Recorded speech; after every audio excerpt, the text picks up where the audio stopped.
Ladies and gentlemen, welcome to the European Dodgeball Championships 2023 here in Osijek, Croatia. My name's Greg Whitehouse. I'm joined by Emily Busby. Yeah.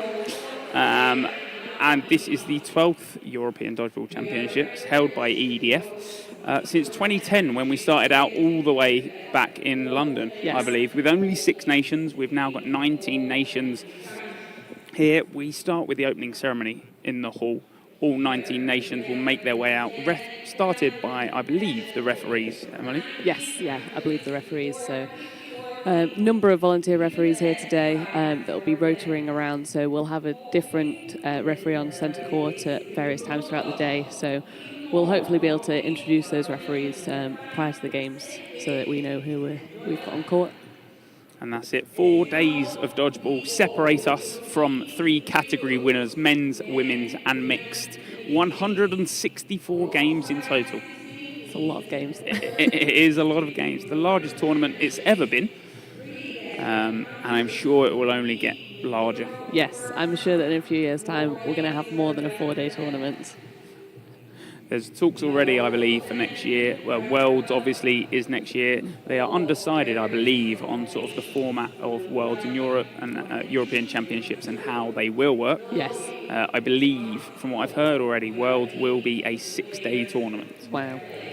Yeah, and I know that there's potential for sort of foam European Championships and stuff in the future in terms of qualifications and such, because I think Worlds next year will be very large, and I think after that it's going to be difficult to fit all of those people into a sports hall and get all those games done. I couldn't agree more, and I sort of know what you mean. Like you said, the tournament is only growing. First day already is 8 o'clock here in Osijek, Croatia. BST plus 2. No, GMT plus 2. So British Summertime plus 1, because British Summertime is plus 1 on GMT. Okay. Yeah. We're learning already. Time zones. Yeah. I can't imagine many people would be up. I can imagine some Australians would be up if they were watching. Yes, potentially. And some of the Canadians, I can't remember how sort of ahead or behind they are. Canada will be sort of 7 hours behind, so we sort of... So they're only just going to bed? Yeah. Okay.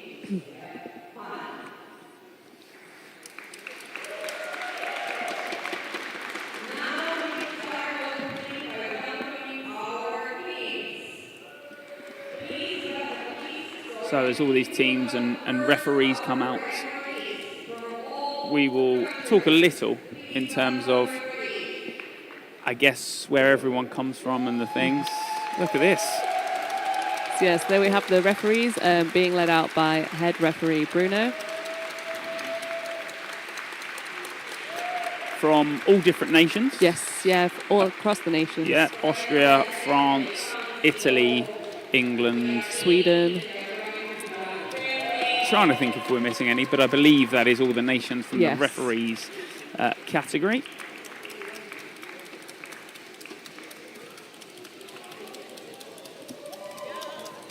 So as each nation comes out, we'll try our best in terms of the information we have available and information we've sort of gathered from the European tournaments as before.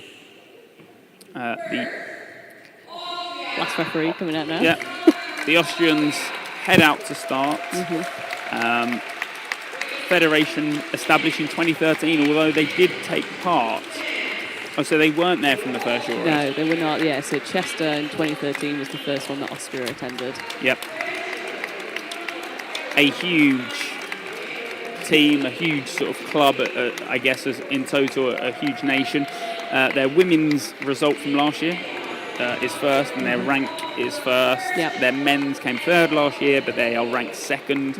And the mixed came second last year, and they are ranked first. Yeah, and the Austrians always bring a great atmosphere to the European Championships.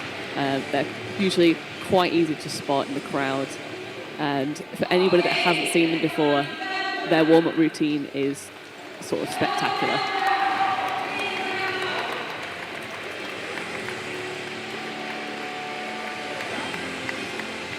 Belgium next out into Hall 1.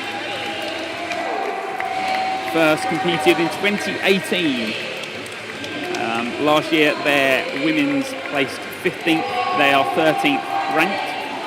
Their men's placed 16th, ranked 16, and their mixed placed 15th, and they are ranked 14th. A fairly new nation. Yes. So they're definitely improving year on year, so it's really good to see them every single time they play, because every year they're getting better. And then this squad is much larger than the squad they had last year, which is always going to be helpful for them, because when you've got that bigger depth, you can definitely compete a lot better over the 4-day period. And I think that's always a big thing, especially we've got a couple of new nations this year. And it's a lot about growing as a nation in terms of each European Championships. Next up into Pool 1 is the Czech Republic.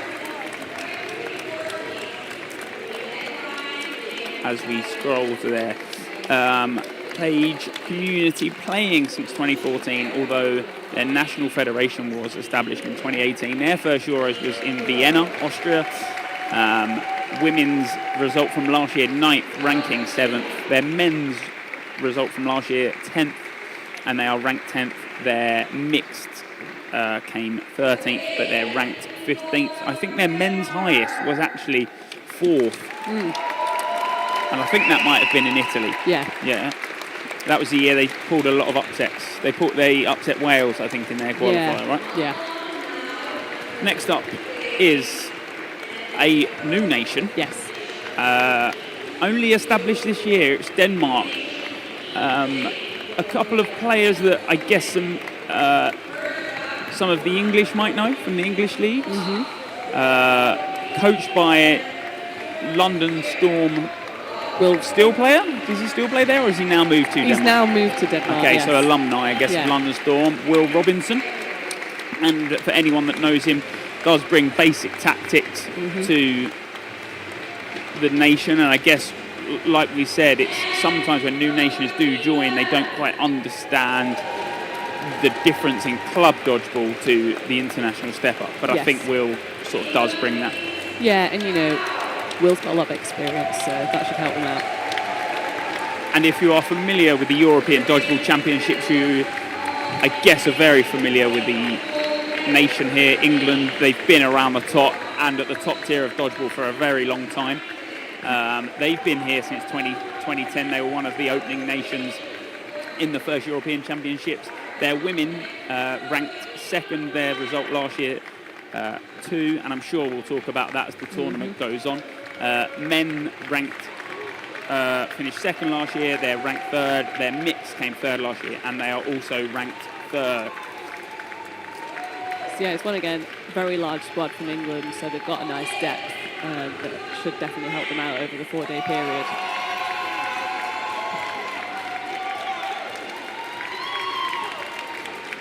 Next out onto court are the French. Been around since 2013. Their first tournament was 2013 in Chester. Their women's placed last year are 6th, and their women's rank is 8th. Their men's came 8th last year. They're ranked 9th. Their mix came 6th last year, and they are ranked 7th. Yeah, it's quite a growing squad from France, so they're quite a young team. They've got a lot of new players in, particularly for the men's team this year. A lot of the women were new to Euros last year, so it'll be interesting to see how they perform this year. And obviously, for a long time now, they haven't had a new kit, but the French are supporting a new kit along, I believe, with the Hungarians, who also have a new kit this time out. Last year, their women came 14th, ranked 15th. Their men came 12th, ranked 14th. And they're mixed. They've never had a mixed team. Last Euros, I don't know if you saw it, wasn't obviously live streamed, but it did go out on social media. There was a proposal from the Hungarians at the end of sort of the award ceremony. Yes. And that was Anisi Salomon, who is one of the twins. Yes. So yeah, coming out now we have Ireland. So They first competed in 2012 in Italy. So their women's result last year was 10th, and they're currently ranked 11th. Their men's result was 11th, and they're ranked 11th. And their mixed result was 14th, and they're currently ranked 12th. A couple of new players amongst all of the nations. Ireland, obviously, with a fairly small league, I guess, in terms of the nation itself, and have been around the Euros for a long time. Next out, I guess one of the fan favourites of the European Championships, the Italians. Last year, their women's placed fourth, a team that has always been near the top, but always struggled to find, I guess, that gold medal. Yes. They came fourth last year. They're ranked third. The men's placed fifth last year. Same sort of atmosphere amongst their men's. They are ranked fifth, and their mixed placed fifth last year, and they are ranked fourth in the European rankings. Yeah. So, So now we have the Netherlands coming out. New kit also. Yeah, they had, I think, all orange last year. Yeah, that's right. Yeah. Been around, I guess, as a national team since 2017. They, I believe, used to have a different national organisation, but they've changed since that. Now fully established in 2019. They were fifth last year, ranked sixth, 15th in the men's, ranked 12th, and their mixed placed 8th, and they are ranked 9th. Another new kit, and a nice one at that. The double gold winners from last year. Caused a couple of upsets along the way. Northern Ireland, yet again one of those fan favourites. I'm sure by day 4 you'll hear the chants that they sort of produce within the halls, and it's not quite one at that. Their women's placed third last year. They're ranked 4th. Their men's obviously taken the gold. They're now ranked number 1 in Europe. Their mixed also came first, but they're only ranked in number 2.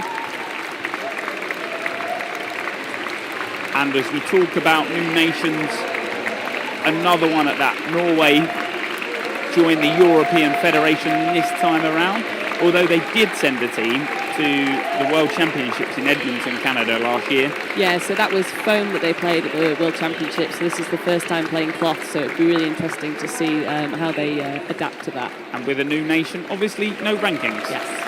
Next up, Scotland. They've had a couple of changes here, there and everywhere in terms of coaches. This time around, a couple of old faces rejoin the fray in the Scotland Highlanders lineup. Their women's last year placed 8th, ranking 9th. Their men's placed 4th, ranking 4th.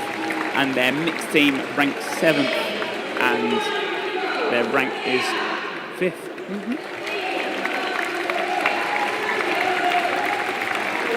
And this European Championships is no enemy to new nations. Serbia this time around, only with a mixed team, I believe. No, they have a men's team as well. So a men's and a mixed, no women's team this time around. And as every new nation, no rankings. But it's always exciting to see how they line up against some of the giants of European dodgeball. Yeah.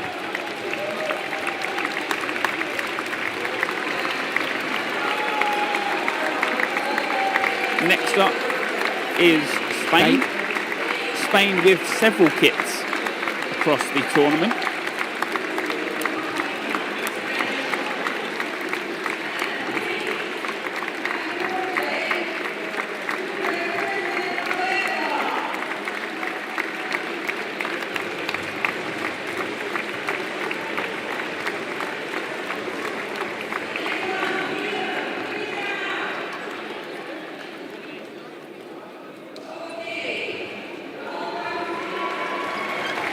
So here come the Swedish team.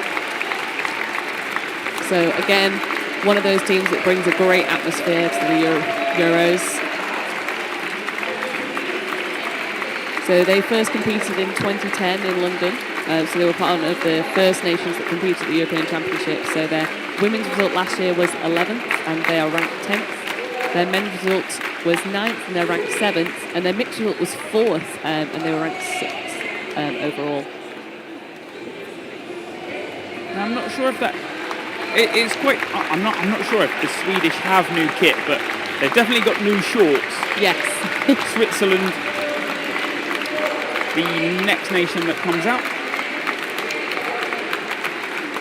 Yeah, so Switzerland have been competing since 2016 when they competed at the Paris European Championships. So their women were 12th last year and they're ranked 12th. Their men were 6th and they're ranked 8th. And their mixed came 12th and they're ranked 11th.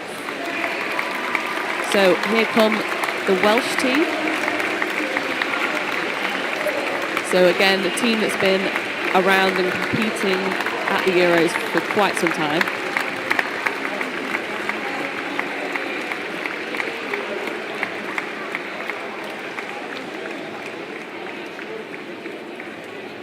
Yeah, so they've been around since 2013 when they competed at Chester. So their women's result was 7th and they're ranked 5th.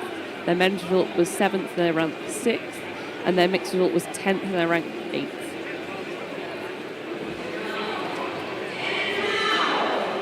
And the home nation.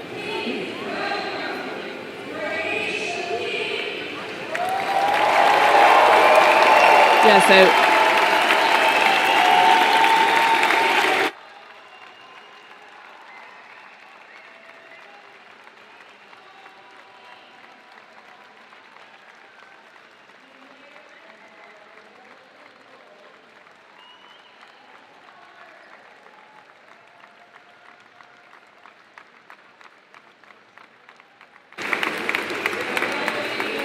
And now, obviously, Croatia. Their women's ranked 16th, although they didn't participate in the last Euros. Their men's came 14th, ranked 13th, and their mixed came 13th, and they're ranked 15th. yes.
So after some people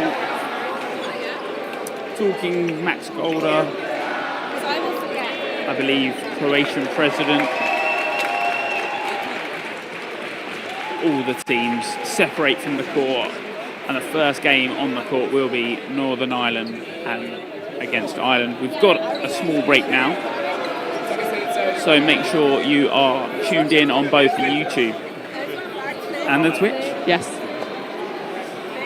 A big tournament ahead. Yes. Emily, plenty of games. Any upsets along the way? Any teams you see taking it sort of or making it the full distance? I'm quite interested to see England women in their group because they've got a harder group than the Austrian women. And they've got particular France and Wales, who I think are looking quite good for this year. So I think those games are going to be really interesting to see. So I think those are the ones which are on today, England against Wales and England against France for the women. So I'm really excited to see those games. A couple of injuries as far as I'm aware in the England setup. Yeah. They aren't fully confirmed, and we're obviously not full short on sort of who hasn't made it out and who is full injured and can play across the day.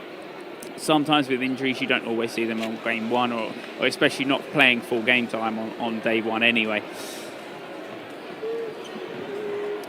A big tournament, like I said, ahead of us. We spoke earlier about England-Austria. England, obviously, every year are sort of come out, and a lot of people back home in England expect them to take the victory. Now they're unbeaten. Austria are now, I guess, unbeaten in European tournaments since 2015. Yes. Their first win, I guess, in the streak of things was 2015. Yeah, so there was just one World Championships, the World Cup in New York, where England won, but otherwise it's been pretty much an Austrian clean sweep for the women since then. But yeah, I think, again, the men's is going to be very interesting. Obviously, with Northern Ireland winning last year, it'll be interesting to see if they can get that win again. That'll be really interesting. So, So anyone that has just tuned in, you've missed the opening ceremony. The first game on this court will be Northern Ireland versus Republic of Ireland. We are here in Osijek, Croatia. Osijek, with a population less than 100,000. Croatia, a population of 3.9 million. Wow. So, I guess Osijek, a small place in Croatia. But it has brought all these players to the European Championships here in Osijek. Like we said, this is our 12th tournament since 2010. We obviously had a couple years out, COVID and whatnot. That 2010, all the way back in London, had 6 nations: England, Scotland, Wales, Italy, Sweden and NI.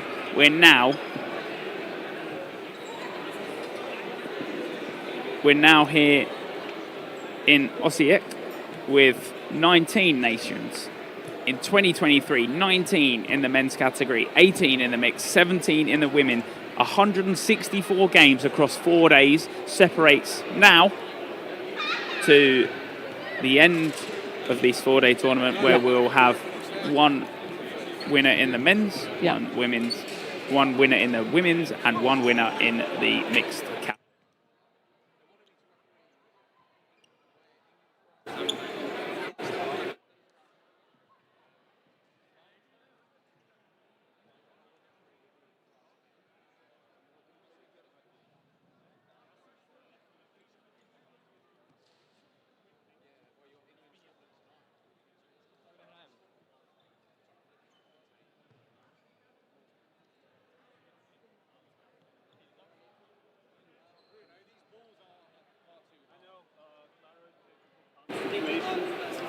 So we've got 20 minutes now to the first game, so we'll take a short break. Then we will return play on court 1. Like we said, this first game will be in the men's division. Northern Ireland, previous gold winners from 2022 in the Netherlands. Yes, in the Netherlands, yes.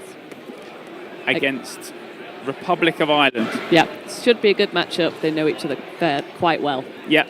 A lot of them play, I guess, across the country and within each the sport. Yeah. But a good game to start the day off. Yes. So like we've said, back in 20 minutes for the start of the game. We'll see you then. Yes.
Ladies and gentlemen, welcome to the first game of a 4-day tournament here in Osijek, Croatia. My name is Greg Whitehouse. I'm joined by the wonderful Jonathan Wilkie. Hello, and welcome to everyone watching from around the world. Welcome to our first game of the European Dodgeball Championships.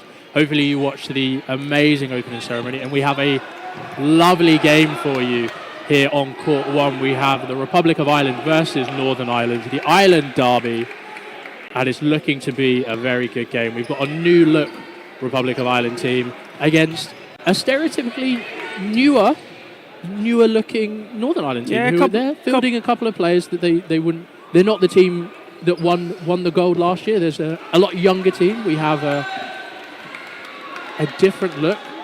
That team is still there. Oh, you can definitely see the players around, but the players lining up on court certainly aren't the ones you'd expect to be their starting six. Focusing on that far side. For any English-based players, we have Sam Laverty lining up from London Storm, and we're ready to go.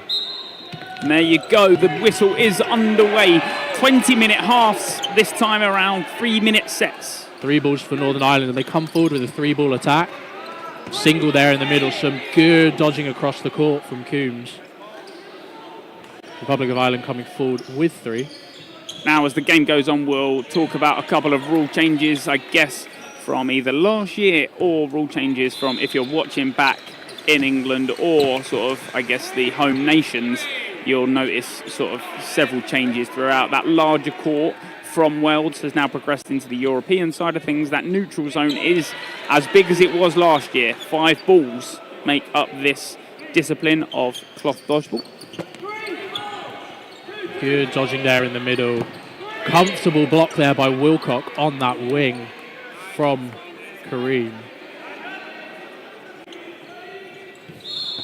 Oh, and the first hit of the game coming forward with a great single by Ladiri. Yeah, and what you'll see is sort of that opening minute will always just be single ball, especially with double back net. Oh, and a great catch by Darwish. But a great return there from Republic of Ireland, hitting out Laverty. Not called a catch, must have bounced. It's our angle there. I am not sure if Laverty then hit him, but I think that was a bit of the confusion that when he came forward and was hit. I don't know if he's then released his ball anyway. Great single, standing counter there. But another lovely single coming across from Northern Ireland. 5 players on the Republic of Ireland side and 3 remaining from Northern Ireland.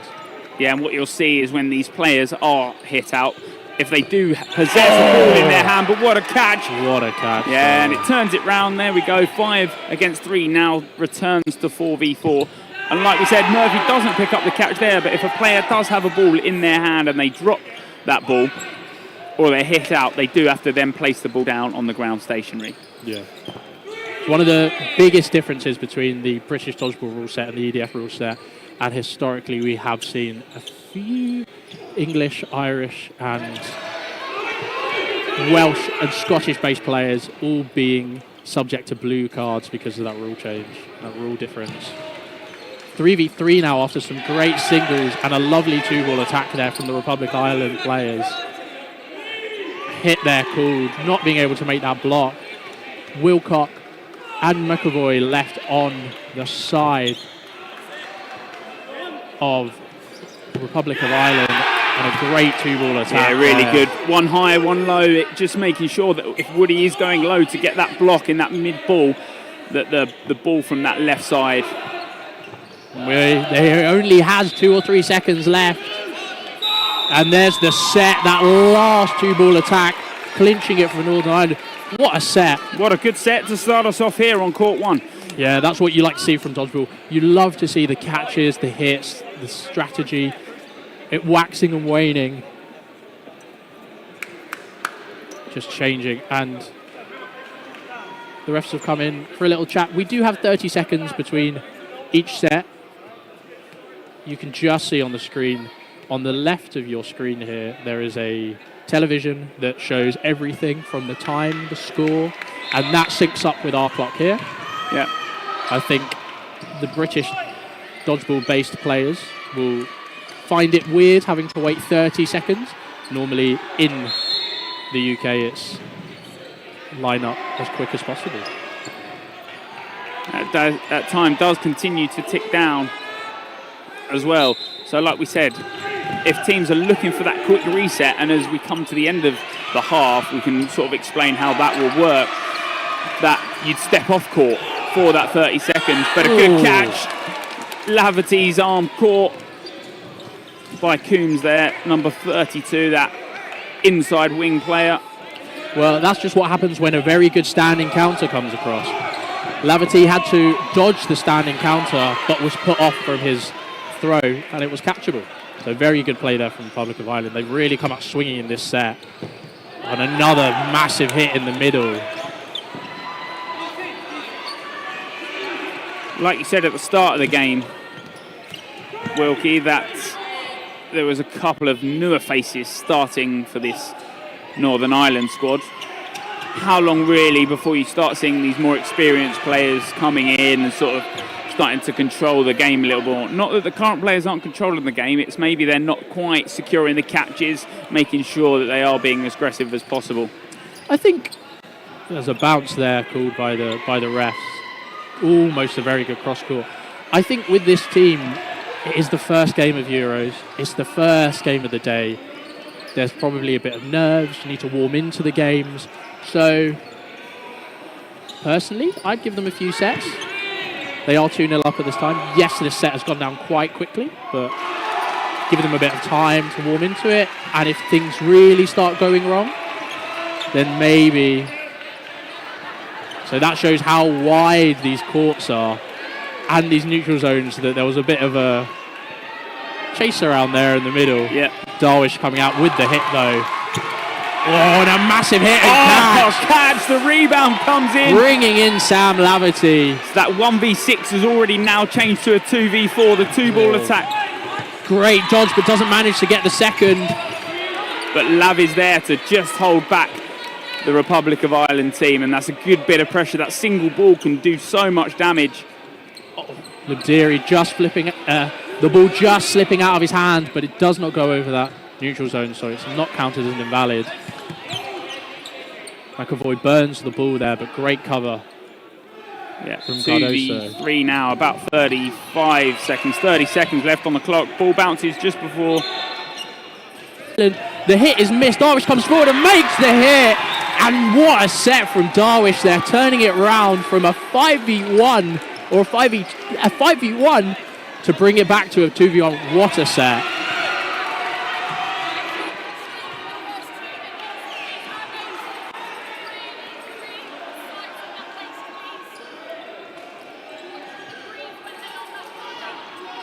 So, I think it was a 6v1 because he takes out Murphy in the intersection. He does, yeah. So 1v6, there it is, second set of the day on court one. A brilliant swing as well. The momentum all with Northern Ireland after that. Let's hope they can keep it up and apply some pressure. Middle line infringement there from the Republic of Ireland. Good dodging there in the middle. Yeah, and it really just does show you how long those 3 minutes are. You know, it was a minute and a half down. It was a 1v6 at that point, and you can see how much, you know, one big play can change that game around. You know, 1v6, he gets the first player out, he gets the rebound catch on the hit. Oh, what a take in the middle there.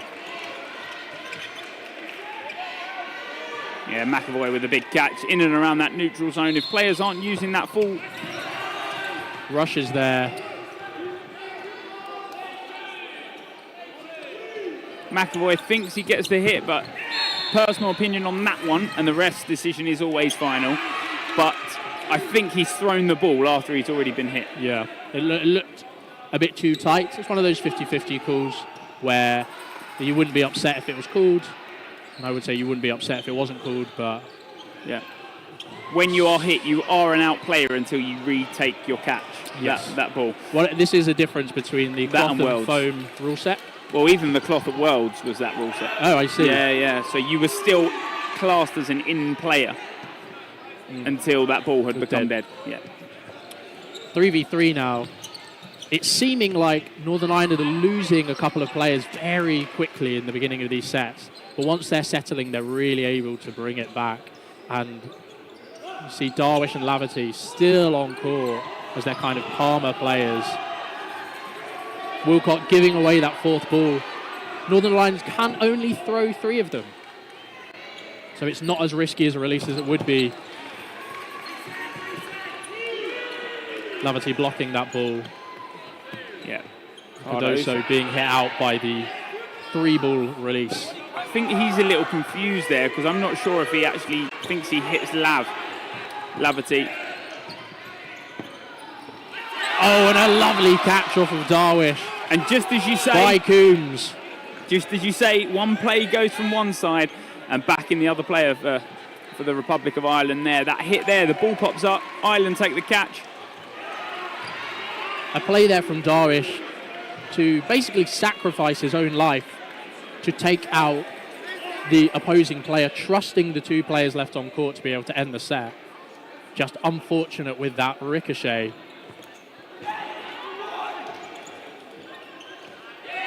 Good dodging there from Laverty off of strong 2-ball attack. Goes forward. And the set is called, it's 2-2. So both teams take a set point from that. So if that 3 minutes timer ends, that is the end of the set. Whichever team takes the point will be distinguished by what team has more players on court. If both teams are equal, both team takes a set point. Just going to clarify something for you at home.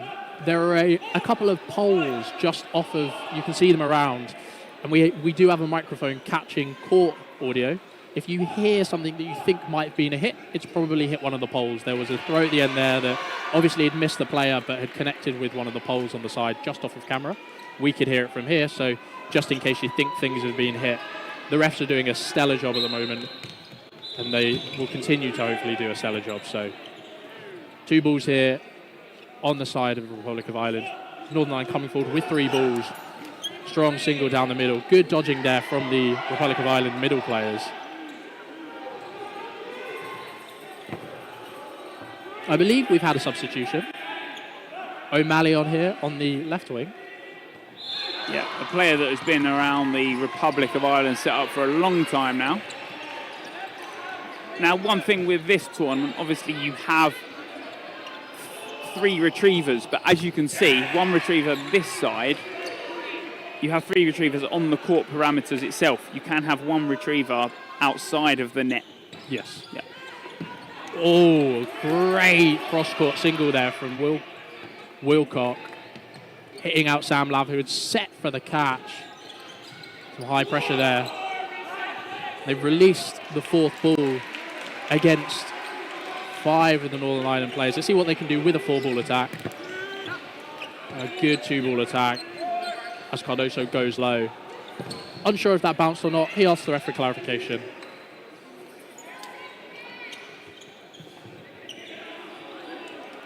Two-ball attack there as they themselves, the Republic of Ireland players, release 4 balls. Northern Ireland coming forward with 3. Single ball, followed by a single ball. Strong blocks. Yeah, very good blocks. And you know, when you're blocking like that, it's a lot easier because both balls have come in at separate timings. Maybe the timing of those Northern Ireland balls could have been a bit cleaner. Clean dodge there. 4 balls given away again by the Republic of Ireland players. Too strong. See, I know you've just mentioned that they're delaying a bit, but do we think that they're doing that a bit intentionally, drawing out the big dodge? Because with these larger neutral zones, the bigger dodges are, a great catch there. Yeah, takes out the Good Deary. single catch. Do we think they're using this delayed tactic a bit? You can see they've delayed a bit there to draw the dodge out. I would say delayed if you're backcourt, but if you're that close, if you're just firing both at the same time, I think you don't need to draw out a big dodge because you should be hitting at that close target. I think that's very true. As we've just seen, the delayed attack from Northern Ireland didn't quite work, but the strong 2-ball attack from Republic of Ireland hit out Bruce on that left side. Another. So you just missed a standing counter there in the middle, a double standing counter there in the middle. Republic of Ireland now have 2 players left against the 3 of Northern Ireland as the set closes. Republic of Ireland not able to get those last dying hits. Yeah. But the score being 7-1, I don't think fully shows, if you just tuned in now, sort of how close Ireland are actually in within this game. yes, Now, a new thing this year, the timeouts. yes. So there's 1 timeout per team per half. But if you don't use it in the first half, it doesn't carry over. No. Yeah, you haven't got a bank of timeouts that you can use on day 3. So if that had been the case, some of the finals might be very long. So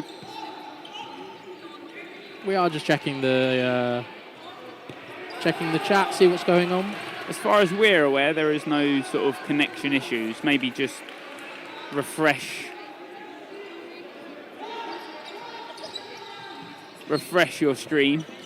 We are monitoring the streams and monitoring the chats. So there's any suggestions you do have, I guess? Yeah. So a timeout called here. As Greg said earlier, it's not reflective. The first set, I think a turnaround by Northern Ireland won by 1 player. The second set, a 6v1 turnaround from Darwish there. The third set, a draw. And then the fourth set ending 3 players on the Northern Ireland side and 2 players on the Republic of Ireland side. Very fine margins in this game. Indeed. The substitutions will play a massive part here. We've seen there's been a couple of substitutions already from the Republic of Ireland side, with Libdiri coming off for Glennon Gilmore. A fairly new player, I guess, in terms of British dodgeball standard, but I believe he's been around in sort of community dodgeball for quite a while. Yeah. But it's a big step up from sort of national to international. yes, it is a massive step. But then looking at that Northern Ireland side, if you are a rugby fan, and you might know about the South African bomb squad, that's certainly a subs bench that a lot of teams would like to have, being the reigning men's gold medalists. Unsure if they'll play or not. Oh, strong hit. Something I did want to mention earlier, after that 6v1, when your caller brings back a set like that, that instills them with such confidence. And this game is such a confidence-based game. Having your caller firing as well as Darwish is playing at the moment is always a very, very beneficial thing. Yeah, and he's not afraid to play that high risk and that high reward, high up court every time. Even if he's not throwing, he's high up in that neutral zone. And I will tell you now, the winners of this tournament will use every inch and every centimetre of that neutral zone. Very true. I think this set, very dominant by NI here. Lots of singles, lots of aggressive hits. As we were saying, a hit through the block there. Maybe Roy have just slowed down a bit on the pressure they were putting and the time, not the timing, but they're being caught a couple of times, trying to take trades that aren't coming off. Hands just dragging as they dodge. Cardoso now given the chance to turn the 1v5 around. A minute left on the clock. Oh. But there's one. Manages to make the hit and the dodge. We had a lovely angle from that down in the commentator's box. Yeah, perfect. Perfect angle. And he's done everything right. He's fired aggressive to start. The catch isn't made. He's then played the high risk, high up court. He takes out Darwish, dodges out the way of the 2 others. So this will be really interesting to see. Do Northern Ireland... No. Northern Ireland are going for ending the set. As you can see, there's only 30 seconds left. They're not going to risk it. They're expecting the standing counters, clean blocks. Another great dodge there from Cardoso. And he is dancing round that back line every single time. And he's got to play aggressive, and he is, but Laverty is sat behind that ball, blocking for his life. They're looking at the timer and they're looking at the refs. All they have to do is block, and that's the set. Very well, very cleanly dealt with by Northern Ireland. Cardoso did a massive job in that split-second play to take out two of the Northern Irish players, but just didn't have the time left to really make an impact.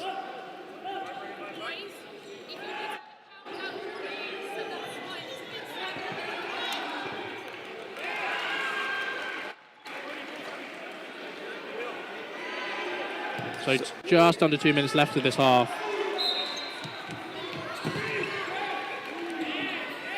Northern Ireland coming forward with the quick start. They've been cleanly getting that third ball, not really instigating a start like that. It's a clean block there from Wilcock on the wing. Darwish with a great reply there. Wilcock just leaving himself exposed after an unsuccessful standing counter. And he gets that ball back as well. He's played high, he's played aggressive. It's an aggressive throw off the chest. It's what you want from a good winger, is in a situation where you're coming forward with a three-ball attack, if the winger opposite you releases that standing counter, you really want to either pop a massive fake or pop a hard shot, because it's kind of a preventative measure. You don't want them throwing standing counters with kind of free reign. There you go. Standing counter release there, and Sam Laverty releases at the winger. You don't want them thinking that they get free standing counters. Hit there called on Glennon Gilmore, yeah. Yeah, I'm not sure if he thinks it's bounced just before. Refs have obviously called that. And although that says second on the top right, it is only the first half. Oh, sometimes overconfidence does affect you. A very central shot there and a great pickup by McAvoy. Yeah, as we were saying, a standing counter there, connected, but the shot was popped. And it's those aggressive throws that you've got to look for. And I think, like you said, where Darwish is firing aggressive into the chest of the opponent, it's sometimes then picked up. Maybe you take a little off it. Refs have been called in. I believe that's the set. That is the... That's well, the although half. the set plays off, yeah, at the end of the half. So there will be sometimes discrepancies between the timing system. As much as possible is quite automatic, using a lot of new tech that's been brought in for this Euros. So as you can see, the screens play a timer, but that was using the half timer as opposed to the set timer. So that is the end of the half. As far as the scoreboard is concerned, Ireland take the set. Republic of Ireland take the set. Republic of Ireland. We all need to clarify that as we go on. Yes. I think that's set one, really, by the catch there off of McAvoy. Darwish, as you said, a very central shot. Regardless of the power, some catchers can just take them. And it was a lovely, clean catch there. 9-3 in the half. As we did say earlier, not really reflective of those first couple of sets, but that final set and the set beforehand, I think, maybe showing that the experience and the pace that Northern Ireland like playing at will come through. So I think they're just deciding what the final score of that last set was before they switch over and they switch sides. Then we'll have Northern Ireland with their backs to us facing onto the Republic of Ireland players.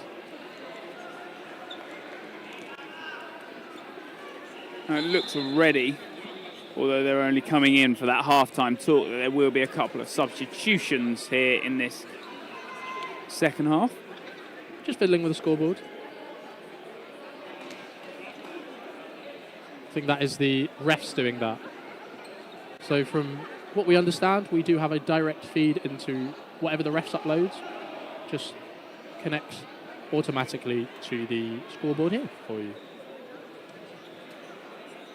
But we do like talking about the players, and we will carry on doing that. First half performers, Darwish bringing back that 6'1". Sam Laverty having quite a good game from the Northern Ireland side. And then from the Republic of Ireland side, I think Wilcock has injected a very big difference into that team. And McAvoy has made some very clutch catches, bringing back a couple of sets and putting them in some very advantageous positions.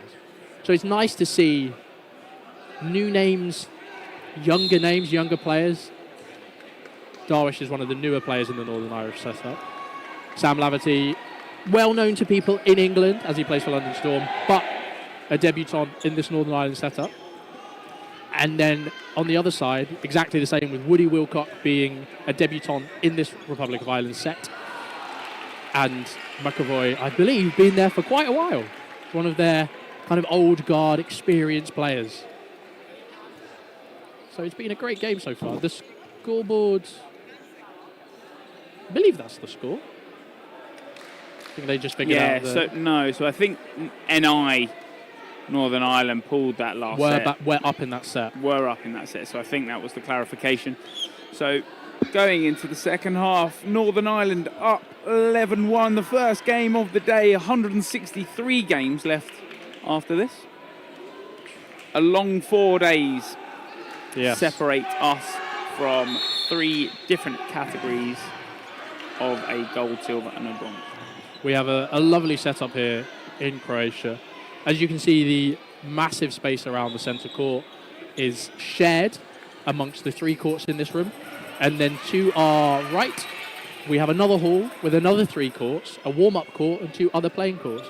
And court 4, which is also being commentated on, I believe it is Sam Warville and Sam Ward, 2 Sams. We'll try and give you some updates from the other courts. Now, what you can do is after the game finishes, there will be small breaks and videos and trailers played through the game breaks. But there is also a QR code that you can scan on the screen. That will take you to the Tournify app, in which you will be able to track scores through the day.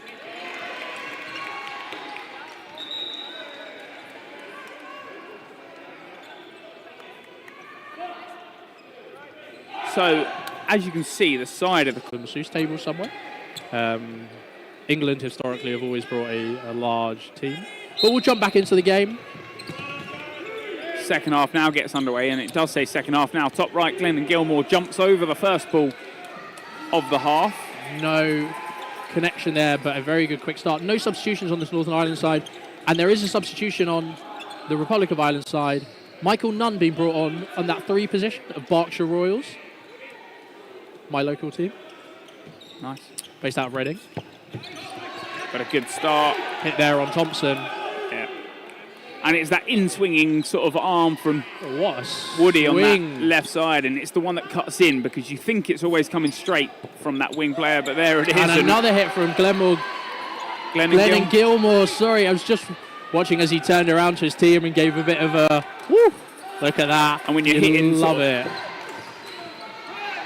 It's sort of when you're hitting behind that sort of blocking stance, and you hit the knee or you hit sort of that foot underneath. They're the clean shots that you're after. Watts looking for the catch, being given an opportunity. I think a lot of the middle players in the Northern Irish side haven't really been given the opportunity to not play, but kind of hit out very early on with that first minute, and you want them to last the whole set. You want to end the set with 6 players on court. Good dodge there. Yeah. The wing. Darwish with that back line. He's after, obviously, that survival rate, and when he's at that survival rate from low, it's... We really see what is looking for, setting himself very strongly, but the Republic of Ireland players aren't going to give him an easy catch here. Oh, and the standing counter comes in. What a start of the second half from the Republic of Ireland. Big swing there at the beginning. There's 3 players walking off from Northern Ireland. We would have liked to see if Darwish hadn't stood on the back line, would the set have been turned around? He's done it before. Well, We've just seen him do it. So the time has just been paused briefly, I believe. The refs are conferring about something. Yep, and obviously, like we said, you do have to wait that 30 seconds. There is no quick reset. Now, what has happened in the past, and something that does happen quite a lot in European and sort of throughout the world is stepping off. Yes. And you get that 90-second set.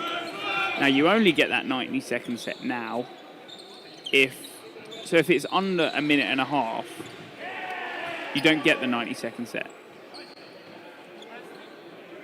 It has to be within 1 minute 30, or it has to be over 2 minutes. It's quite confusing because you take that 30 seconds off the timer.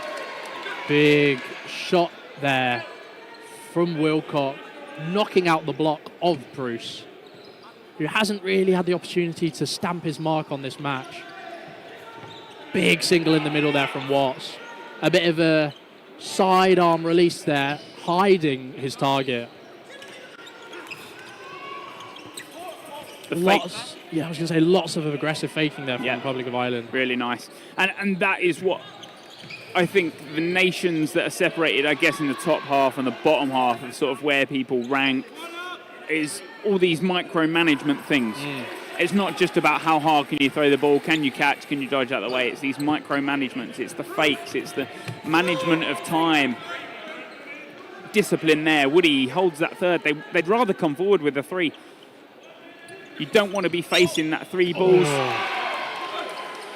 Thompson dropping that catch.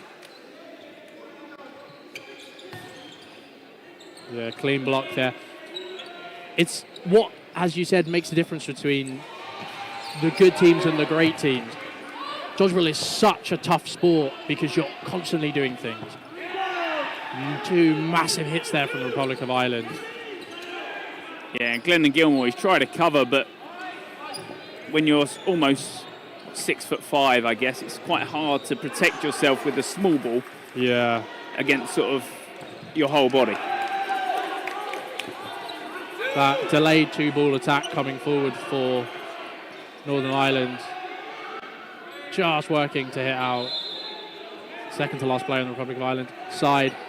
Oh, fish dodge by Watts. And a great dodge there.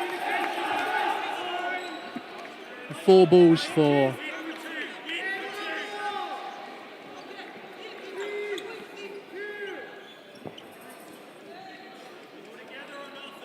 Ireland, and that's it. 1v4. 30 seconds remaining.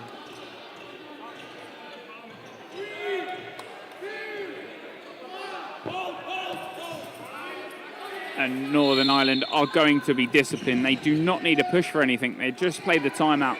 They play this timeout and they win the set. That's always the good thing when you're up 4 players to 1. Yeah. They're just taking the blocks, taking the pressure. Yeah, now don't need to throw. Darwish knows that end of the set there is near. They won't be called on a play ball, and it's, like we said, micromanagement from every single player. Great, absolutely great control there. And our first substitution from the side of Northern Ireland, with Morrison coming on for Watts.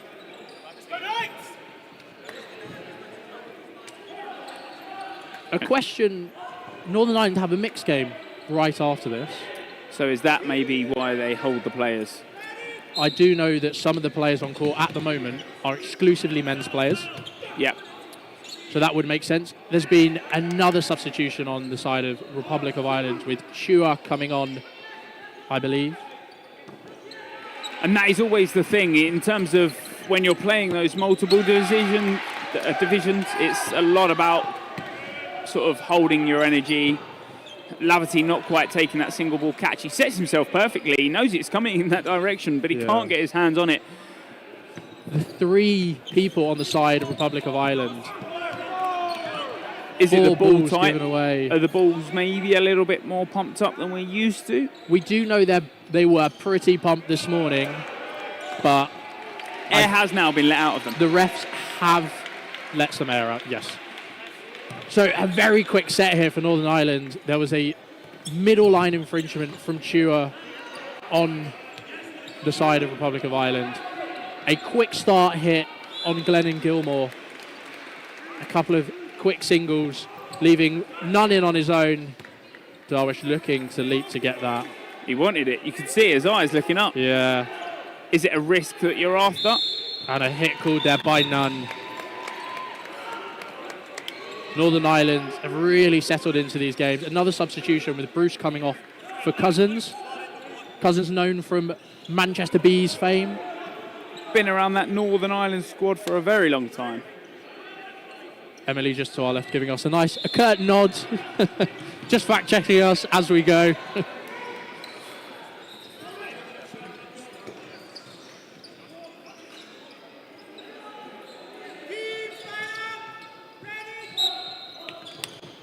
So, second starts, 3 minutes, like we said, on the clock. Laverty with a single ball from the start, not finding the target. Strong dodge there from Nunn in the middle. To some people, do you feel like early on in the tournament, don't put their whole arm through it? The sole reason is because you don't want to be, if you're getting caught first ball, it's not great for the confidence on the tournament, I disagree. I think confidence-based, a lovely hit there from Wallace to hit through the block. Personally, if there's 6-on-6 on court, I don't really mind getting caught because it doesn't really mean anything. It's just the same as getting hit. So I'll happily put my arm through it and aggressive. Send kind of a centre of mass shot, because if it comes off, you also, it's on the other side of things. Are they warmed up? Are they ready to take a catch like that? And if you have a strong arm, then you may, as we've seen from a couple of the hits today, just ricochet off them. But that's my personal preference from playing. I think early on it's all about how you like playing and what your style is. And there are benefits to both. As David Allen is saying in the chat, Sam Laverty at 57, he does have a cannon. I've played against him before. I think, Greg, you've played against him before. Laverty does have a good arm behind him. He does have a very strong arm. Yep.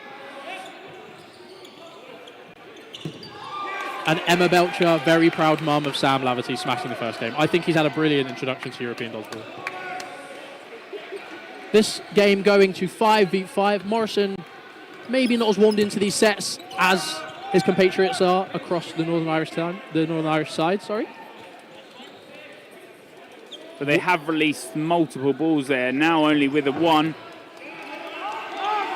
Woody gets hit out on that top left side. Murphy hit out on the top right. That two-ball attack is a great one, and obviously Woody's looked for that standing counter, but Darwish has pushed him out of it. A block there called. Darwish not managing to make that hit, and a good response there from Nunn in the middle. So now even in this set with possession on the Republic of Ireland, who released two. Some strong blocks there from Wallace on the side of Northern Ireland. Yeah, that timing for Republic of Ireland not been sort of always the finest, and I think where you see it just then, maybe the easier block comes in. Well, that's a great timing as we talk about timing from the Northern Irish Knights. That one higher, one low split. Not wanting to go for that risky catch in the middle. Cousins covering it quite comfortably. Yeah, and it's not even just a stand back and look for the hit on it. He's actually full pressed up, making sure the catch can't be made. And that's the set. And they close out the set. Something that is really punishing Republic of Ireland here is they're losing players just towards the end of the sets. So they don't have the opportunity to play it. I think they've been up quite a lot at the beginning of these sets, punishing kind of, not laziness, but maybe the slow play that Northern Ireland have been doing. Maybe the beginning of the game not really warmed into it. However, Northern Ireland have been giving themselves the time to reset and bring it back. Republic of Ireland haven't been given that opportunity. No longer running for that middle ball. There you go. And there's a couple of hits out. Yeah, 2 for 1 there. Oh, not even a 2 for 1, sorry. A 2 for 0 with the quick start coming in from Laverty. The reply that's been popped. And now Northern Ireland obviously looking to close out that set, playing aggressive.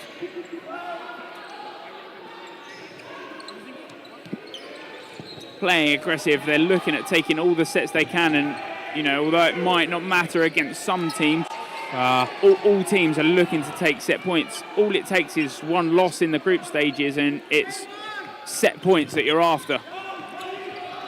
They're really aggressively taking So there's 2-ball attack on the new substitution of Milo Whelan. And then a line fault, unfortunately, on the other side, a timeout called by Republic of Ireland. Interesting there how Northern Ireland ended that set. You always see there's two kind of schools of thought here. Do you aggressively kill the sets to go for the points with the aggressive running counters there? Or do you kind of block, allow the other player to tire themselves out? And I think it all depends on where you are in the game. Do you want to kill the time? Northern Ireland are looking like they're carrying through a lot of momentum here. Darwish has backed his arm every second of the way. So, you know, when you're coming up with him in terms of that running counter, you're both very wide in terms of sort of on the court. Darwish is always going to push in, and he's looking for that throw every single time. Like you said, in certain instances, you are looking at the slower play out of it. You're looking at closing out the set. When you're that one player up and you've got majority balls, always look at that slower play. It's what most teams will always look for. NI Knights, obviously a 5-on-1 at that point, so you're always looking to close the set out. You back your arms at that point and you're looking for the easy finish. Yeah, I always think a player should back their arm. Personally, if you give away a catch, you give away a catch. I think if you lose confidence in your throwing ability, that's a really tough thing to come back from. But always backing your arm, personally, is the way to go. And Darwish has been doing that, as we said, every step of the way. Now, I'm not sure if we're doing MVPs or on a vote We can system. do personal MVPs, I guess. And if you have any suggestions in the chat, we're more than happy. We are actively reading both chats here on the European Dodgeball Federation YouTube and the co-stream on Twitch on Dodgeball TTV. So if you have any suggestions who you think's been playing really well, give us a shout. Yeah. Whelan obviously goes for the catch low down on that first one, and sometimes it's so hard. You've come into the game, you know, you're 34 minutes in. Oh, and a lovely cross-court there. Yeah, that cross-court from Cousins was nice. Yeah. Like I said, you're coming into that set, you're looking for the catch early on, and it's always hard because sometimes you come in with, you'd like to think as much confidence as possible. You're out early in the first set you play in, and it's hard to sort of progress into that. One of the best things about that cross-court there from Cousins, in my opinion, was his positioning on court. He pushed all the way to the right and then released that big cross-court to hit the player standing at 2. Darwish just being hit by that ricochet. Comes off with a bit of a smile on his face. He knows that was a silly one. Oh, what a shot! And Morrison kills the set, takes the great hit, and the reply, he sinks the catch. Yeah, I think Morrison has warmed up into this game. Yeah, I think he knows what he's doing. He's on that back left side there. He sets low into it. He knows that cross court is going to come, and when you're taking a cross court, that ball was slowed down so much further. Answering one of the questions in the chat from Singapore Dodgeball, there is no foam in this European Dodgeball Championship. But it's something they are looking into for next year, I believe. As worlds have been combined, I think it's only a matter of time until, I think we saw the Pacific, the API, the Asian Pacific International, potentially. No, that was just foam, wasn't it? That was just foam. Ignore me. No. I think it was just foam. No, there was cloth there. Oh, there was cloth. Yeah, there was cloth there. Yeah, no problem. But yes, so hopefully in the future there will be a foam. The foam will be running alongside the cloth, but at the moment this is cloth, and it is our biggest cloth tournament to date, I believe, with 3 debutant nations. Murphy tries to sort of run forward, but as he gets caught in his own feet as he sort of jumps over those 2 balls. A lot of love for Sam Laverty in the YouTube chat. Rinaldi hit out there in the middle.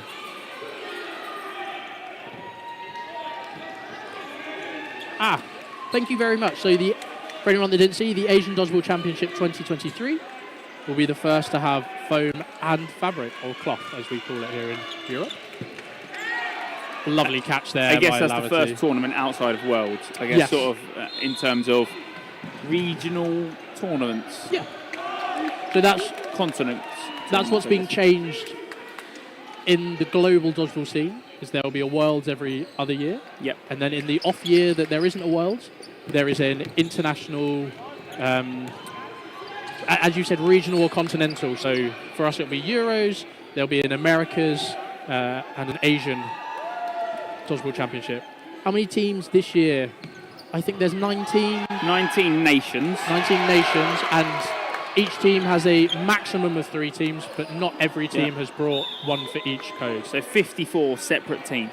54 separate teams. I guess if you work it out like that. And 163 games? 164. After this one, games. 160. Well, after these 5. Oh, that's There are it. 5 games on at the Oh, moment. that's right, yeah. It's not just the one on camera. Well, they're all on camera. They're all on camera. They are all being streamed on the EDF YouTube. Yes. You can find both commentated courts on Dodgeball TTV and Dodgeball TTV 2. Yes. And the Croatian games are being streamed On the Croatian. Dodgeball YouTube channel. They are indeed. They are. Thank you very much for the kind words from Singapore Dodgeball. It's massive. This is a lovely tournament, and it is just going to get bigger and bigger and bigger. I think next year, Worlds in Austria is going to be it's massive. It's a 6-day tournament, from what I've heard already. A 6-day tournament, nations from all over the world, 6 different codes, cloth, foam, men's, women's, mixed. And this is about half that. It is half that. It is half. And this is half that. So, yeah, we're looking forward to it. A timeout called by the refs. At the end there was a bit of kind of confusion about the hits and what happened. So if you don't know who Sam Laverty is, Sam Laverty is the gentleman from the ESPN clip. Yes. He is. Where he fakes out Ryan Neal, who's the England men's captain, and Ryan Neal flicks a ball up and hits him out. Yeah. Personally, not a hit. But that is a whole discussion for a whole nother time. Back to the game at hand after the timeout and the rest discussions. 2 minutes 30 left on the clock. Northern Ireland currently up this game 23-3, and it hasn't been. The scoreline does not show the storyline of this game. I think the second half has been a fairly dominant, controlled display from Northern Ireland, but that first half was a lot closer than the scoreline reflected. And it was a very good start. Those first 4 sets gave you everything a dodgeball match could have wanted. A close dodgeball match as well. Wilcock now playing on the other wing. Switching out. No changes. Bit of a slower start here. And I think that's maybe what Republic of Ireland have struggled with in that second half, that when Northern Ireland pick up that pace, Republic of Ireland can't always sort of face it head on. Yes. I feel like the sets that they've been a lot closer in, they've played a lot slower, they've sort of adapted the game a lot easier. Obviously, big shouts from the ROI squad there to hold the 4 balls. When you've got the 4, Whelan lets go, and obviously he probably shouldn't be releasing because he's been told to hold in that call. He thinks he can take the hit on Wallace. Wallace in a great position there, sucks in that catch. Yeah. The thing I've been seeing from the 2 Northern Irish players in the middle of Thompson and Watts, and now Laverty, is they've been setting themselves low for those catches, and you can see their hands kind of trailing a bit, and they've just been pulling out. So they're looking for it. But shot there, dead on. Laverty taking it. Kind of, you can hear the impact of these balls here. There was a shot earlier from Laverty on Nunn. It's quite the shot. Oh, and a Ricochet hit there from Wallace onto Watts. So when that ball is still in the air and it's still live, it can still take out players. But Laverty warming into his arm now, that arm in the in-swing position.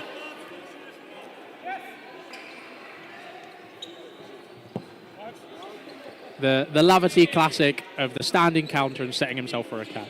Yeah.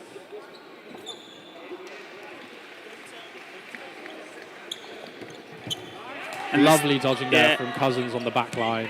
Yeah, Laverty takes the standing as well.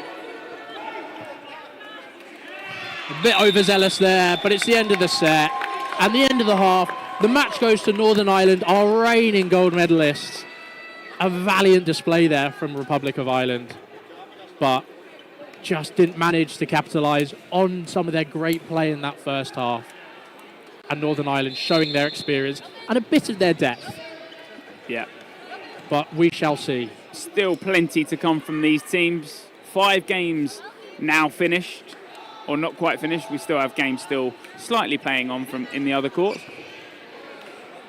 But a good first game on court 1 to start this tournament. Like we said, Northern Ireland taking the win 25-3.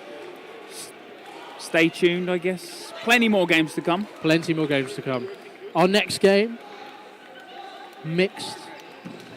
We have Northern Ireland again, and they are playing someone. Do you have the Tournify app to hand? Now, if you don't have the Tournify app, or I guess following on, you'll be able to scan the QR code in between games to find that out.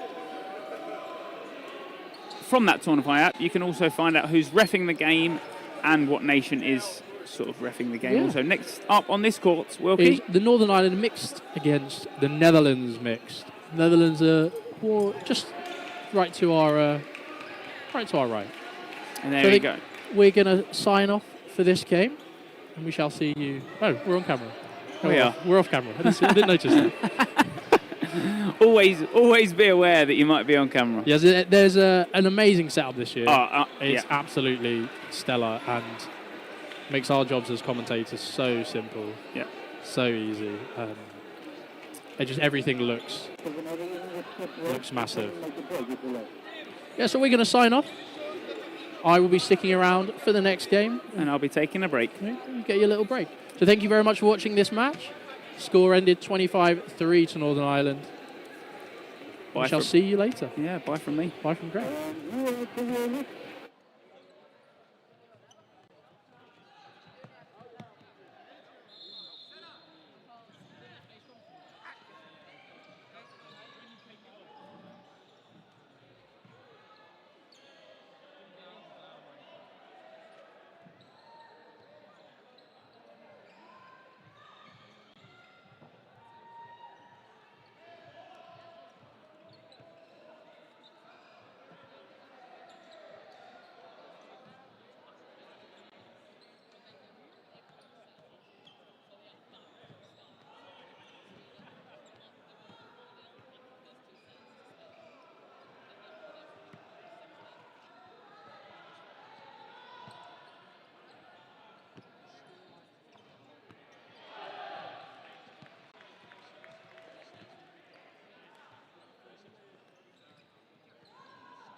Hello, and welcome to our second game of the day here on centre court number 1. I am back again for another game. Jonathan Wilkie, joined here by Emily Busby. Emily Busby. Here for my first game of the day now. Yes. So this is exciting. Yes, so this will be a lovely game. We've got Northern Ireland, who just featured in the men's game against the Netherlands. Big mixed game. You have the reigning champions in Northern Ireland against the Netherlands, who have historically done pretty well in the mixed. Yeah. So we've got, so in terms of rankings, Northern Ireland currently ranks second, and Netherlands ranked 9th at the moment. So a bit of difference in terms of the rankings there. So really here, this is a good start for Northern Ireland. They've rested a lot of the men that were playing in the mix now in the previous game. So obviously they're fresh rather than playing them in that men's game. And really, they're looking to solidify the team tactics at Northern Ireland, mesh the team, start off well so they can really build on it for the rest of the tournament. Whereas for the Netherlands, it's a really good opportunity for them to build on what they started last year, because obviously they did really well, particularly the women, at the European Championships last year. So it'll be good to see how they get on, because obviously they're going to be playing one of the best teams here, so they want to learn as much as possible to then impact those games where they're a lot closer in their rankings. With Northern Ireland as well, they are kind of shrugging off that underdog status that they've had for the past couple of years, and they've really cemented themselves as a dominant force in European dodgeball. So now they're the ones to watch. They're the reigning mixed champions, they're the reigning men's champions, and they came second. No, they did not come second. They came third. Yes. In the women's. Yes. So they are meddling in every code. Yeah. And we'll see where they go from here, and can they continue to be a dominant player as the players on top, as opposed to the plucky underdogs. Yeah, because it's a lot more difficult when you're the team to watch. Everybody's then going to be looking at their tactics, really dissecting them to be able to beat them for this year, and they've got to be really adaptable to that, or they've got to still keep with those same tactics but just make them work. So it will be interesting to see how they do it. Yes. And they're just getting ready and warming up now. They've had their warm-up time. The game should start right on dead on 10. We've seen a couple of their players, as Emily said earlier, they have rested a few players. Darwish and Morrison are returning in the subs box, I believe. Mm-hmm. And the starting lineup from the Northern Ireland side of Johnny Hill, Adam Hill, Aaron Murphy on the men's side of things. Or Kelvin Lee. There are 4 men walking around court. Yeah, and then we've got Kirsty Key, Hannah Turkington and Shannon Hill for the women lining up. So that's obviously the Northern Ireland side. So Kelvin's wandered off. Okay. So we've got the Hill brothers and Murphy there. Yeah. So we've got 3 Hills on court. We will try our best to differentiate them as we go. So yeah, so starting on the Netherlands side, and they line up of Elga Smar, Octobrow, Visser for the men, and then for the women we've got Lanting,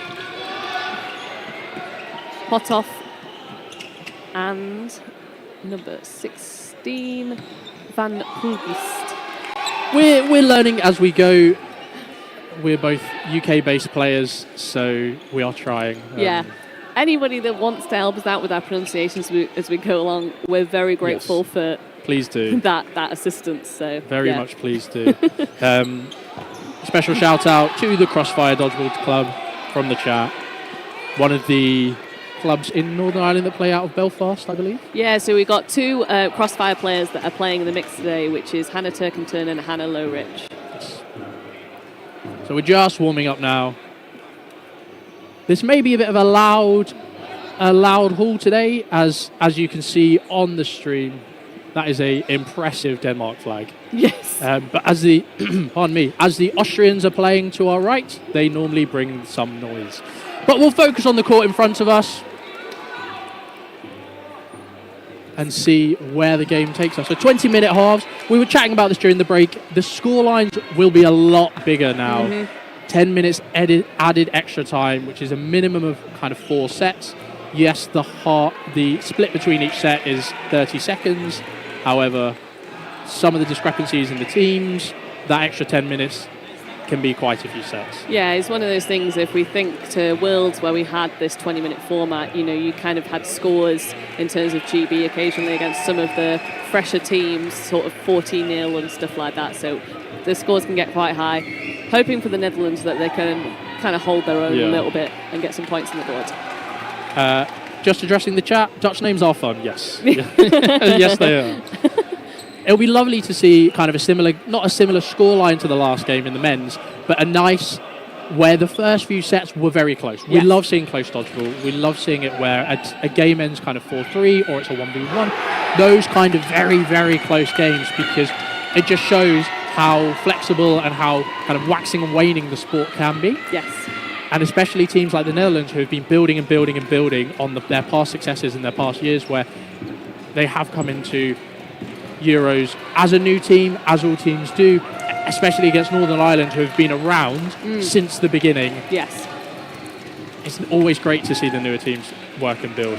Yeah, because, one of those things that they are kind of the development of dodgeball. It's just starting out in the Netherlands. Their clubs are only going to get bigger. It spreads around, Northern Ireland, again, is still growing really comparatively to sort of English dodgeball, because they're still quite small, very centred around Belfast. But it's nice to see with Netherlands that they've got Amsterdam and they've got Drachten. Definitely not pronouncing that right, I don't think. And 3 clubs there. And HGV. Yes, so you've got 4 clubs there represented, which is actually the same as Northern Ireland, who also have 4 clubs represented, so yeah. Normally kind of a split between Ballyhack and Kapow, but we've also got a Queen and the Crossfire pair that we mentioned earlier. And off we go. Aaron Murphy not managing to make that middle ball. Netherlands coming forward with a nice great hit there. Yeah. As the Northern Irish players couldn't get the ball to Hill on the wing, he was caught lacking a bit, and that strong arm of Murphy comes across, making the single hit. So nice and even so far in this first set. Yeah, that deceptive ball from Murphy. Doesn't throw in the stereotypical fashion. A block there called on Johnny Hill there on the right wing. So yeah, 4 balls to Northern Ireland now. Strong block there from Visser on the wing.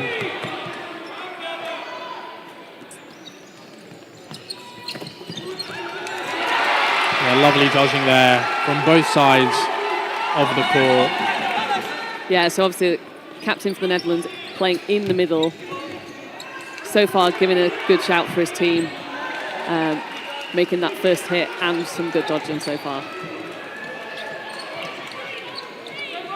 You can see that they're looking for the reply, and a great post throw from Johnny Hill there. Yeah, he was really patient with that. He waited. He could have gone for number 13 high up court, but really went for kind of got the fakes in, got him to retreat, and then took out a player that wasn't necessarily paying that much attention at the back. So, and it shows that you don't always have to be playing at 100 miles an hour.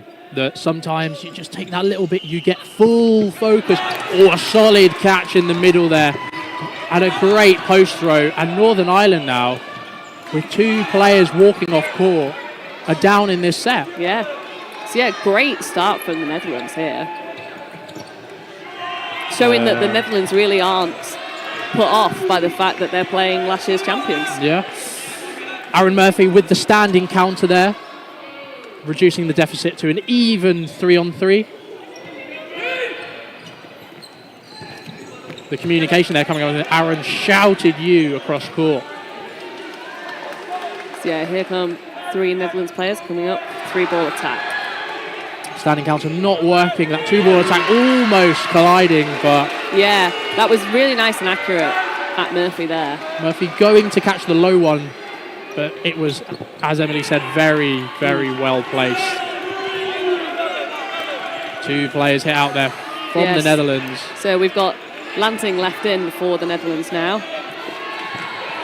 Nice dodge and stays on court. 2 balls on the side of the Netherlands. The set timer ends, and NI come in with a win from a deficit of 1 player, I think. Yes. But very well controlled there at the end. It shows the experience of the Northern Irish players across the board, both men and women. Yeah, so no panic there from the Northern Irish teams. Just calmly played it out, played their game. So it's good to see, you know, they're going for that strategy and that calmness to start with. I think that was good from the Netherlands as well. Obviously, getting up, it's just they need to build on that now. Try and get some points on the board. So Murphy winning that middle ball this time.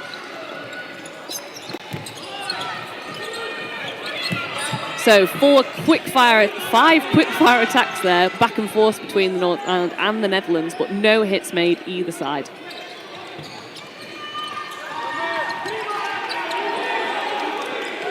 So a lot of quick balls now, a lot of post throws and quick attacks, but so far failing to make a hit.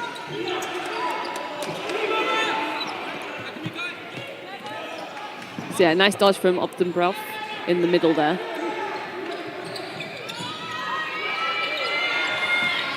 So the difference, I think, between casting our minds back to last year in the Netherlands, difference between the Northern Irish mixed team and the Austrian mixed team, I believe, personally, was the women in the Northern Ireland side. Their ability to stay alive throughout the sets. Yeah, they're great movers. They've got great lateral dodging in there. And you could just see then from Hannah Turkington, whilst jumping, which a lot of people would say, it's difficult to change what you've done as soon as you've taken to the air, actually managed to actually move whilst in the air to stay out of the way of the ball. Yes. And I think in a lot of these mixed games, the women certainly are the difference, because obviously your men have the big arms, they can make the big plays, but there are still 3 other spaces on court that are taken by players.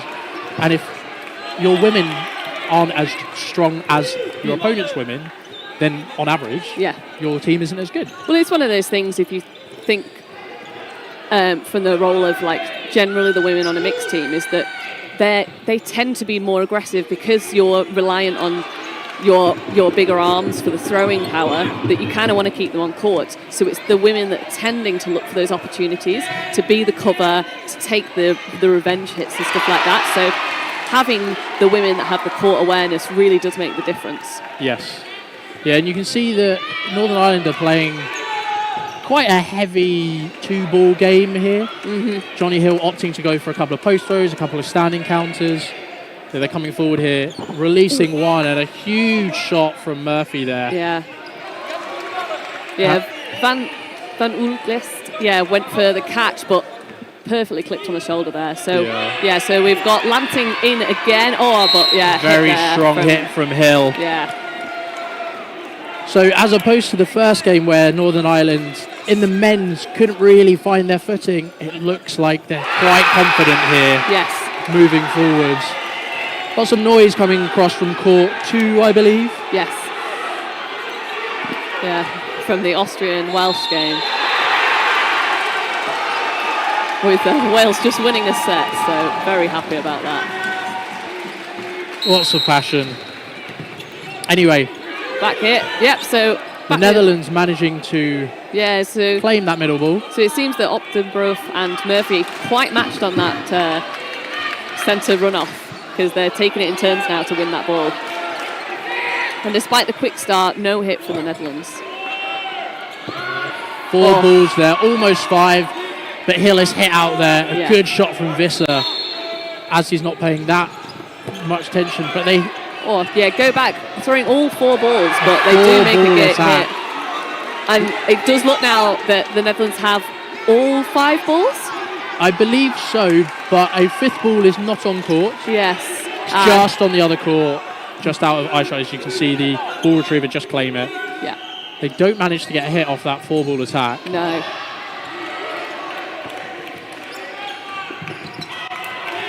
Great post throw there by Hill on the left wing. Yeah, it's one of those things that when you've got that that ball majority, you've got the 5 balls. You've really got to try and capitalise on that at the time so you can get that hit. Oh. That slow, delayed ball coming in. Yeah. Hill not managing to make the block. And I think he half tried to make a block and then half tried to catch it. Yes. It was in 2 minds there. Lovely dodging there.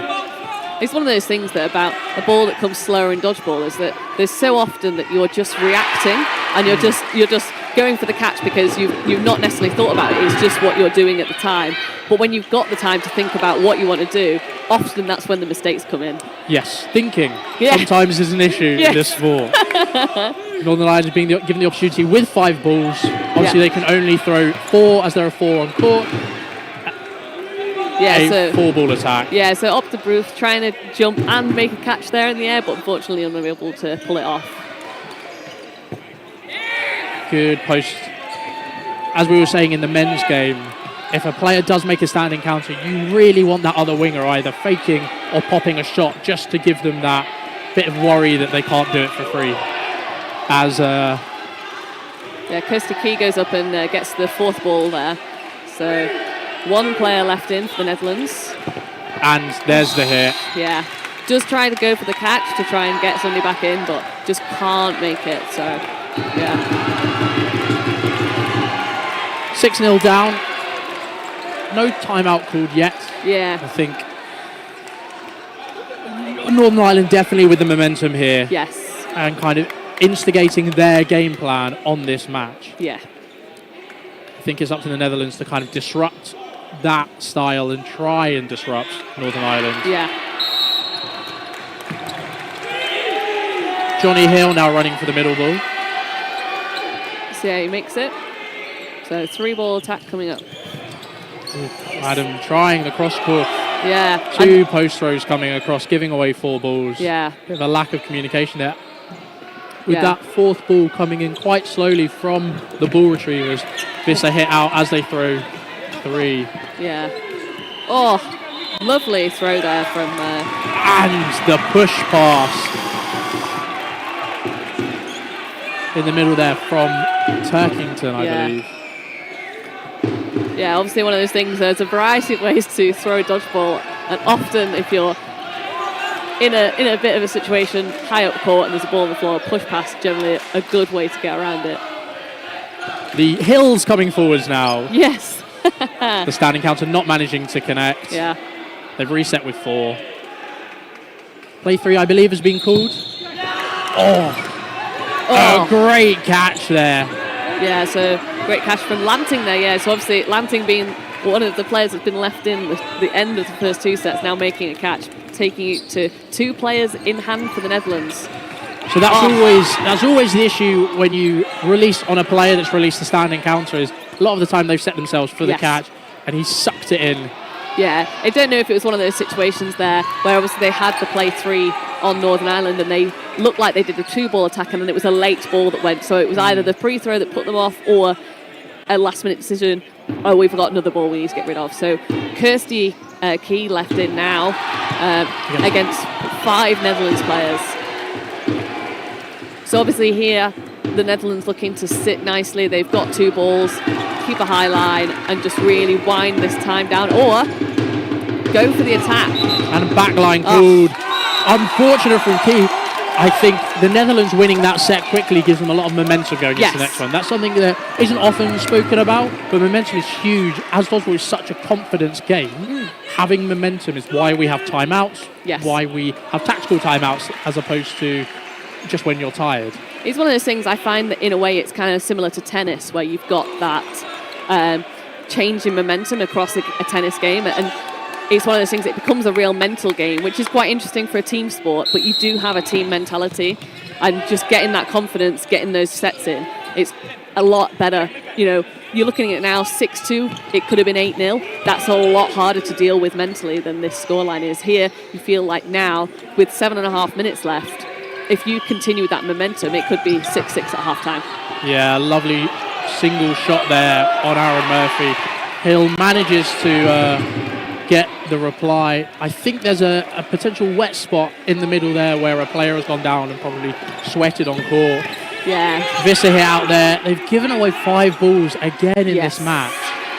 Yeah, ball retention's really key, particularly when you're against such a good team as Northern Ireland, because they're going to capitalise on it. So really looking for ball retention. But Lovely standing that was a counter lovely there. standing counter there from Pothoff. As you can see on the stream, it is net to net. So if you throw a ball, chances are it's not coming back. Yes. You do have the potential if you hit a player up court.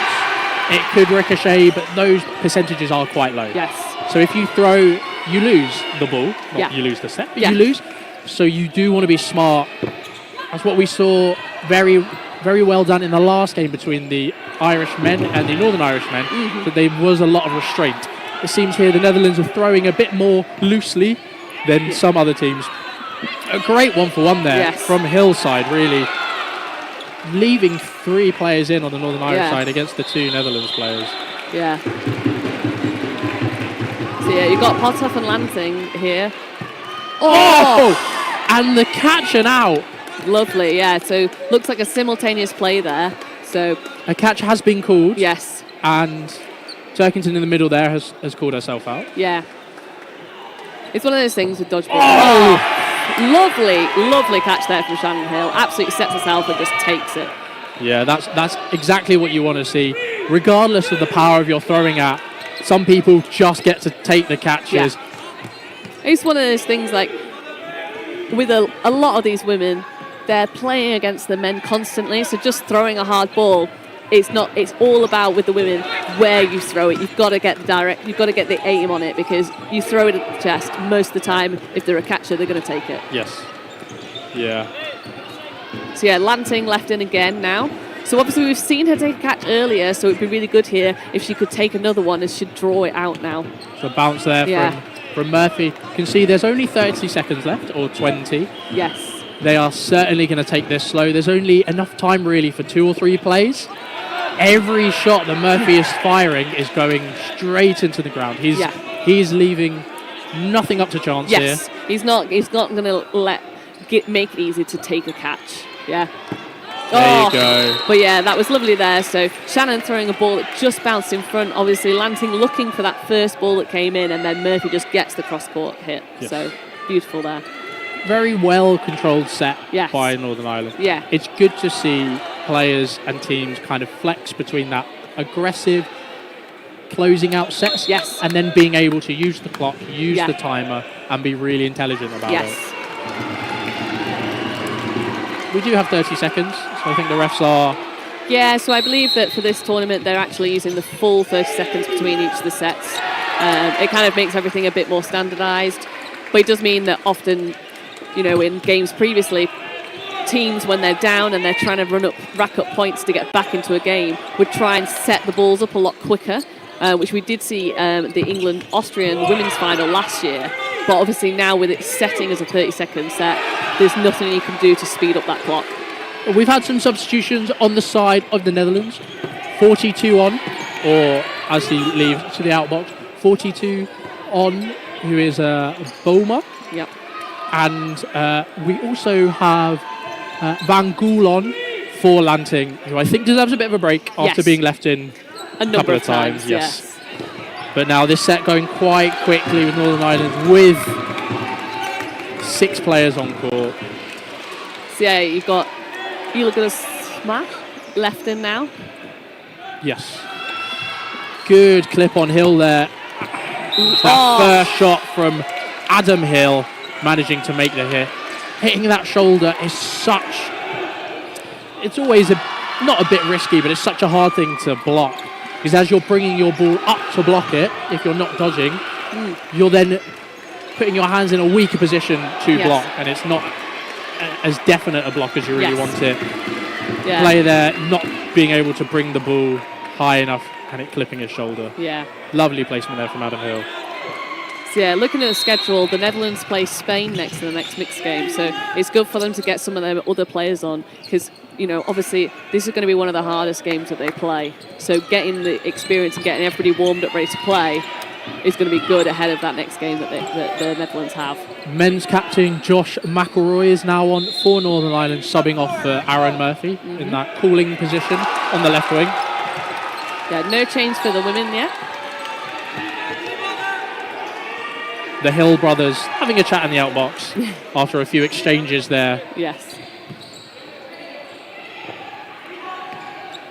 Bounce called there on McElroy from the delayed shot from Visser. Yeah, so 4 balls now to Northern Ireland. It's one of those things about the Northern Ireland team, because they're so good at keeping out the way of the balls, is that often, Hill not managing to make that backtrack catch. Yeah. So yeah, often, teams have to throw more balls in order to get that hit, because they're dodging so well, but it does mean they're then just giving that majority, giving out those 4 or 5 balls to the other team, so. The no-look standing counter coming from McElroy, easily blocked in the middle. So yeah, so Northern Ireland obviously 2 players down, but they've got plenty of time in hand to try and turn this around. But obviously, the Netherlands, doing well. So yeah, lovely hit there from Visser on Hannah Turkington. So Turkington kind of half committed to the trade and half committed to the hit, or the dodge, sorry. Yeah. Which would have been quite a beneficial trade. Yes. As you do say in the mixed game, where I know some clubs will ask their players or their women's players to trade with the men's players. Yes. But you would think that's a bit of a beneficial trade. Josh McElroy left in on his own. Lovely hit there. Yeah, takes out Visser. Very much back his arm here. And the ricochet catch, bringing back in Adam Hill. So yeah, so suddenly we've gone from 5-1 down to 3-2 down, and another hit, 2-2. Now Josh puts his hand up and he goes, yeah, let's slow this down. We don't need to play 100 miles an hour. Yeah. We've got 40 seconds, and 2-on-2. That just shows their, how good they are, because they can switch it so quickly. You get it with some players that they generally tend to have one style. They might be an aggressive player or a defensive player, but being able to switch from aggressive to defensive is just absolutely key in these kind of games. Yeah, precisely. And that's the set. Yeah. The half clock, sorry. Yes. But that's what we talk about. We talk about momentum. And the best players can switch momentum and figure out that switch of momentum during the sets. Yes. Josh did a massively good job there to bring back with some brilliant hits. And as we were talking about Darwish in the last game, he's a caller that backs his arm. Yes. So that's really what you want to see. Yeah, definitely. I believe that's either the half or a 90-second set. Yes, which is the difference between the British dodgeball rule set, which is a minute set, you get a 90-second set. So you get a bit more time. Yes. But that is just the half. Yes. The half timer ran out. Yeah. And we are switching sides. Yes. See, obviously the score sitting at 12-2 now to Northern Ireland. So obviously Northern Ireland just want to continue the momentum they've got. They're probably going to bring on a few more of their players that have been, in the sub box now, because they've got a nice lead. It's a good opportunity to get more people into the game ready for further games in the future. Whereas the Netherlands, they're really looking to try and build. They've had a few where they've been up, they've had the advantage, and I think that's what they really want to look in this second half, is when they've got up, is keeping that lead. Just casting our eyes over to the Wales-Austria game, which looks like it's fairly evenly matched. Not that we'd want you to click off our lovely tones. But that is being streamed on the EDF YouTube channel. Yes. Same with the other commentated stream at Court 4. That's on Dodgeball TTV2. If you're on Twitch, if you're joining us from Twitch. We are being co-streamed. Just to cast our minds back onto this game, certainly in Northern Ireland's hands. Yes. They've not necessarily played their strongest lineup. Yes. Not seeing their incubant cooler of Kelvin Lee playing on the other wing. You've got the Hill brothers instead on either wing. Yeah. And Aaron Murphy in the middle. Their women's side of things, I'm fairly certain that would be their strongest lineup for women. Yes, I would say so, yeah. And they do have quite a lot of depth in both sides. One of the things that people have always spoken about with Northern Ireland is that they might not have that depth, but in the mixed, when they have 8 exceptionally good players on both sides of the men's and the women's, the depth isn't that much of an issue, and it's showing kind of now that they've had a back-to-back game with their men's and their mixed. Yes. And the Netherlands side, Personally, I think they need to just derail Northern Ireland as much as possible.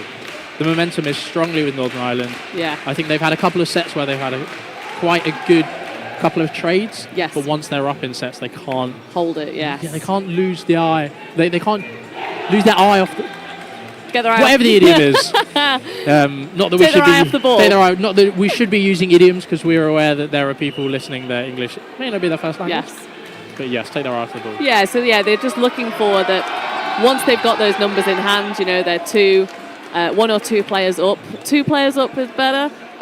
Looking to get their dodging, absolutely. They've done a lot of jumping of the Netherlands. They're getting hit in the air quite a lot. And it's one of those things like you can move, but it takes quite a player to be able to move in the air. So lateral dodging is so good in the mixed game.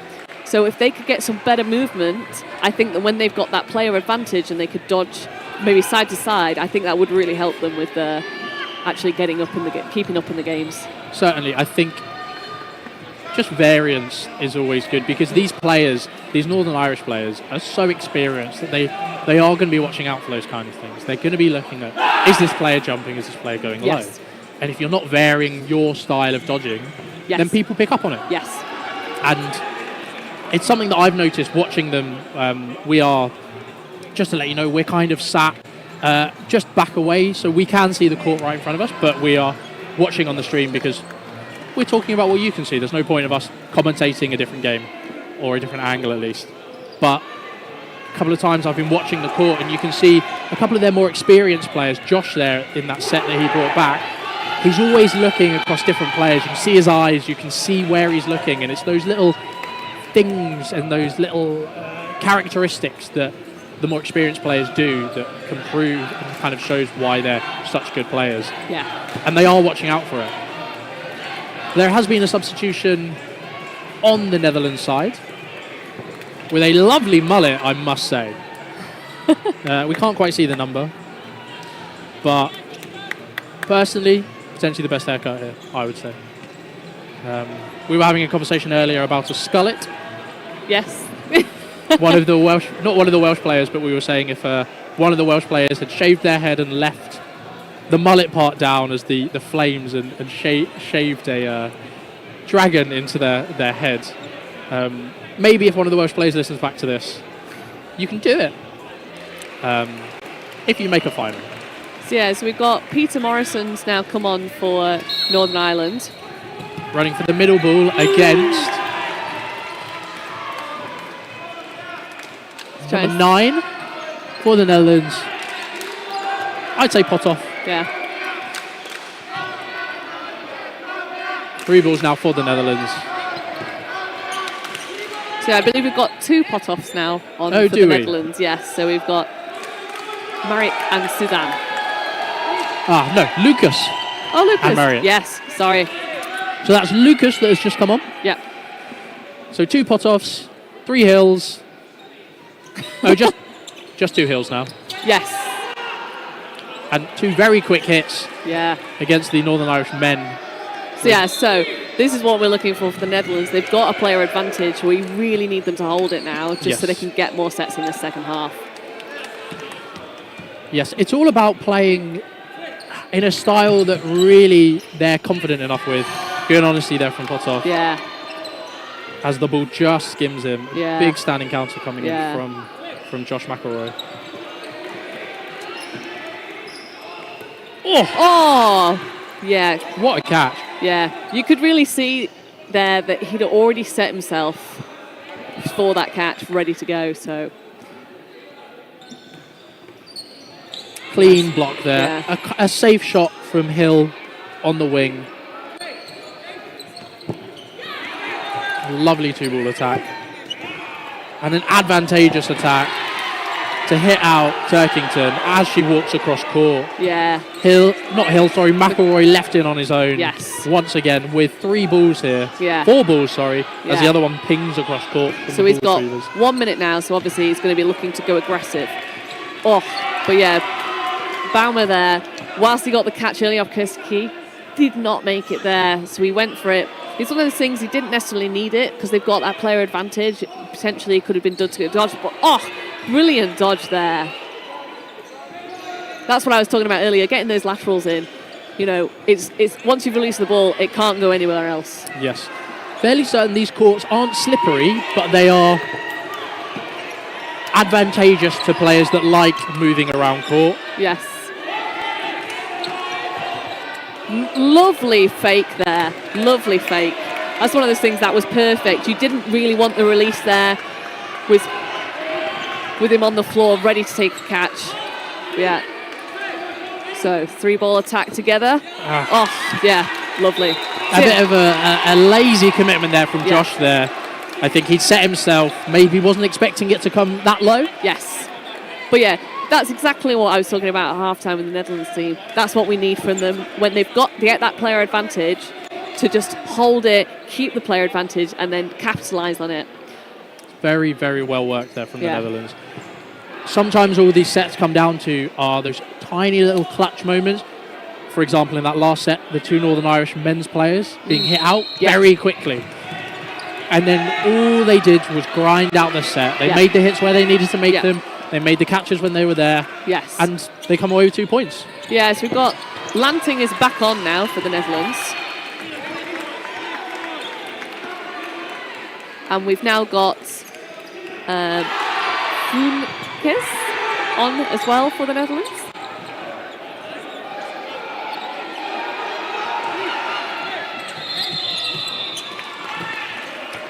Solid dodging there by Morrison in the middle. Good post throw there from Hill. So yeah, Hill asking for that ball to get the balls to the wings, make the Netherlands come up to get that 3rd ball.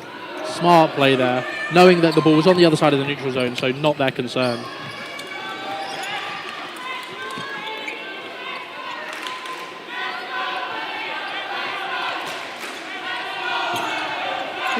Strong 2-ball attack there. Yeah.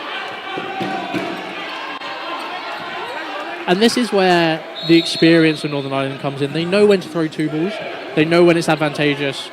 They know when they can kind of get, not the certain hits, but when your plus percentage maybe like 60-70% of making a hit, they execute it quite well. And if you don't make the hit, it's not that detrimental to the next play and the next couple of plays, because they don't make that hit. It's 4 on 6 there. So yeah, again, Northern Ireland dropping back, making sure that the Netherlands have to come up to get that 3rd ball. Oh, and then a trade Another brilliant play. Yeah. So yeah, you had a trade on the right-hand side with Hill, and then a catch on that left-hand side. So the Netherlands just 2 players down now. So yeah, that was Visser making that play. Yeah, Visser's taken a few catches now, so clearly very happy with that. And Morrison doesn't manage to make the fumble. Oh man, that was a very long time that he tried to catch that ball. I thought he had it there for a second, but almost a carbon copy of a catch he made in the previous game. I think Turkington being nearby might have distracted him there, because it kind of fumbled out of his hands and it looked like she was going to go for it. And then obviously it's one of those things. And then Shannon Hill getting hit and trying to catch the ball for a win off court, but unfortunately can't. So we're down so it's 2-2. So the Netherlands have really managed to bring this back. Yeah, really solid play. A couple of a lovely shot there, and that's the set. Wow, that was very impressive. I'm very impressed by that. That was absolutely great play there. The Netherlands are really getting into their stride. Northern Ireland, maybe with a couple of substitutions, they're calling a timeout here. Maybe with a couple of substitutions. It did feel a little bit there that calmness that Northern Ireland have had for the rest of the game, that they lost it a little bit. It seemed a bit panicked, like the stuff they were going for was stuff they've not really gone for a little bit. So bringing this timeout is great for them, because they're then looking to get rid of them, slow the Netherlands down, take off their momentum, and also calm themselves down. Because obviously it can get away from you the game sometimes. You start making a few little silly errors. So if they can just tighten that up, that's great. But yeah, for the Netherlands, they're looking to try and keep that momentum. So you can see that, that I think their coach is like looking quite pumped. He's trying to keep his team, together, because it's, it is only a minute, but you can really lose a lot of momentum in that 1 minute. So you've really got to keep your players on that mindset during that time. Certainly. And as we've seen in those past 2 sets, back to these kind of clutch moments that I mentioned earlier, in that previous set, Visser made the hit and then made the catch, taking out Hill and McElroy. In the previous set, Hill and Morrison went off for a couple of silly, maybe not silly things, but things that they could probably have just taken a step back and not committed as much and slowed it down. And the scoreline has gone against them. Well, that's the thing is, Northern Ireland don't need those trades. They can rely on their sort of general play to win the game, whereas the Netherlands, the trades are really working out for them, and they're looking to be more aggressive, whereas Northern Ireland looking to take a little bit of a step back now. Yeah, and we have a substitution, I believe. Helen Cunningham on. Yes, for Shannon Hill. 4 balls now from the side of Northern Ireland. So Northern Ireland now looking a lot more clinical.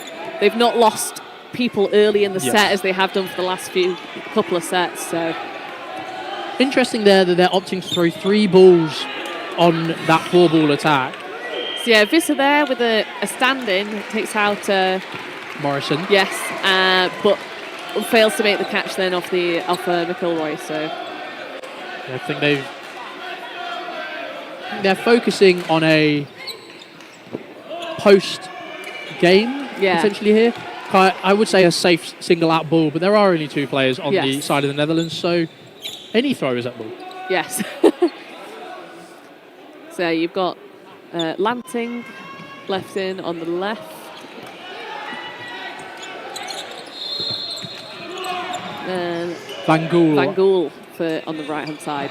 Yeah, we're just pausing for a moment to see the numbers, so that we do have all of the players in front of us. We're just trying to see which name correlates to which number. Van Gool hit out on the cross-court by McElroy. Yeah. One of the things that I find that McElroy is very good at is his no-looks. Yes. He throws in quite a stereotypical wind-up. Yes. And uses a lot of his arms, so his body doesn't always tell you where he's throwing. Yeah. Yeah, that's one of those things if you can perfect a no-look throw, it's great for people that aren't paying attention. Like, if you're watching the body language of the player, there's some people that you're going to miss out on. Sometimes you've got to just keep an eye on the ball and try and ignore the signals that you're getting off that player. Yes.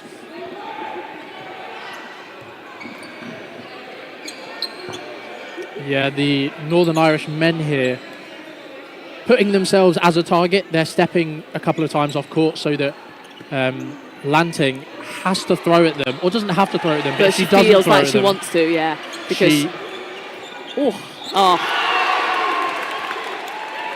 either a hit there or she called herself out for an invalid. But either way, that is the set to Northern Ireland. Yes. Very well timed time out there to kind of cut down the momentum of the Netherlands players. Yeah, Northern Ireland have really used that timeout well. They've got their momentum back. They've calmed down. They're being a lot more clinical about it, which for this game is what they need. It's one of those things that depends on your opponents, that sometimes being a bit more chaotic and taking those risks sometimes works out better, particularly if you're against the clinical team. Or if you're against a team that's doing more of the chaos, it's better to calm that down and go against them.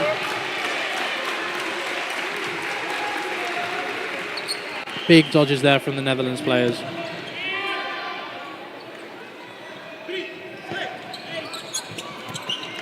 One thing I do enjoy hearing is when teams count down in their own languages. Yes.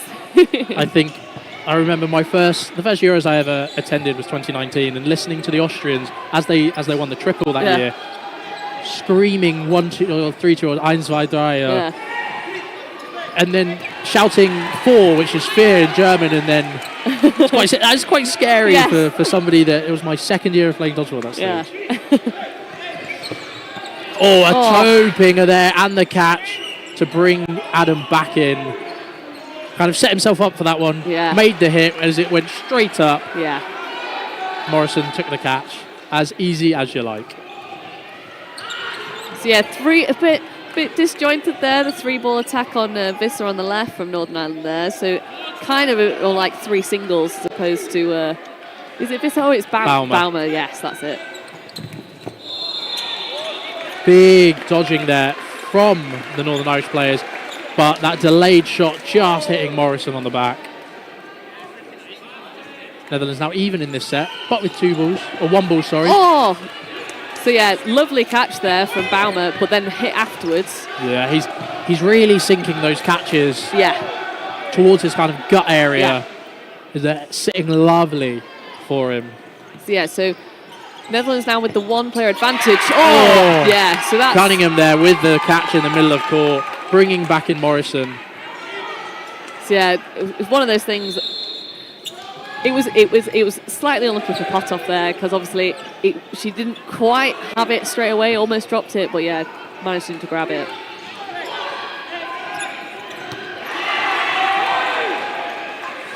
So yeah, cross court there, but Adam Hill completely aware of it. Doesn't bother him in the slightest.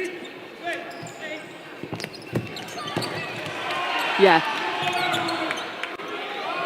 Lovely, lovely dodging there from Morrison. You know, gets high and then immediately drops straight to the ground. Really varies that. And another thing that Northern Ireland are doing so well at is that when there are those hits in the middle of court, all of their players are rushing forward to collect those balls. Yes. You can see the energy from them. Yeah. They are all trying to get those balls in hand as quick as possible so they can move on to the next play. So yeah, we've got Lanting and Van Vlugist for the Netherlands. So Lanting out. So number 16 left in for the Netherlands. So against 5 players. Oh, yeah, looks for the catch, but the one she goes for just a little bit to the side of her, and then fortunately, the one that actually perfectly went at her, she was already trying to catch a different ball and gets hit out. Some big substitutions coming on now. McElroy off for Kelvin Lee and Adam Hill off for Abdul Karim Darwish. Those are some aggressive players to bring on with 7 minutes left in this game. Yes. So they're really rotating their squads here. The women not so much. I think we've only seen the one substitution of Cunningham on for Hill. Yes, for Hill, yeah. It's one of those things that obviously a lot of these players are playing both mixed and the women's / the men's. So it might be that depending on the game that's coming for the women, that these Turkington and Kirsty Key potentially not playing in those women, so they're resting the players that are going to play more later. Yeah, Morrison not being able to get out of the way of that. He kind of half jumped and half stuck his hands out for the catch and unfortunately clipped on the fingers. Good standing counter there from Lee. Yeah. But Darwish hit out on the other side by the single. Or no, the 2-ball attack, sorry. And that standing counter being retrieved by... Yeah, Potov there making his best effort to try and get that catch. But yeah, really committed for it. 5 balls now for Northern Ireland. Yeah, so 4-ball attack, but failed to make a hit there. I believe this is Gerritsen. Yeah, number 44. Oh, no. Substitution. Yeah.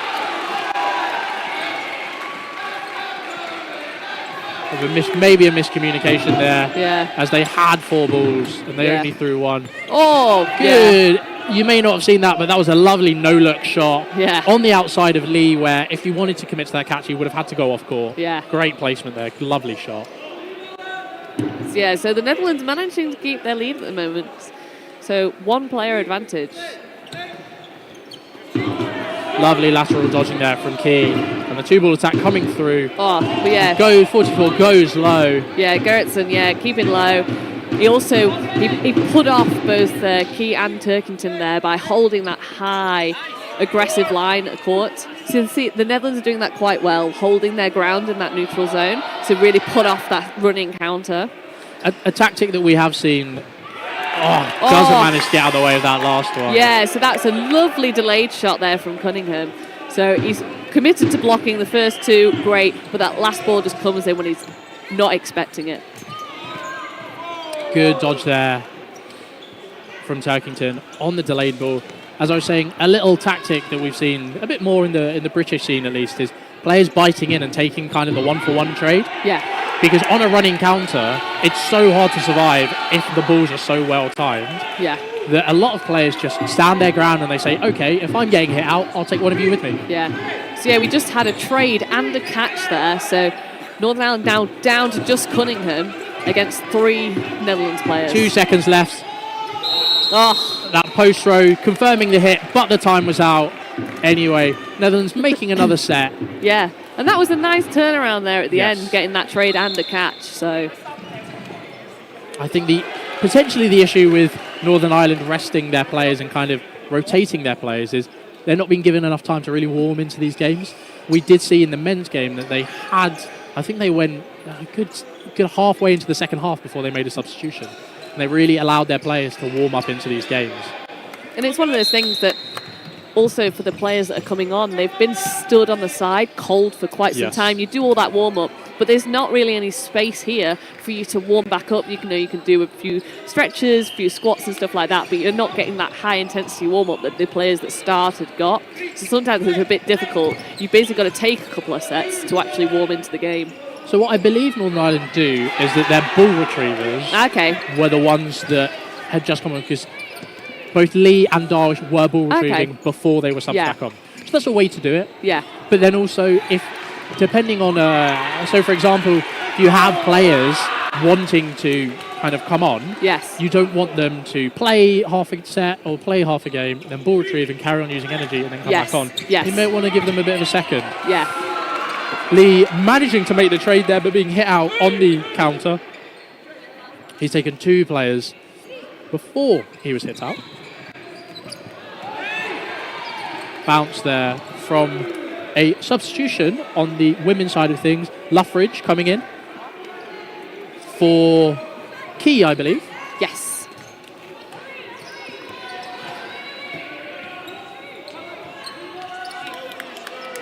So Northern Ireland are loving that kind of push all the way to the neutral zone on the post throw. And then crack a shot. Lovely tracking there. Yeah. Stellar shot from Darwish there. Yeah. But Lanting tracked Cunningham and still left it on the outside of her so that the catch was not possible. Yeah. Very, very well done by the number 22 from the Netherlands. Yeah. Oh. But yeah, unfortunately, carrying quite a few balls then up to the neutral zone. And it's one of those things that if you're carrying 2 balls, it automatically makes you a target because it's a lot harder to keep a hold of both of the balls. Yeah, lovely laterals there from the Netherlands players. She made the throw, making sure she moved. Not quite there when they were throwing at her. Yeah. But that's the set. Northern Ireland take it. We do have just under 3 minutes, not 3 minutes, sorry, just under 90 seconds left for this half. Yeah. So this will be the last set. Yes. I think an 18-8 is quite a fair reflection of the match. Yeah, I think it's one of those things, I think that the Netherlands have done really well in this game and I've been impressed with them. They've got some really good moments. I think if they can just work on some of their sort of like the iffiness, like occasionally it drops, if they could get the best moments and really capitalise on those and bring them to the next games. So I think it'd be quite interesting to see what the score is, the Netherlands against Spain next. Yes. Lovely hit there from Darwish. Yeah.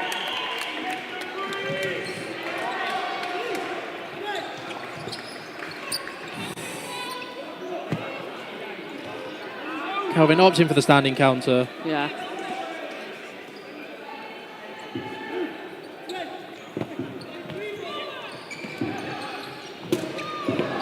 Oh, so yeah, you got Lee there taking a nice block when he's been pre-thrown, but then you've got Darwish just absolutely hammering that ball home. Time pause for a second. Unsure why. We can't quite see. Yeah, I think there was a player that went off and he did put his hand up because I believe he was confused about what had happened. I don't know if it was... Fairly certain the time was paused just because of something wrong with the scoreboard. Okay. Yes, it's gone off on the left-hand side, so... The TV has been hit by a ball. And it's been cracked. Oh. That's frustrating. Yes. Yeah, I was wondering, it does look a bit... that's annoying. Yes. Yeah. So obviously, the referees do have this on their phone, so we'll still have the time. But obviously, it means that on court now, they don't have that timing. Yes. The time is up for the half, I believe. It wasn't paused for the time stoppage there. Yes. So I believe there's about 40 seconds or so left. But the set's over, and that is the game. 20 to the Northern Irish mixed team and 8 to the Netherlands mixed team. I think well done to the Netherlands to kind of bring it back a bit. They had a couple of kind of capitalising on their strong sets. Yes. But are the reigning champions. Yes. And with their depth, Yeah. it's quite hard to play against those fresh players. Yeah. You know, it's one of those things for Northern Ireland. They did really well with that timeout where they started to get some mistakes in there, and that's really good to see that they had the foresight to see it and slow it down. It's one of those things that it works here against the Netherlands, but they might need to be able to switch that a lot better when they come against the harder teams later on in this competition. Yeah, and it's all about kind of adapting to who the team opposite you is and how well they're playing. The great teams play. The good teams play their own style very well, but the great teams can adapt to what's happening on court. In that case, I will be leaving you. Emily will be around for the next game, which is a women's game. Yes, so the next game is Croatia against Sweden. Yes, we've got the Swedish women just warming up. Yes. But I will be leaving you, and yeah, stick around. If you have some time, go and flick through some of the other games and see the scores. We're going to catch up on the other games. The Tournify will be updated soon. Yeah. With the scores. But yes. Yeah, so the next game starts at 11:10. So see you in about 17 minutes. Yes. See you later.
Ladies and gentlemen, welcome back to Court 1, the third game of the day. Yes. Here on Court 1, here in Osijek, Croatia. My name is Greg Whitehouse and I'm joined by Emily Busby. Yes. Yep, so Croatia against Sweden.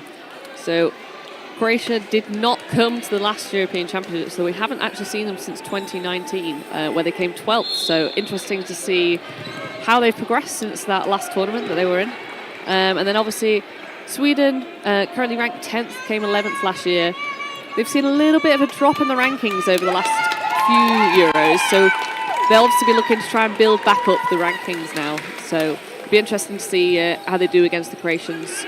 Obviously a team they won't have much knowledge of, because I imagine since their last showing in 2019, most likely going to have quite a different lineup. Yeah, there's a couple of players that you've seen from sort of years previous. Nero on that wing there, Werner and that Vilkutin on the left wing there for Sweden. Like we said, Croatia weren't in years previous, so a lot of these women's players are new to the Croatian setup. A lot of the Central European teams, and you'll find it, I guess, across a lot of dodgeball, is you get a lot of players from handball that sort of transition over. It's that same throwing motion. Ball probably slightly lighter with a cloth exterior, but apart from that, same throwing motion in terms of how the ball moves. In this game, obviously, you're not trying to score goals, you're trying to eliminate the opponents by throwing the balls at them. 5 balls. So yeah, the Croatians there looking, I don't know if they didn't hear the whistle or they were a bit confused there. So yeah, so unfortunately didn't run for the balls, which allowed Sweden to take all 5. So what they have to do in this is take that reset. Even after this set, take a reset now. That first set, put it behind you and get focused on the game as a whole.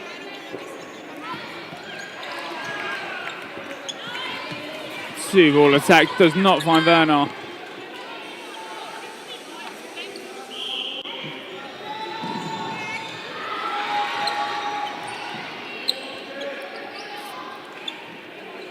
So yeah, we've settled a little bit now. Obviously, Croatia losing 2 players early on. But now a little bit cagey. Obviously, for Sweden, with being 2 players up, they don't need to force it. So they'll be looking to play nice, sort of simple dodgeball. And that's all you really need to do in terms of getting that game underway. It's a long 40-minute game, 2 20-minute halves, each half containing those 3-minute sets. Croatia now, they've eliminated that, obviously that one player, but just start relaxing into the game. Take your single balls. Yeah, a little bit unlucky there from number 55. Yeah. Kind of thought about a catch, didn't really want it, and ended up just sticking a hand out into the ball. That's it, it's that split decision that you're always making. Croatia then don't make that catch. It's going to be a slow start for the Croatians. Sablio there. Oh, and a loose control of the ball. When you lose the control of the ball, when you let go of it. The ref's not called out. Potentially Sweden picking up that ball before it crossed the neutral line. Obviously, it has to roll over into the opposition side for that to be an invalid attempt. But a nice little dodge there. Keep the 2 Croatian players in.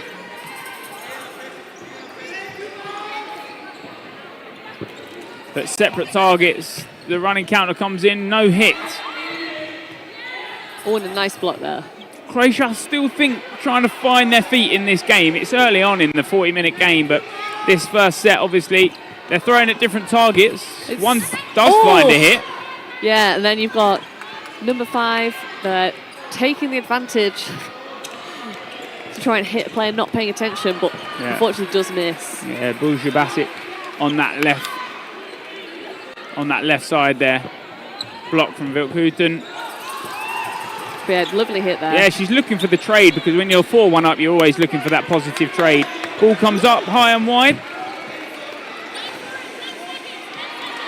So yeah, 10 seconds left. Really needs to... Yeah, the only thing really there was she needed a catch to try and to settle things there in the last 10 seconds. But yeah, one of those things, hopefully the Croatians this time get the start. I think that was confidence knocking there, not doing the run and getting 2 players out in the first sort of 10 seconds. So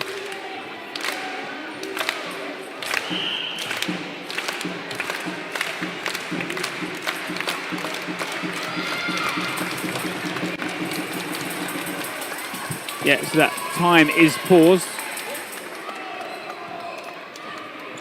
Yeah, I think potential issues with the TV setup, or it might be that it wasn't set up at the start. I didn't actually see. I think it was set up at the start. Yep, it's mirrored to our screen. Okay, yeah. There'll still be a 15-minute sort of continuous time anyway, because you play that 30 seconds is a set time in between sets. It's for the set to be reviewed by media. The teams take the break within that set.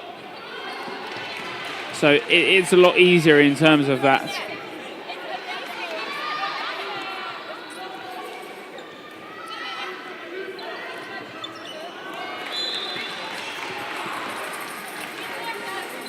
Yeah, it's one of those things that sometimes we have issues with the technology, but it's one of those things for the players on court, having those TVs with the score and the timings is really helpful to them.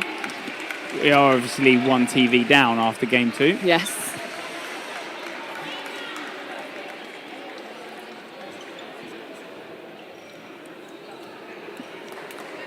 So yeah, there's always the option to go back to the old-fashioned way and using pen and paper, but obviously they won't have the live timings, and it depends upon whether they've got a coach in the box that can do timings for them as to whether they'll be able to keep track of the set as well. So.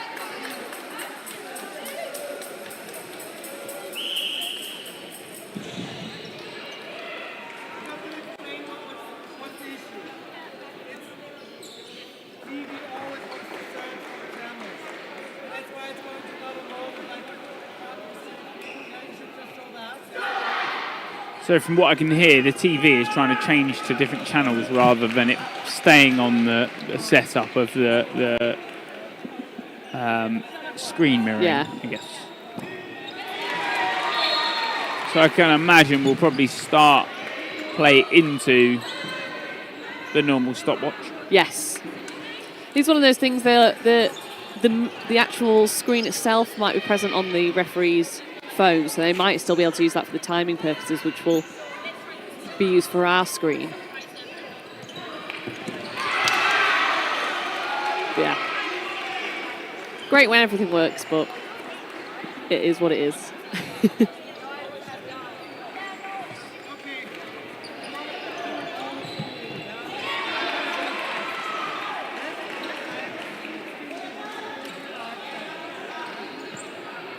Yeah, so the referee there saying he's going to be using the stop clocks and just letting the teams know how long they've actually played of the set. While technical try to fix the TV. Yes. So yeah, I didn't quite catch it, but it was definitely 3 minutes and something has been played. I can imagine. Yeah, so well, theoretically, we might not go to 16:30 here because the set ended before. Yes. You know, before the actual 3 minute timer was up.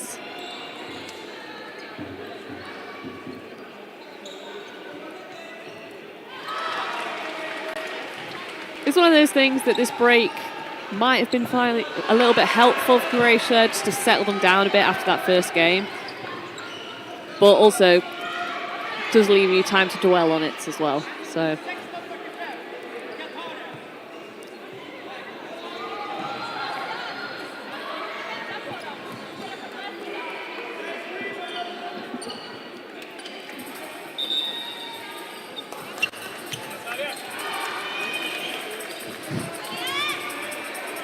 So yeah, the Swedish coach now is getting a stop clock ready to sync with the referees. So there we go. Yeah, Croatia this time hearing the whistles setting off. So they've actually won 3 balls. So they can actually start with the majority this time.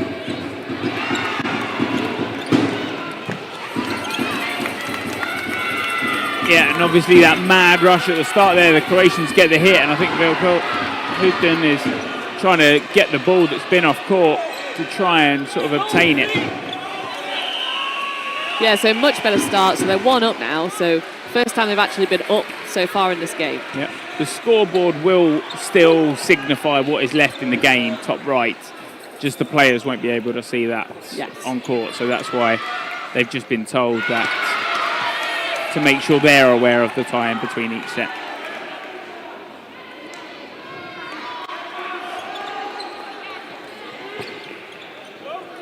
So Sweden with a couple of plays now, that one-player advantage against Croatia.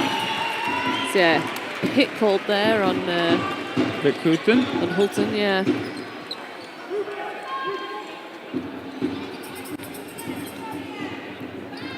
Croatia, see, they come together for that call this time around. The standing counter is made. The ball has been thrown up. Yeah, but a trade there. Both teams getting a hit, so 3-3, all even.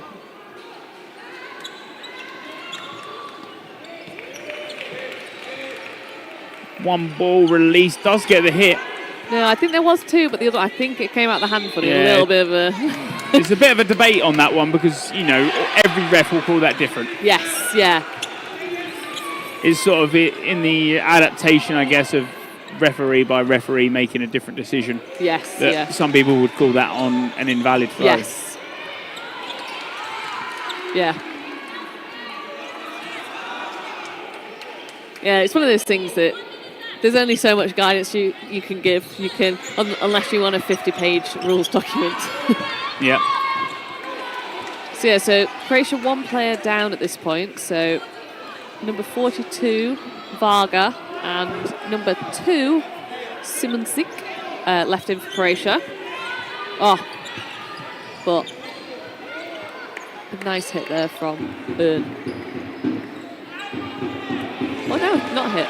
No, I think it's just bounced before a leg. It's a close one. Yeah, I think the refs looked at calling it centre ref, but I think it's his blind side. So I think the other refs have sort of overruled it as such as a decision. Yeah. And you'll find that with the refs situated at different points that they'll always have a different sort of angle of the play itself. But Croatia have now given away that 4th ball, so a 3-ball attack at max. Oh.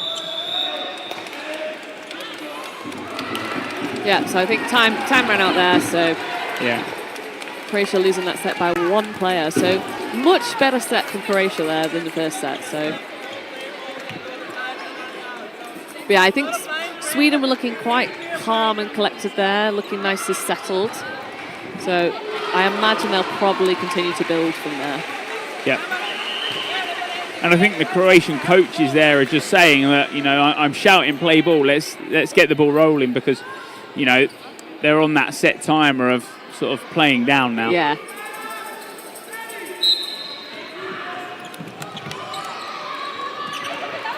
So yeah, Croatia winning that opening rush again, so have the 3-ball attack. Oh. The Croatians, when they're up high, and they're certainly accurate at that, when they're throwing their single balls in close range. Yeah. That was a great hit from Sestan, the captain. Yeah. And a catch there. Yeah, ball in hand, it's popped up while she's sort of tried to block it. It's one of those things, there's great catches, but half the time no one really intends to do them. And that's always the way. It's sometimes, you know, as much as it is skill and tactics and micromanagement, there is always that sort of an aspect of luck that's going to be involved in everything. The single ball comes in, and it's great from the Croatians. Like I said, the single balls are so clinical every time. Yeah, so Varga taking that single hit. And catches Tomasini as well. Yeah. So yeah, much better for the Croatians in this set. Absolutely clinical from them. And yeah, although she does make the catch still, but the player was also, I think, out for sort of a line infringement. Yeah. But because you've released that ball is still a live one. Yep.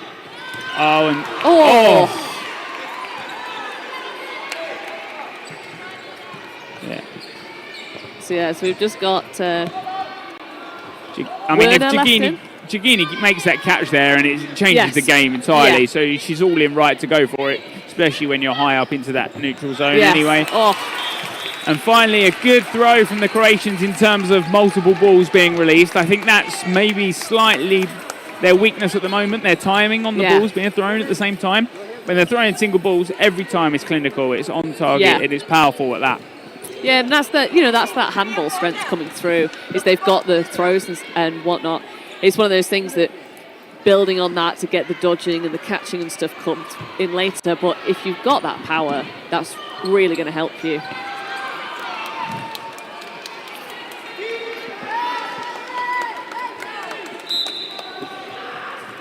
So yeah, with that win, it's now 4-2, and it's anyone's game at this point. Yeah. Good bit of discipline from the Croatians there. Normally they've thrown that third ball away, and when Sweden are coming forward with multiple balls, that was it. So the hit first before she released. Yeah. I think she blocks it, but it rebounds onto her leg, and that ball is still a live one. Yeah, so. and it's one of those things like sometimes in the moment players don't feel that. So you've got to have the referees for those calls. So 4 balls now to the Croatians. So obviously going for a multi-ball attack and make a hit, but a post throw there. Yeah. Yeah, so 2 outs, 2 for 2. Not a bad trade, I guess, in terms of the side of the Sweden side. But then Croatia probably look at it the same way. The single ball, and it's a powerful one. Yeah. No catch again.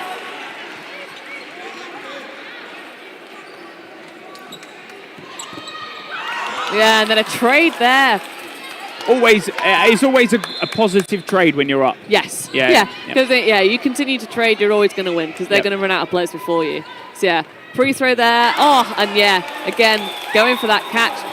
Sweden haven't really made any of the catches they've tried to go for so far. It's one of those things that maybe it's a good time to reset, keep themselves on court, get some more dodges in. They are one of those teams that I think when they make that catch, it snowballs from there. Yes. It's the mentality thing. It's a huge thing in dodgeball that when you're making that single ball catch, or you're making the catch from a multiple ball attack, it's always about sort of just looking at progressing from there, and it is that sort of extra bit of momentum, extra bit of confidence that a player is after. Yeah. And it's one of those things that can also go the opposite direction. If you're failing to make those catches you feel you should be able to make, it then knocks your confidence and you start to question it a little bit every single time you're going for that ball. So sometimes it's good to just take a little bit of a step back, have a break, get some good dodging in, and then go for the catches later. So an interesting attempt at a catch from Stralin there. Luckily goes straight over her shoulder. But And there you go. Now sort of the Swedish side has now reset a little. They're 5-on-5 now. They've just got to relax. They've not got to sort of panic into it. Make sure they're throwing at the same target if they're multiple balls attack.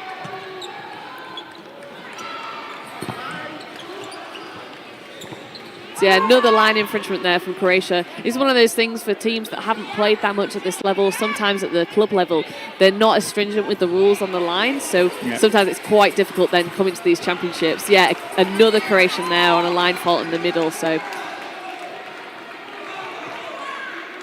it's one of those things that is, a line fault's almost the worst out because it's just kind of like a poor attention to detail. Yeah, a bit of discipline on yourself. Yeah.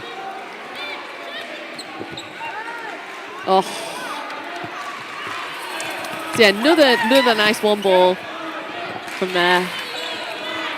But unfortunately... The good thing about this and how the Swedish side is responding is if the Croatians are coming up high into that neutral zone and they're throwing the one ball...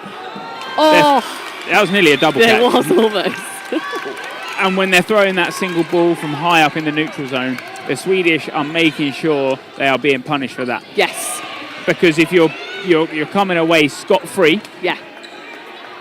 you're almost letting them just win the game. Yeah. But that line infringement there, I think he's right on the call. Obviously, the referees don't have video playback, but sort of I do here. Yes. On the screen. She does stand on the front line there, and that is obviously the out from that part when you're past that neutral zone. Yeah. I mean, at least the hall's not slippy because we've had, you have issues at other tournaments sometimes when your floor's quite dusty of people just sliding straight over that line. Yeah, we're in this hall for 4 days. By the 4th day, it might get a little bit humid in here. We've got 29 degrees coming on Friday. Yes. But aircon is great in here. It's a good ventilated hall. And although that sounds sort of weird to say, it's sort of quite a key thing, especially when you've got this many people playing sports in the hall. Oh, that's a great 2-ball attack. That last one from Nero in the middle gets delayed. It hits the Croatian on a come down. Yeah. Yeah, and there's once you're in the air, there's very few places for you to go. And yet again, it's that thing that I've said, the Croatians, when they're high up, it's great, and their single ball attacks are strong, but Sweden are just making sure that they're punished. That's what I want to see from the Croatians. That is perfect. Yeah. It's the cover, it's the come across from Sablia. Oh, yeah. Just a bit of a non-block there, unfortunately. Catches her after she's blocked it as well.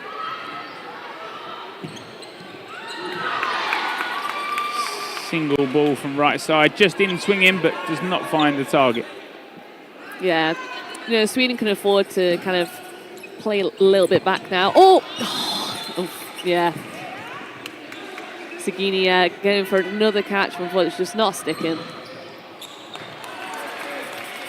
And she's going for it, and it's there every time in the right place. It's just that sort of milliseconds of not securing it. Yeah. But she's got the right idea. Yes. When you're 6 on 3, I'd be looking for catches every day. Yeah, so Hulton getting hit out there. Did have a nice lateral dodge, but yeah, great tracking there for the Croatians. Good block up high. Yeah, so Sestan, the captain, doing really well for the Croatians there. Blocking, dodging. Hit on the standing counter. Yeah. Oh, but great hit from Sestan. And another one. Yeah, hits her on the no-look. Yeah. She looks like she's throwing right side, but ball gets released perfectly. So yeah, so 2-2. Oh, but wait.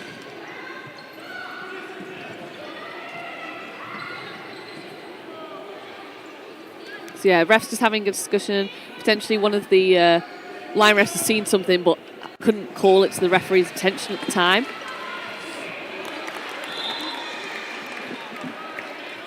So yeah, obviously the Croatian player is trying to come up and get involved in the discussion, but that discussion is for the referees.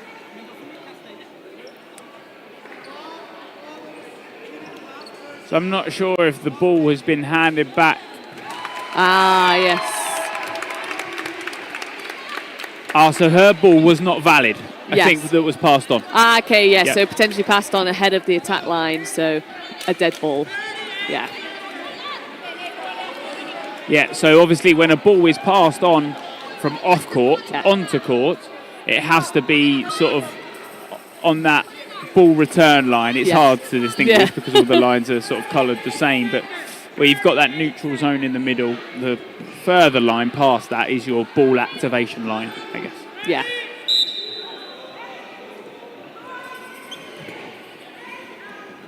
Single ball gets released after a couple of fakes and a good time fakes. Yeah.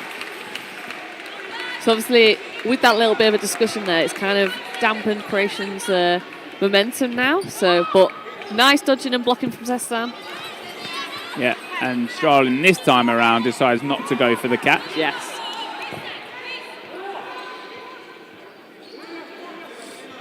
So yeah, Sweden opting to not take that revenge hit and just set with 3, which is good. Oh, but yeah, Sestan taking out number 55 Anka. Yeah. She's really turned this game around for them in this set. Yeah, again, double hit, great, but time. Yeah, just before the whistle, perfect timing. Yeah. She's done everything right. Yeah, exactly, yeah. But it's one of those things that, obviously with being such a big player, is that if Sweden now pick her out as the person that's making the plays, changing it for the team, is they'll be looking to take her out early. Yeah, it's always a tough one, especially when you've got that sort of captain that brings so much to the squad. Yeah. That when that player is out, do they sort of lose the momentum? Do they lose sort of the order, I guess, of how they play as a team? Yeah, because if you're always looking to that captain for your instruction and the play style and stuff, it's quite detrimental. Yeah. If you lose them.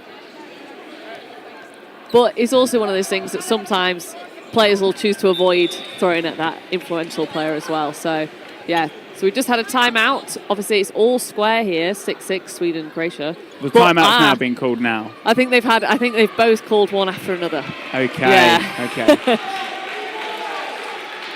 So which is a thing. Yes, yeah. So obviously, if the other team's called a timeout, you still want to have time for discussion. You can obviously, the other team can call their timeout immediately after the previous timeout.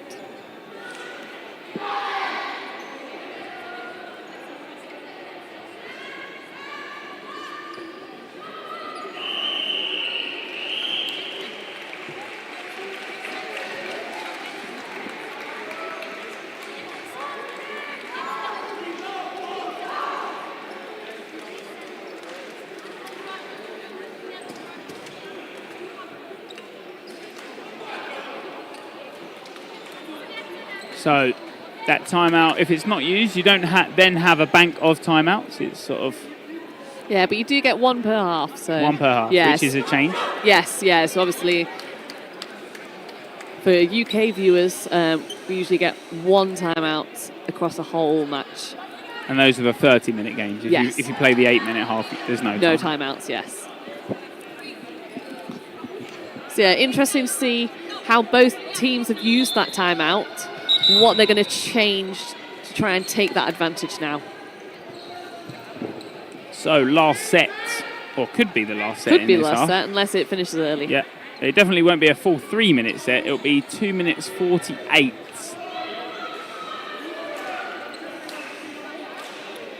So 2 minutes 48 left in this first half. So yeah, the Swedish supporters there trying to gear them up for the game. So yeah, Croatia win the 3 balls. Sestan coming up, looking as if she's going to take the quick start, but then thinks better of it. Oh, and that block there from Croatia, so they've now got 4 balls.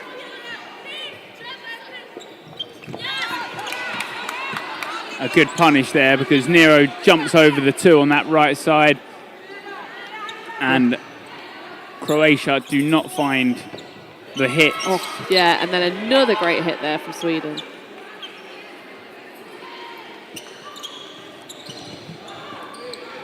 So Croatia looking at sort of their discipline throughout this game. Yet again, they've taken the 4. It's weird because they walk up and they get so much power behind the walk up. Normally a lot of teams will look for the run. Yes. To sort of build power. Yeah.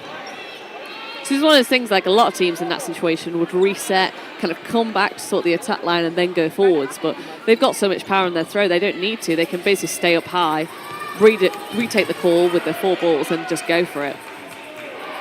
Yeah, couldn't agree more. So we've got 2 of the Croatians left in now. Yeah. Number 12? No, number 42. Number 42, yeah. So Varga and number 5. 55. 55. Sovasek. Oh, and they've made a catch, haven't they? Whilst we've been looking for their names. So Croatia have got a 3rd player back in. I think that there was a hit that was made, but I think it was called not out. Ah, okay, yeah. Rather opposed to a catch, yes. Budjibasic makes her way back onto court now, and yet again it's the single ball hits that the Croatians have been looking for, which is so weird because so many European teams come forward as a pact and then throw multiple. Yes. Croatians happy to throw 1 every time.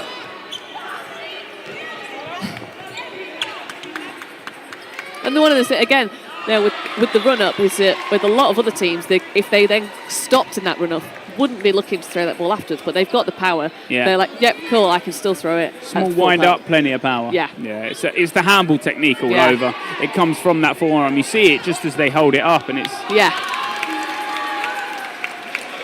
Yeah, Aknar gets her hit on that right side. She makes the trade. So yeah, 2-2. So yeah, nice dodge there. Oh. Good timing, but... Yeah, Hulton just about keeping out of the way of that.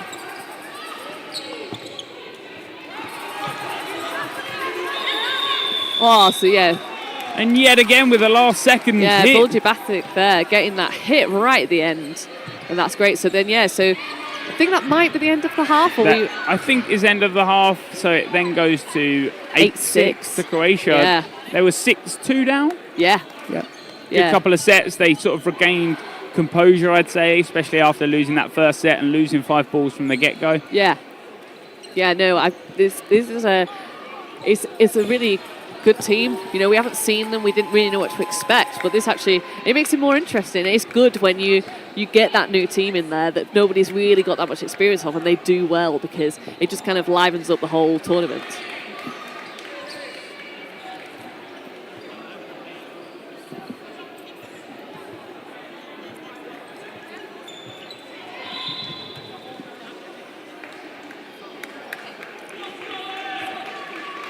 So yeah, one of those things that obviously going into the second half now, looks like the switching ends, is that Croatia they're doing quite well, and they're really looking to build on that. They've got a lot of good off their single ball throws, and that's really been to their advantage. And now they've kind of sorted out their dodging in the middle, so they'll be looking to keep on with that in that second half. But then for Sweden, it's kind of odd. They seem to be playing well, but they're not necessarily getting the hits and stuff out of it. I think there's a lot of catches that they've dropped. I think both sides, there's been so many catches up for grabs, no team's really secured on them. Yeah. I think that will distinguish who takes the sort of second half and who takes the game. Like you said, it's so close, 8-6 to Croatia, only that one set up, and that one set could be the first set in that second half that changes the whole game. So. I think it's one of those things that, you get into that second half, the 20 minutes, the fitness starts to come into it. If you look at Sweden, they've got a much bigger squad. So they've got option to bring on fresh players, whereas with the Croatians, they've only got 8 players. So they've only got 2 subs. And particularly if you're relying on a number of players, 2 or 3 of them that are making the majority of the plays, they've got to rest at some point, otherwise they're going to get tired. So it'll be interesting to see how Croatia do in the second half in terms of their fitness levels and stuff like that.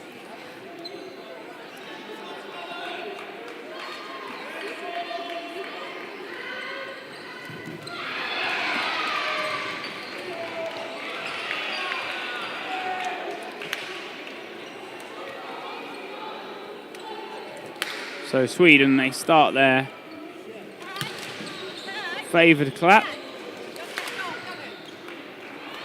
I guess if you've seen other sports, Iceland from the football side of things use this chant.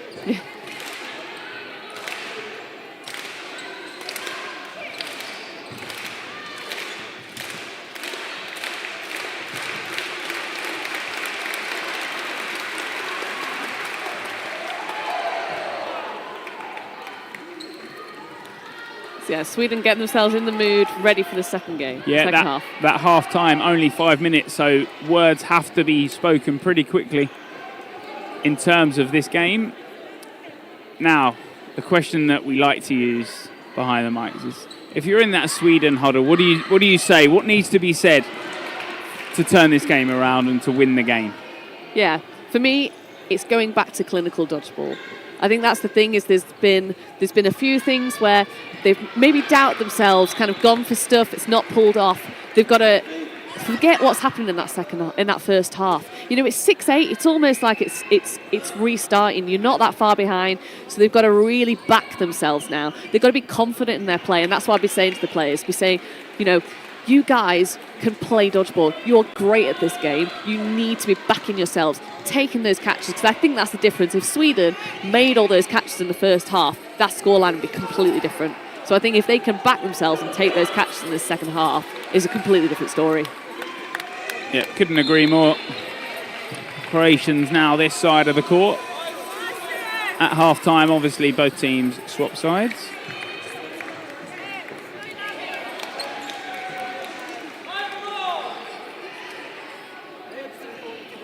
Eight-6 up. Now it's time to keep that clinical dodgeball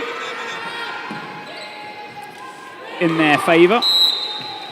And the game gets underway. 20 minutes now separates these teams from one winner. Yeah, so Sweden winning that middle ball, opting not for the quick start.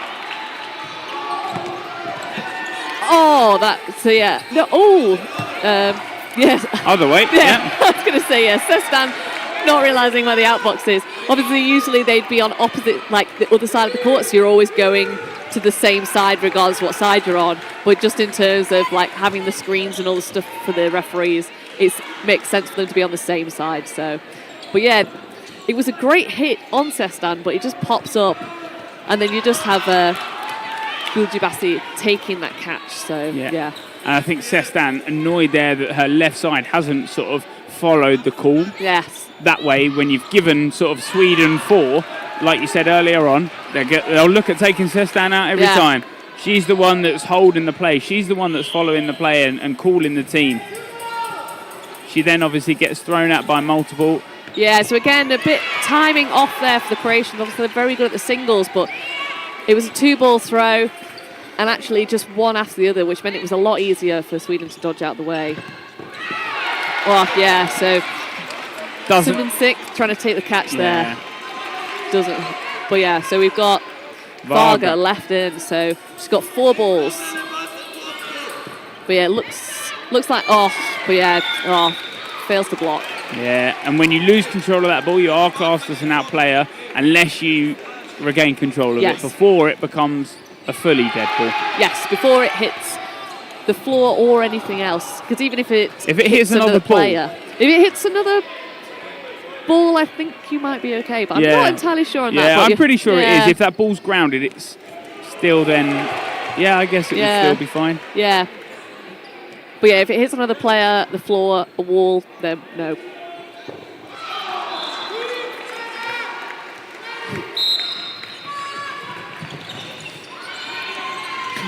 So quick start, but the Swedish side does not make use of it. I think they lost one of the balls off the side of court, opted to just go for a normal start, but do get that hit, so that's a good start for Sweden. So obviously, with Sweden being a set down at half-time, they've already made that first set up, so looking to build on that now. And like you said, Sweden clinical. So yeah, great there. Again, Croatia, it's a 2-ball attack, but it's actually just 2 singles. Yeah. Vilkulten on that right side, being aggressive. She's coming high into court. Sestan every time close to that back line.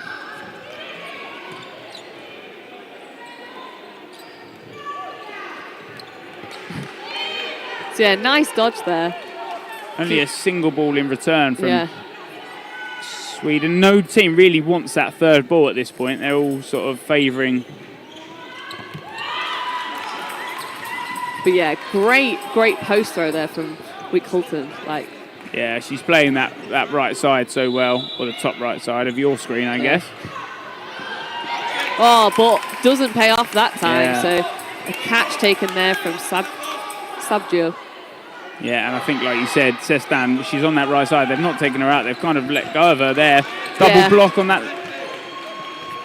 There you go. Good hold. Good.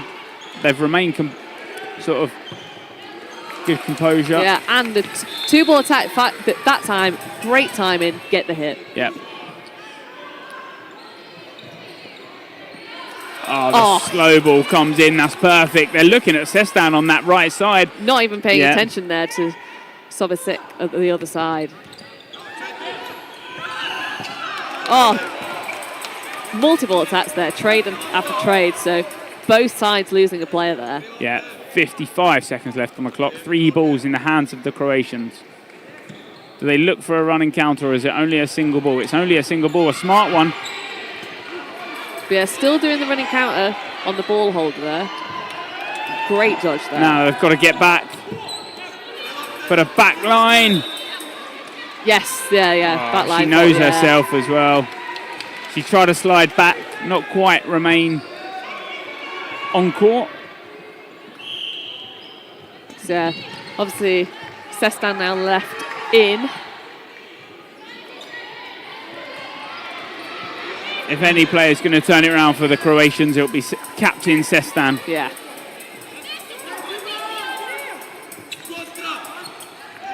And she throws from back court. Now she makes the charge. The block comes in. Oh, and a nice catch. So yeah, Nero makes the catch. Yeah, saying earlier that they need to back themselves on those catches. Absolutely do. Wins the set.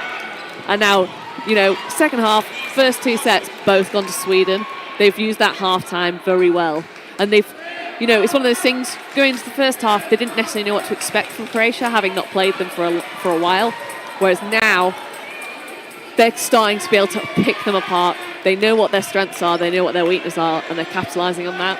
It's one of those things that now, Croatia, obviously they're new, but they're going to look to have to try and change what they're doing. So quick start, but no ball thrown. Yeah. The ball does get picked up in hands, but I think they've decided to hold on it. Yeah. So yes, single from Sweden, post throw from Croatia from Sestan, but no hits.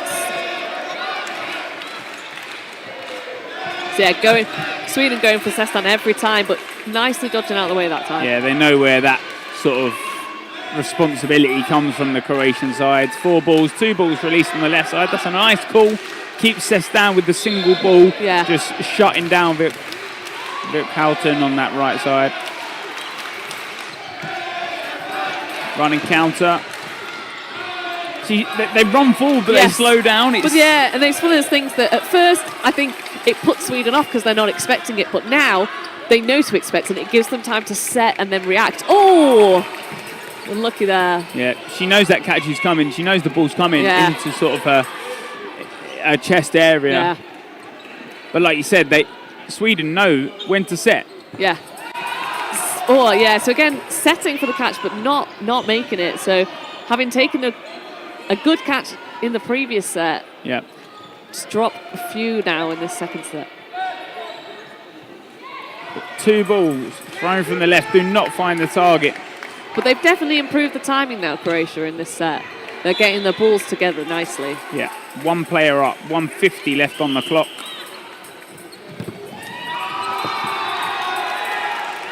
So yeah, great attack there. Sweden taking out 2 players now, so they're 1 player up. Yeah. A good flurry of attacks there from that Sweden side. A single ball. Yeah, Sestan looking for that cross court, but good awareness from Sweden there. Oh, yeah, those lovely. Sweden balls are low every time, but Sestan fires, and that's a good throw. She's just making sure that the Swedish girl's all right. But yeah, that's the thing is she's looking for those unaware players on the other side of court. Oh, but the players run off court. Yeah. Oh. So yeah, again, Sestan left in.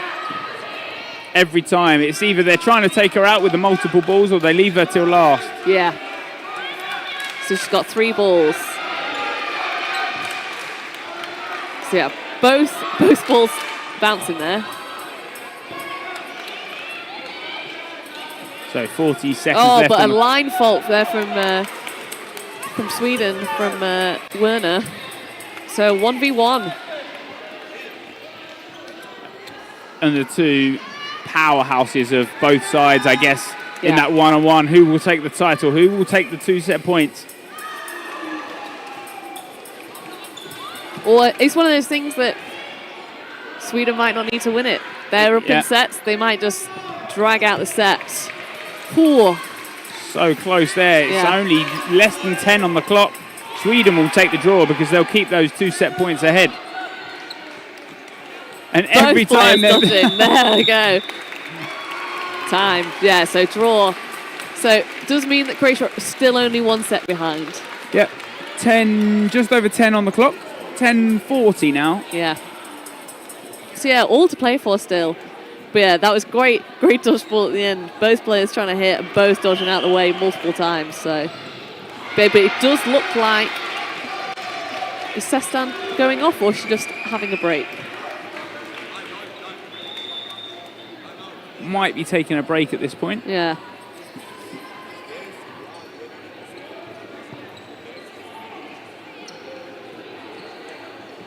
Ah, yes, they might be taking timeouts. Yeah, because obviously they get a timeout in the second half as well, both teams. So The timeout is called, like you said.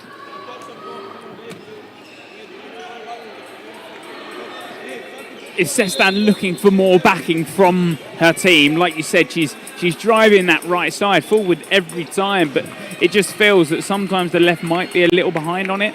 They've been great on that left side. They've definitely got that power behind their throws on this left side. They're not afraid to throw just as much as Sestan on the right, but it's sometimes if Sestan is releasing her balls, she feels like her left side isn't covering her. And you can see she looks very tired now. There's still 10 minutes to go, and that's a lot. That's a long time to go when you're the one that's pulling the team forwards with you.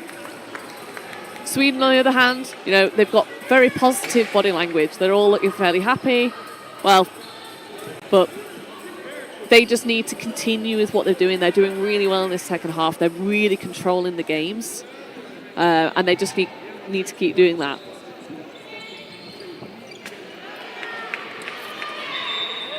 So it looks like we're getting back underway in a minute.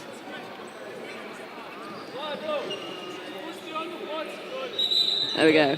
Looks like the TV's back up and running now. hoping it doesn't turn off, because I think that's been the problem. It keeps on heading to sleep, and that's why. But plenty more games to come via this weekend. We'll be commentating here on Court 1, but every court is being live streamed. So Croatia are opting not to send a runner now for that middle ball, just letting Sweden win it. But it does mean that there's less players that can be quick started in the centre in that case. But you have there Sovasek taking a hit there, so taking the first hit of the game. So Croatia one player up.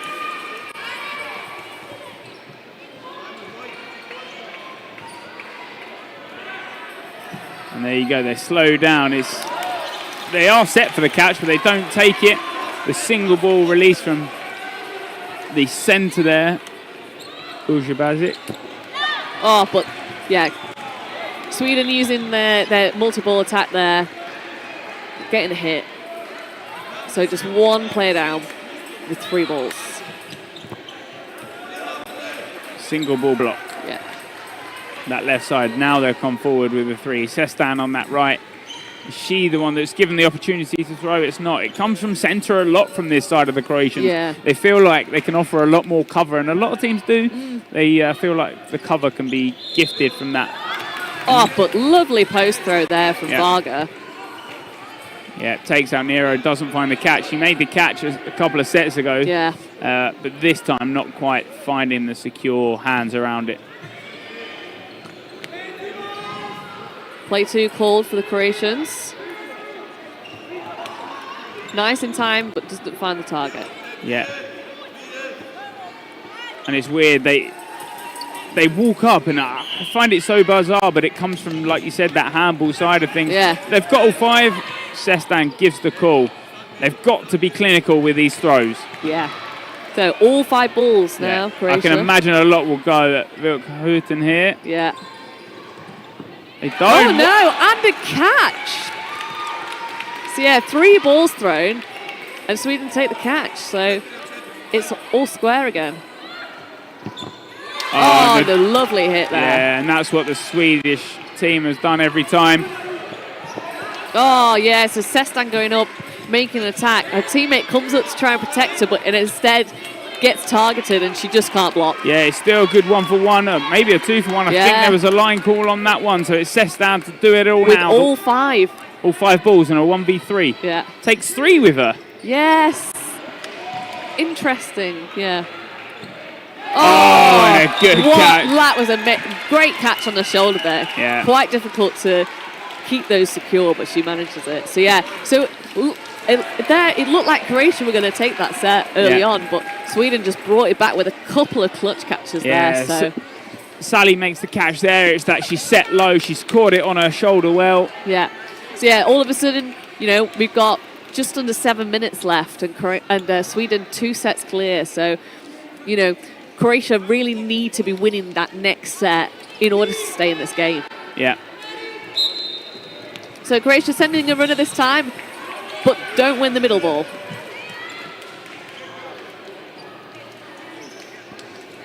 Couple of fakes come in from the side of Croatia, but only the single ball.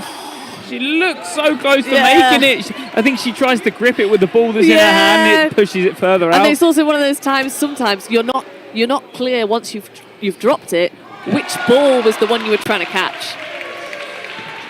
Croatians yet again, they charge forward, they stop in that neutral zone, they put a couple of fakes in, but Sweden I think have cottoned onto that, and they know where it's sort of coming from when the fakes come in. Yeah.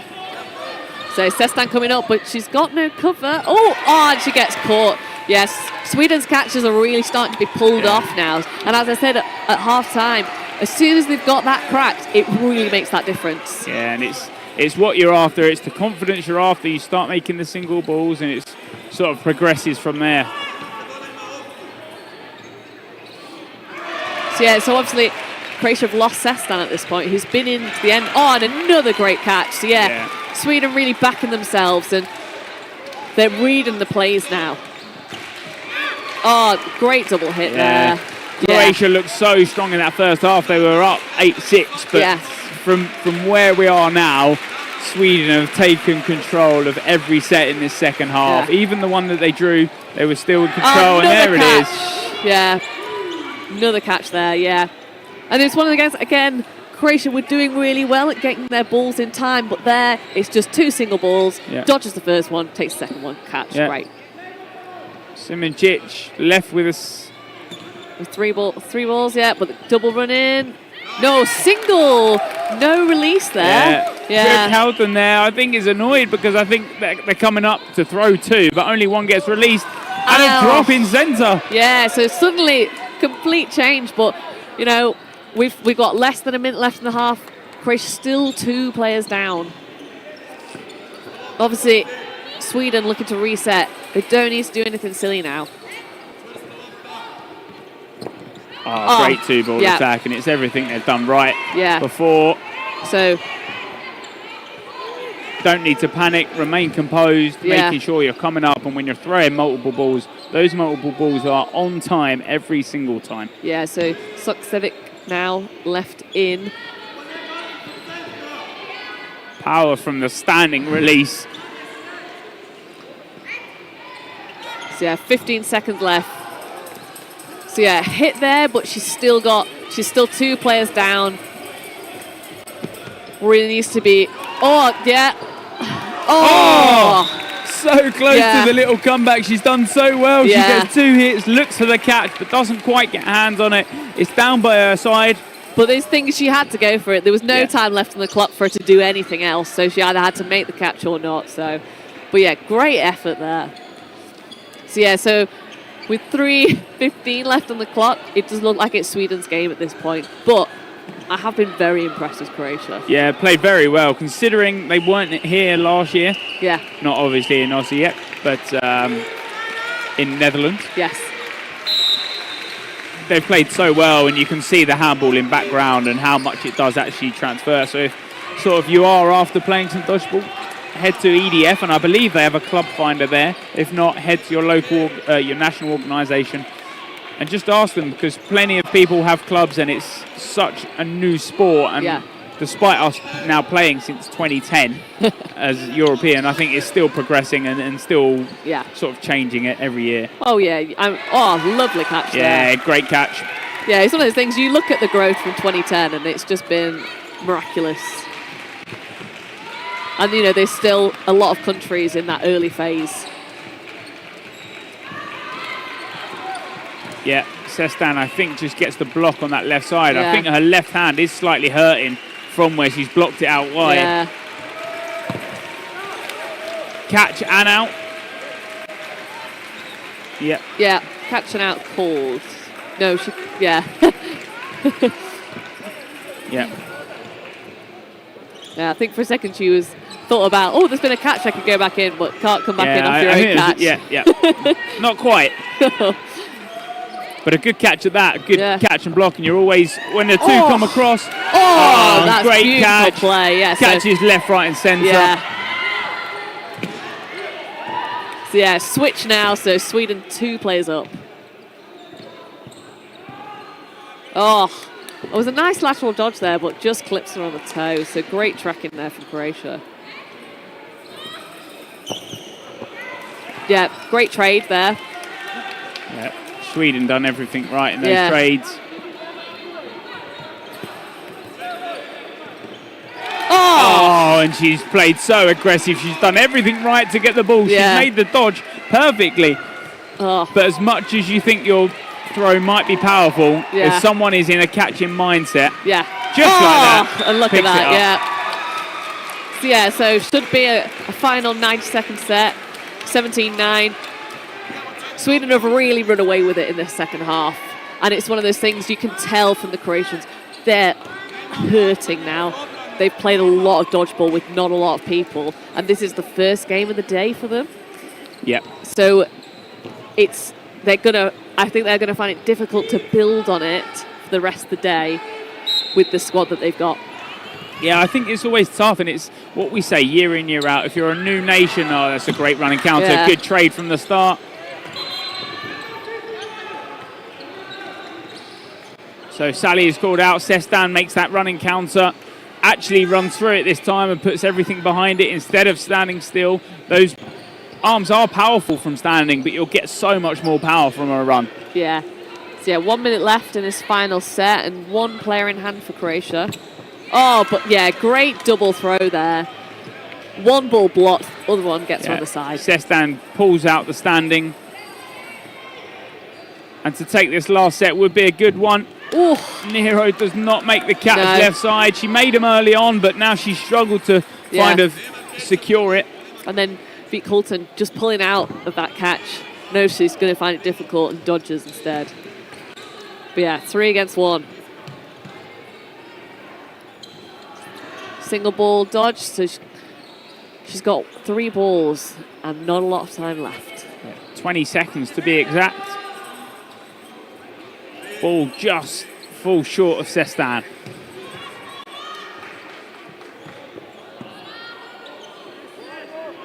Doesn't use all of the neutral zone, just fires a simple ball just short, an easy block. Yeah. And all she wants to do is play that set out. Yeah, Croatians showing great discipline there, knowing that they don't need to give anything away. They don't need to make the hit. They can just see time out. So, yeah, great game from them. Yeah, and then Sweden trying to get all the Croatian players in to do a nice celebration at the end.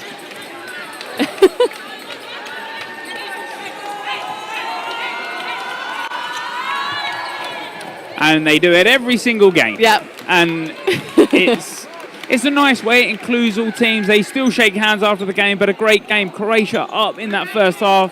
And we said, Emily, the question was at the half, what did Sweden need to do to win that game? And they did exactly what you said. Yeah. They played well. They made sure that every ball was clinical and making sure every throw was clinical at the same time. Yeah. Yeah, so that's good for Sweden going forwards. You know, it looked a bit worrying at half-time, but the fact that they've managed to build on that really sets them up for the rest of the tournament. And yeah, just one of the things for the Croatians, if they can keep their fitness, they should do quite well for the returning Euros. But I think with a small squad, they're going to find it difficult. Yeah, you'll struggle to find a lot of energy when it comes into later in the tournament, right? So next up on this court, Austria versus Wales in the men. So for now, it's a bye from me. And a bye from me.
Hello and welcome to our next second men's game of the day. We have the third place team in Austria playing last year's sixth place team in Wales. Yeah, tight game, and Wales have brought in a couple more players this time around. Rich Carr of Wales, I guess, royalty has returned back to... Definitely Wales history. And the starting lineups, a strong Austrian starting lineup of Lukas Decker, Stefan Leitinger, Max Metz, Florian Leitinger, Sebastian Grill and Javier Schmidt. Alongside them is Rhys Wiggins, Rich Carr, Marcus Briggs, Robert Clark, Tom Carlton and the captain Lewis Diggins. Yeah, both with stacked lineups.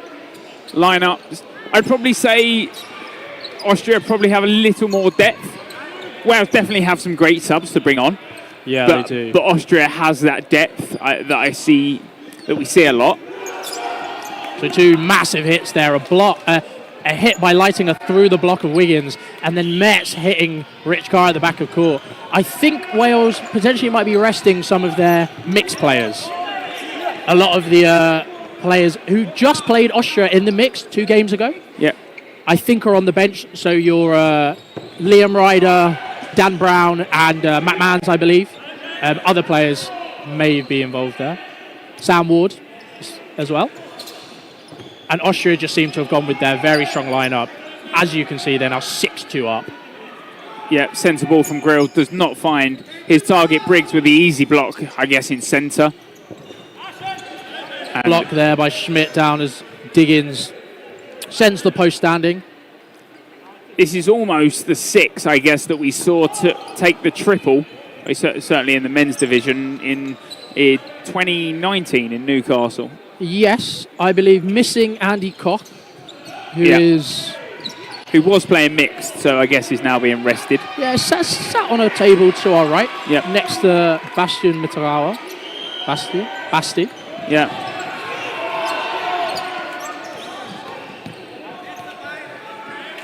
Briggs with the release there does actually give one ball to the side of Austria. And the 2 ball, no hit, does not find Decker. The ref has called a hit. Decker questioning it, but still walking to the outbox regardless. Yeah, Diggins also thinks it wasn't a hit also, so he does call him for it, and he says no hit, but centre ref has made that decision. So it was a matter of perspective between the refs and the players on court sometimes. Solid block there by Diggins. The Austrians opting to play a bit quicker, not waiting until their 4th ball is in hand, but just going with the 2. Single there from Diggins. Doesn't find the shoes of Schmidt. But a 5-on-2, 15 seconds to go, so it will really be a lot of defensive play now from Austria. 5 balls on the side of Austria now. Good dodge by Briggs there. But not enough time, really. Leitinger standing at the front of court, stopping any aggressive play. Time's up. Well played by the Austrians there, getting a couple of aggressive hits early and just kind of riding out. Yeah, no quick resets this time around. Obviously, those 30 seconds in between sets will fully be used.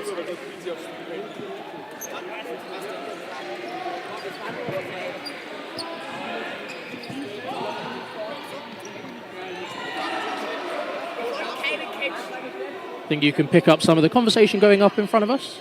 If you speak German. We don't. I don't personally, so...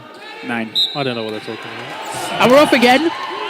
Grill with the ball. They come forward with a quick start. Yeah. Matt Mann's just been subbed on for somebody.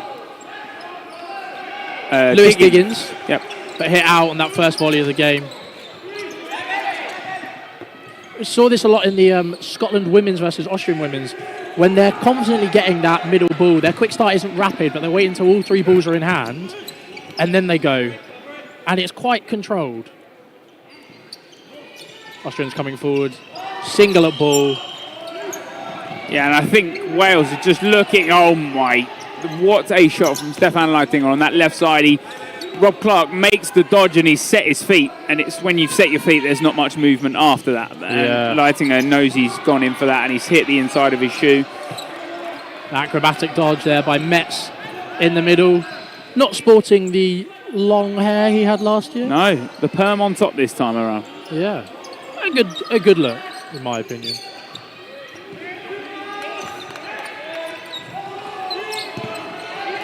Three balls released there by the side of Wales, giving 5. Schmidt hit out, but Austria coming forward with 5 balls in the hands of 5 players. It's always the big question that you sort of ask yourself, you know, is taking the trade of sort of taking a player out, but you've also given them 5 balls. Is that a good trade or? Well, in this situation, Austria went for 2 targets and they managed 2 hits. So I would say probably with that outcome. I was having a conversation with Josh Keys earlier. He was talking about how the Austrians like to invite that 4th ball being exposed, and it seems to be working quite well now. The Wales have released 5, released 4 quite a few times here, and Austria are just doing very well with the possession. Yeah, Briggs actually looks for the first catch on that, sees the second one come in the same trajectory. Florian now with the last ball.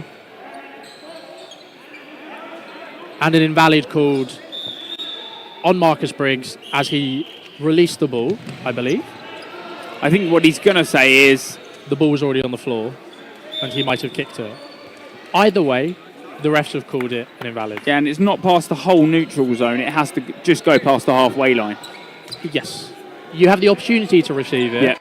Once it's past the neutral zone, that's it gone. Yeah. But if it goes past the halfway line, and in this situation, an opposition player was nearby to be able to receive possession of the ball, I'm fairly certain that's the rule. I believe so also. I sound confident enough. Substitution by the Austrian side. Laher is on, and Hackle.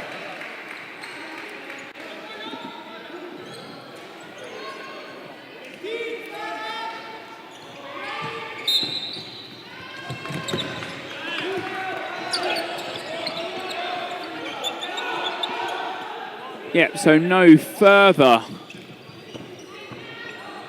subs from the Wales side, but like you said, the two subs for the side of Austria. Single ball from Rich Carr, but Stefan pushes high into that neutral zone. It's what we spoke about earlier, that micromanagement, using every centimetre of that court to your advantage. The Austrians are really dominating this neutral zone space. Very strong. Oh, solid catch. Yeah. Hackle sets himself there, takes the catch of Wiggins. 5 balls again for Austria. They go for 2 different targets. Yeah, definitely takes out Matt Manns on that cross, and he's not had his chance to move about and try to dominate play in the centre there. Every time he's sort of looked at playing on court. Yeah, the Austrian wingers here doing such a good job at taking those aggressive steps forward, forcing the throwers on the Welsh side to throw at them. And they're very competent blockers, so they get away with it. And if they're not blocking, they're looking for the catch every single time. Clark jumps over 3, little leap. And a catch by Grill. Timeout called from Wales. 6-0 down, I think that's fair enough. Yeah, early timeout. But like you said, needed. Because it's always that time is how late is too late and how early is too early. Especially if you've lost the first 3 sets in, less than 10 minutes? In this moment, it looks like Austria have made another substitution. I believe it is Krenmüller coming on. I'm not sure for who. But this is a bit of a different approach. We've seen a lot of teams play a 6 and commit to them for a half. We've seen other teams kind of chop and change. The Austrians here seem to be chopping and changing every set, and those players who are just coming on are playing effectively. Hackle has just been subbed on, and he made a catch. Yeah. So it is quite interesting to see how quickly they can warm up. Lots of subs from the Welsh side. Mike Howell and Liam Ryder on. Lewis Diggins back on. Wiggins, Rich Carr, and Marcus Briggs, I believe, are off. Yeah. So a lot of subs in this game already. Yeah, Matthias Grönmuller was a ref last year. He was injured. Did actually then play in foam as well, out in Worlds. Did see that. Yeah. I recognised him from the foam. We were watching him warm up and he seems to have quite the arm on him. Yeah, it's the sort of like long lever, what you say, is like the longer arms, and you can get so much power behind it. Good block. Good block there by Mans. Lighting is calling it a block, but once again, the refs call it a hit. Once again, it is a matter of perspective. The refs have the better perspective. They're in the centre of the court. They see almost everything. Yes. Wales coming forward with 3 balls now.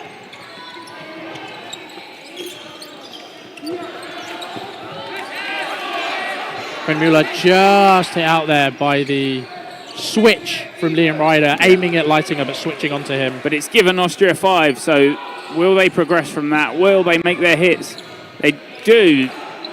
Good dodge there by Diggins in the middle. Yeah. But Carlton doesn't seem to get high enough. I think he's looking for the catch, but one grazes the side. It's in that area that Austria will learn very quickly that players that like to fish for catches will that's where you need to be looking. So that outside area, what we call it. Rob Clark hit through the block there by a lovely shot by Lightinger. Liam Ryder not managing to find the toes of Max Metz. A sidearm there from Grill. The cross court comes in from Ryder. Metz for the return. Ryder steps himself for the catch. Metz decides not to throw. Oh, what a dodge there by Grill in the middle. He blocks Diggins and just goes beneath the ball of Ryder. Austria now with 4 again. Diggins goes low.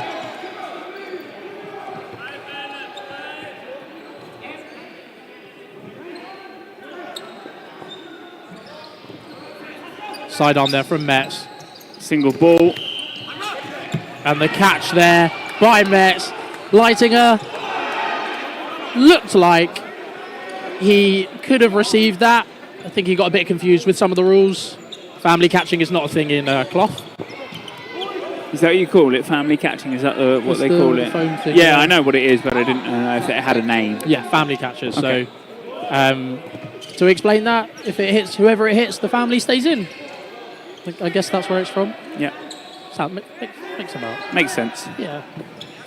Oh, that's Unfortunate unlucky. there from Diggins. Yeah, he's looked for that one that's come centre, but the one that's hit him first is the one on the knee.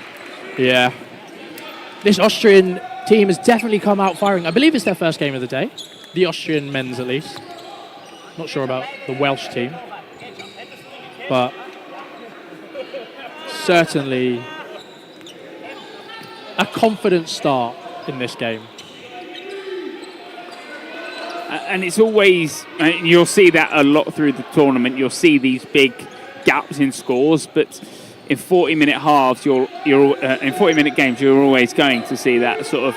We're at 8-0, but Wales haven't been blown out of every set. You know, they've certainly been in it in a couple. Yeah. I think it's unfortunate because their ball possession has been very loose, and Austria are taking a lot of kind of opportunities. A no catch there from Metz. Not Metz, sorry, that was Matt Mans who dove off court. It's the double M syllable that got me. Hackle makes the catch. Lightinger out. But won't come back in, I don't think. I think the hit was after the catch. Yeah. Dave Ranner now on for Austria at 25.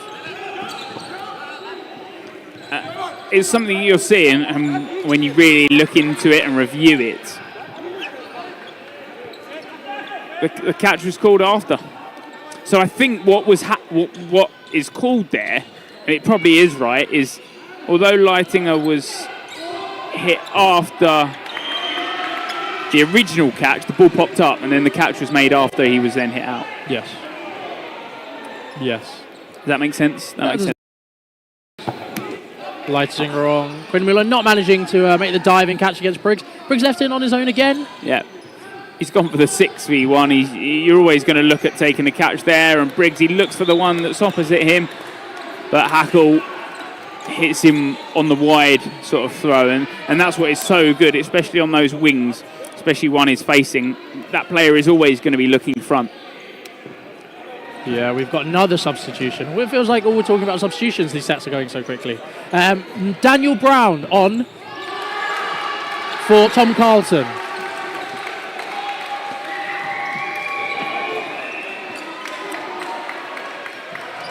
And Mike Howe also, I believe, got subbed on last set. It's been 2 sets ago. 2 sets ago. Yeah. Keeping on top of I don't know if you mentioned it. Sorry, okay.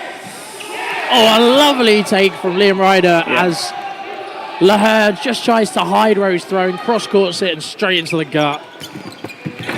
Now 4 balls as we get hit by one of the balls as it comes through the bottom of the net. Good timing. Good power, Good power, good timing. Same areas. Lucas Deckeron for the Austrian Eagles. The first time in the match that Wales are up in players. Clean block there by Decker. It'll be interesting to see what Wales opt to do here. Do they play the time? Or Decker throws straight at Ryder, who sets himself early and sucks the catch in. Just as Krenmuller hit out Wiggins on the other wing, allowing him to come back in. It's 3-on-6 now. Austria coming forwards. Dodge low there by Mike Howell. Hackle, Grill and Krenmuller left in. Standing counter coming in from Hackle. Brown. So I think there was stuff that happened on another court. We can update you at the half. We'll talk a little more into it in terms of another scoreline. We'll focus on this game for now. Hackle makes the catch against Mans, bringing back in Lahore, who's a bit confused, but it was a clean catch. Yeah. Hackle drops his ball. Krenmuller looks at taking the catch right side, but it bounces just before 2 targets. The Austrians have looked at doing that quite a bit. They've split up sort of where they're throwing at. It's also given the Wales side 4 balls now. So Lahore out again by a lovely 2-ball attack from the side. From the side of Wales, using that 4-ball attack very well. That ball pops up, but no one is in that area, or no one's in that region, or wants to risk it. Now, Austria giving away 4 balls. They're falling for it every time. They're looking at making the hit.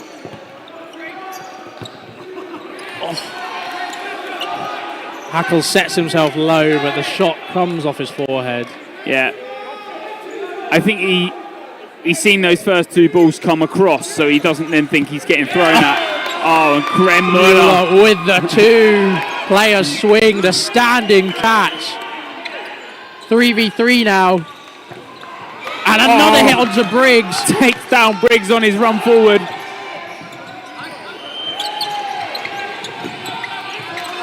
And the hit on Ryder as he goes for the catch. And everything's got way too hectic.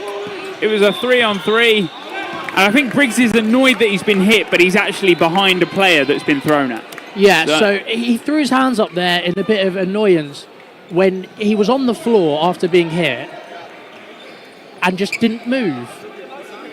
If you're unaware, if you've been hit out and you're no longer partaking in the game, you need to leave the court from the quickest exit possible. Yeah. So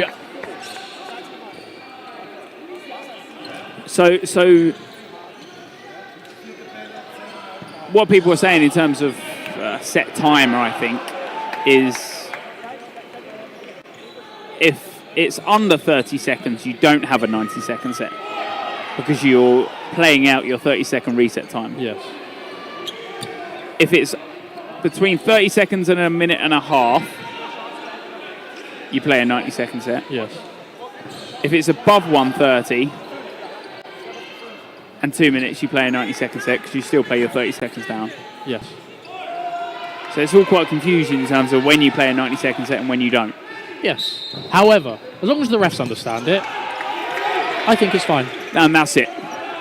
Another substitution here. Ertel Valent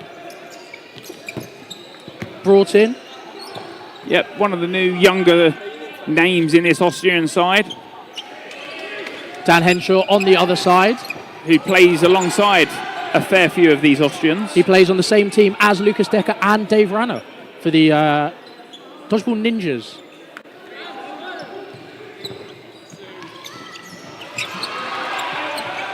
Diggins just making sure he's slowing Henshaw down there, because I think Henshaw's trying to come too aggressive. But I think how Wales have been playing are sort of a lot slower up the court rather than running everything, because they know Austria will just strike standing counters.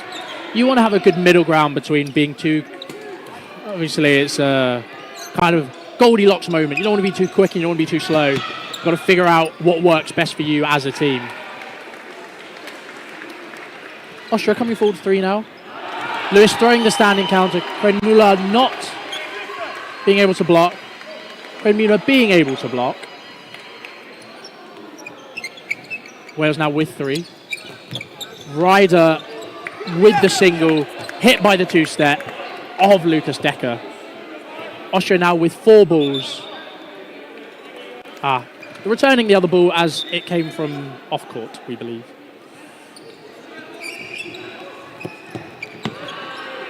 And Ranner there, I think what he's done very well in terms of Diggins has made the jump. He's dodged the first one that I don't think he's ever aimed at him anyway. But Ranner's seen that he's sort of up in the air, so he takes advantage of that. Diggins kind of twisted his body around, and it's really hard to make a catch if you're not fronting up onto the ball. Yeah. So with the power that Ranner sent it, and the throw coming through from Dan Brown. Ranner returning the favour. Neither of them hitting.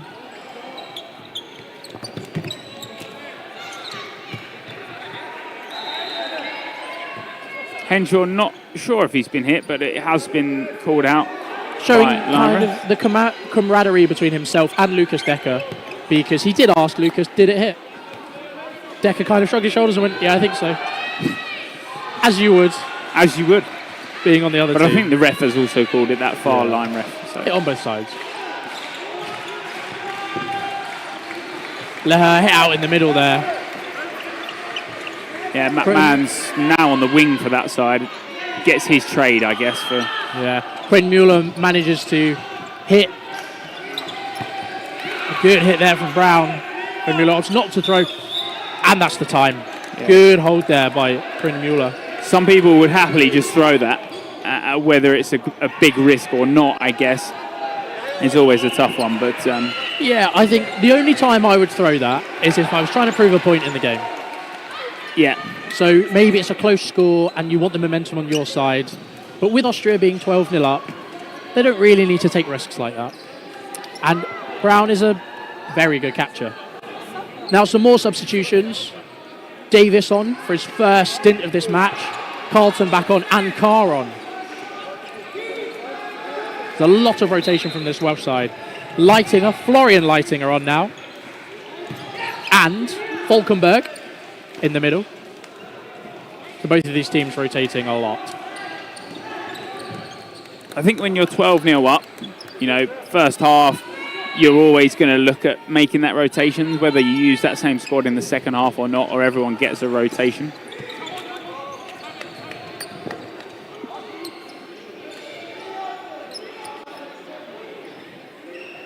So 3-ball attack, but only one gets released. Rich Carr caught in the crossfire there. I think he's trying to protect Liam Ryder, but Florian Leitinger happy to just charge him.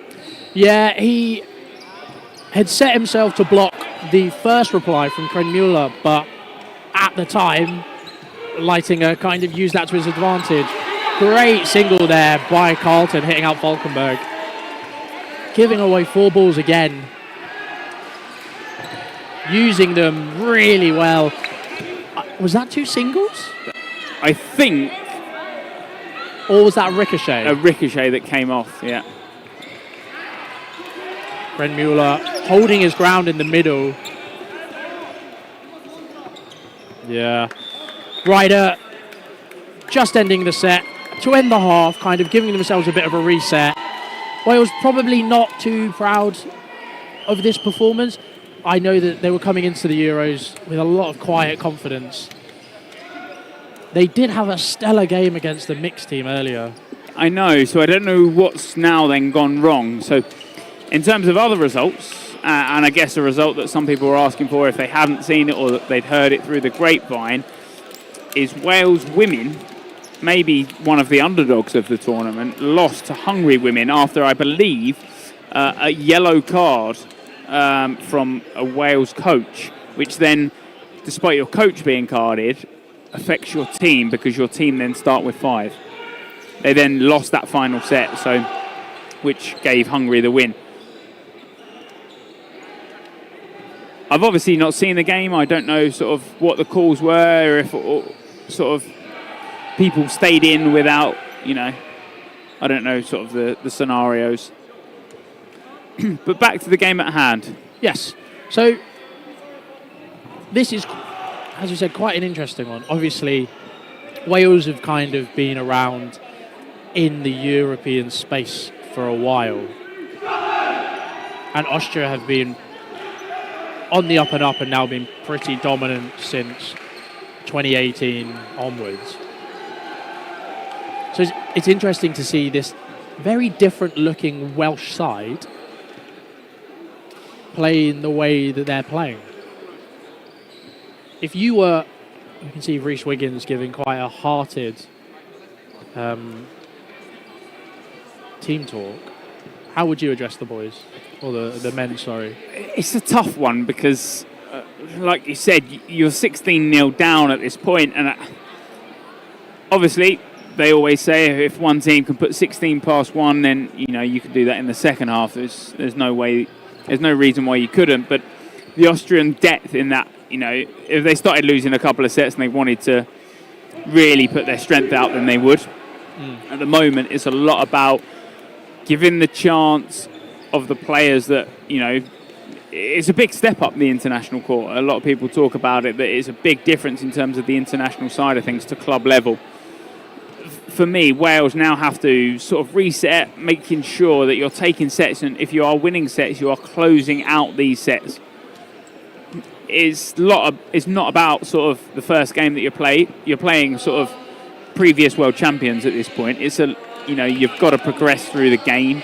So it's a lot about, okay, let's take a reset. Let's make sure we can get sets now and making sure that we're playing together so that when we come up against other opponents and other group games, that you're going to win those, and you're going to win those sort of in the way that you're playing in this second half. Yeah, very well put. Thank you. You also have to understand that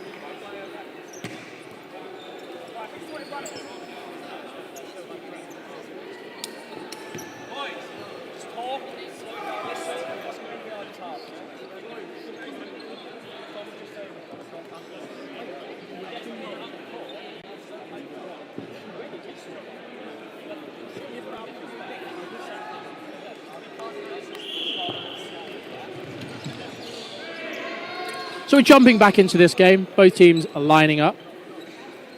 Rob Clark now on for Wales.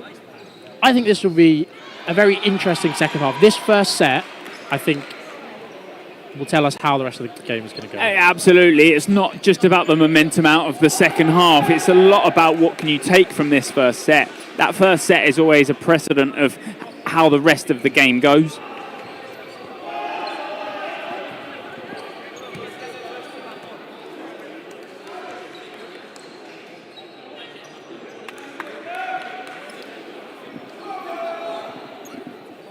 And then moving forwards, hopefully it will be seeing how Wales can kind of bounce back from this scoreline.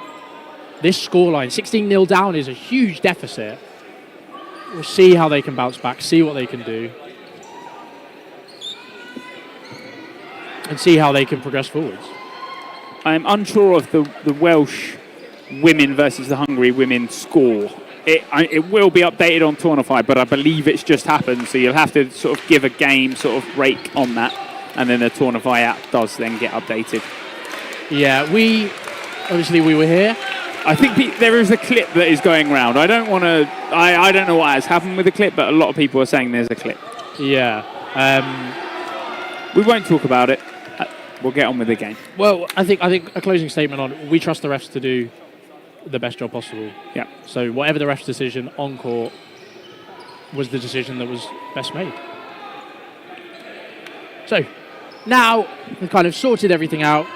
They're getting ready to start this second half. Wales with a new kit as well. Do you like it? I much prefer it to the old one. Me too. And it's not just a singular kit, it's a multi-kit. Yes. Yeah. Well, they have different colours. Yeah, you can that's see what I like. Hughes and Bennett down here in the green off kit. The away kit, so to speak. Yeah. And the black one is the training kit. Yes. But a good start. Aaron Davies gets the hit. Not sure what's been spoken about there. I think there was a line fault. Oh, Davis with a great catch on Metz. Yeah, great catch there. Set himself so well, and Davies is one of those players that when he sets himself and he sort of gets in that momentum, but straight back at you, Diggins gets caught. Falkenberg seems to just fold over that.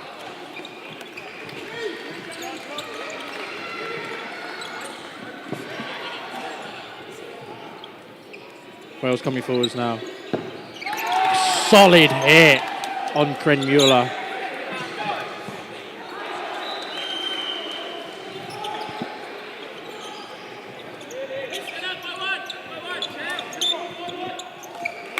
I unfortunately don't have the link,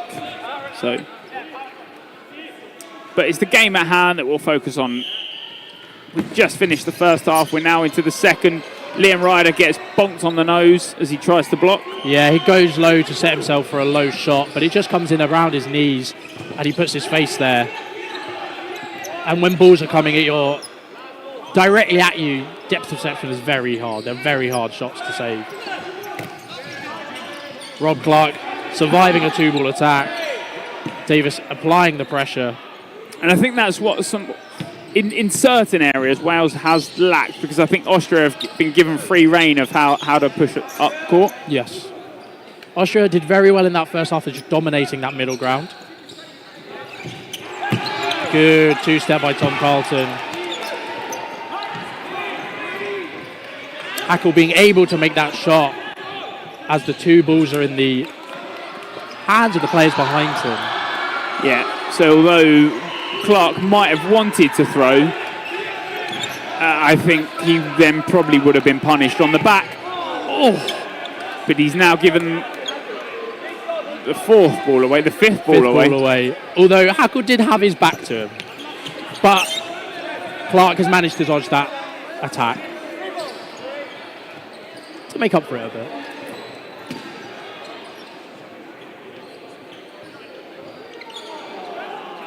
Dan Brown leaving court there. 2v2 now for Wales. Solid block by Rob Clark. Tom Carlton with the one. They don't need to press anything. There's only 3 seconds left. Block comes in. Hackle not managing to make the hits.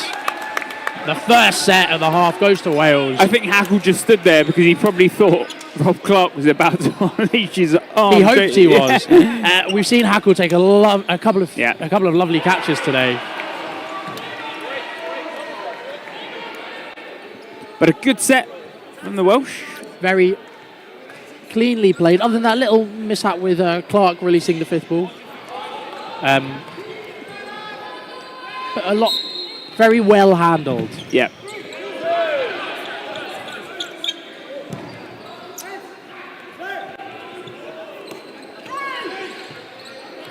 And although sometimes you might think you've heard a clip, sometimes it hits the net, which almost sounds like the same sort of sound. Yeah, the sound coming through the stream is deceptive. Yeah. And you should never go off a sound on refereeing anyway. I say that if you heard that hit, we could hear that hit.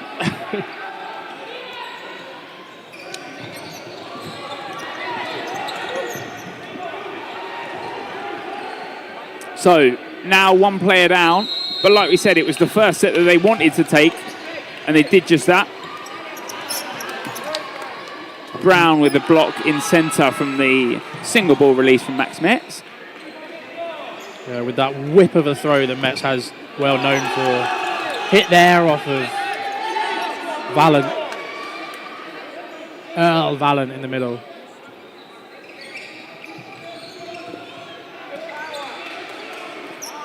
Good power from the side of the Welsh Dragons, and they're starting to use that neutral zone a lot better.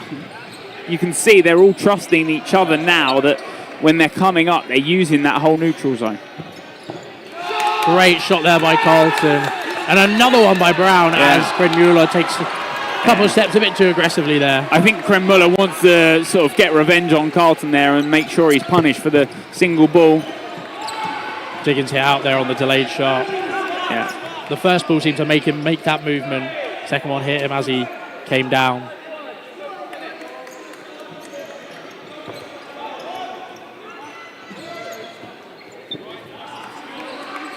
Austrian with 3 balls now.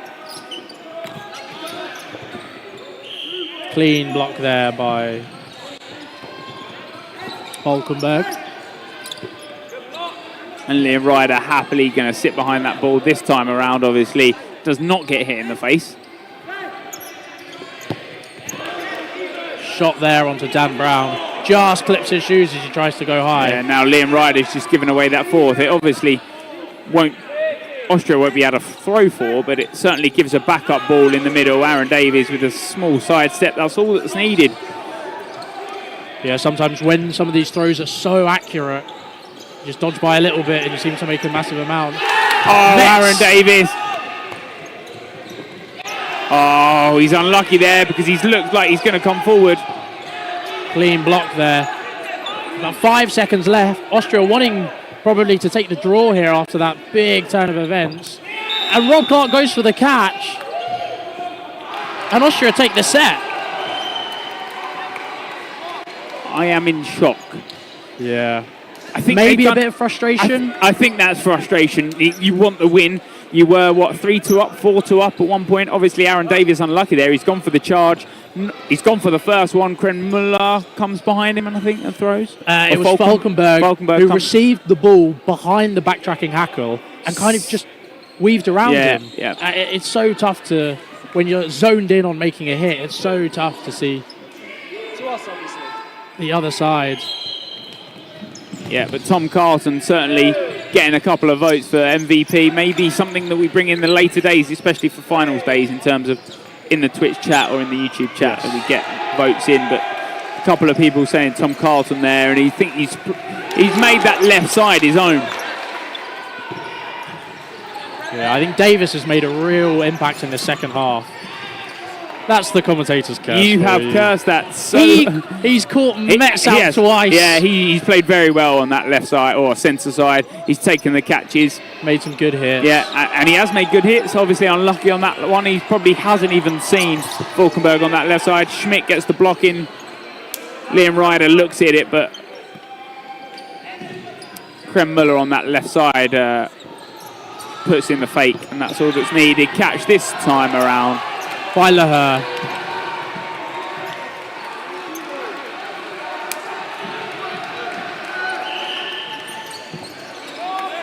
Leher, a lazy dodge there. A good hit by McMahons. Yeah. Wales coming forward with 3 balls now.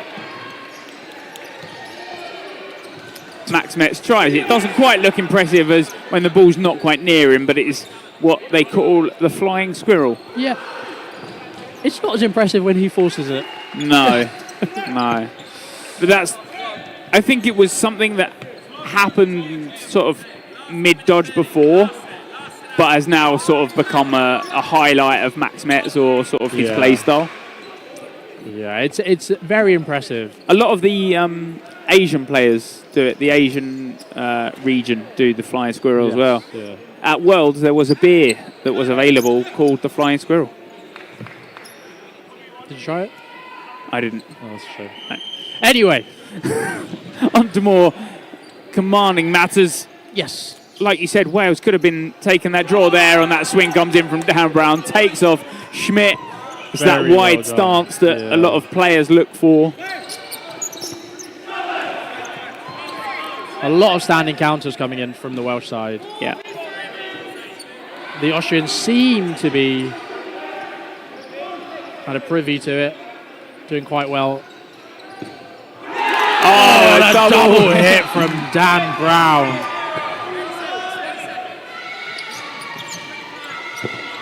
Oh, and Liam Ryder drops the block against Metz.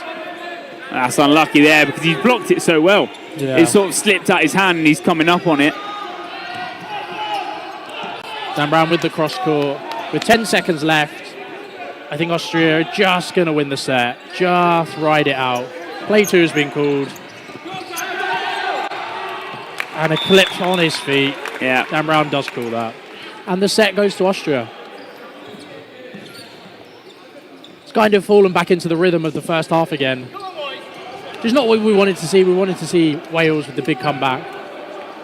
But 18 scoreline difference is quite strong.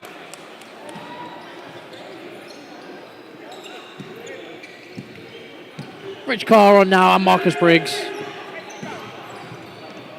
Yeah, a couple of changes. Looking for that scoreline after that first set that they probably want a couple more sets in their back pocket. Rich Carr moves that left hand. Otherwise, it would have been a great shot from the side of the Austrian Eagles. Yep. Rich Carr playing in the middle a lot more as opposed to on the wing. Is that where he plays at club? Normally he plays that kind of 1-2 axis, but he's been playing in the middle now. Hit out there by Schmidt. Briggs being called back just to go for an attack.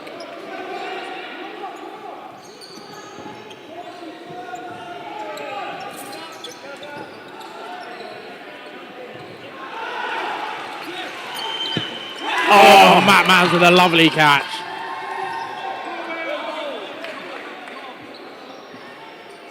Bringing back on Rich Carr. Block there from Schmidt. Game slowed down a lot more. Obviously, Wales in the first half were trying to play too aggressive, but it's almost like you're playing aggressive against the team that created it. Yeah, lovely play there by Rich to get that kind of in-swinging hit onto Lucas Decker.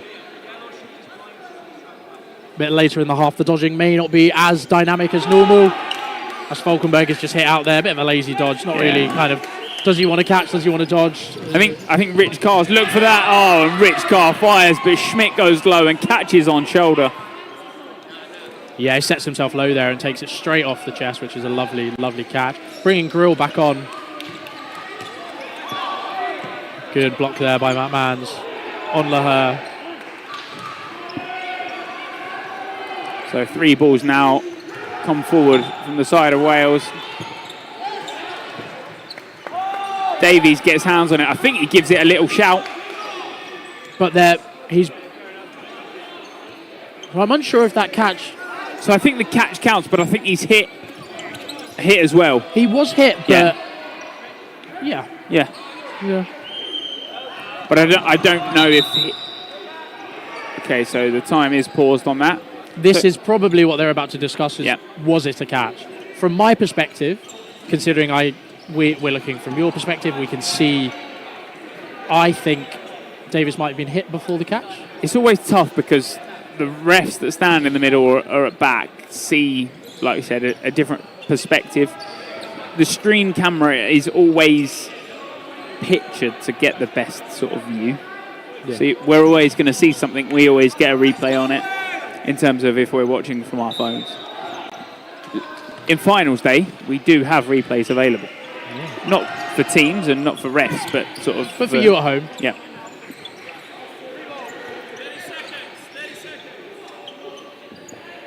So Wales up in this set.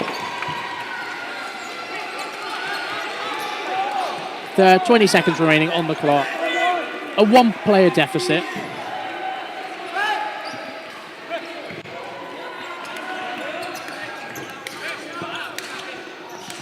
So Rich Carr called back in then because I don't think any ball was hit, so I think they're called on. Matt Mans out, Marcus Briggs out. Tom needs to make a hit here. and there's no... It's 3-3 here. A bit of miscommunication there from the Welsh lot. They could have pushed on. The Austrians were hanging around so long. Yeah. The Welsh could have pushed in on it. But a draw, and Wales should happily take any set point that comes their way. Yeah. So a bit of a lull in the game at the moment. Yeah, timeout called. Both teams get a timeout per half, but cannot be stored for a different half.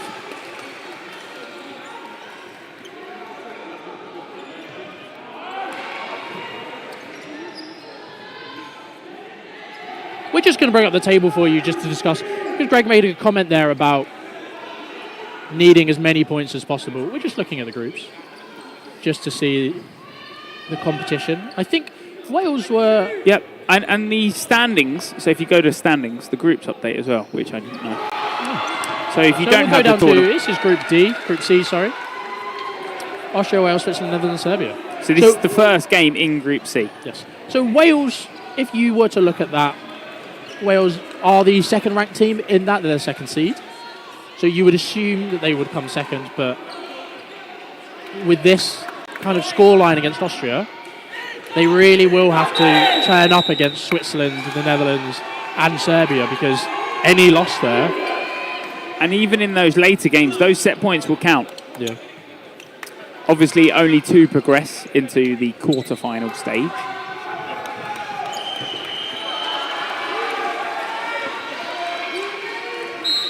That's the set. We've got about 5.5 minutes left. Briggs hit out there by Leitinger, who has come on. Florian. And here's the table for you quickly. And gone again. Very briefly. Oh, and that ball every time has gone high. Yeah, Leher hit out there. Yeah, Tom Carlton's got his number. Every time he's firing high because he knows Leher is not making that catch at chest and above. Yeah. Austria coming forward. Decker with the single down the middle. Brown just dodging out the way. And Khan not managing to make the post throw.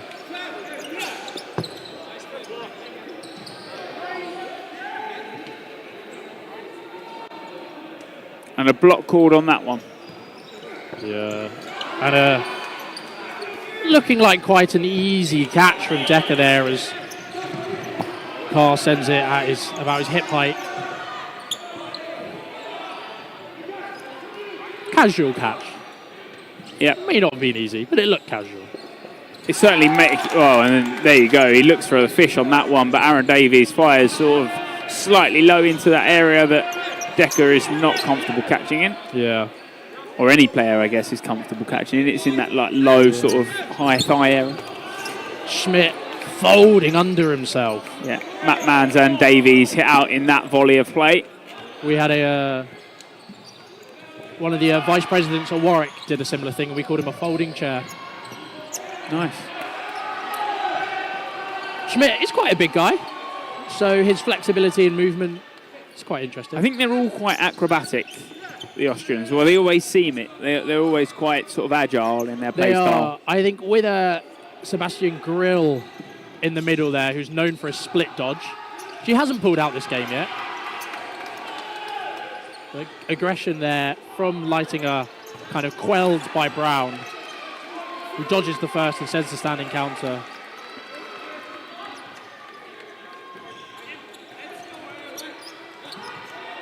Bit of a no-look there by Grill. So 4 balls now on the side of Wales. They will... Oh, only 3, sorry. The 4th was rolling from another court. Each court has its own separate colours, which causes a lot less confusion. Yeah. And we've got the nice green balls for you on this court, just so you can see them. Dan Brown keeping Carlton alive just in the fake in that neutral zone. Otherwise, Florian Leitinger is coming straight at him, I can tell you that. Single ball comes in. Yeah, a 2-for-1 there. Tom Carlton getting the standing Carlton on Leitinger, and Dan Brown doing exactly the same. There's that split dodge by Grill just at the end of the set. That's what I was talking about. He's heard you. He has. They're all wearing headphones, listening to us. Mike Howell on now for Davis, it seems, or Briggs.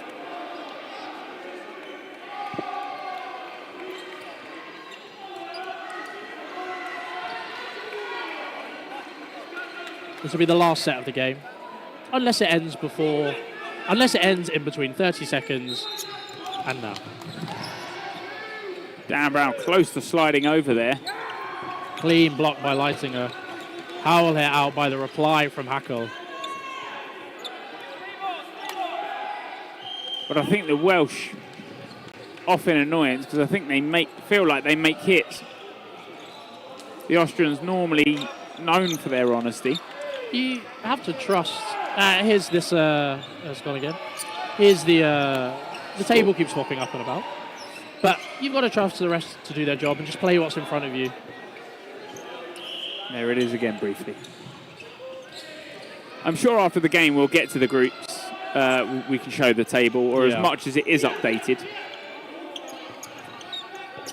4 balls in on the side of Austria. Double. Clark not managing to get far enough across court to get out of the way.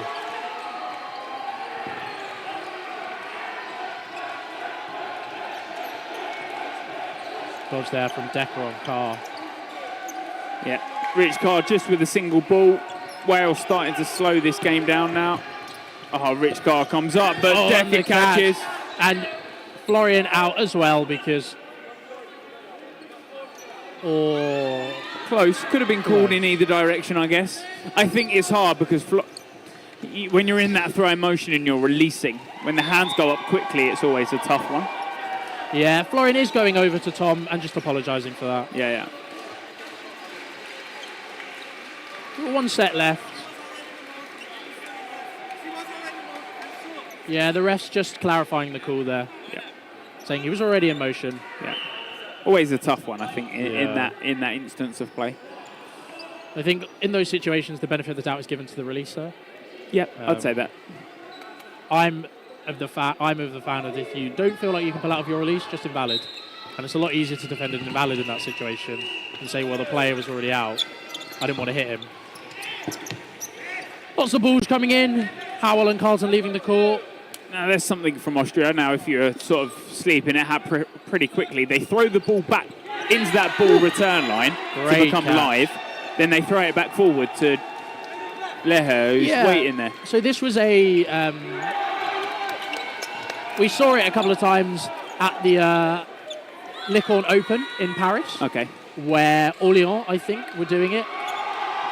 It's one of those things that you probably have to train quite a lot. Because it seems like it could go quite badly. One from the training ground. Yeah. Out the book. Out of the book, that's it. And Wales actually 1 player up in this.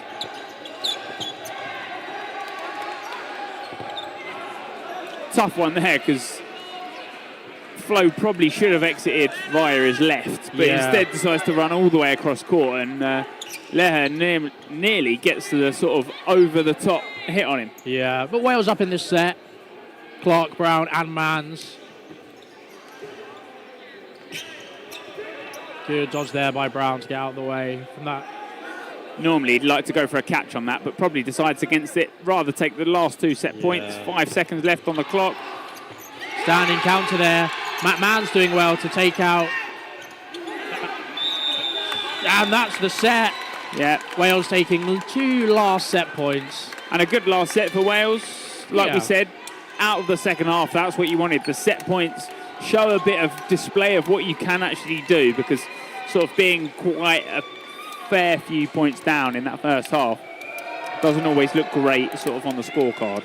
Yeah, and I think regardless of what the Austrians did with their lineup, Wales did kind of slow down. They weren't losing sets as quickly. They were doing a lot better at just kind of staying alive and playing to their positives, taking some really nice catches at the back of court. I think those positives are what they'll need to take through into their next games. As we saw by the table, they are second seed, so it should be fine for them.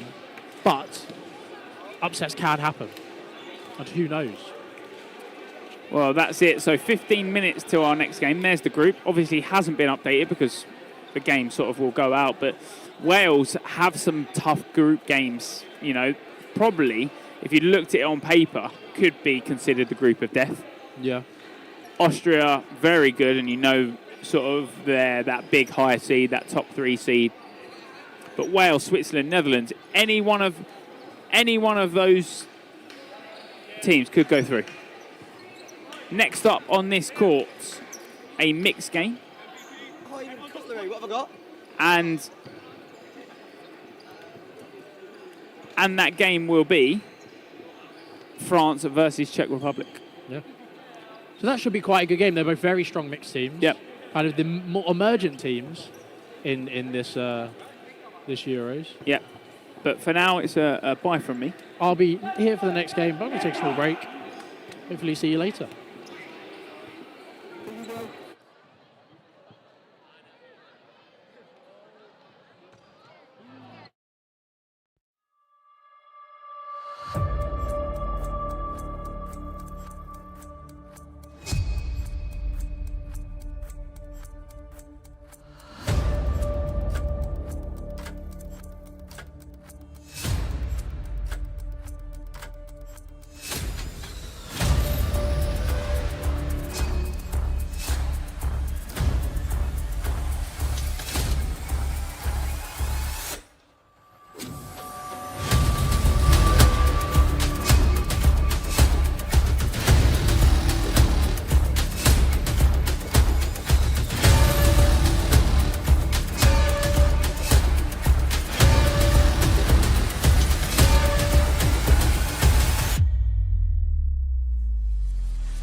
Hello and welcome to our second round of Mixed of the Day. I'm joining you from the commentary booth, joined by a new partner in Emily Bushby. Busby. Busby, oh my God. I mean, we'll just go with the theme that we're always getting names wrong, so... well, we're doing our best. We're doing our best. So yeah, so we've got France against Czechia now. So the French team looks like a pretty fresh squad.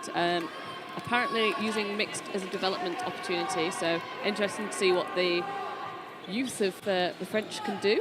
Yeah. But I think a more established team for Czechia.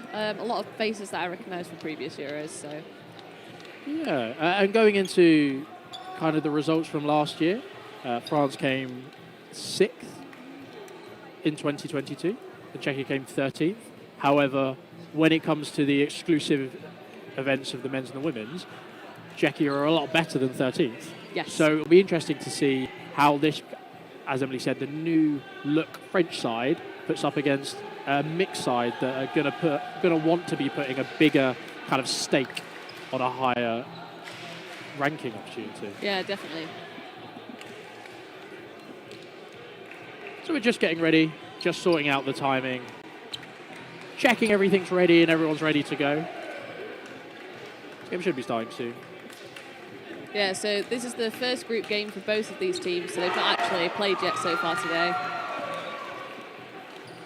So I think by the next round of games, we'll have some results from previous games for each of the teams. Yes, yeah. And we are off. France win that middle ball.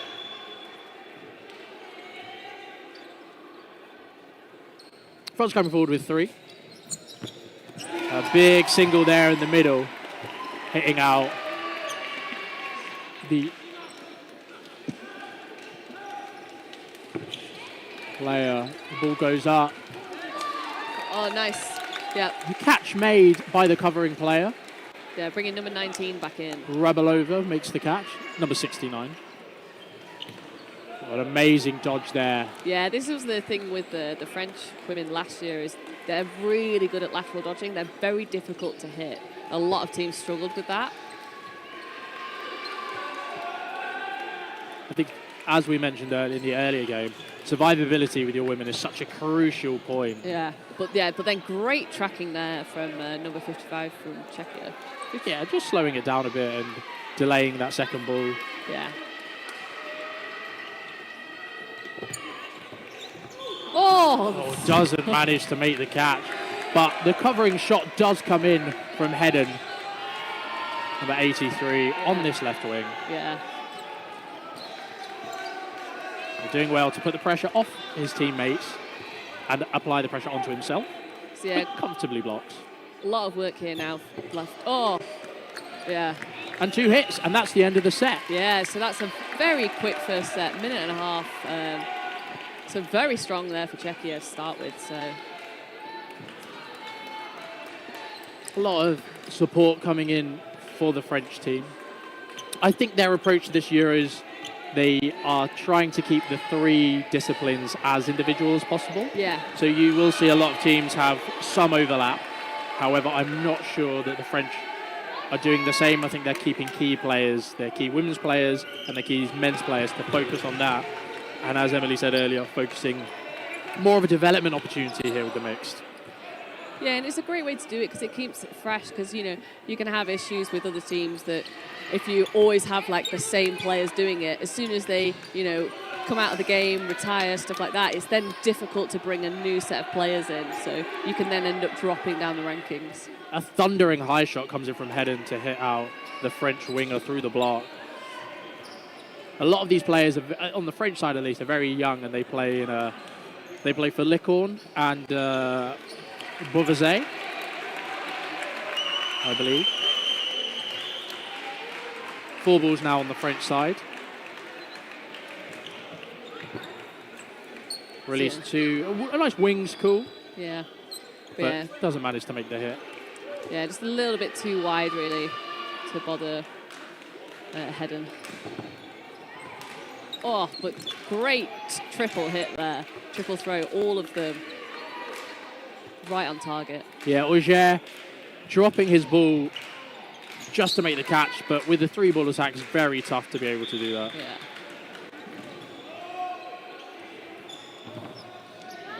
Oh, and a great catch on that wing. Bringing back in. Annoyingly, the players don't have numbers on the front of the shirt. Yeah, it's one of those things because we are looking obviously from the Czechia side, so we can see their numbers on the back of the shirts, but unless the players have got numbers on the front of their shirts, it's very difficult for us to identify them. Oh! The catch was there. Yeah, it was. He was set for it. Maybe a little bit off balance on his back foot, but it was a good attempt. So yeah, 2 French women left in again. Oh. They're setting themselves really early there. Yes. Yeah, which means that, you know, Valek at that side, he knows where she's dropped. He can just hit her nice and sideways in the knee. Yeah, real pinpoint accuracy there to make sure that hit wasn't catchable. And again, setting themselves low. Yeah.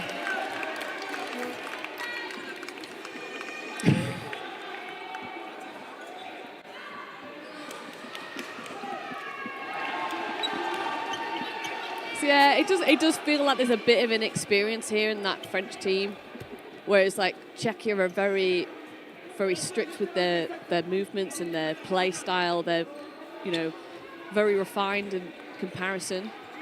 But, you know, if they are using it as a development opportunity, it's definitely a good one. Yeah, and we saw last year that France bought a really young French women's team at least, where a lot of their players were kind of 16, 17 years old. And it looks like they're doing a very similar thing with a couple of older players, but a majority of them do look quite young. Yeah. And giving them this experience now Yes. just gives them the opportunity later on when they do get more experience, Yes. grow up in the literal sense of them aging, and in future Euros they will be quite a force to reckon with. Oh, definitely, yeah.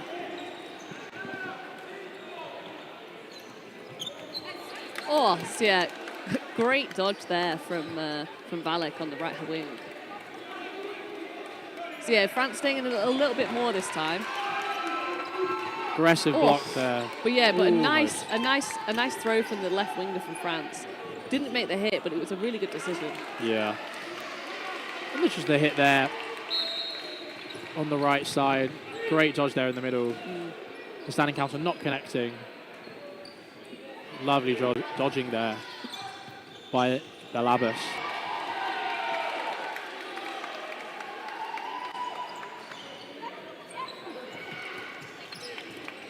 So yeah, great timing there from the French women throwers. But, you know, number 19 from Czechia, just easily sidestepping them.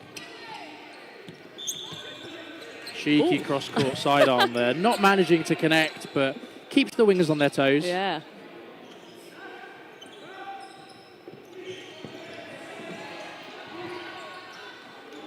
So yeah, you can see the French women again looking for some catches to try and get themselves back into the game. But, you know, Czechia, they're not rushing it.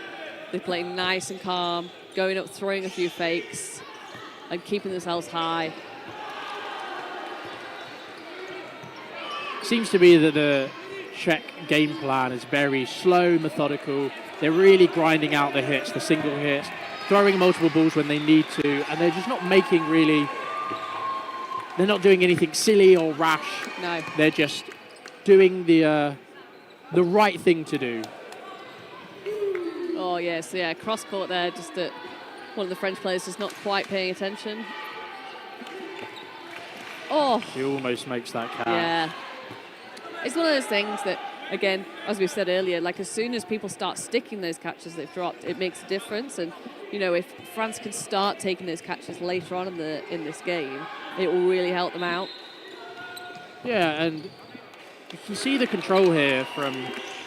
Talk about the men for a second, because if you didn't know in the audience, the men, the D-Storm Dodgeball Club from the Czech Republic, or Czechia, won the Austrian Domestic League. Yeah. So they've been playing there, I think, for a couple of years, and they've certainly, it shows on court. We can see that a lot of the men on court, at least, at the moment, all do play for D Storm. Yeah. So you can see that they, by playing against the Austrian internationals that litter that Austrian league, they're certainly gaining some experience and definitely skills-wise that maybe this French team wasn't expecting. It's been a substitution. And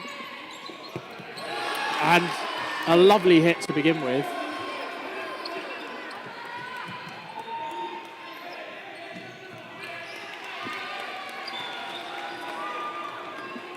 Fairly certain it's real on that wing with the blonde hair. He wants to turn around for me? Yep, he did. Nice. He won the mixed MVP at UDO. UDO 2 this year. Beating out a very good performance by Aaron Murphy, who showed up wearing pink that year, which was quite interesting. Nice. You play a French team at an international tournament, you don't expect an Northern Irish international to be playing for them, but he did. But let's see if he can inject some much needed kind of pace and control here. You can see he's making calls, getting them to hold, like get for the 4 balls. So, and great 2-ball attack. Yeah, lovely. It already feels like there's a bit of injection of pace and calm into that French team now. And they're only 6-0 down. Yes. With more than half an hour left on the game. Yeah, and another great hit there from Rue.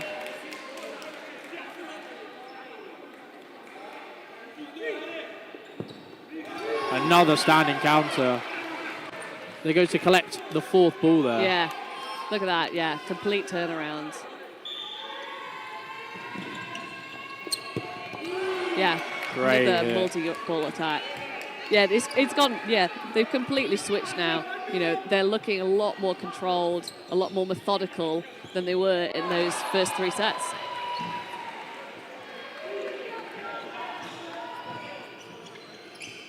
Just trying to scope out how much experience they do have. Oh, they do have on the bench. Lovely play there by everyone involved.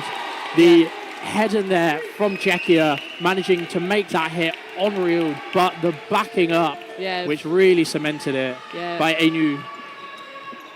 Lovely, lovely job there. A substitute coming from the side of Czechia. Sakura coming on.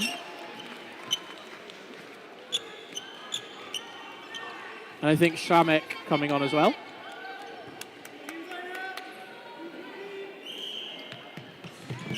So yeah, that difference now being made.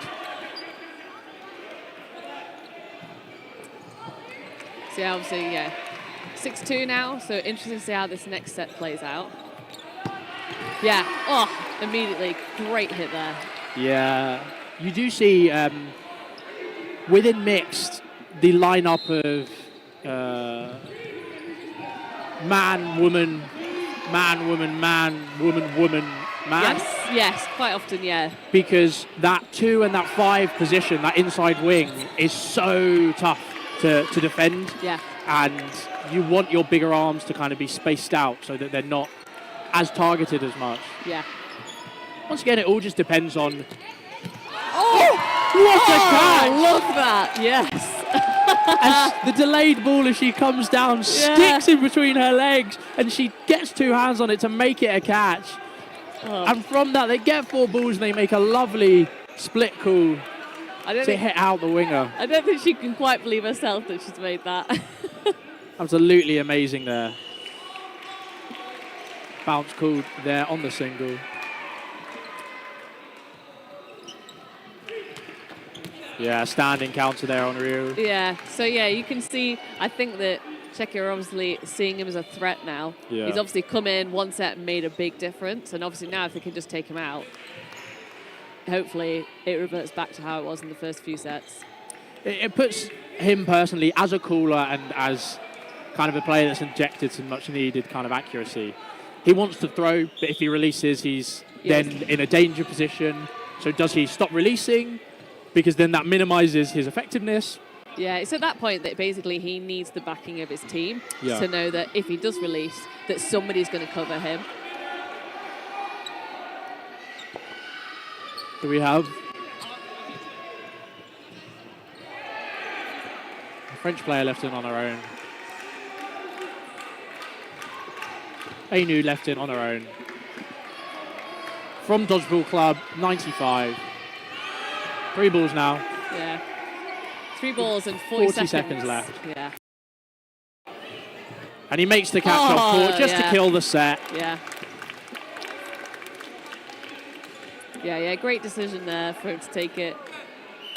Obviously, not having to land on the court to make the catch count. Just gets it. Good to continue. So, looks like France have called a timeout at this point. I think that's a good choice. They obviously got the momentum back for one set, but Czechia have really shot that down the next set. So it's going to be interesting to see what they're going to change. What do you think that France could benefit most for trying to change now to come back? So looking at their team sheet, I can see a couple of names that personally I think are not a lot more experienced, but have some experience behind them. See, there's a Bryce playing for them who's kind of who's always been a bit of a coach player. And you want somebody really to kind of steady the ship here, because we've seen they've got a couple of younger players playing for them, and we keep saying this. Ryu there brought in some control. They methodically kind of dismantled Czechia in the set that they won. And they need to carry on applying the same kind of pressure to stop Czechia to play their game. Czechia have imprinted themselves on the game first. Yeah. So it's France now that need to kind of dismantle that and switch it so that they're the ones in control. So at the moment, it doesn't really look like they are. With sets ending with maybe 6 Czech players and 1 French player, it's a bit tough. We have seen some substitutions on the French side. We will give you those when we find out what their numbers are. Yeah, and it's one of those things, like you look at this group, they've got England and Belgium in the group. You would expect that both teams would potentially struggle against England, but not against Belgium. So really, this is the fight for second in the group. Yeah. And we had a conversation earlier about kind of the group of death in the men's of that Austria-Wales group. Yeah. It's not because it's loads of really good teams. It's because the teams in it, you can't decide who's going to win. Yeah. So between Czechia, France, Belgium, it's a bit of a kind of, we're unsure, we're not completely certain of who's going to win what. Oh, and that's a great catch there. Good catch. Yeah, so that, after, and a flurry of throws from both teams, so we ended up with 5-4 to France in this set. Yeah. Solid 2-ball attack. Really taking that opportunity when they have possession to hammer home those hits. Oh. Absolutely lovely shin shot there. Very good accuracy. Yeah. It's very difficult to catch those at that height on the back track. France coming forward with 3 balls.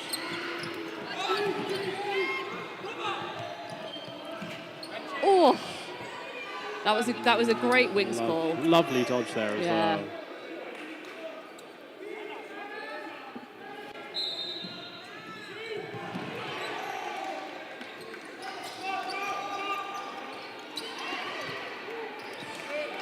Surprising there wasn't a hit there. He made up the ground so quickly, especially as the Czech players didn't look like they were in a position to throw at him. It did seem like he was going to try a no-throw at Hedden. Yes. But then he changed his mind and decided to go for two of the female players.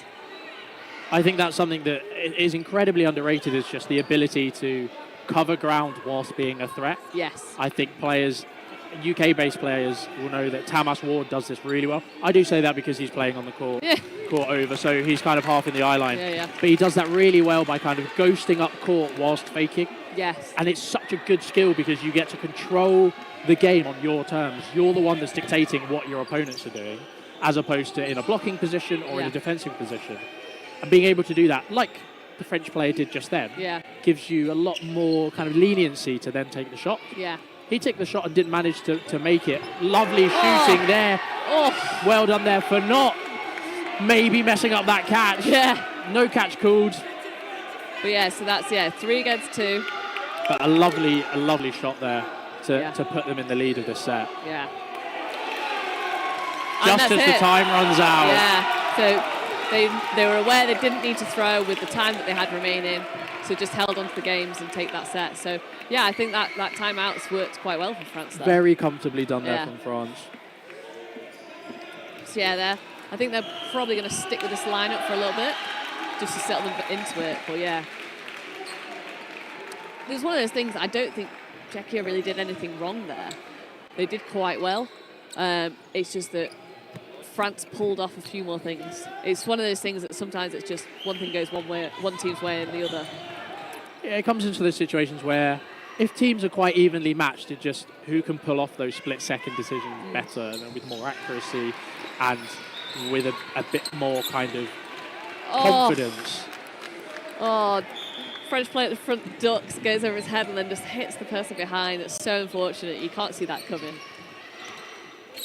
Kind of no-look single there down the middle. Yeah.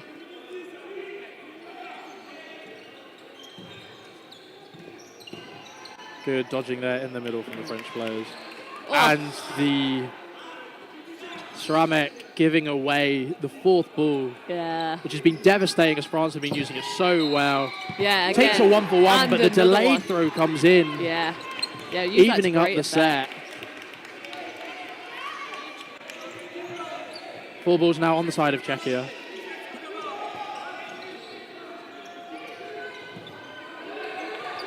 Manages to get that block away. Wow, that's quite impressive.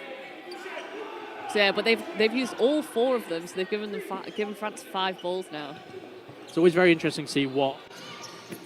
Yeah, good delayed shot. Yeah. Oh, it was called a block. Ah, okay, cool. That's a hit. Oh. I think Ryu caught in a bit of confusion, thinking he made the hit. Yeah. Yeah, and then another hit there. Unfortunately, didn't come across. Yeah, it's one of those things we couldn't really see what happened from behind, but one of those things about dodgeball, it's all about angles, and things look slightly different from slightly different angles, and sometimes you think you've made a hit, but actually the referee that stood right next to it is like, nope, that definitely bounced. Yes, and that's why we try and have 6 refs on court, as many refs as possible, because you don't know what's happened from different angles. Yeah. Shot there, she goes low. Hit in the head, but the Czech player does go over just to apologise. Yeah, so again, French player setting themselves low for a catch, but it does mean that once you're on the ground kneeling, you can't go anywhere. Yeah. That's the advantage of staying upright, is that you can still drop afterwards and you can drop sideways into a ball, but if you've already set yourself, there's no way you can go. So this is the last set of the half. 10 seconds left on the clock. It will be a minute 30 set. Or 90-second set. Oh, yes. Yeah. Great so start from Sramek. Unfortunate. Yeah. And you need to make sure you're not turning your back like that in these games.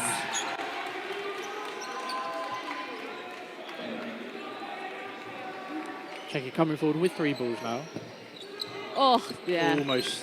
Yeah, goes for the catch.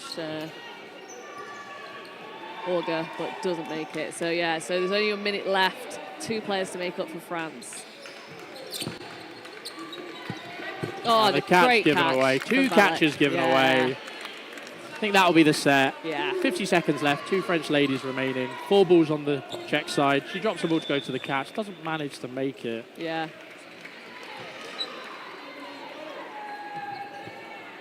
Block there. Yeah. Goes for the aggressive low hit and ends the set, ending the half. Yeah. Czech 12-4 up in the half. I think a fairly deserved score. Yeah, no, definitely that Czechia have been the more clinical. Like, France have been good on the sets that they've won, but they've just not looked as good on the sets that they've lost. So they're a bit more inconsistent, but Czechia are pretty consistent. So they'll be really looking to build on this for the second half. I think Czechia just need to continue the same game plan that they're doing.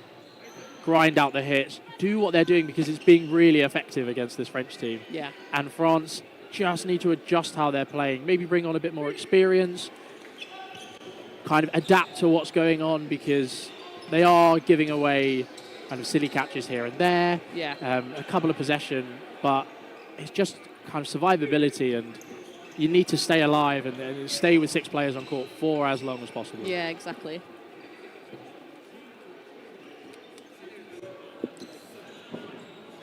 So yeah, you can see like France, obviously, their team talk pretty intense. The coach is really giving them some key pointers to work on. Czechia, pretty calm and collected. They're happy with their performances. They clearly don't feel that there's anything to discuss at the half-time, so they're just kind of having a bit of a chat, getting a drink, and now they're kind of coming into a circle now. So you can see the different mentalities. That Czechia are pretty happy, but France, a lot of like heads low a little bit at the moment. It is, and it's a 4-set difference here, so it's completely doable, especially with these new. So just having to figure out what to do, and personally, I think you need to win the next set. First set of each half is really important. Yes. I think the first and last sets of both halves are super important, just to kind of figure out and see where you're at in the game, because it not only gives you the opportunity to adjust how you're playing based on what your strengths are, but also see what the opponents are doing and kind of adapt in that way. So it will be interesting. It will be interesting to see how the lineup changes with the France side. Yeah. If it does. And what Czechia do. Do they stay with the same players? Do they potentially get a bit tired? Yeah. I'm not personally. I don't know what the depth is like on the Czech side. Yeah, so that's the thing. If they've got to change their players because of fitness levels and stuff, that could completely change the game. I mean, France do have youth on their side, so it might be that those players can just keep going for the full 40 minutes kind of thing. So, but yeah, it depends. I guess it depends really what France are looking to get out of this. Are they looking to actually try and win this game, or are they just looking to develop players? In which case, they might not change the lineup that much.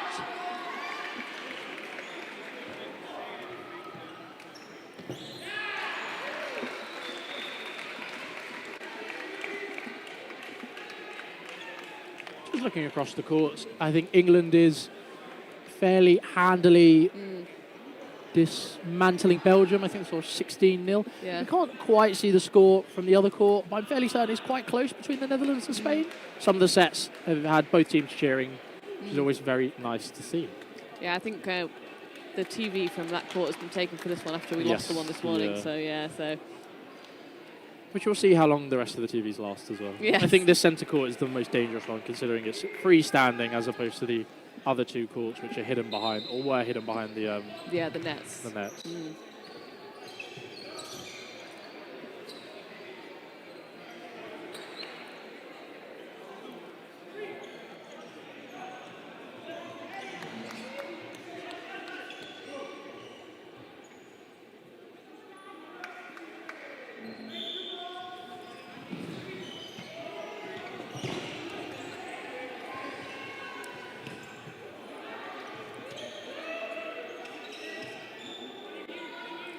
Yeah. Very impassioned speech being given from the French coach at the moment. I think he's trying to get his team to believe in themselves. Yeah, and it's always really hard when you don't have that experience when you're a young player.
Oh yeah, for anyone watching the stream, we are currently experiencing some technical difficulties in the commentary box. You did just see an injury to one of the French players. She has been carried off to receive medical assistance. Whilst we figure out what's going on our end of things, we will just be playing the game audio whilst we fix our issues. Thank you.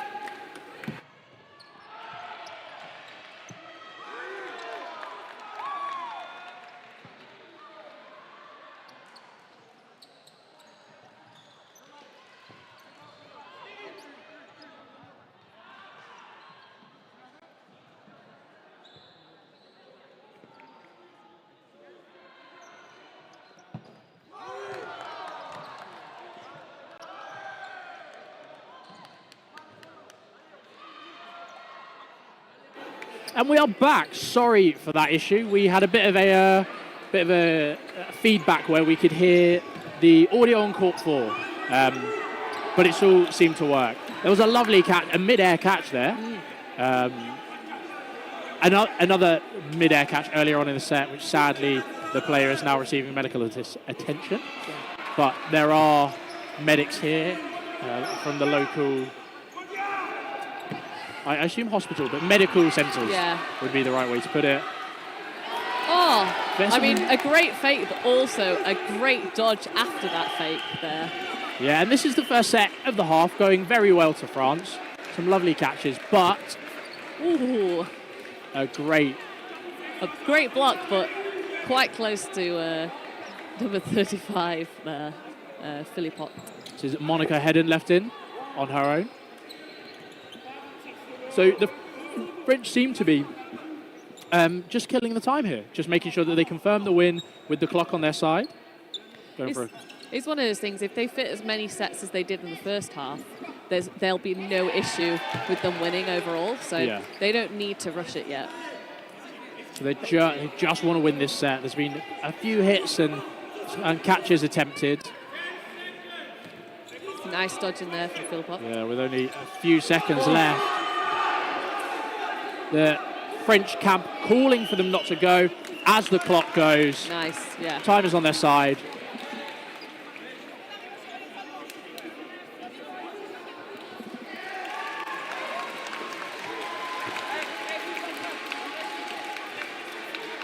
Yeah, so France did exactly what we said they needed to do. They've got that first set win. Yeah. I'm fairly certain it was the first. Oh, it's counted as a draw. I think there was a hit at the end or a line fault at the end. Yeah, something like that. Yeah. But that player was now out, and yeah, a draw's not bad. I mean, it keeps you on the board, keeps everything pretty much the same. So again, if France can take this next one, they're really in good stead for this half to get the win. But yeah, but obviously Czechia looking to just hold in the second set. Unfortunate there as the Czech player rolls over that middle line.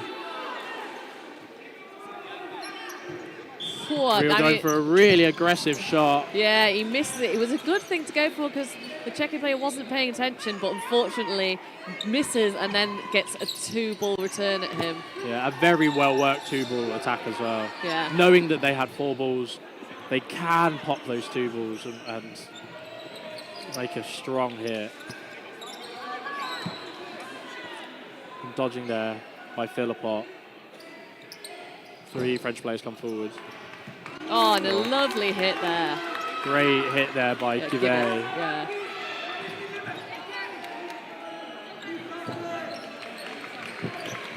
Oh, yeah, not quite getting a block there from Olga. 4 balls now on the French side. Yeah.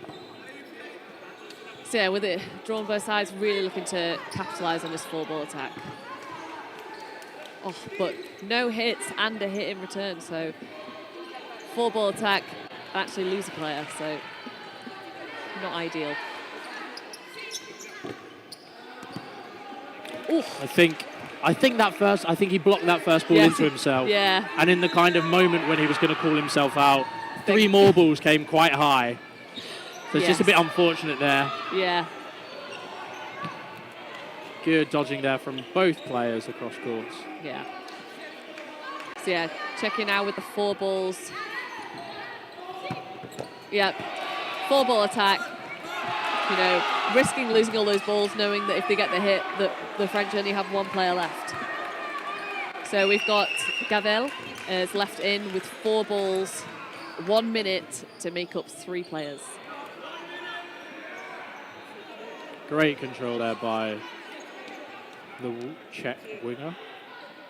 Yeah, we're now in the same situation we were in the first half, where we cannot see the numbers for the Czechia players, so it's difficult for us to... Stramek. Yes, there we go. Once again, the French player has set herself low. A timeout called by quite an early timeout called by the French. I think it's one of those things that if they don't change it now, the set's going to get away from them. Yeah. I think they've obviously had a plan at the half, and I think either it's not worked or they're not following it properly, and they just need to double check and clarify what's going on. Yeah. And really hammer it home. Yeah, and it's one of those things they've had to make a sudden substitution that they weren't expecting to do, and that might have changed their gameplay in terms of like the skills of the players they had on court. So it might mean now that they need to change it based on who they've got available. Yeah. But yeah, again, Czechia looking fairly calm and collected during this timeout as they were at half time. So they just need to keep going. Yeah, I think that first set was very well worked by the French until the last minute or 40 seconds or so. And it's that clinical nature that you need to be winning these sets. I think without them, you will struggle, as we can see from the French side, struggle to really win sets and push the best teams, especially in mixed.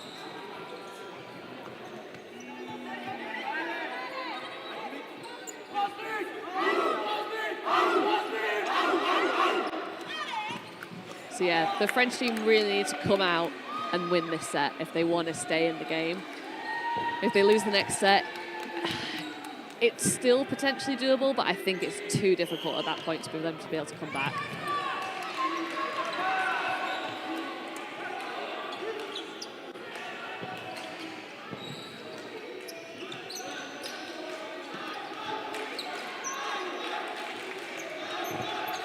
Oh, yeah, but Rio being hit out, goes to the block, missed it. You can see he's really annoyed with himself really there. frustrated Yeah. Which is upsetting to see because he's made such a difference to that French team. Yeah. Givet as well. Doesn't manage to hit the standing counter. And then Organ not paying attention, gets hit by the Czechia player. Yeah. It might be that the French kind of, not inexperience, but the age of the French team comes in where it's hard to keep your head, especially when you're quite young. Yes. You see younger players can be quite rash and quite hot-headed. You just want them to be kind of as comfortable as possible. But it's not quite coming across. A player called out there from the Czech side. The court's gone a bit quiet here. I think the French players aren't sure if they were hits or not, if they're bouncing. Yeah, I think there was the issue with Gavel was that the ball she got hit by, because one of the players line faulted, is whether she'd line faulted before or after the release, which would depend whether that hit actually counted. So I think she was just questioning that, but then not really getting an answer. So I think it's been decided that the hit did count.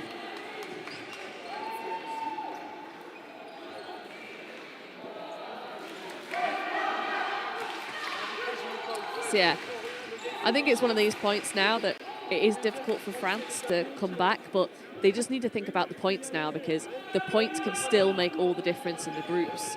And to try and lift their heads up as well, if anything, to take it as a sort of mental resilience exercise to see if they can build themselves back from this, because that'll be really important on their future development, is being able to come back from a loss. Yeah, the game is, we were speaking earlier, the game is such a confidence-based thing, and losing sets shows that you're not really doing as well as maybe you'd hope. Sometimes it's not as clear-cut as that. Sometimes you play the perfect game and the other team is just better than you. Yeah. And there's not a lot you can do there. But it's all about growing and learning and taking kind of the opportunities in their stride and not taking it too personally. And especially for a lot of these young players, it'll be on the kind of coach's side and the support staff to be able to give them the opportunity to really not worry about it. Yeah, so it looks like there's been a couple of changes for the French team, bringing on a couple two different male players. So we've just had Damas, who unfortunately did get out of the wing.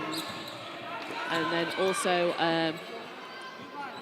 Belabas has come on. So Yeah, sub back on from the first half. yeah.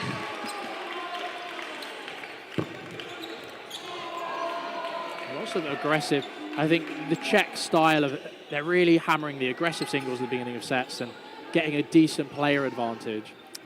The thing is, it's fairly similar to the Austrian way, which you can tell that they've been playing the Austrian leagues, is that that's a style of play that they like to play.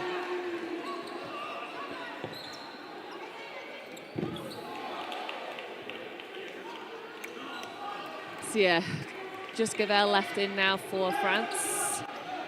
She does have quite a lot of time on her side, over a minute and a half, so it is doable, but oh yeah. Goes low, doesn't manage to set. Yeah. Yeah, unfortunate. She was in the right position, but she was there ready for the second ball, not the first ball. So. Yeah.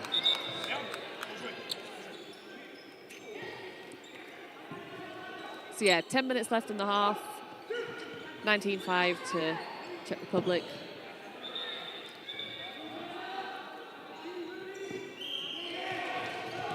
So yeah, number 48, Madou, has been brought on for the French team.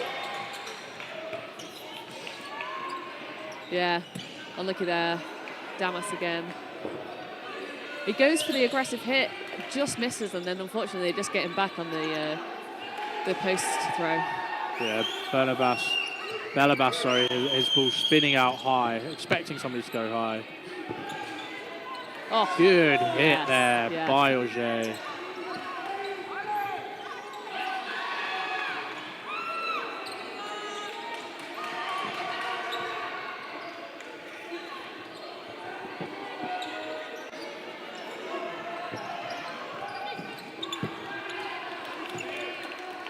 Yeah, unfortunately, set himself for the catch there, not getting it. It was a good hit from Czechia. So 5-4 to Czechia. Good dodge there. Yeah. Just to get out of the way and then draw that block across.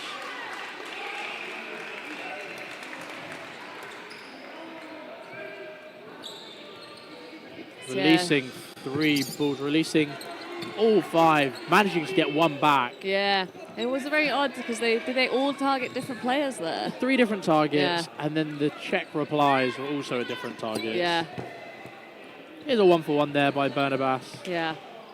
Belabas. Just thinking about the Bernabas Stadium.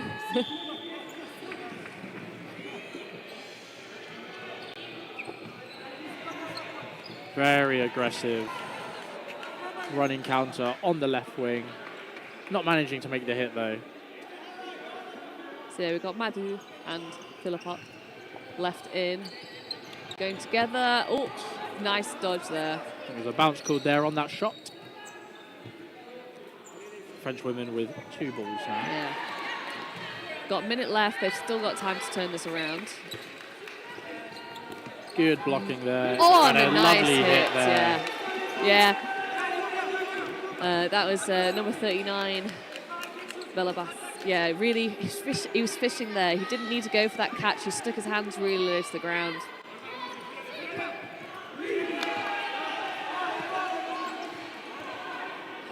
Player puts their hand up to question. I think a hit has been call. called there Okay. by the refs on the sideline.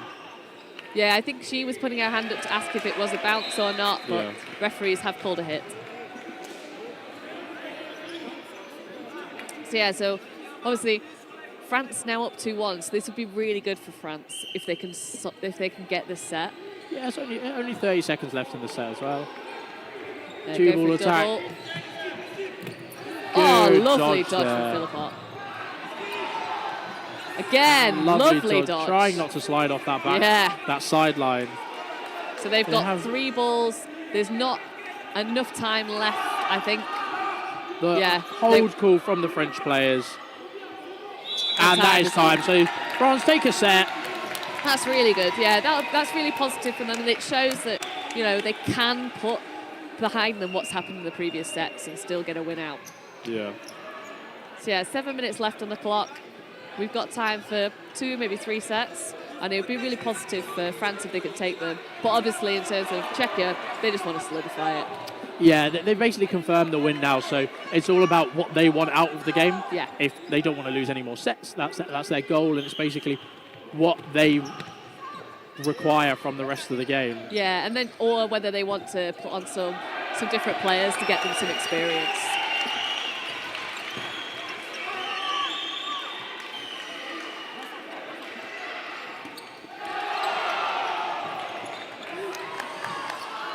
Lovely hit there for Olga.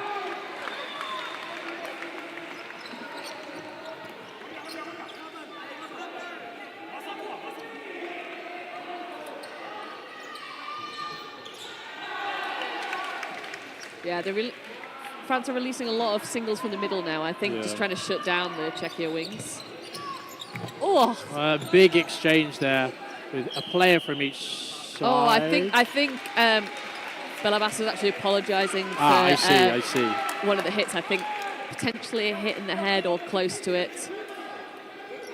It's quite difficult when people put their hands up, both to say they're out and to apologise to people. Yes, a lovely two-step there from Damas, making a great shot, kind of a chest height, but with a lot of power. Yeah, so... Oh.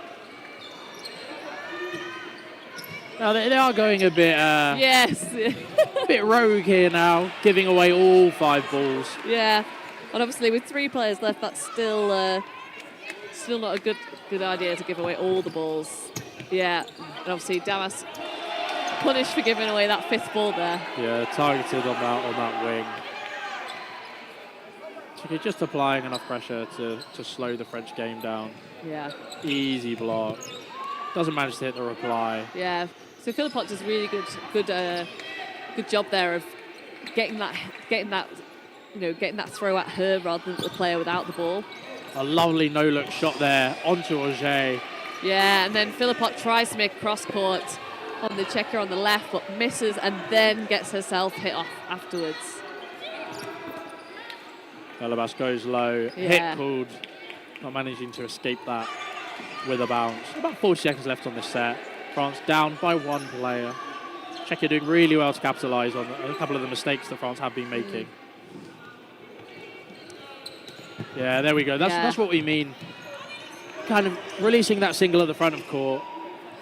Yeah, Putting yourself in a position where the aggressive counter is there, and Czechia are executing it really, really well. Yeah, and you could see from the way she stood to make that throw, she was throwing to save herself rather than to make the hit. She wasn't committing to the hit, and potentially if she committed, she would have made it. And that's the thing, is that sometimes people just release that ball to try and put off the player, but it doesn't work. Yeah. And that's the set over.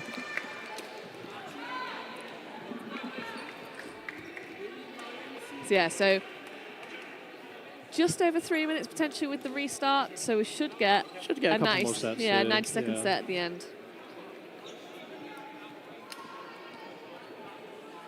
So yeah, another change for the French team, bringing on Bézin. And Rio is back on. Yes. They're just getting their rotation in now. Yeah. And Chagnon as well.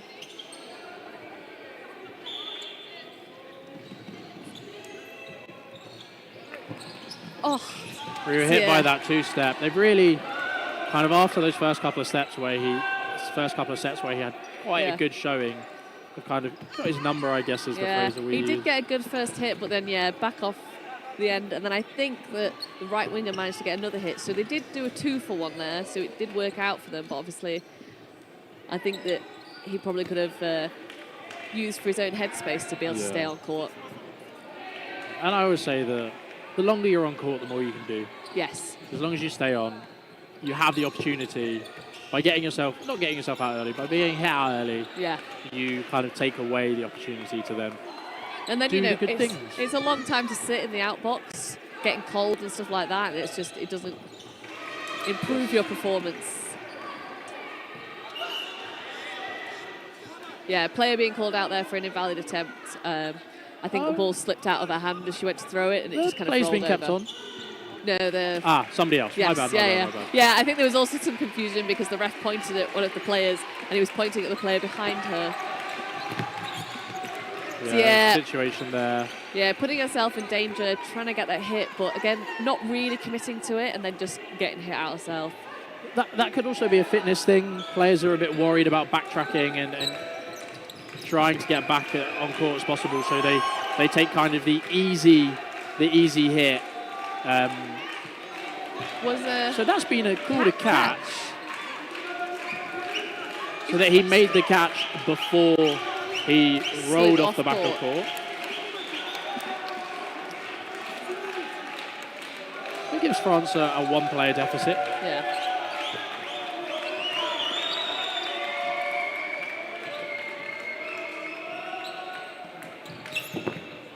Oh, and the catch from Ryu. Yeah. Oh, no, it must have bounced. Oh, and then does he fail on the hits? Or Yeah, I think he thinks he did make the catch. I think he... Yes, he thinks he made... Yeah, so watching him now in the outbox, he thinks he made a catch and then would have successfully been a suicide. Sorry, not a suicide. Yeah, a leap of faith. Apologies. Yeah. Apologies for the language there. Yeah. A leap of faith, which he's unsure if he hit. Yes. Because I believe the player that he targeted was the player he may have caught. Yes. But we'll see what the refs say. Yeah. Chagnon is in there as the French coach.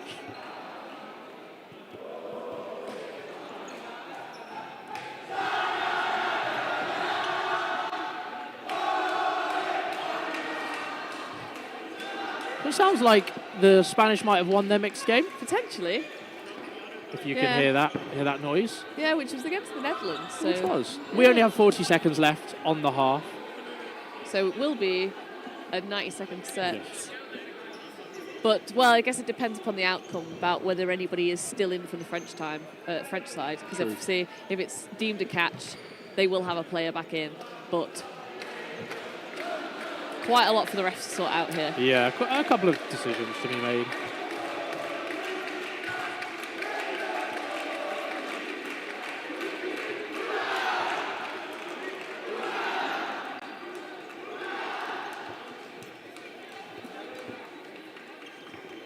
So yeah, the Netherlands team also celebrating, so unclear as to who's won that game. Well, they did. I would say that their celebrations were a bit more muted than the Spanish. Yeah, maybe. In a couple of minutes, you can check the Tournify app. All of the games will be updated. You can find results, who's reffing who, table updates, and everything on there. If you're listening to us from twitch.tv, hello. We're currently in a bit of a timeout as the refs just decide the outcome of a play. The player believes he made a catch and then potentially a successful leap of faith. Yes. We thought we'd zoom in a bit as well. Yeah, it's one of those things that it would be quite nice as they have in rugby if we could mic up the refs and have a little bit of an insight about what's happening. But I think we're a little bit away from that at this stage. And that doesn't always work as needed. But yeah, see, we've got the line refs in here and the main refs. And French players, French coach, and one of the Czechia players. Yeah, sometimes we do have random players in there for translation issues. Yes, yeah. It's one of those things like English is probably the most common language between everyone, but obviously not everyone speaks English or speaks the language of the country, so it is quite useful generally to get people in to explain it. It's easy enough with the easy decisions as for catches, hits, blocks, etc. We do have non-verbal communications for those, which are consistent across European dodgeball, so that makes that easier. But when it's a bit more complicated, so it would appear that the call was that there was a catch and the leap of faith was successful. So we're just trying to zoom out quick enough. So we're now on to 2-1 for France. I'm not sure how long's left of the set, but there's 45 seconds left of on the half. Potentially about 15 seconds. Yes. We're just poking fun at our operators who are doing an absolutely stellar job running the stream. Yes. It's the production value on our end is absolutely amazing. Yes. And so good. A great dodge there. I think they're really wanting this final set. Yeah. Oh, Another lovely dodge. They may just leave it until the time runs out. Yes. Which we believe will be the end of the game. The timer hasn't reset. I think they're using an independent kind of timer. Rio gets himself hit out there, thinking he makes the trade. They're calling a hit. Yep, there so we go. They do get another set. Nice. Yeah, that was really good, aggressive play from Rio there. He really, I mean, he made a catch, he made a leap of faith, and he's made a trade. He's done a lot in that set. He might have been a bit rushed with it. I think he could have taken maybe a bit of the pace off and still managed to get a successful hit using his partner on court with that. But the end result is the end result, and they seem to have made it. Yes.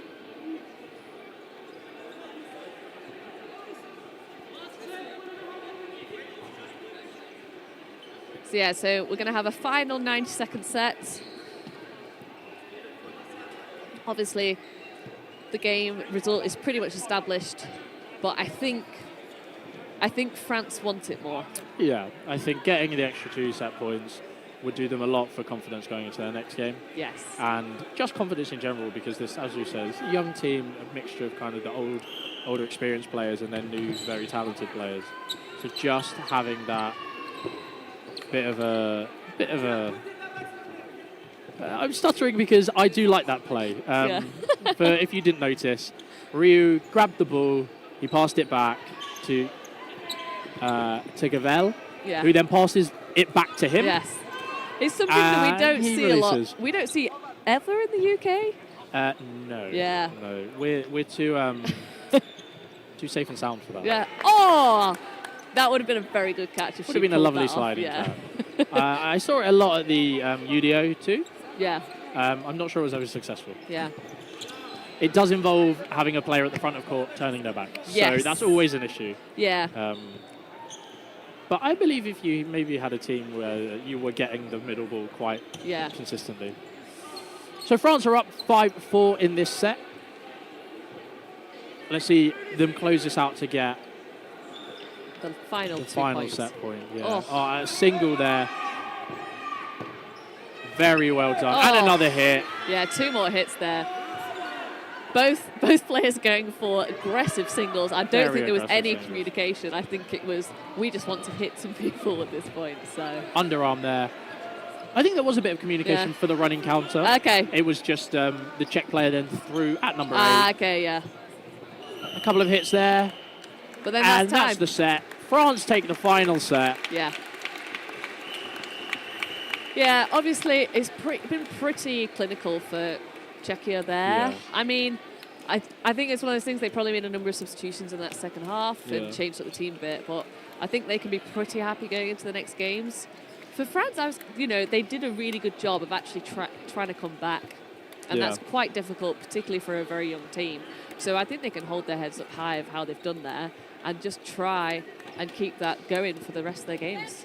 Indeed, I think, as you've said, looking at the rankings from last year, Czech didn't play like they were a 13th place team last year. Yeah. They played way above that. So obviously maybe the French approach to the mix is a bit different. You can see their ladies lining up now. Maybe some of their superstar women's players and their superstar men's players aren't on the mixed team. Yeah. But they still had a very good mixed team. Yeah, they did. And it was just keeping calm, keeping their heads, and the Czech approach seemed to work really well. On that note, I'm going to love you all and leave you. Take my break. And I will be watching the next game because it looks like an absolute stormer of France versus England. Yep. So I will see everyone back here at 2:40 for France. No, for England. Yeah, England versus France. England versus France in the women's. Anyway, have a lovely 10 or so minutes.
Ladies and gentlemen, welcome back to the European Dodgeball Championships 2023 here in Osijek, Croatia. The game up against us on court one is the French women versus England women. My name is Greg Whitehouse and I'm joined by Emily Busby. So I'm quite excited for this game because the England-France game last year was quite good. And England, whilst did win, did struggle a little bit against the French women. So it'll be interesting to see, with a year on top of them, how the French women do this year. a couple of younger faces that we've seen develop over the years in the French team, sort of now growing with age. They're sort of a lot more developed tactically, a lot smarter with dodgeball styles. We know the French have a very good junior program. The same with the Italians, the English, and the Austrians. These nations have always sort of pushed the boundaries on bringing those younger players in. Now it's obviously France's turn to sort of those younger players that we saw come in now start to lead on the team a lot more. One thing we've said, and I think you was just briefly speaking, that France women, mixed and men's, there are no crossovers with the squad. No. Which is normally what we see stereotypically, and I think this might be the first European team. Actually, we were talking a couple of months ago about it. We've never had a European team of solely mixed players. Yes. Yeah, and it's one of those things that I think that means that they're kind of focusing their efforts on the women's and men's so that they're not having to put their best players across two squads, and that they can use that mixed team as a development opportunity. Because otherwise, usually, those players that are not necessarily in the starting 6 or starting 8 for the women's and men's might not get a lot of gameplay, but if you use that mixed team as a development opportunity, you really bring them up to speed a lot quicker than you would getting them to play an odd half every so often on the main gender squad. There is big premise within this England women's squad. You were there last year. Yes. It's always been tough away from the France-England game. We're only on day one for just a moment. That when they face Austria, they're now and have lost every final since 2014. Yes, except for was that the one World? No, okay. Yeah. In the European side, yes. The World Cup, which England took home in 2018 Yeah. in New York. But apart from that, and all these games will only be a test in what is to come. Yes. For these England women. The French women have a game of their own to play now. Can they take sets off England? Can they win the game? It's such an undercard game, an underdog game, that we are yet to find out sort of who will be taking this. Like we said, a couple of younger faces. That Natalie, the MVP from last year in the women's division, and a couple of faces also returning. 40 minutes of gameplay, 2 20-minute halves, every set comprised of 3 minutes. The game gets underway. So yeah, opening rush won by England there, but opting not for a quick start.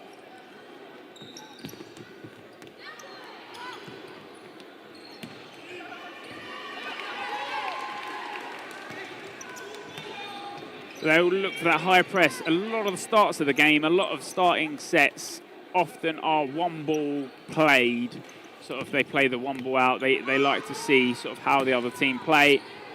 Yeah, sort of just testing each other. Oh, and then, a great fake from Bonsignori, and then taking the hit when the French player has already dropped.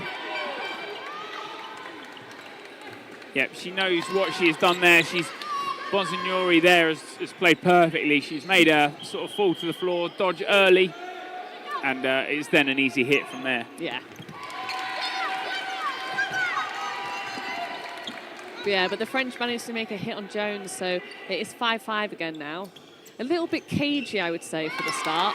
Oh, but a beautiful hit there. Yeah, Meg White goes to dodge out the way, but that ball comes in a little too quick, I think, for her liking. Doesn't quite get out of the way of it. Normally, Meg White, you'd favour her to take a lot of the catches. Maybe she's gone for the dodging early on. Yeah.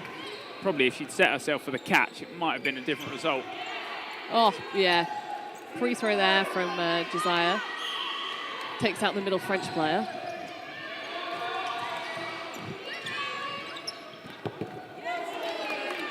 Yeah, and then a great running counter.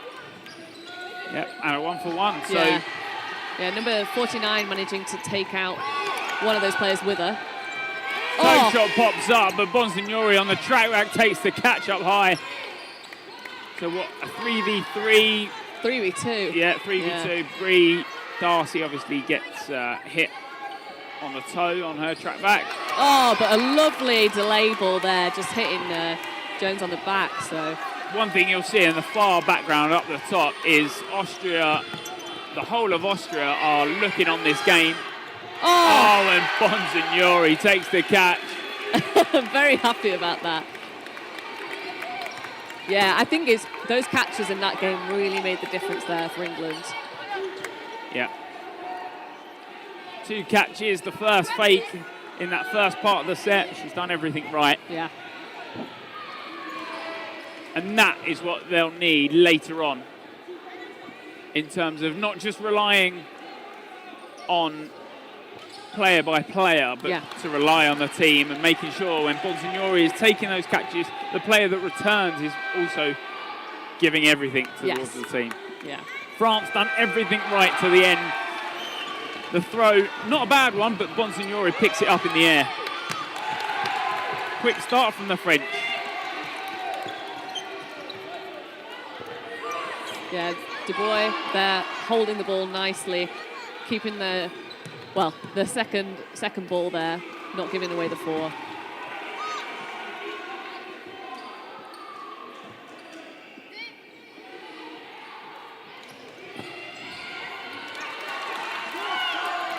So yeah, lovely free throw there. Yeah, good free throw, and that's what they're looking for.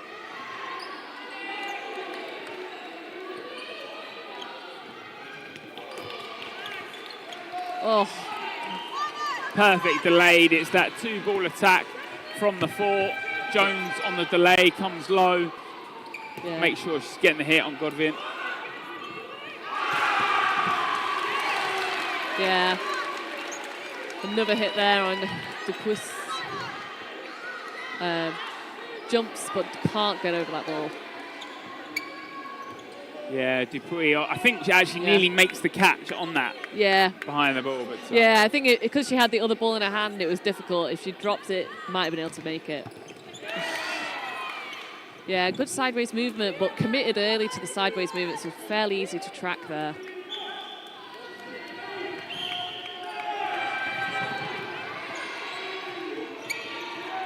Single ball. Oh, yeah. And then finished off by Darcy there. Darcy. England have taken the first 2 sets in this game, but have certainly been in it the whole way. Yeah. France have certainly been in it the whole way. Obviously, a couple of good catches from the side of the England Lions.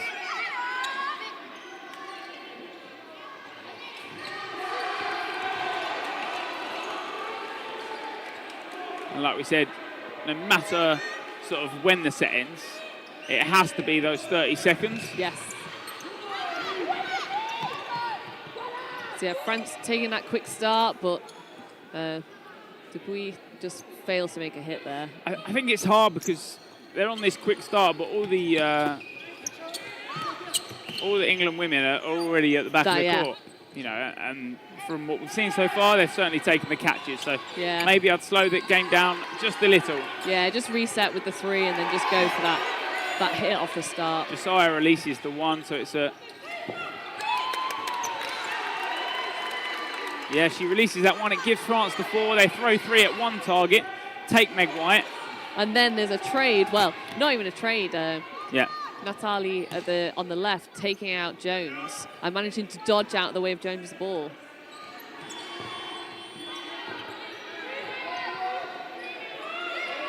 And she is not afraid to get high up that court. Yeah, just apologising to her team there. Didn't really want to give England the 4 balls there. Yeah. Great if the hit pays off. Yeah. You know. Oh. Yeah, so managed to get 2 players out there, England. Yeah. Dupuy there, just on that running counter. It's only Brie Darcy who's sort of left up court. Catch not made on that one from Dalcandite.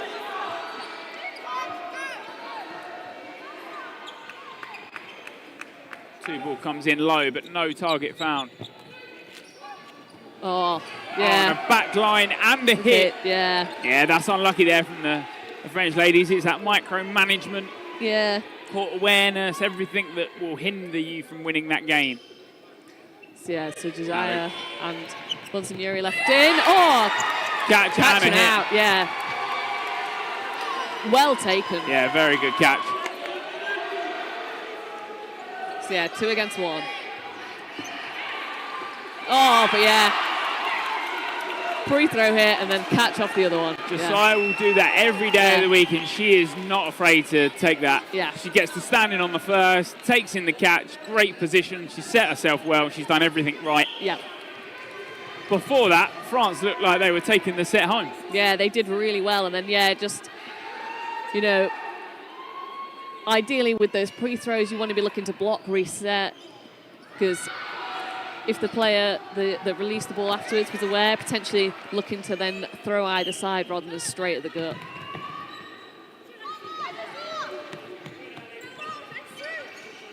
So yeah, France again going for that quick start, but it's just not paying off. They're basically just giving England the ball. Yeah. Could have taken Darcy maybe. She was probably the highest up the court. Yeah. But I think she's got that cover from Jones and Josiah on the wing. Yeah. Fake comes in from Meg White down the middle. Gazelle leap over that single ball. And it'd be great if France could take this set. They'd certainly give themselves a bit of momentum, or at least stop the momentum of England. Yes.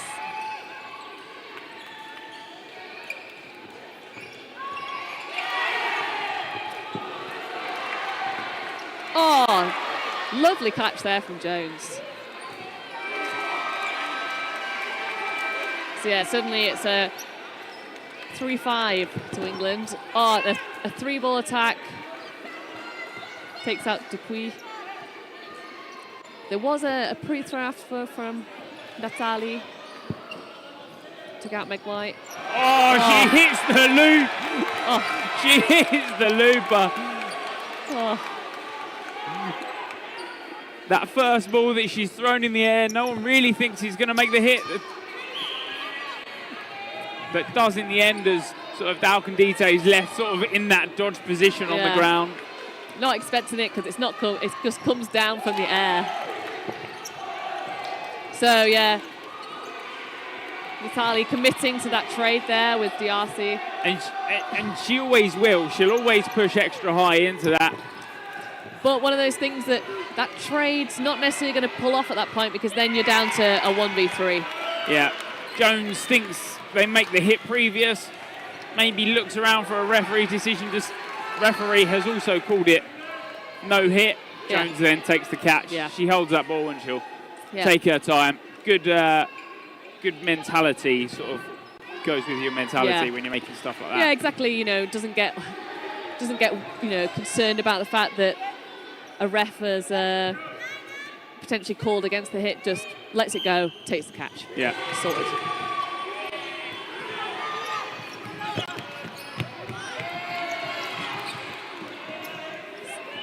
Oh, Jones, she's looking for the ball from ball retriever Tom Bell there. Or the new, taking that hit on Jones while she's not watching.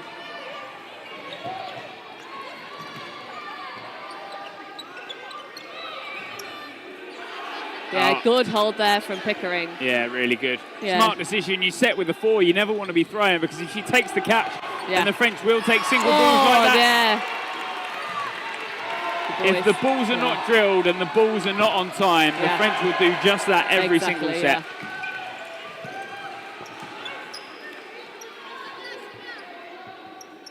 So 6-4 to the French at the moment. It'd be good to see them take the set. Well left there. Yeah.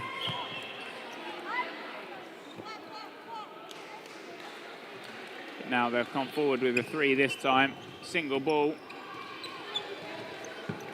Oh, and a catch there. Beautiful. She has baited her in the whole way. Yeah, from Merlot. Yeah, amazing. And then goes up, makes a lovely, lovely throw as well. It feels like France are warming up into this game now.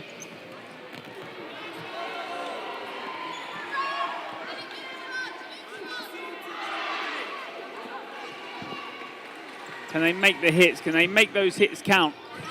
The catches, you can take them all day long, but if you're not going to protect yourself... Beautiful dodge there, getting underneath that counter.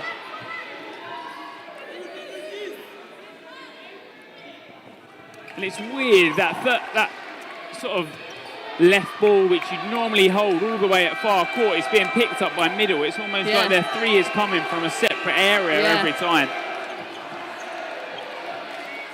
Pickering looks to push back, but decides against it. Bonsignori is with her, but they decide they'll set with a 3 and look at their throws. Their throws. Lovely. Yeah, great dodging there. And now they've baited the 4. Yeah. Can the French be aggressive? Can the French make the hits and make them count? Yeah. Yes. Yeah. Hit there and Pickering. D'Arcy comes up to make the... She does make the hit and manages, I think the other one bounces just in front of her. Potential disagreement from the French. The French always bring a big crowd with them. That's always the problem. Yeah. Oh, yeah. Fortunate for Bertha Moore. I think the refs have called bounce, so that's... Yeah, that's the thing. It's one of those, particularly from the stands, you're not going to be able to tell from that angle what's happened. But then... a trade, but I believe France take that set. I think the sort of coach's box is pushing the England girls to go forward, because I don't think they realise how long is left on the clock. It was only about 5 seconds. Yeah. The England girls then decide to rush, and no catches made, a couple of late throws. Yes. Nothing too over the top. France take the 2 set points, and a well-deserved 2 set points. They've made the catches in that set and they've made it count. Like I said, you can make a catch all you like, but if you're bringing those players on and you're not delivering in the throws, then you won't win the set. Yeah. So France this time deciding to set and go with the 3. I mean, still didn't make it hit, but you're less in danger from that. It'd be good to see France build on that last set, take another set. It really heats up that game then. And they do look a bit more confident now after that. And it is that momentum that they wanted. Oh, yeah, lovely hit there. Yeah, really nice. Yeah, captain from the French ladies there, Bertha Moore. Oh, yeah. Oh, yeah. French player goes up, retrieves the ball, but then decides to throw it from standing straight at D'Arcy, who takes it easily as a catch. Pickering comes back in. Yeah. Yeah, it's one of those things that she just needed that ball. She didn't need to throw it. Yeah. It's always a tough one. It's like one of those things that when you make a catch, it's always sort of like they say you shouldn't then throw, because it's like you're at the adrenaline of the catch. You throw, you want to make another hit. Sometimes they're the ones that get plucked up. Yeah, oh, yeah. Lovely catch from Bonsignori there. Yeah. But 3 players down now. Oh, but makes the catch and a hit as well. And another hit. Oh, then ball this pops up. Plenty of volleys left, right and centre. So it's now 4-3. The French yet again with the voices. Yep. Not really sure what they're doing. Oh, and the chest throw comes in. Yeah. Lovely there from Aubigny. Gets the hit and the dodge. And now only a single ball. They don't need to rush into this now. They've got a minute to play out. If they can take this set, it's great for their momentum. Yes. Yeah, good hold there. Yeah. Good communication from them. It's a bit too risky for them to take that. Yeah, ball retriever actually calls that, making sure they hold, because they've given that 3rd one away and it's already gone over the middle line. Yeah.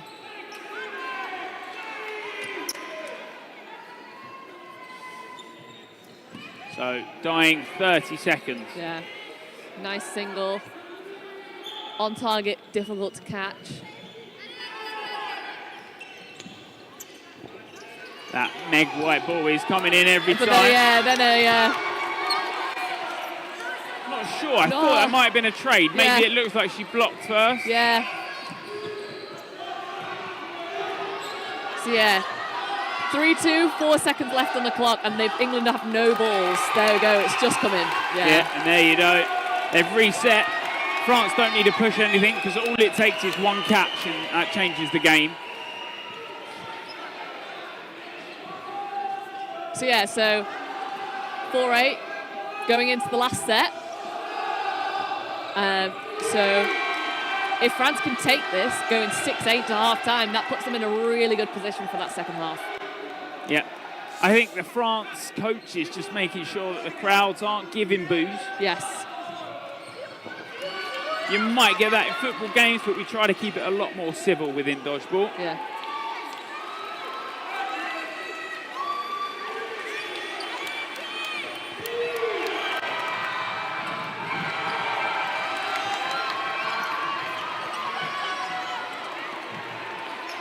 If you are just joining us in this game, we're nearly at the end of the first half. Good catch from DRC.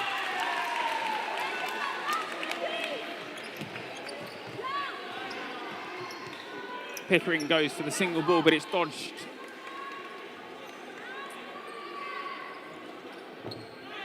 Jones with the block. And there's been some great dodgeball in this game so far. Can England capitalise and win this game out? Yeah. Or does France carry that momentum into the second half? If they win this set, it's going to be great for them. Yeah. Going into the half, 8-6. So yeah, nice dodge from Pickering.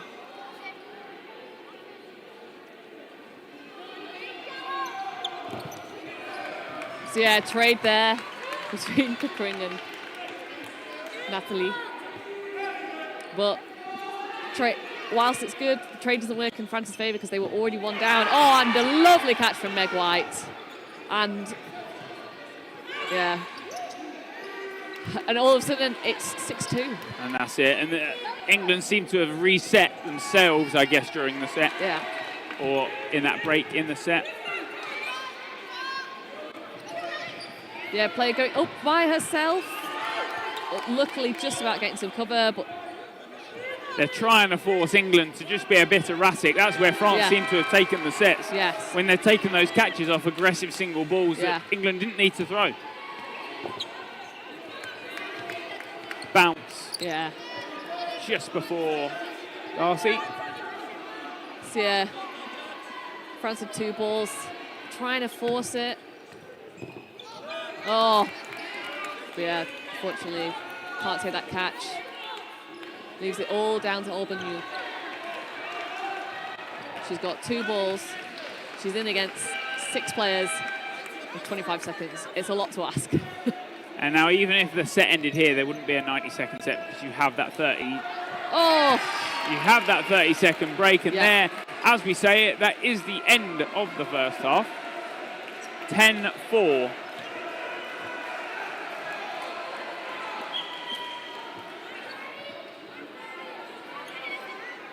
Oh, now I was told there wouldn't be a 1 minute 30 set if it was under 30 seconds, but here we are, 1 minute 30 second set. Cool. So France can still take a set before the half, and they'd only then be 10-6 behind. Rather, if England take the set 12-4, doesn't sound great on the side of France, although they've been in every set, every second of the way. Yeah, it's one of those things. It's really been. It's one thing that England are very good at, which is keeping control through the whole game. Oh, but lovely catch. Yeah. And the French ladies, it's what they do ever so well. When they get that momentum going and the ball rolling, it's a completely different story. Yeah. Oh, ball just gets under the block there. So drawn now. Yeah, Jones wants to push higher, but I don't think she has enough cover to sort of trade herself out. 2 balls come in. But England reset. They've got the 4, and with 50 seconds, you take a hit here. Yeah. catch! Oh, wow. No catch. No catch. No catch is Hit called. first? Yeah, I think as she's making the secure, I don't think it's... yeah. Otherwise, it would have been a very good catch. Yep.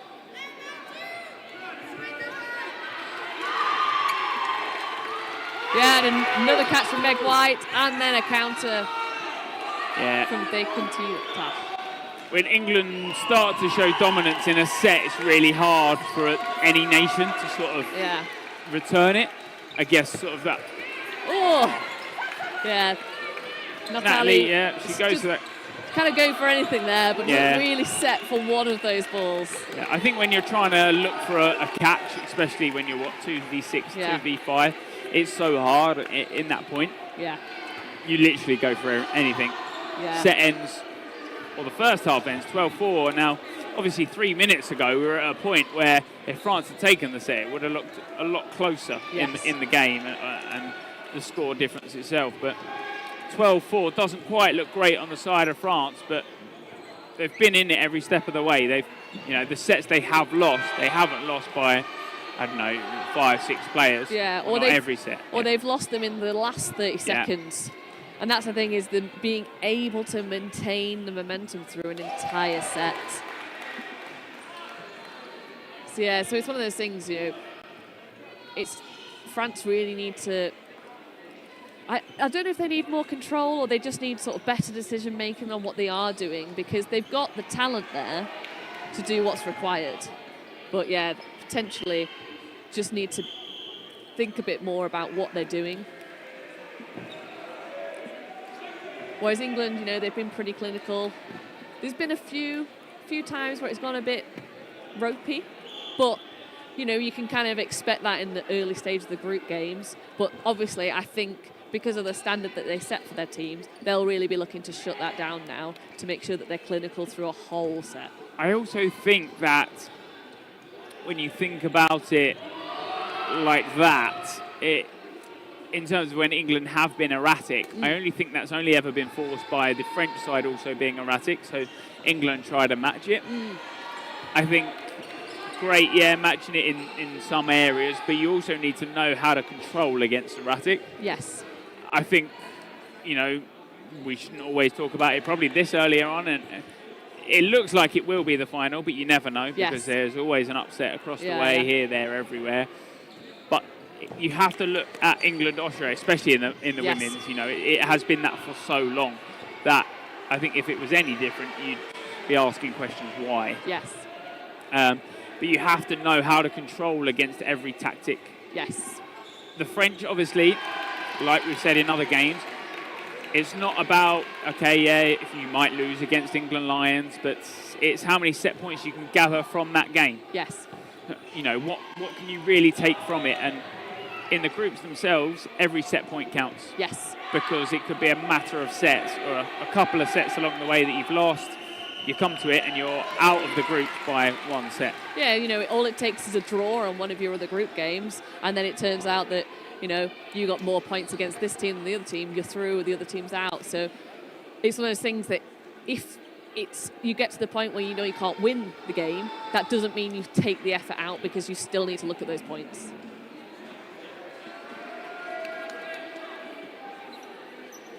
Yeah, the women's group with England and France in also has Wales and Hungary. Yes, and obviously with Hungary beating Wales this morning, that makes it a very interesting group for who's going to come second, really.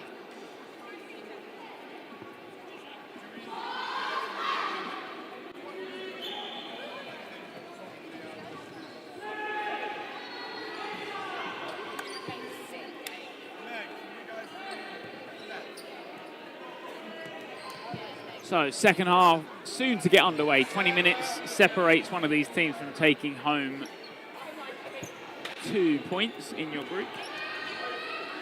Yeah, so France really needs to hit it hard now. They need to win this first set to build some momentum in this second half.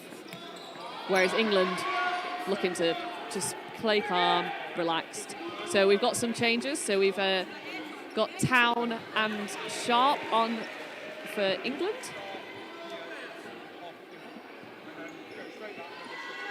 Unfortunately, we are going to run into the same issue that we had during the mixed game, that the French players don't have numbers on the front of their shorts, so it's sometimes difficult to tell identify who is who.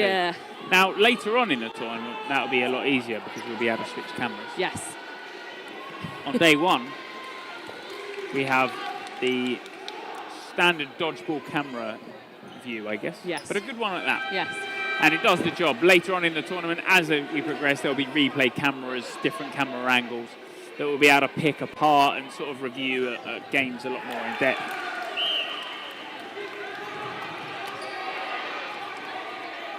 What do France do here? Do they sort of try to be abruptive? Do they try and test England in terms of making them push?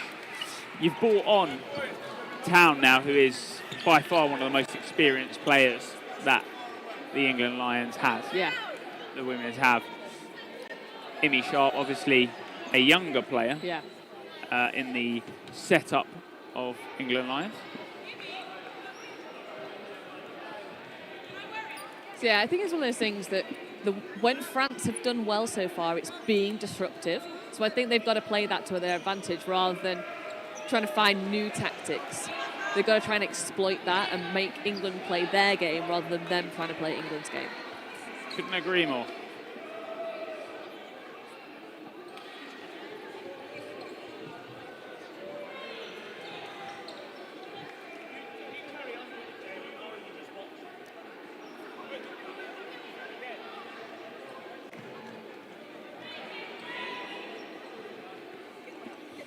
So yeah. Here we go, ready for the second half.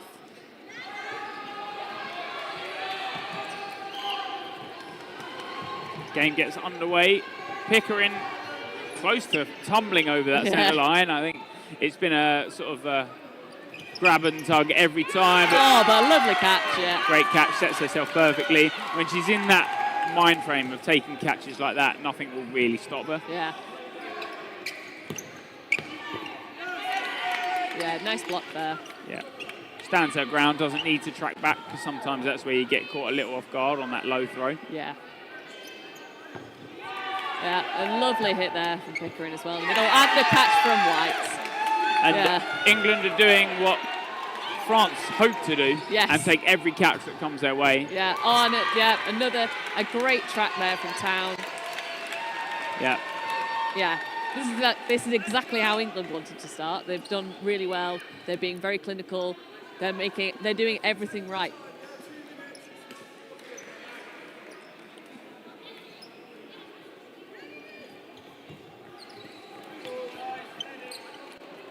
So yeah, France throwing the single, keeping the two.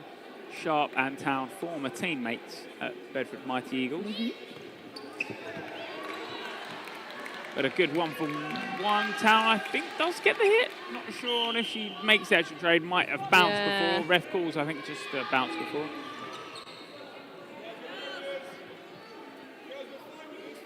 Like I said, every move you make and every step sort of along the group stages, every team will always be watching. Yeah. Right now, Austria watching everything that England do and really assessing it and how they play. Yes.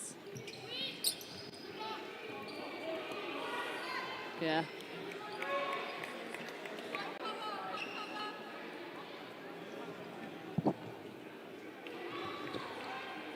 So yeah, England just throwing a lot of nice, safe singles. They're going to be very difficult to catch, or France are really going to have to force it, and probably it'll be quite difficult for them.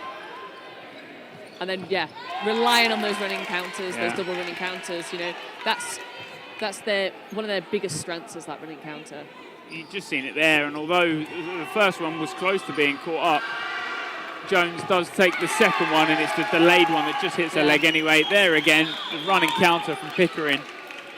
Yeah, absolutely, both on time. Jones is a good one. Yeah.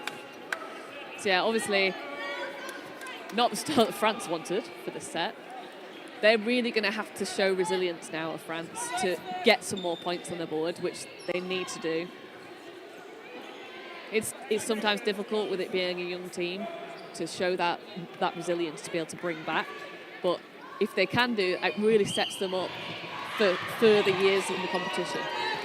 I think they have always been, and I can imagine always will be, a team that wears their heart on their sleeves. They are so emotionally attached to the dodgeball team that they have that when there is a loss that they know they could have taken so much more from. Yeah.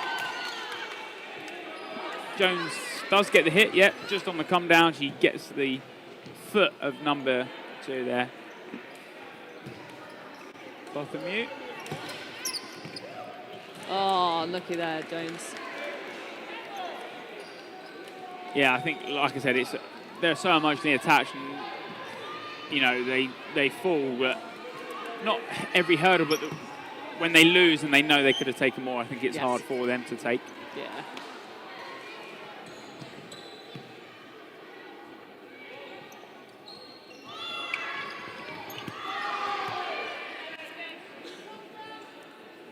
So yeah, France trying to come up high and force something, but England just taking it in their strides. They've got great cover. Oh, but lovely shot from Natalie there on mid-white. White's gone to hit that low block, doesn't quite get the ball down in time, is then hit on it.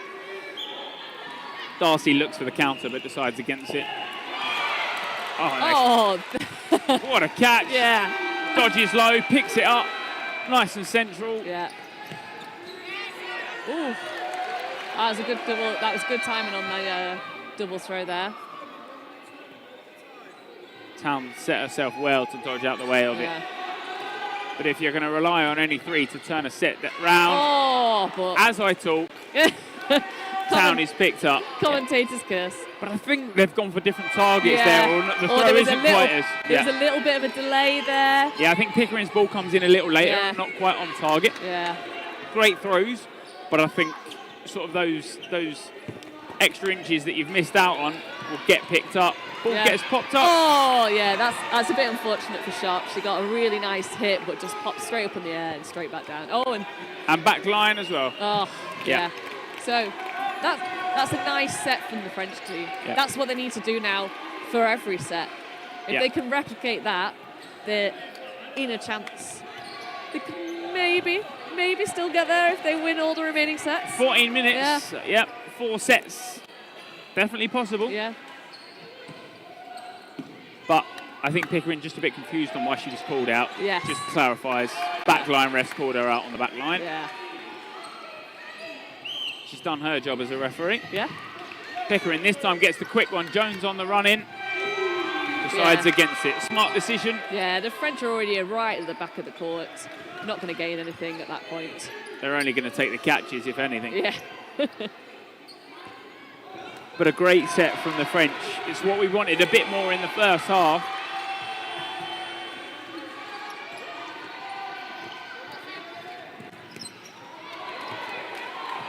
Couple of just slight misses on single ball throws.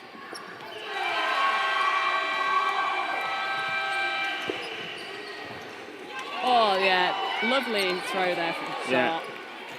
Sharp sees that she's sort of, when you've got that sling throw, you're in that release of it's so hard to dodge because your arm is all the way across your body at that point. It takes you a lot longer to reset and get back. Yeah. 4 balls now from the side of England Lions. Oh, but nice dodging there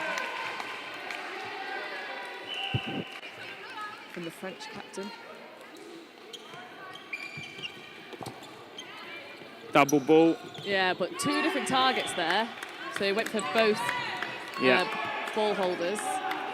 Blocked it Interesting. easily. Maybe to try and stop that running counter, but England will just push through it. Yeah, exactly. Oh, but yeah, Sharp. That's a good throw, but catches it pretty easily. Yeah, it's those catches every time.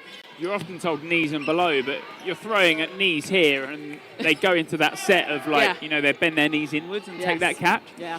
You almost want to be looking at sort of shoulders. Yeah. Because if anything, they're going to dodge low and go for the catch. Yeah, rather. it's sometimes quite difficult because, like, particularly in the women's game, you don't throw a lot of high balls, so you're just not used to doing it.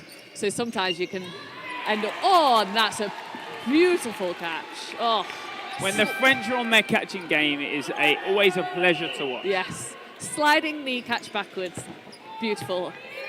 Yeah. And this time, Town wants to push forward, but... Yeah, no balls available for anybody else, so she's got no cover. And with no cover, and Natalie hangs around that neutral zone. Yeah. Yeah. Forces the throw there. Yeah. I mean, Good does throw get from hit. Town. Yeah. Does get the hit, but 5 balls now to France. Has to take a single ball target here, and they do. They get Meg White. They threw all 5, so it does give Jones and Town 5 balls now, but only 15 seconds to make 3 hits. They've got 1. They've got 10 seconds. But they do have 2 balls, so any response can be made. You do nothing, Yeah, 2 different targets there. Yeah, time. Yeah. The French girls are shouted to hold, because all you want to do is fire 2 single balls at Town and Jones, and they pick up catches. Yeah. I think it's one of those things, they needed 2 hits there, so they had to go for the 2 different targets. Yeah. They could have gone for the same target, got the hit, but then they've got 3 seconds left to make another one, and no balls probably at that point, so. Yeah. Yeah. England have to take one of these next 3 or 4 sets that's coming their way to make sure that they just secure the victory. Yes. France carry on, and I can imagine a timeout is going to get called. Yes. France take this next set, I could imagine a timeout will be called. Definitely. Yeah, and potentially some changes as well. We've got Gower on now as well for England, and Phillips. So two more players changed for England. Certainly 2 players that are not afraid of sort of European experience. Yes. Oh, but look, Gower does lose control of a ball. Obviously, you're just coming on. It's one of those things, sometimes it takes you a set to warm into the game. Oh, but yeah, lovely. Look at that. Sharp throws the ball, gets stuck in the neutral zone, but just takes the catch. What a catch. She doesn't even need to throw. She knows she's probably, if she's getting that hit, it'd be a great one at that, because then, you know, you've got all those balls. You've taken another player out and you've reset back to the 4. Yeah. Sharp picks up the catch, and it's a good one at that, in that neutral zone. Ball pops up. It's now going to be... Oh, Phillips just on the foot. So it's 4-4 now. 3 balls now with France. Do they look at taking a... Yeah, so France holding that really high line, trying to put England off or force them into something. But obviously when it's 4-4, England don't need to go into that. Is going to be called. England Lions will have to throw multiple. They do throw 3. And they get the hit. Good hit, but Sharp also pushes back any sign of running counters. Yeah. Yeah, so 3 balls, going for White again. Every time that multiple ball attack comes in, it goes towards Meg White. As much as you can try and catch a 3-ball target on time is perfect. Catch and out. No, just out, I believe. Oh, no, catch and out, yes.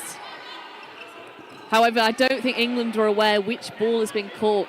It's sometimes difficult when both balls go in exactly the same time, so the referee will just call a player out. There's nothing else that you can do in that situation. But yeah, going back to the Meg White thing, the only thing I've noticed is she's doing a good lateral dodge, but she's going left every time. And I think France are picking up on that, so they know that they're going to target left. And France will always throw multiple at Meg White. They know what she can do. She'll always take the catch, but that's a good tracking. Yeah. Sharp tracks the slide from the French captain, Bertha Mew. Yeah, you got to think, you know, Sharp and Town, they've played this formation themselves for a number of years. That is going to be a... Oh, unfortunate there, Town. Just blocked it into her thigh, it looks like. Could have been a ball retriever error there on that. Oh, but a catch and a dodge from Sharp. Sharp. That Beautiful. is phenomenal. Yeah. So that brings DRC back on. 2-1. Oh, and a hit. That was beautiful. And a catch! Oh, my gosh! Wow. That is amazing. Sharp did everything right there. You know, she absolutely turned it around, but just unfortunate that D'Arcy gets hit and then Sharp gets caught. But that was it. She absolutely backed herself for that catch, and she took it. Amazing. That is... And now it's a completely different game. 7.5 minutes left, and it's 10-14. The game is on. Oh, timeout called, yeah. So as you called it, England taking that timeout now. Has to be. They've got to do something. France have got the momentum, and it's now in the situation where everything France are trying is working.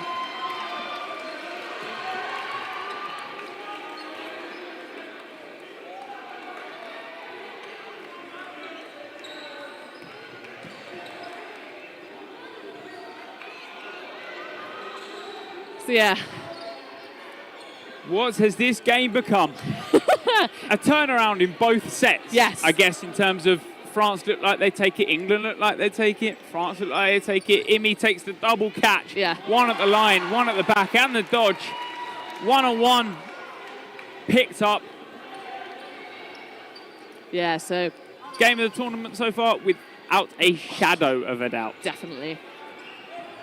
Yeah, it was one of those things, I picked it as my match of the day to start the day. I was very excited about it, and it started off very slow, but it's hotting up very quickly. Yeah.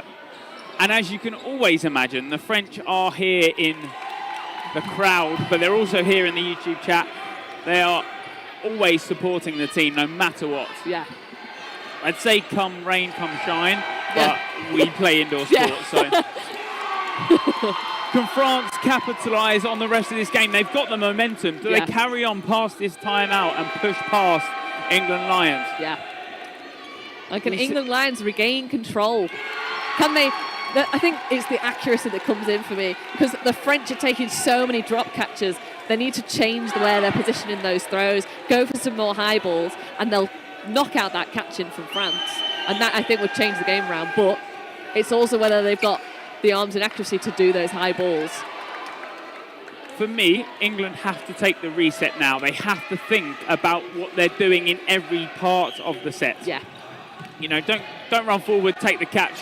Like we said it at the start of this game. You can take catches all you want, but if you're not going to win the set or you're not going to throw together, they're wasted. Yeah. And it's one of those things, you know, Gower and Phillips came on at the start of the last set.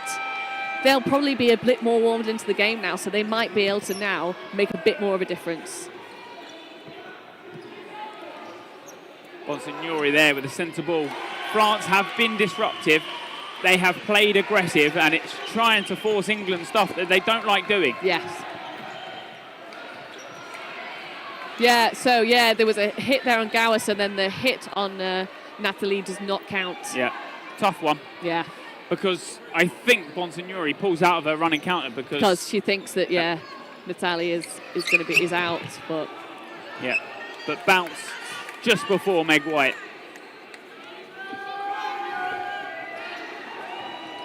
Ball pops up. Yeah. Loses control of the ball there. Yeah. Evens from both sides, both players with 5, but France do have 4 balls. Can they capitalise? Yes, so they throw all of them at Imi, over the head or bounces in front. Yeah. It's one of those things, she's very good at both jumping and ducking. Yeah. So it's difficult to predict where she's going to go. Oh. Yeah, another hit. Yeah, Bonsignori calling for a hold. They've got 5 balls. They're going to want to capitalise on this now and get at least 1 hit. They just had to remain calm, and they have. They've got the 5 balls. 3 get thrown. And they make the hit. Yeah. Good timing, good areas. Done everything right, those centre 3 throwers. Yeah. Town, White and Phillips. Yeah, but a lovely, lovely tracking there on Town, so they get the hit. It's one of those things that France are going to keep fighting now. They've got the momentum and they've got the confidence. They're going to fight all the way to the end, but a hit there. Tries their best to get out of the way, but... Both teams showing great displays of dodgeball. The catching, throwing together, it really is nice. Yeah, so you see there, Natalie concerned about a pre-throw from Bonsignori, but she doesn't... Oh, that catch! Meg that White, catch! we said earlier on, you cannot throw single balls at her. She will pick them up. That's why they've been throwing 3 at her all game. She's stayed on And this time around, she's taken both single balls thrown at her. Yeah. So yeah, you'd say that, you know, if England can get one more set in this half, they're pretty assured of victory. But potentially, maybe France can still do it, but they'd really need to win this next set and win it quicker than 3 minutes.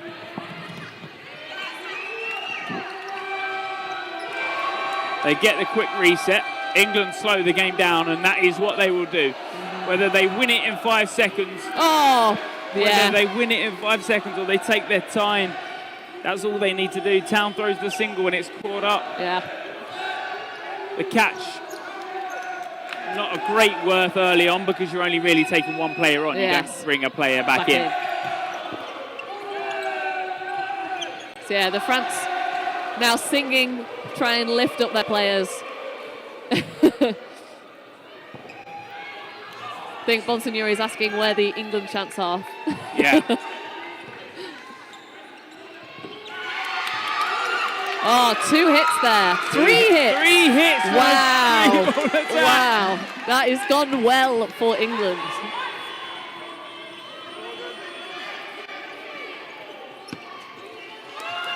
But the balls hit and do not find their targets of Sharp and Phillips. Oh, she set herself too early. Oh, and then Phillips drops the catch. She's set herself perfect. Yeah. I think she nearly caught it. Yeah.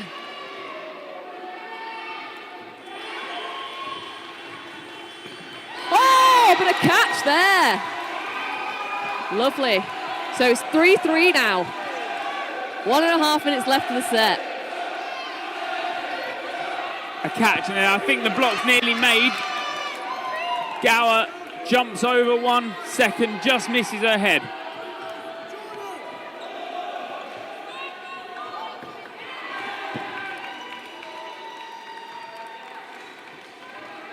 Single ball just bounces short of Natalie. Bonsignori playing it safe there. They don't need to win. Oh! She went for the catch and she didn't need it. Oh! But then, then Sharp makes the hit on Natalie. Yeah, Natalie is focused on Gower the whole time. Oh.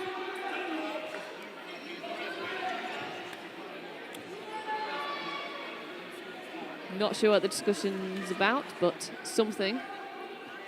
Don't know if it's to do with the hit on the floor. Maybe a slight discussion on whether it's aggressive throw. I guess if someone's set on the floor and you throw into their head, that's probably what they're debating. Yeah. That could be the only thing I see. Yeah. I couldn't see anything else happening, but. And the England coach having a word with the referee there about something. Can they do that? Is it coach and captain that can both talk? Is that how? Usually, well, it's not defined in the European dodgeball rules. In the British dodgeball rules, we have one assigned person, and doesn't have to be captain or. No, so you just have an assigned person that can talk to the referees or can protest things, and they have to be identified at the start of the game. But we don't have that. It's just that the coach and the managers and the captains can ask. They can protest. Basically, that a rule has been used incorrectly, but they can't say that a referee's decision is wrong. That's not a protest that they can make. I think what they might be debating is they've got more than 2 in the box. Oh, coaches. Okay. Or the ball. Did the ball retrievers have? So you can have 2 coaches plus an additional person, either from like media, anything like that. But because they're in white, I think is the debate of it. Is it distracting? Is that a mind game from the side of the England Lions? That's the tough one. Yeah. They're clearly identifiable, which is mostly what's required.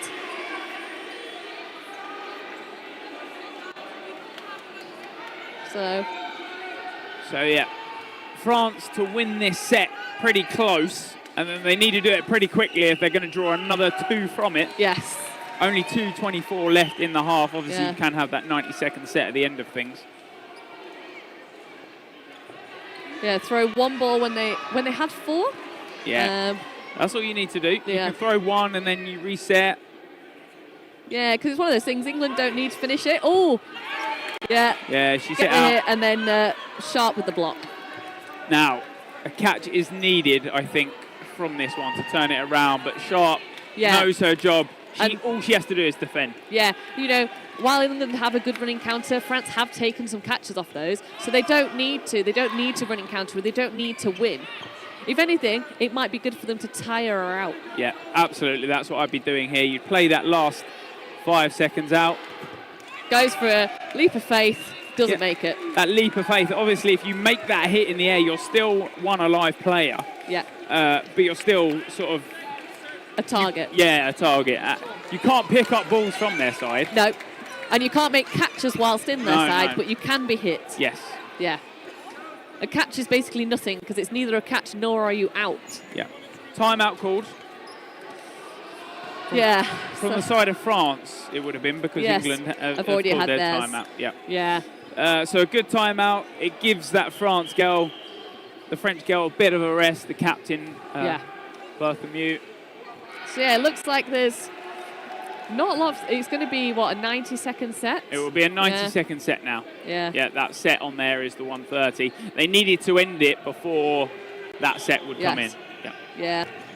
They'd actually have to end it before there was 2 minutes left, because if there's less than 2 minutes left, it goes into a 90-second set, right? Yeah. So yeah, obviously at this point, there's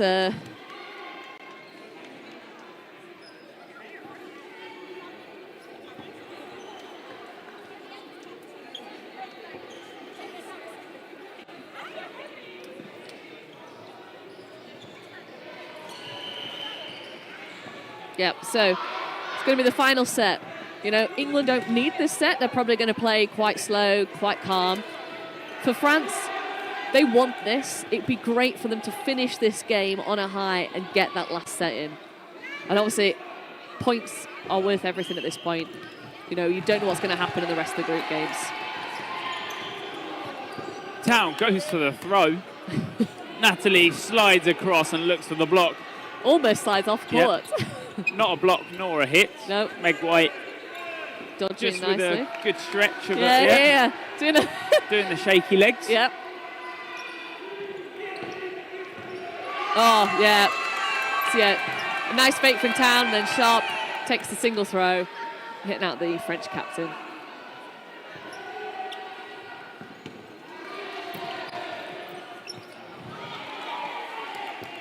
Yeah. A cross court there, but bounce before it hits Town. So yeah, we've got 45 seconds left. France are 1 down.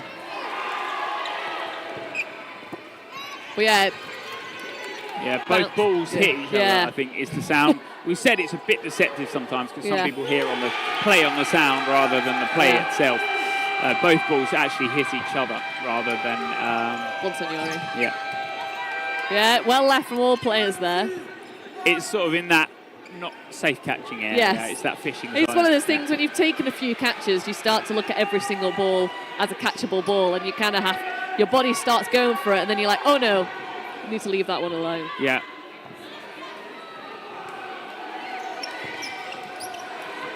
Yeah, and I'm about to, there we go.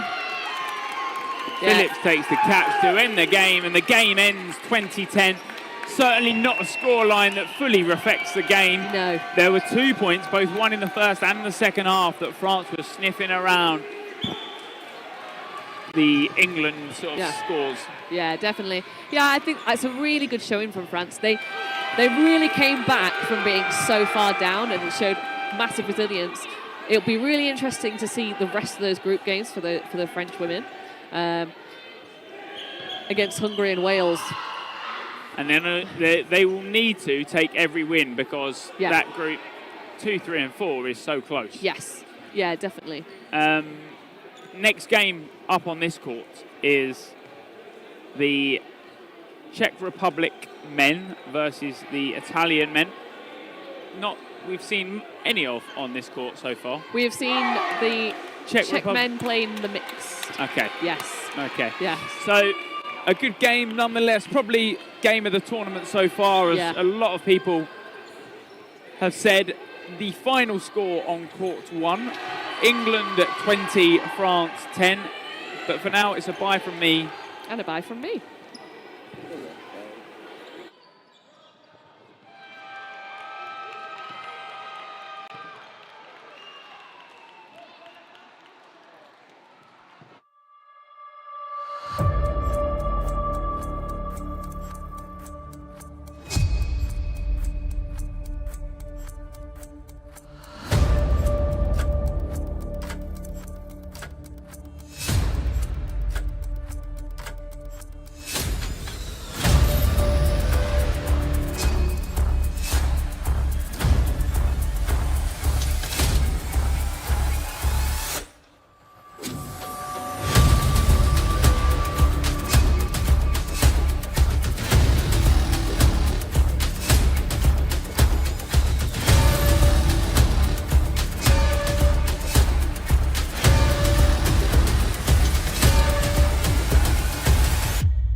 Hello and welcome to our third round of the men's matches today. We have a men's A pool game for you. Some would say the decisive kind of first place. I'm Jonathan Wilkie, joined by Greg Whitehouse. Hello.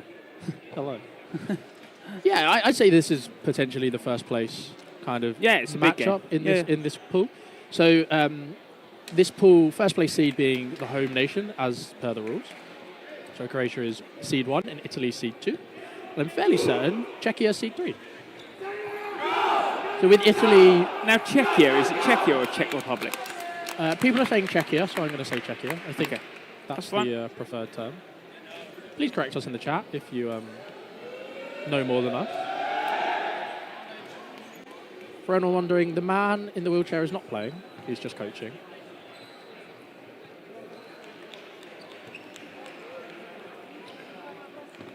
But we've got the stereotypically kind of quite strong Italian side. A lot of the Shamrock players and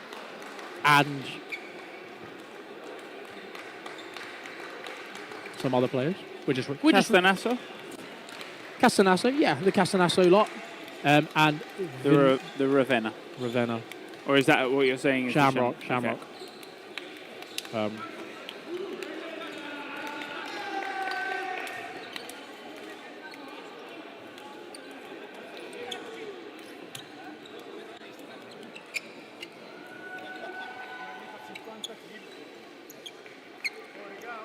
Mini, I believe, is not in the men's lineup this year.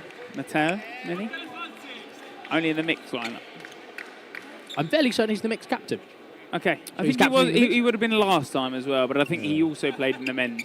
Maybe not as much, but yet again, we've spoke a little about sort of the next generation and the Italians and the French and the English sort of having that sort of next lineup. The Italians, a couple of these players were the 16-year-olds from last year. Now, obviously, growing into that, they've grown into the international side, I think. Gazzelli, the captain of the Italian men. As always, kind of their talismanic winger who has put many, many teams to shame. I luckily have never played him before. I did watch Shamrock play at the UDO 2, in which they handily beat Dodgeball Ninjas. I think they put 20 points on them in the third, fourth playoff before any replied points. And that's a very strong Ninja side which involved Dave Ranner, Dan Henshaw, so 2 international players, Ben Fav from Switzerland. Yep. So not a weak team at all. Not a weak team at all.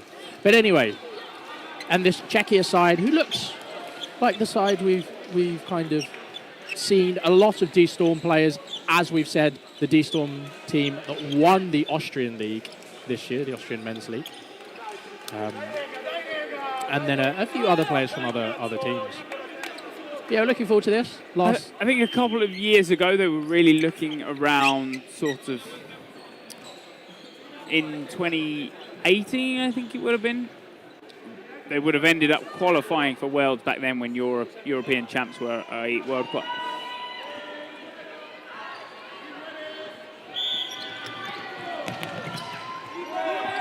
So the middle ball heads to the side of Czechia. Single ball to start, and as every set starts that way, just a couple of singles. You're judging, you're appreciating the quality of both sides, no matter sort of who you face.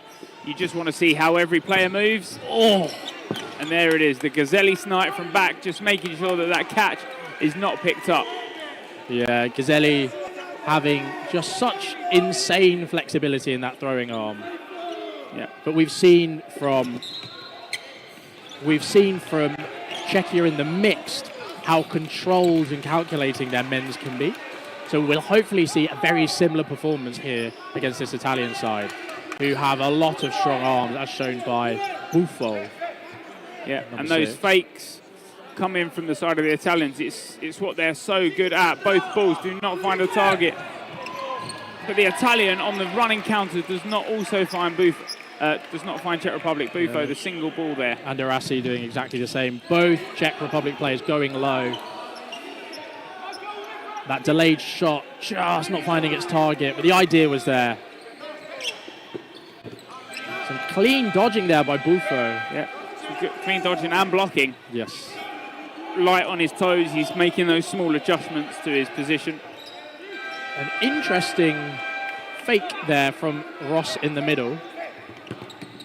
Buffo not managing to jump over that. Arasi coming forward. We have a new referee with us today. Alexander Bembridge of Manchester Bees fame has, I don't know if we've mentioned, but unfortunately one of the referees didn't manage to get their visa confirmed in time. So we've had a gap. A few people have been called up, but just to fill it in, Bembridge, or Alexander Bembridge. I see what you mean by the interesting fake now. Yeah, it's a very elbowy fake, I guess is the way to say it. It comes all the way across. Yes. It's almost like he's going to bowl a cricket ball. Yes, exactly. It looks like a bowl, but lots of communication. You can probably hear that through our court mic, but a lot of communication from the Italians. The ball retrievers, the people in the box, there's just a lot of chatting going on. But it's weird that there's so much talking, yet the Italians are still one of the only nations that call behind the ball with fingers. Yeah, which is... and a hit there by Arasi. Well finished by the two Italian men remaining. Very well done.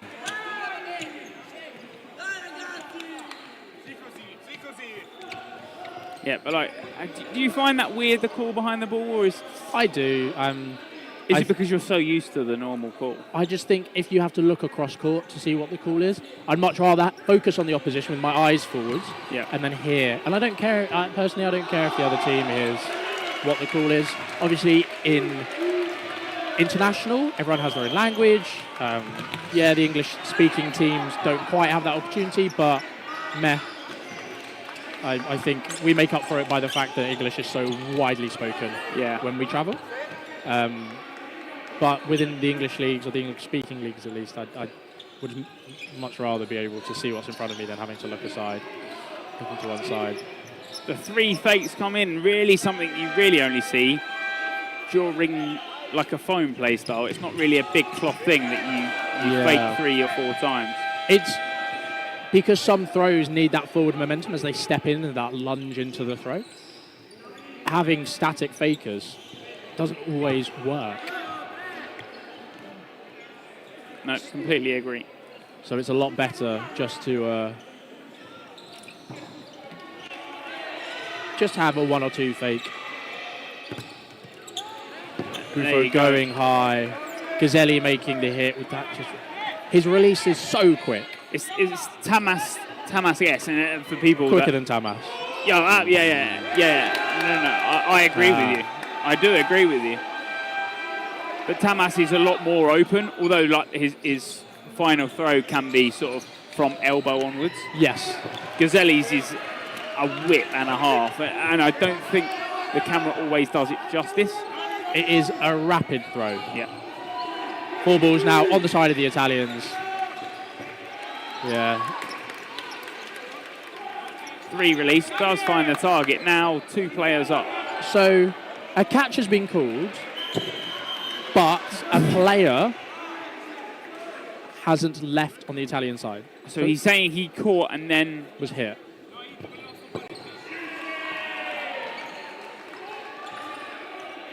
no catch. I think, although he ends up with a ball in his hand, I don't think he's made it secure before he's hit. Yeah. We saw that in the Czechia France mixed game, where a ball just kind of lodged itself in between one of the lady's legs. And that's not a live catch until she has hands on the ball. At least one hand. At least one hand on the ball. And that's the kind of... It doesn't look that quick, but you can see from the reaction that it obviously is quite a rapid shot.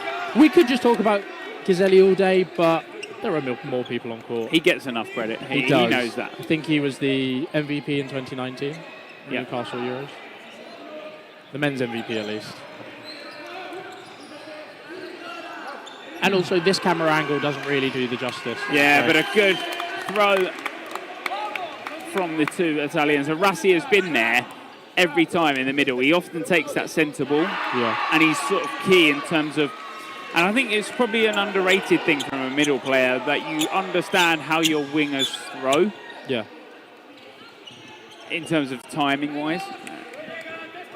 Arassi also plays for Shamrock, so they kind of have this connection going on that you get with club players that play with each other for such a...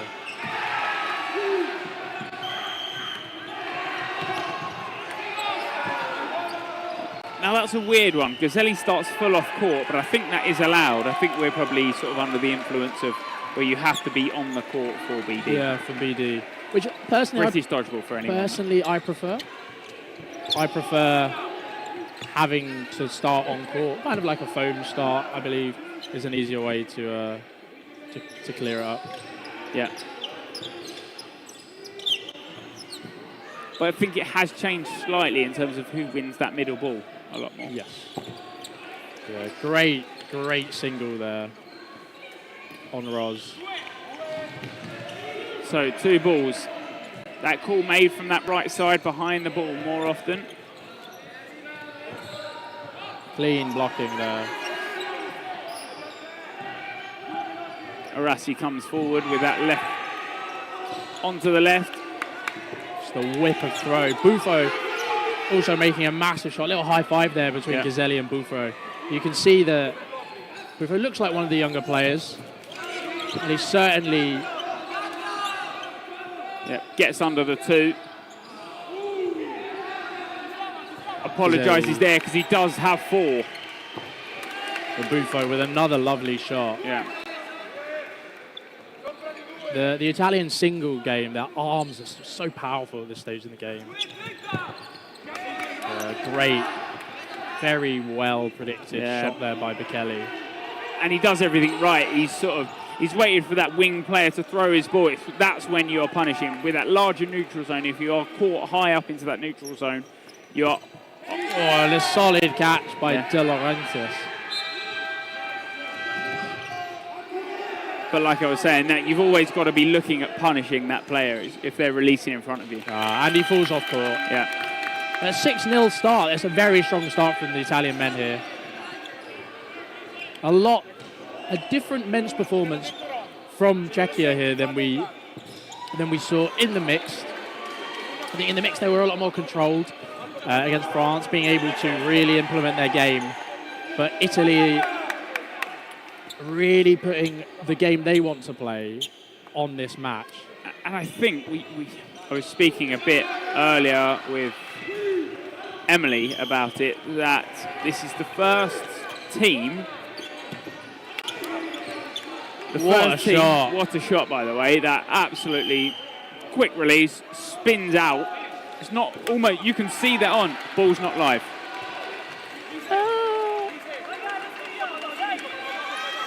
It looked live from our perspective. Always hard to tell with the camera that we have. Anyway, the Italian mixed team is the first team that doesn't include a player from another category as such. You know, it doesn't include any Italian men from their men's team. Oh, really? Yeah. I was fairly certain. So I believe the French have done the same thing. I don't think Maybe there's any crossover maybe it for was the France. French. Maybe it was France. Yeah. Maybe it wasn't Italy. It was France. You are right. But we were talking about it. That's why we were talking about it last game. But it gives them the opportunity to develop their mixed, but also their women and their men are kept fresh throughout the tournament.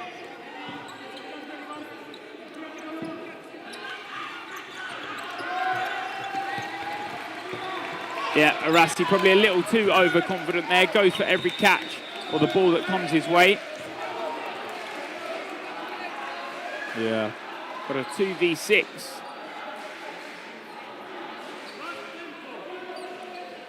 Ross and Ghiselli on the wings. Lazy block there from Ghiselli, who kind of half ducks and it hits his trailing kind of head. Ross left in on his own against 5 Czech men. Some clean blocking there on the left side. No complaints, no issues. 3 balls now. Yeah, he's gone through And the leap of faith there, just to confirm. We were chatting about a leap of faith. We weren't chatting about a leap of faith earlier, actually. We were chatting about, at the end of sets, would you go for kind of the really big macho hit? And I think a leap of faith here kind of gives you that similar vibe where if you are in a close game like a 6-2 scoreline, you really want to imprint yourself on the game. It's a good mental edge. Yes. Yeah, 100%. The leap of faith from Zingor there, one of the players that has been in and around that Czechia side for a while now. Normally actually plays wing.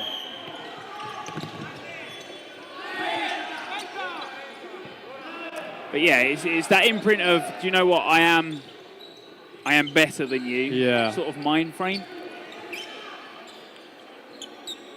This rotation here of Ghiselli and Buffo seems to be working really well on this wing.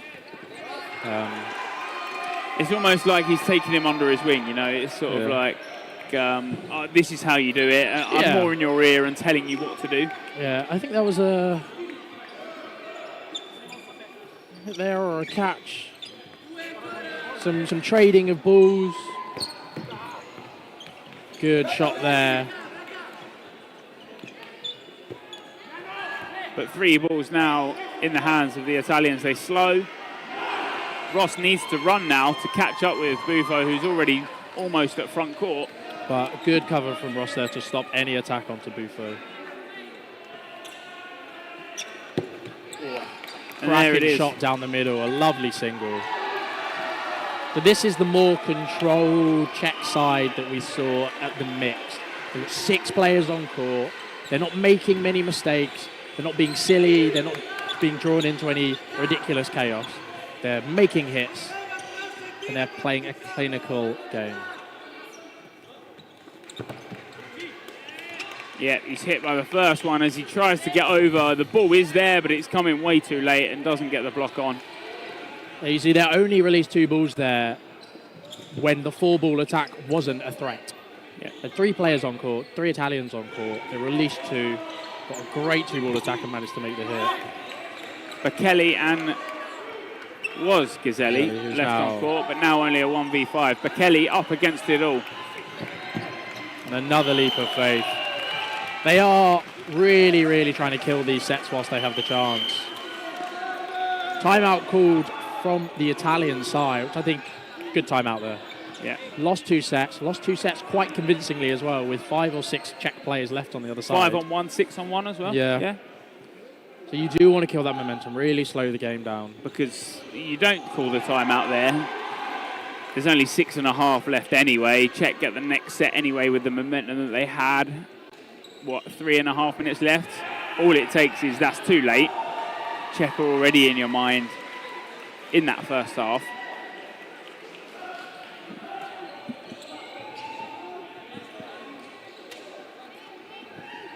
It has been interesting to see the kind of different styles. I think Czech have woken up a bit more to the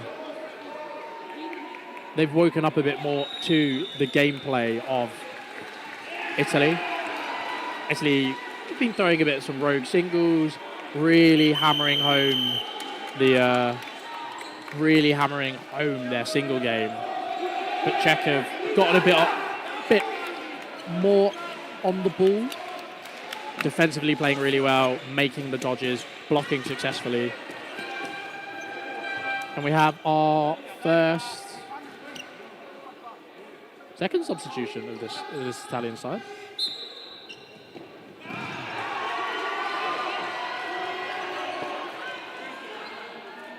So we just wait for the refs to be ready to start the set. Interesting to make a sub at that point. Is the sub made because obviously you've lost those 2 sets? I think they subbed Arasi off. Yeah. And now they subbed him back on. So it might have been because a bit of tiredness. Yeah, just give him that set break. Yeah, just a bit of... Or we do have Buongiorno in the middle.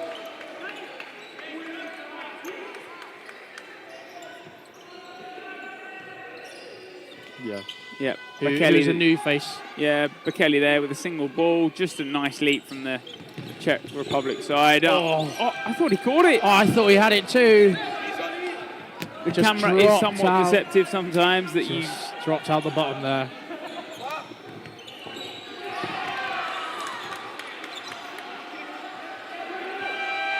Catch has been called against Giseli.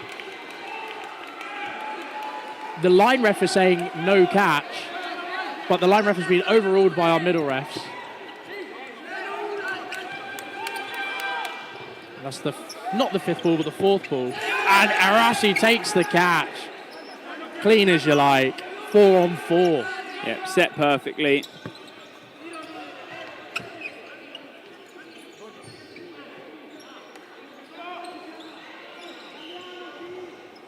Single ball. It's pretty obvious where it was coming from Buongiorno, because he's run all the way up from back court, and it. Buffo with a nice block into the ground. Yeah. The Czech players questioning it, but Bev is our middle ref, being very assertive there. Good, very good dodging there on the wing from.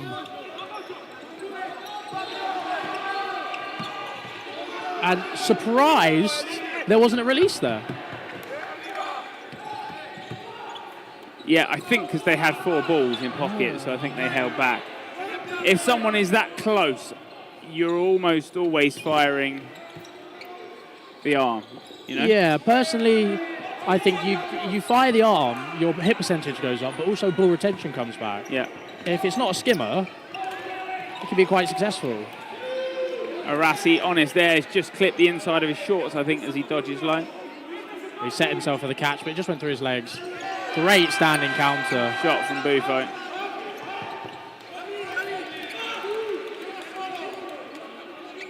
Pushes for that kind of 1-for-1 there, but not managing to capitalize. Bounce there on Buffo. Yeah.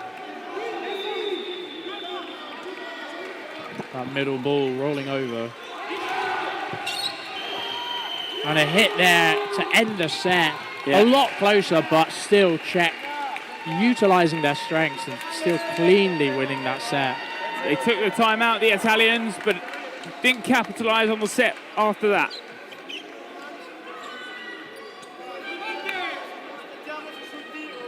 Bit of discussion going on there between the coach and Benbridge, our head ref. I think just telling them to relax a little, because I think in points, and I don't talk Italian, but from sort of what I got there was just calm down a little. You know, you don't need to push forward. Let's relax, because when the Italians start stressing, that's when I feel like things start to sort of unfold and don't hold together very well. When things go a bit kind of haywire and not quite as planned. Yeah, certainly it goes a bit, it gets a bit messy. They just need to, as you said, slow down and utilize their strengths.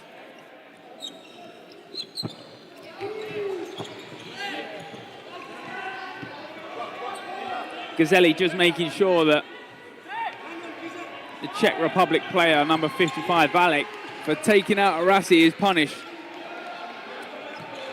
Bekele, the in-swinging arm from that left side, tries to catch Czech Republic.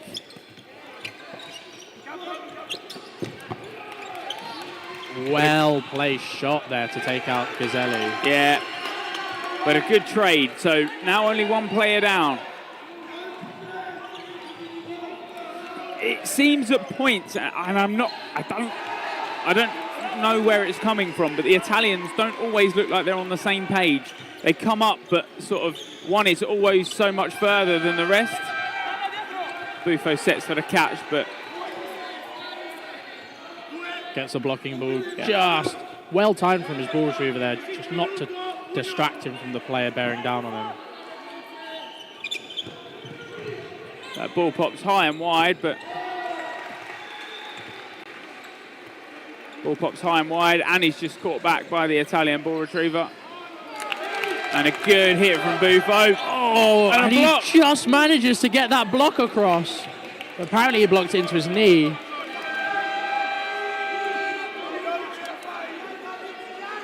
I think the Italian bench there all confused.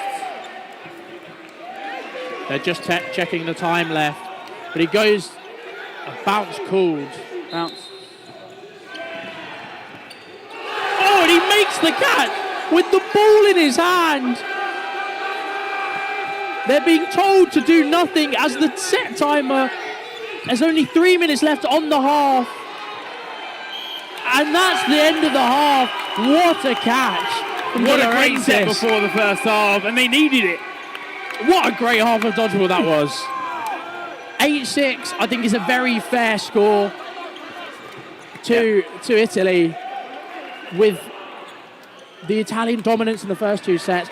Czech coming back and bringing it into their own for two certain sets. The timeout, then for a very well fought set, and Czechia coming away with it, but then Italy to pull out of the bag right at the end.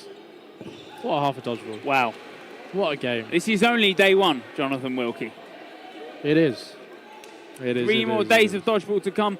Italy, like you said, were up in the first half. Czech Republic replied, but Italians draw it back. They take the last set before the half. 20 minutes now separates one of these teams. And like you said, this is a big game for who is taking that top seed out of the group. Yeah, really important. Just once again, Croatia, as the home nation, are given first seed. So beneath them, Italy second seed and Czechia third seed. In the rankings, it doesn't quite come along that way. Rankings-wise, Italy are the highest, and Czech Republic the second highest in that group. So this is why we're saying chances are the winner here takes the top spot. Yep.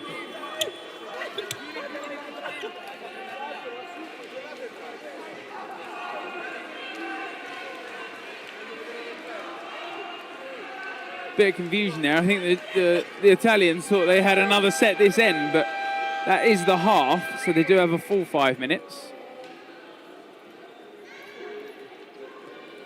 Indeed, Hayden, you are very much correct. We had that beautiful game on court one last, and we're given this one as a response.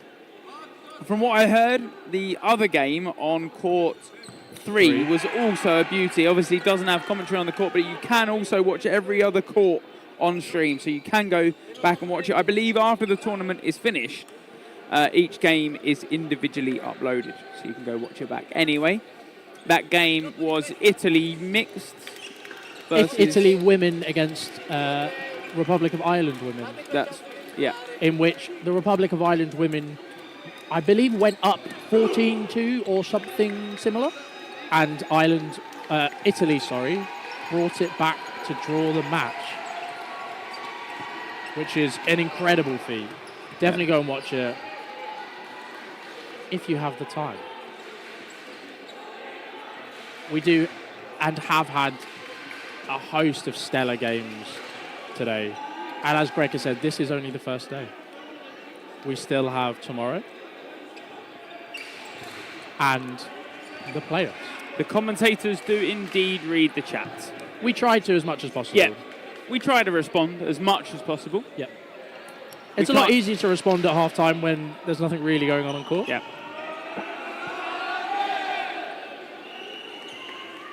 I believe, great ending. I had it up on my second monitor. I believe a lot of people are watching. Multiple games. Yeah, multiple games. I know that Ian Barrett is watching on mute, unless Ian's boss is listening, in which case he's working very well. You just got Ian very Barrett well playing. and hard. Ian Barrett's got a new job. Okay. Works somewhere in London. Yeah. Big shot, finance. There What a you man. go. You learn everything. You do. It's part of our job as a commentators is to kind of get a bit of knowledge about as much as we can so that we have something to talk about. Yep. Nosy. We're nosy. That's what Complete we are. side note away from this game. Darko Sarafic has PhD papers presented, I believe, on Dodgeball, if you didn't know. About what? There is one about hit percentage with how many balls you have. Whether that is on one of his PhDs. I know he has PhDs in Dodgeball. So to answer your question, the matches will be uploaded, potentially will be uploaded individually after the tournament, but for ease of everyone, it's a lot quicker for us just to re-upload the whole stream, or you can just play back the stream. Yeah. So no, 100% each game will be individually uploaded. As far as I'm aware, that is what I've been told. Yeah, don't worry. We yes. Yep. So that's what will happen. Immediately, you can play back the stream, so you can just kind of. It's a bit tougher to kind of click through, but it should be all fine. And then afterwards, the games individually will be uploaded. Like if you were around for Euros last year, they've all been individually uploaded on the Dodgeball Netherlands page from Euros 2022. This half-time is taking a little longer than usual. Unsure why. I think they're just fixing the television. There in the middle. You go. Now fix. Not the issue as of last time where it was convincingly smashed by a ball, but just to make sure it's displaying the correct time for the help of the players on court and coaches.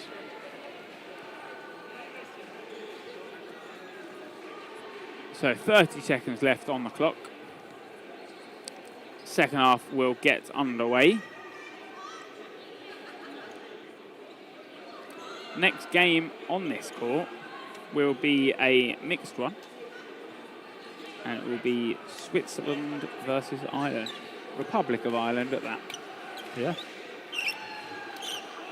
Followed by England-Wales women, in which Wales women, I believe, will need to win to at least qualify, because they've lost to Hungary. Potentially. Obviously, it's the first day, yeah. And we don't know these kind of the breakdown, but you think Wales will probably be targeting that game, as they did such a good job last year. I believe bookmarks are also used in both YouTube and Twitch. Yes. But thank you very much, Pavi. Anyway, back to the game. Yeah, good single ball from Arasi to start, but a good block from Czechia in reply. Both teams looking like they're keeping very similar lineups. Not a huge amount of substitutions.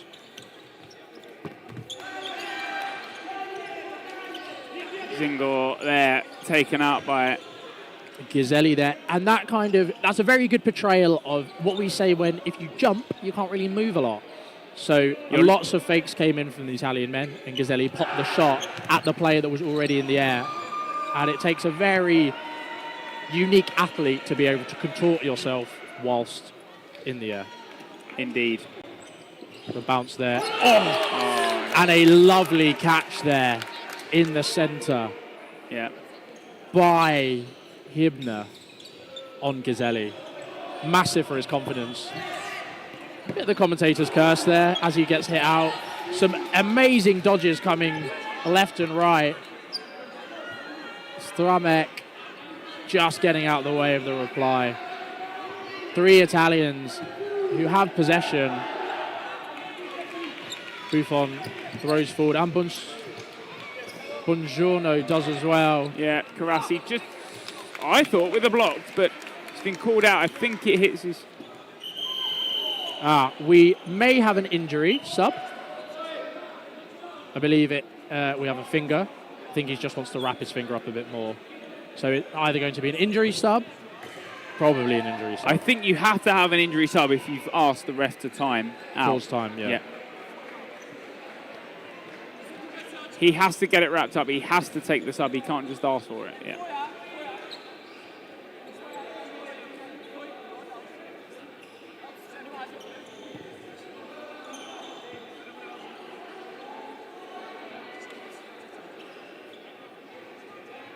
Yeah, so I think he's saying is...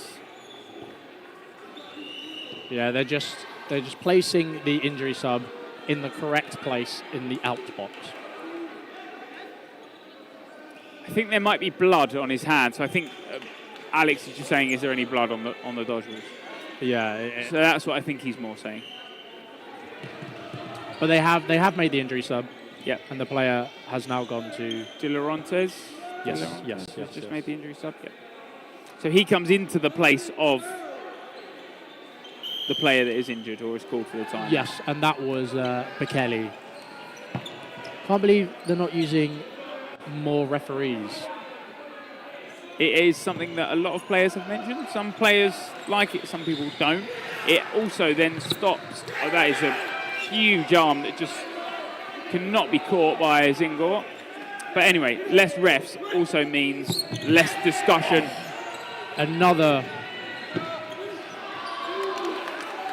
These thumping hits are coming in. You can hear them from the commentary box. Unfortunate there, Buffon not managing to... Buffon of Italian football fame. Some cracking hits coming across.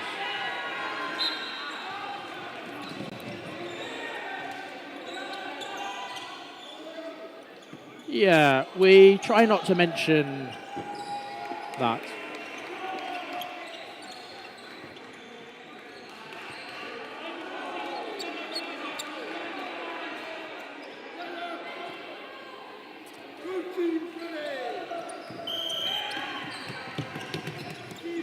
So that's a very solid set there from Czechia to bring it back after some great hits from the Italian side. It just shows how... What a catch. Ball comes in and the Italians, when they're jumping in the air, and this game seems to become a lot more acrobatic in the last couple of sets. It's been doing great. And it just shows how evenly matched these two sides are. I think 8-8 is a perfect scoreline for what this is. Gazzelli not managing to take the catch as he goes high, giving away 4 balls as it ricochets off of him. Buffon not managing to make that dodge as well.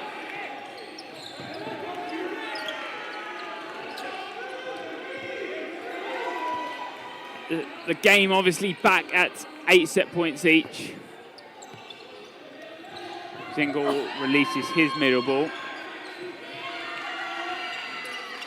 De Laurentiis fires his left ball, but he's been gifted one back. There we go. He just wanted a bit of pressure there. Arasi wants that pressure, especially when that ball is high in that neutral zone.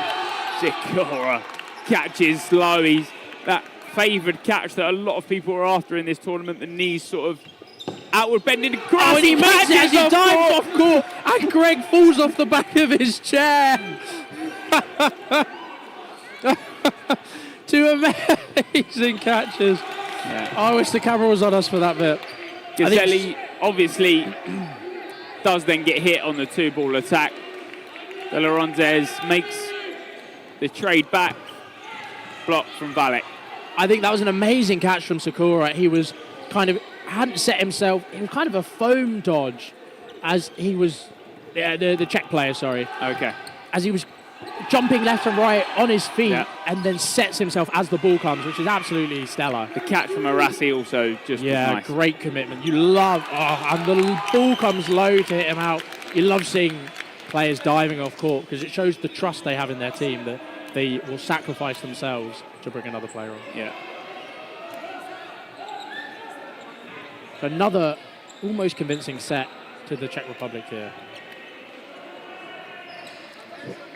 And it's always weird to see that we see so many catches. That neutral zone is so much larger. So you'd think the throwing power obviously doesn't decrease as much. But you see just as many catches here in the European tournament than you do anywhere else. You do. I think it's a bit of a weird one because personally, I think with the lower throwing distance, players aim less than they should do and aim more centrally. Because you trust your power behind it. You trust your power. Okay. Which gives players the opportunity to catch because it's in a more catchable position. Yeah, There's a bit of a mistake there from Italy to leave one of their balls up there, in which Czechia get a nice 4-ball attack and they take out Gazzelli, the danger man. Good dodge there by Zingor in the middle. And Rassi goes for the catch after he made the one last set. This one doesn't get popped up. Yeah, a bit handsy there, just leaving his hands on either side. The Italian faking is really good because you can see that they're waiting to draw out the movements from the Czech players. But Czech Republic do just the same back. They put those fakes in and a lot of the players are looking right side because that's where the 2-ball attack has come from. Italy coming forward with 3 players and 3 balls against the 6 Czech players. A hit called there on Stramek. And a lovely kind of sidearm coming through from the Italian middle.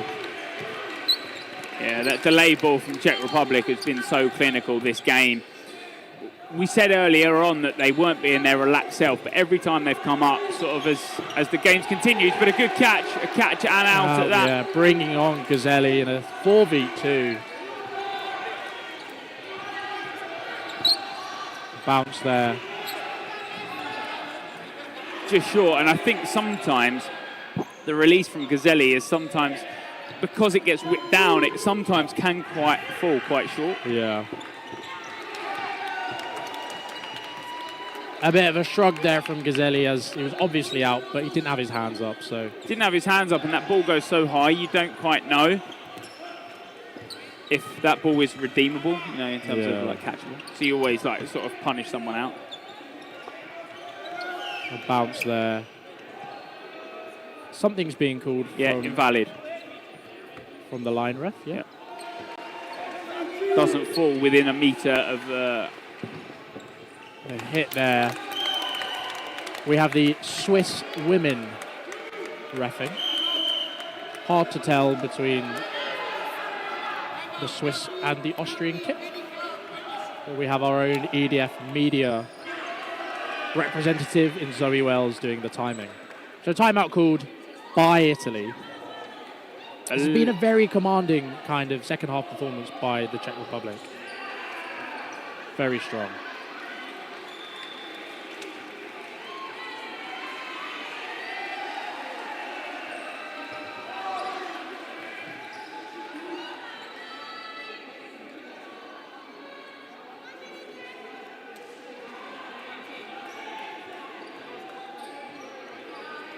But I'm hoping everyone is enjoying day 1 of Dodgeball. Like you said, 3 more days to come after this. Group game day 2 is tomorrow. Then we head into the knockouts, and that's where things get a lot more serious. Saturday full of knockouts, Sunday full of the last of the knockouts and the finals. Yes, which will be really exciting. If anyone was around was going to say yesterday, but this morning for the opening ceremony, it's been a long day. Been on around this morning for the opening ceremony. You would have seen the silverware that these teams are competing for, and Dodgeball Croatia have not spared a penny. Those trophies and what they're looking to win look very, very nice. It's not just that, but also there's sort of a new trophy in rotation now. That trophy has all previous winners on it. Really? Yeah. Is that the silver? That's the cup. Yeah. Got it. But the half gets back underway. For me now, although Gazzelli is releasing that left ball every time, I think he needs to sort of favour his own life a lot more. Although he's always releasing, he's then left without a ball, in which Czech Republic seem to fire too. Yeah, I think he's been subject to a 4-ball attack a couple of times because somebody somewhere else on court is releasing that 4th ball, and they want to take. Obviously, if you have a 2-ball attack, yeah, you'd probably take it on the most. Or at least if you're throwing that left ball, that middle is sort of just punishing. Oh, lovely. Across the body strike there. Just so hard to block and kind of decipher where it's going. Nice block. Single ball comes over. Lots of single balls at Gazzelli here, looking like they are trying to pin him down. Or at least stop his movement.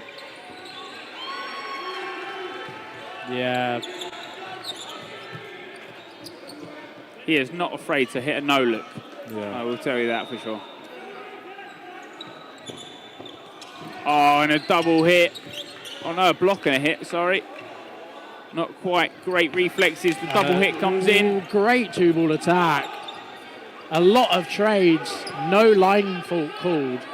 But so close to it, and I think the Italians might have been a little upset, but Alex Bembridge is sitting on top. Right there, yeah. Now 3 Czech men against the solo Italian player. No catch. Hit first. Almost just stuck there. Just under 9 minutes remaining with a 3-set lead. You, the Czech Republic, do you continue this or do you slow it down? I think they're playing quite a controlled game. I don't think they're playing incredibly slow. I think they're playing at a nice pace that they continue that pace. All they really need to do now, personal opinion, is win 1 set. Yeah. You then stop sort of the relaxed Italians and they have to become rushed at you. You know, then they're 3 sets behind. At this point, they're only 2 sets behind. And anything still to play for. All it really takes is, I don't know, the Italians to win 1 set now. And it's still in it. Yeah. Just playing maybe a tad too quickly there. Getting 2 very quick hits. Gazzelli in the out, be substituted, sorry. That 2-ball attack not hitting on Drabek. Interesting one there, because I think the Czechia team, Hibner, actually thinks he sort of disarms the player in terms of when he's got the ball in his hand, when he loses control of it, he's disarmed him. Oh, and a successful attempt there at that flying squirrel-esque dodge. A lot more natural than the Max Metz forced one that we saw earlier. Good at that, but forced. 3 balls there. He goes low, but not low enough as one pings off of his back. And this is what Czechia have done so well in that second half and at sort of mid-first half. And the catch and the hit. Yeah. And they've played so controlled. They've not rushed into anything. They've played their game.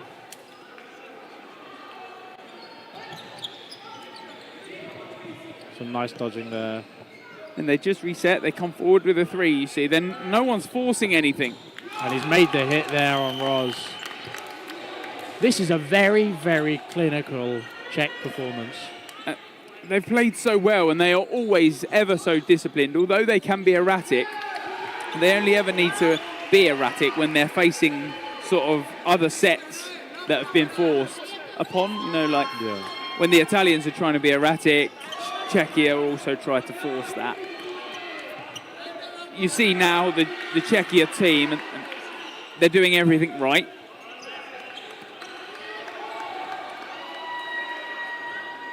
They really are. It's hard to find faults in the performance here, I think. As kind of, I don't want to say a dark horse, but a lot of people coming into this thought Italy would be the kind of favourites coming out of this group. Yep.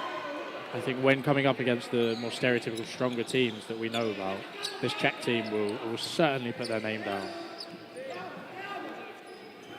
Just over 5 minutes left of the half. The dodging very acrobatic as such. It's not small movements, it's very big movements, which is great in these single ball instances, but when teams start picking you apart with 2-ball throws and 1 tracks, it's not always the greatest idea for a dodge. Yeah, and it certainly is kind of indicative of the fact that they are playing in that Austrian league. A very good take there, kind of sucks it in.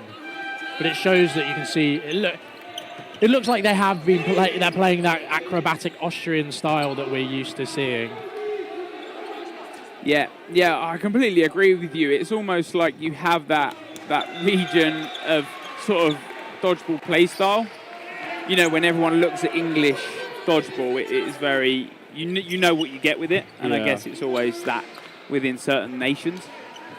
Great catch there, like you said, but the second ball comes in delayed, it makes the hit. They do everything right, Czechia, and even when you think they've not been hit, they're very smart in their dodgeball play style. Yeah. Lovely, definitely backs his power, Stramek there on Arasi decides he's already taken 1 jumping leap off court. Doesn't need a second one this game. Yeah. Sikora gets hit, he goes low, he tries to fold down, but unfortunately gets hit on the back. Zingle goes low to the reply. A great delayed shot there. Yep. It's what we were saying in all game in terms of early on. You just said you wanted them to be a little more drilled, and they have been at that. I think Italy are struggling with their 2-ball attacks here. They've been getting 4 balls a couple of times, but hasn't looked like to manage to make those hits. Competing in Austria is clearly paying off for Czechia. I couldn't agree more. Yeah, it is. It's changed their play style. It's changed who they are, I guess, as dodgeballers. So, from what I understand, it's only the 1 Czech team that plays in. They only play 1. Yeah. They only play the 1, so it's. I think it's an amalgamation of. So even though they have 1 club, I think they sometimes guest from. Okay. Yeah. So it's D-Storm who were the winners of the Austrian men's league. Yeah. The top Austrian men's league.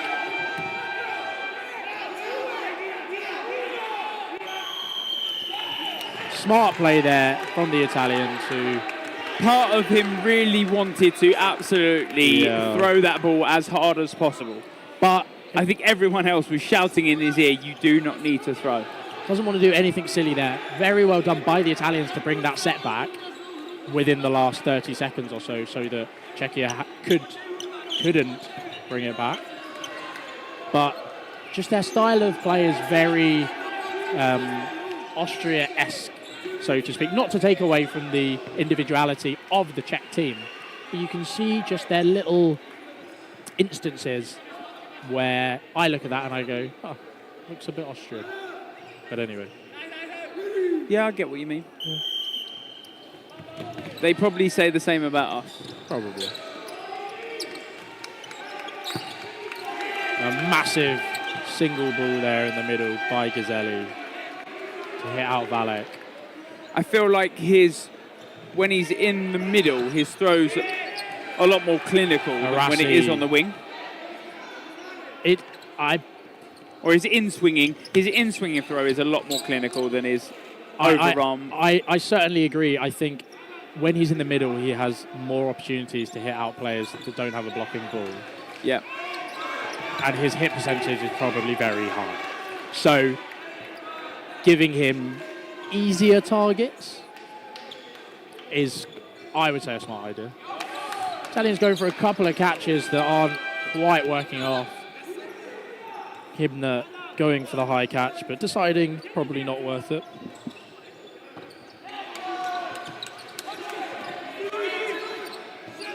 Gazzelli thinks he's been hitting these singles, but refs have called otherwise. I think it's just bouncing before. That's why it's always the tricky one.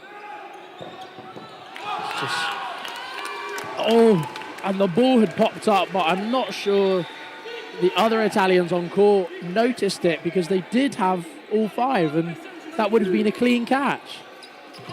A lovely dodge there by Sakura. Yeah. And as you say that, I think that is very Austrian. Yes. In terms of the play style. Single ball gets released, Arasi drops low, but the ball from Sakura does not find its target.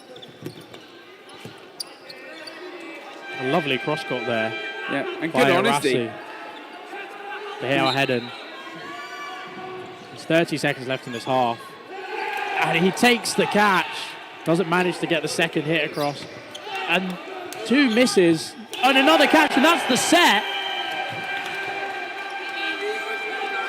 I think they, at some point, think he's hit Arasi, but Arasi, I think, dodges just underneath it.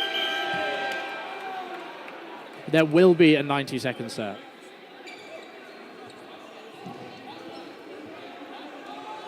This is where I think the confusion is coming with With the 30 seconds. When it's under 30, no 90-second set. That's what I was aware of.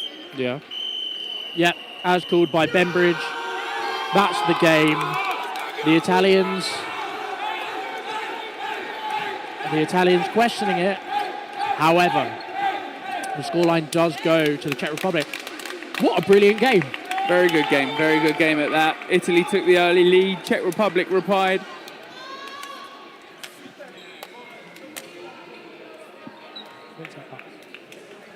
Yeah, Czech Republic replied and stamped their foot down and really represented themselves. I think this style of Czech dodgeball is very attractive and looks great. Looks very nice, and it's a different opinion on a different view, I guess, of where Czech dodgeball is going. Yeah. Very good game. But for now, that is the end of the game. Czechia take that game 16-12. The next game up on this court is a mixed game. It is a mixed game. It is Switzerland versus Ireland, but for now it's a bye from me. And a bye from me for a few minutes. For a few minutes, and you'll be back with Emily Busby. But stay tuned and keep your eyes peeled. Thank you. See you later.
Chiama a parlare per la maschile.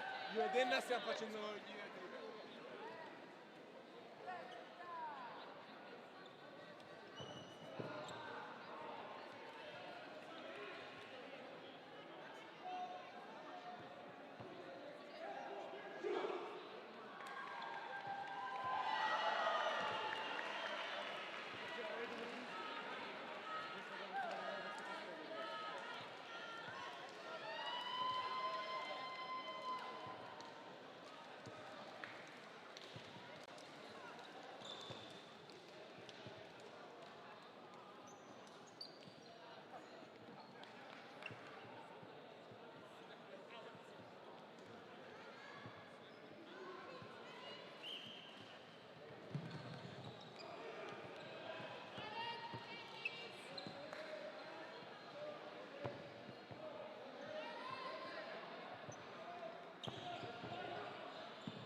close or not close? That was for them, he was like 6 goals, something like that.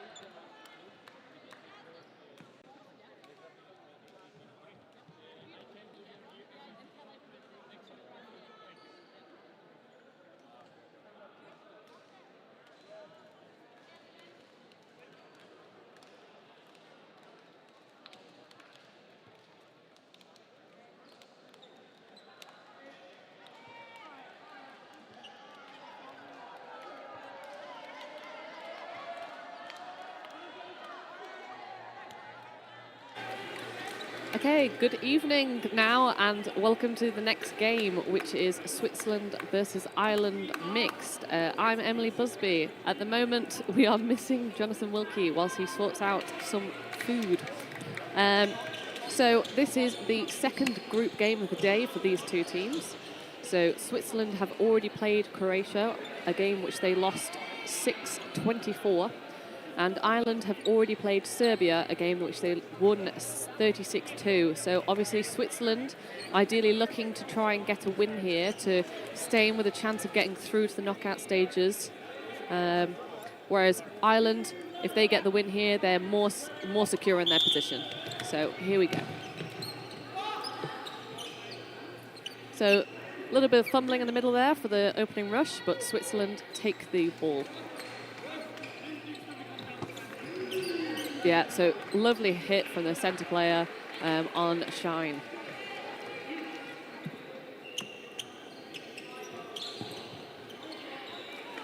So yeah, 1-for-1 there. It kind of works out better for Switzerland, obviously already being a player up, so yeah, lovely pre-throw from Murphy there on Conrad. Yeah, and a fake there really forces the dodge on the Switzerland team, but just so that they can retrieve the balls. Yeah, 3-ball attack, but 2 different targets there from Ireland. They could have done with capitalising on the fact that they had the 4 balls there. Yeah, lovely pre-throw, but no catch there from McAvoy. So yeah, it's pretty neck and neck at this moment in this game. We've got 3v3.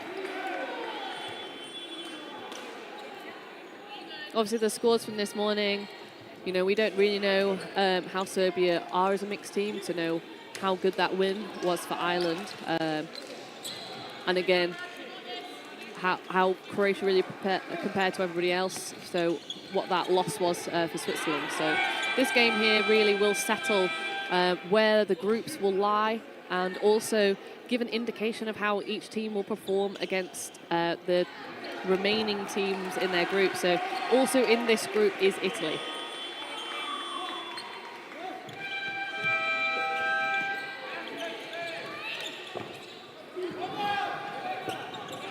So yeah, Hinnery doing a single there, but no hits.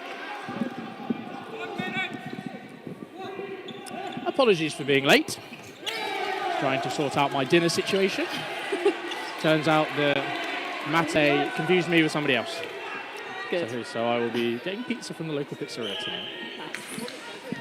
So yeah, so Switzerland just making a hit off on Murphy, so it's now 3-2 to Switzerland in this opening set.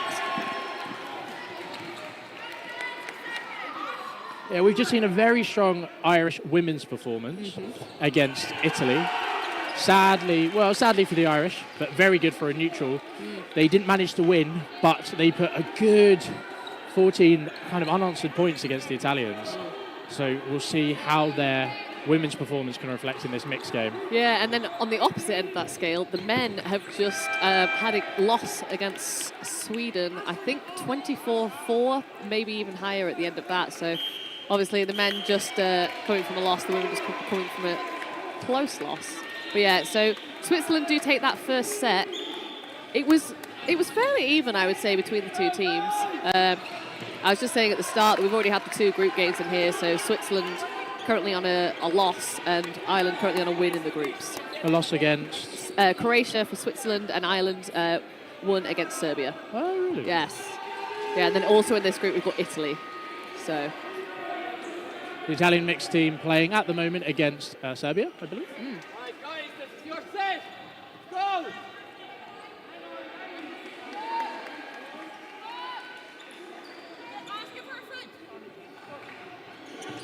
Yeah, just resetting and going through into this next set. McElroy getting that middle ball. Quick release there. But a nice release back, so it ends up being a 1-for-1 there. Yeah, a very good trade there in favour of the Swiss, you'd think. Yeah, so Shine getting a nice hit there.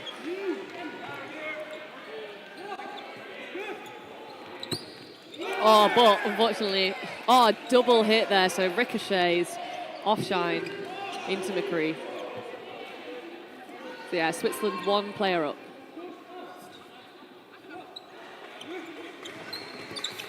Good blocks and some good reply. Very quick up court, but a massive low dodge from the Swiss player.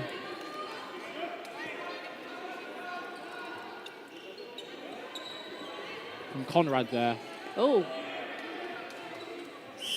I think we've had an issue with ball retriever fault potentially, or I think a ball was meant to be on the other side. Okay, yes. So 6 balls on court. Yeah, Yes, so they've there just we go. reset that. The refs just making sure that goes all the right way. So yeah, 3 balls to Northern Ireland. No, not to Ireland. A lovely single in the middle there from O'Leary. Yeah. So yeah, all even.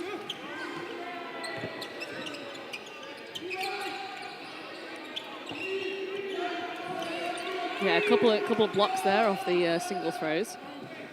So again, yeah, a little bit cagey. Both teams feeling out the other team. Almost a catch off that delayed ball. Oh, lovely trade there. So McEvoy left in against 2 Switzerland players, 79 and 82. A confident one-handed block. McEvoy takes the catch. Oh. And it pings up, not catching that as it comes onto the other side of the net. So yeah, we've got Carduso left in. He's been a feature of Irish dodgeball as long as I have been aware of Irish dodgeball.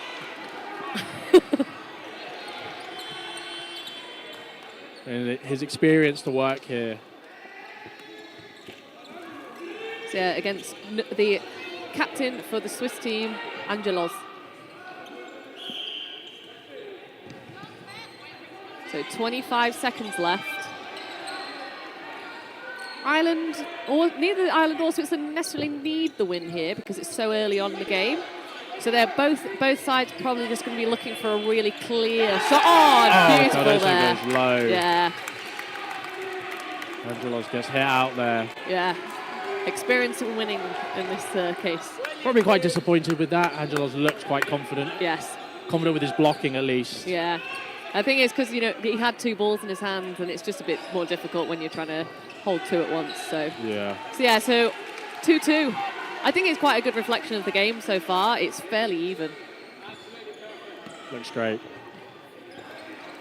The players have all lined up again. Yeah, but obviously we're waiting the full 30 seconds each time, so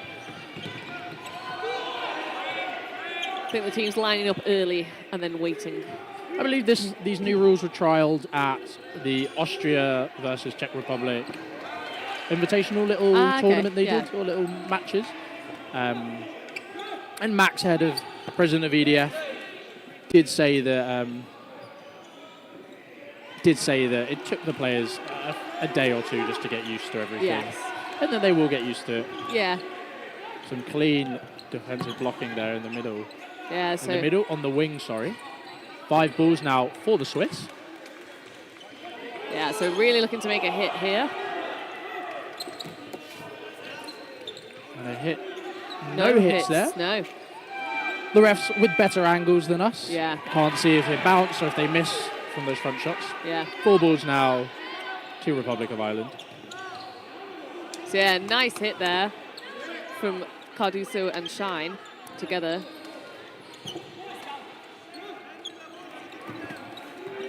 Yeah.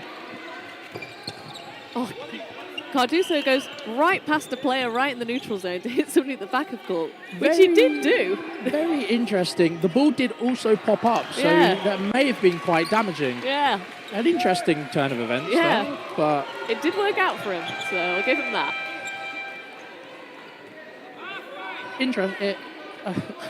interesting Cotton. We'll see if it'll pay off. Angela's not managing to make the block successfully, though. Oh, yeah. Great high shot there Yeah. by McAvoy.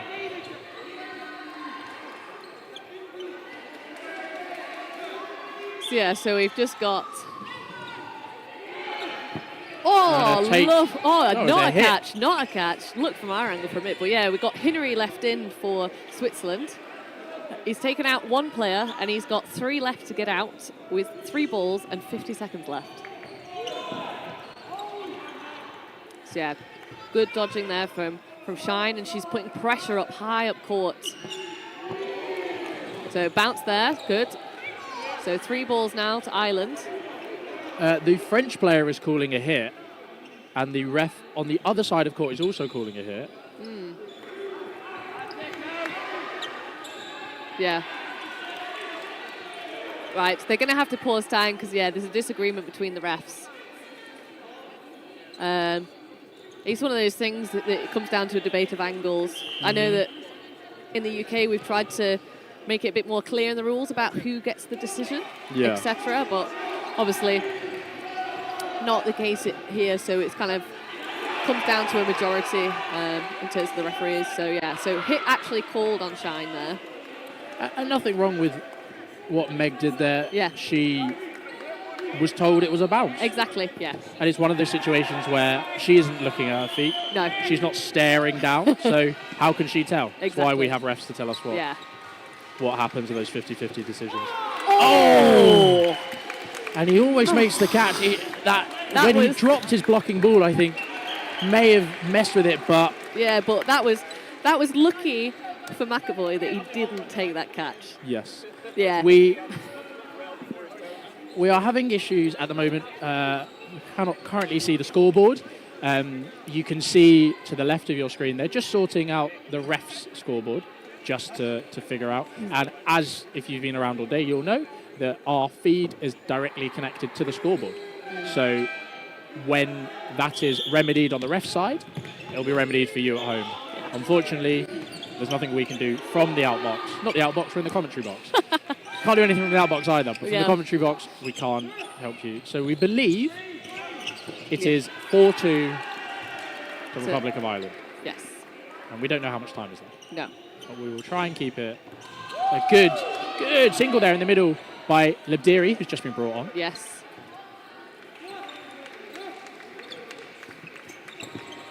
Another good post throw and a catch Yeah. from Cardoso. Yeah. Great play there. So after a close first couple of sets, it does feel like the momentum's building now for Ireland.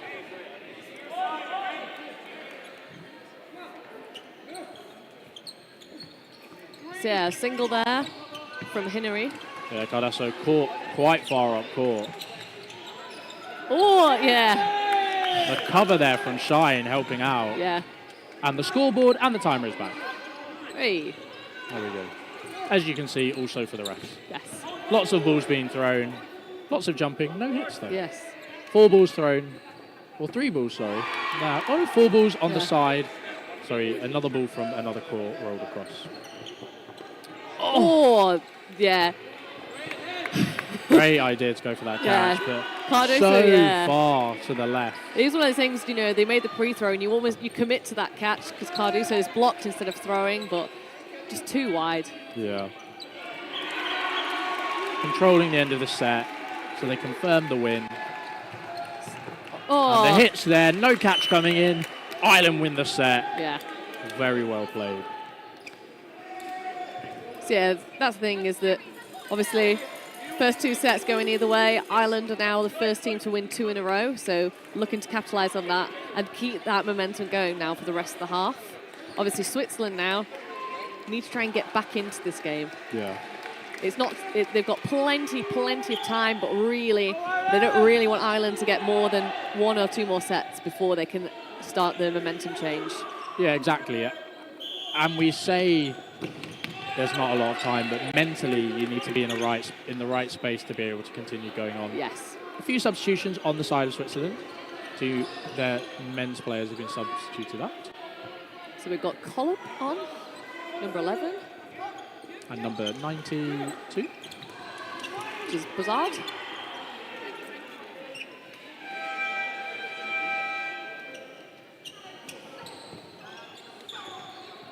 Lots of exchanges there, Yeah. but no hits confirmed.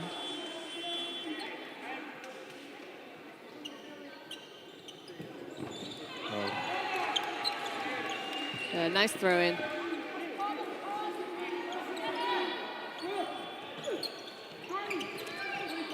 Yeah, and a good dodge there from O'Leary. So yeah, we've also got O'Leary and McCartney on for the women for Ireland. Oh! Nadiri with the hit there. Yeah, but then, gets post thrown, goes for the catch. He didn't really have time to move out of the way of it, but fails to make it. 2 for 1 there on the side of Ireland with another single coming through. Yeah. Hitting out 92.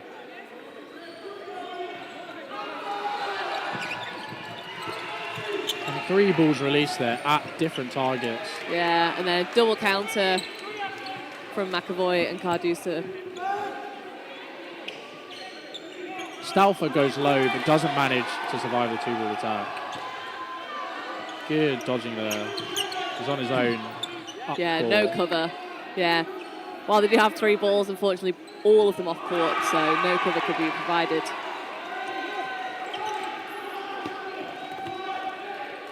So yeah, Rapov throws a safe ball over the top of Shine. Clean block there by Cardasso. Yeah. He loves just being up court, Yeah. drawing the block out so that players feel inclined to throw at him. Ooh, McCartney there looked like she was thinking about the catch at the back of court, but thought better of it. Yeah. So yeah, 40 seconds left this set, so Switzerland really need to start looking a bit aggressive and really going for the hits and catches. It's not enough for them to just trade balls now. I'm not sure if it's been mentioned. We were talking about the France mixed team earlier, but we have a note here from the Swiss saying that the Swiss have opted for a mixed ability mixed team. So all of their more experienced players are playing in the men's and women's respectively. So it's a bit of an opportunity for players that wouldn't normally be able to play, which I think is really good. I think a lot of teams do value the mixed very highly, and that's why you'll see your Englands, your Northern Irelands, and your Austrias will be placing, and your Scotlands and your Waleses and whoever else, all put their strongest teams forward. But then a couple of teams, France, Switzerland, maybe others that we will experience, haven't opted to put all of their strongest players. Yeah. It's one of those things that gives the new players experience, and then ultimately you can switch them over to the men's and women's once they've gained that experience and they're more confident. So it is a good opportunity if you're. Thing is, if you are a smaller nation and you're really trying to focus on like 2 out of the 3 disciplines, it's a good strategy. So yeah, timeout now. Obviously, Switzerland being 8-2 down, they really need to be able to turn the tide now against the Irish team. So a timeout has been called here from the Swiss. I believe so. I think a good timeout has been called.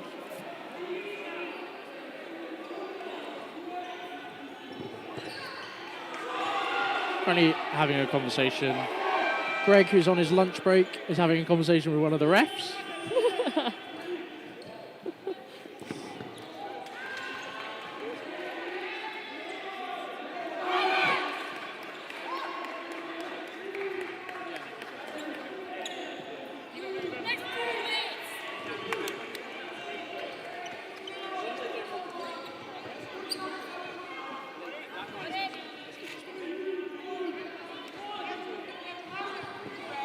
Just having a conversation with Greg, who was having a conversation with the ref about the illegality of some of certain hand things. Yeah, so the rules state that you can wear sort of like hand guards, finger guards, provided it doesn't give you an advantage in throwing or catching. So basically, can't cover your hands in Velcro. Yes. As you will probably know, if you do play dodgeball, finger injuries are quite common. So a lot of players tape their fingers, buddy tape their fingers for a preventative measure. So I believe they were asking about one of the Swiss players, number, I think it's 9, who has both fingers taped up. Yeah, it looks like he's taped all of the joints of his fingers, which looks like a very preventative measure. Yes. And I think that's completely fine. Yeah. Knowing people that have broken fingers quite often. Very strong shot there by Cardasso. Yeah.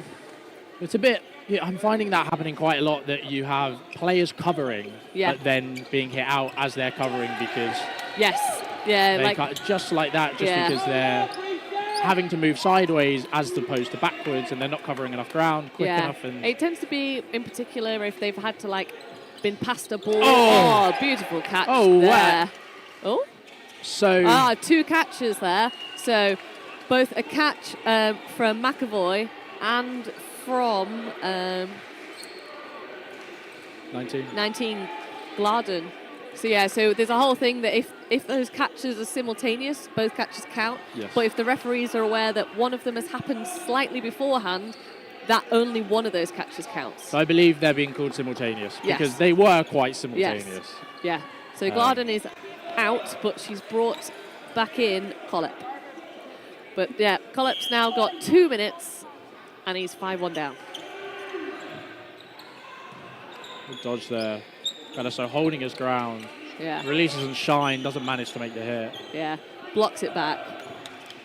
Again, Ireland are going to be looking to just play this out now, not risking anything. You can see they're not going for any counters. They're just holding him back, stopping him from releasing another ball. Yeah. They might have to end this set relatively quickly just because there's so much time left. Yeah. A minute and a half left in this set.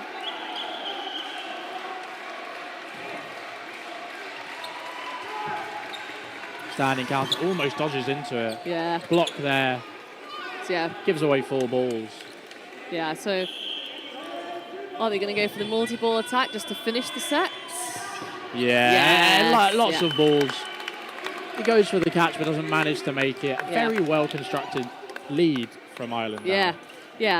After looking like a fairly even game at the start, it's looking pretty dominating now from Ireland. Yeah. It's one of those things that it's not necessarily the Swiss are doing anything in particular wrong. I think that Ireland just have the better aggression at the moment. Yes, a 90-second set called. I believe Ireland just being a bit more clinical. They're making the hits. Their hits are stronger. Their catching's being more clinical. Yeah. I think their women are playing a lot better than. I think their women are being allowed to play a lot better than the Swiss women because there seems to be a lot more rotation here on the side of the Irish. Yeah. As opposed to the Swiss side, which is fairly one-sided. Yeah, it is one of those things that when you get the women involved more in a mixed game, it makes the game better. Because if your women are just sitting back and all they're doing is catching or dodging for the entire game, when the male players do get out, it's quite difficult then for them to throw because they haven't been throwing for so long. Arms have got cold, so you've really got to try and involve all the players to get the best head team. Yeah. Very good cross-court there. And then a post throw onto Libdiri where he gets hit out. Only 20 seconds left in this set. 30 seconds on the 90-second set. Yeah. Good survivability from the Swiss there. Taking this winning this set would be good for the Swiss. It only gives them a 3-set disadvantage. Oh! Shine almost takes it. Yeah, she had it, but just slipped in between her elbows. And then Carduso almost taking out McCartney on the backtrack. A bit of a collision there. With only 10 seconds left. Yeah. They've got to make 2 hits or a catch. They do release at 2 separate targets, not managing to make the hit. Needs to play aggressive now. The Swiss should do nothing. Oh! Yeah. Well, there we go, and half-time. So with that final win at the end, it's going to be 10-4. Oh, here we are. Ooh. Hello. Oh, Been on fine, screen for a fine, bit. So yeah, so I think that finish for the Swiss is definitely good because 10-4, better than 10-2. Yes. Yeah. And then if they can get a win the first set of the second half, then that's only 2 sets behind. But I think it's one of those things, it's most...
No wonder.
So yeah, we've got a few new players as part of the Welsh squad this year.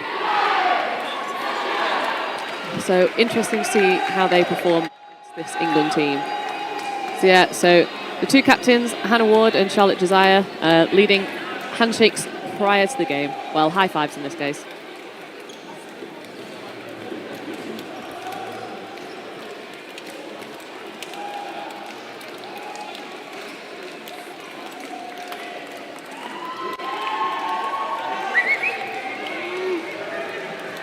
So yeah, looks like very similar starting six for England as they started against France. So looks like we've got,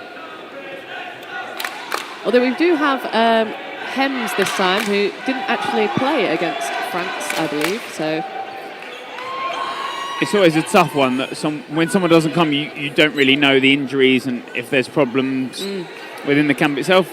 As far as we're aware, there is no injuries and no problems. So sometimes it's just about resting players and making sure everyone else gets their eye in. Lauren Hems is definitely sort of, she's been in and around the England setup for a long time. And sort of. So game gets underway, 2 20-minute halves. Wales need this win, I believe, to look at progressing through the group stages.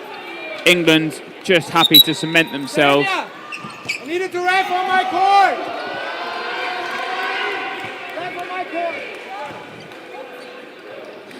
England happy to cement themselves. Just, they could happily take a draw in this, I believe. Yeah. They won't want to. No, absolutely not. They'll want to blow Wales out of the park and prove themselves as sort of prove themselves, I guess, in the group stages. Then that heads on to sort of further games in the knockout stages and the final. Exactly. If you can be undefeated in the group stages, that puts you in a really good mentality come the knockout round. So yeah, so 2-ball attack there from Wales, but throwing at different targets, both cross court. So maybe a miscommunication there. So 4 balls to England. Single ball does get released from that right side from Lancaster, but does not find the target.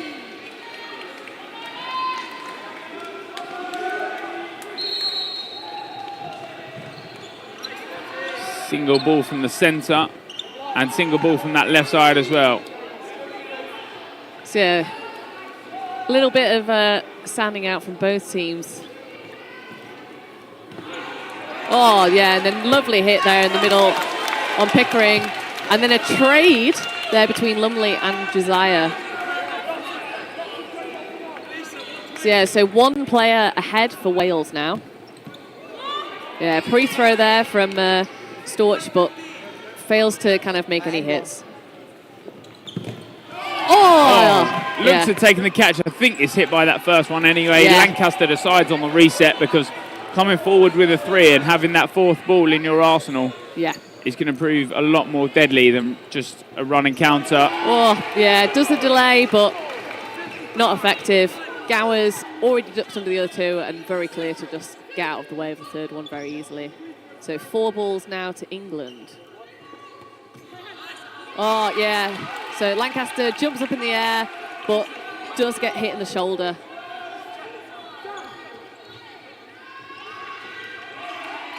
Yeah, 2-ball attack, but both blocked by Gower. Yeah, when she's gone low, she's got that ball behind herself. Yeah.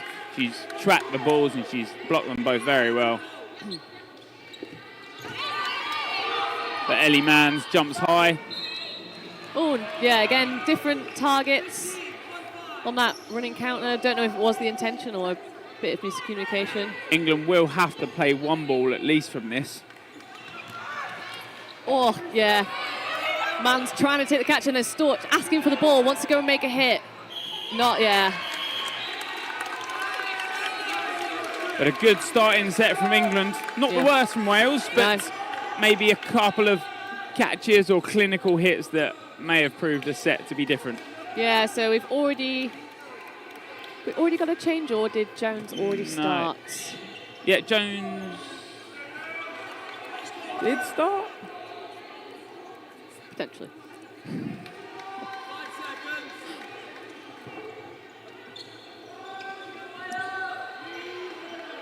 But she might have gone out early. Yeah. I think that was what it was. Yeah. Storch just wants a drink before that 30-second timer finishes. Gower wins that middle ball. Yep. So, yeah, again, England they're just not opting for that quick start. It's one of those things I don't think it's not always that effective. It seems to be more and more so in the women's game that a lot of the time players are just resetting and going for that stop. But a lovely jump from Bonsignori there over the double walls. Especially a couple of those players on that Wales lineup that like to go for a couple of catches. You know they're those momentum catch players that when they take one, they start building on that. Yeah. Single ball from Jones, but it swings just on the right side of Josiah. Yep. So yeah, Mans has switched over to the left wing after playing right wing in the first set.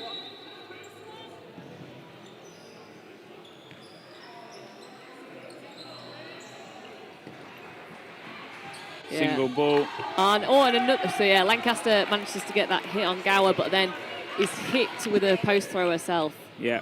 Sharp just making sure that those Wales girls are punished, those ladies are punished in that neutral zone there. If you're high up, that they'll make sure that they'll pull the trigger on that throw.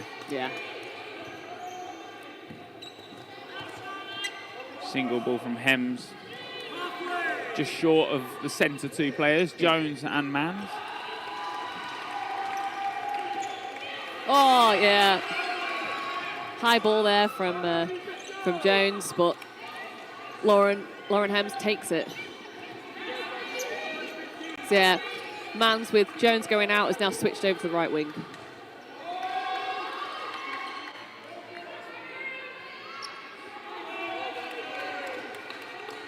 Yeah, just setting themselves, they'll wait for the third rather than a running counter. They know the England Lions like to get back quick. You know, their fitness is not the worst, but there's a good catch from Hems, followed by a hit. Yeah, catching out. Oh. Yeah, catching out, yep. Brings back in Pickering. Yes. No, Josiah. Oh, that's right. Yes. Oh, lovely dodge in there from Bonsignori. Double counter. Oh, yeah, got out Mans. Storch then taking out Gower. Now, Bonsignori choosing not to throw. She doesn't need to. Storch is left in by herself, and she is a very good catcher. Yeah. Throwing a single ball straight on against Storch. Yeah. You never want to be doing that because you know she's going to look at taking the catch up. Bonsignori yet again does it. Yeah. England Lions do not... Go on. Yeah, I was just going to say, Storch really backs herself. She backtracks so slowly when they're coming at her because she knows they're not going to throw. Yeah, and Bonsignori is trained in that the England girls are saying, we don't need to go anything. There's 6 seconds left. We throw there, Storch makes the catch. It turns the whole set around. You make sure you come back with 3, you last the 6 seconds out, and Storch knows that set is over, and she puts the ball in the middle before she needs to make any play. Yeah. So yeah, Storch again taking the opportunity in that 30 seconds to take a drink of water, having not actually been out yet. And probably coming straight from the mixed game. Yes. Fitness is so key here at these European Championships. It's 4 days of dodgeball, 40-minute games as opposed to the 30-minute that we had at last year. Yes. Ellie Mans caught by Bonsignori on that left side. She's been picking up catches all day, and it'll only boost her confidence later on. That's great timing, but... Yeah, straight at the ball, easily blocked, yeah.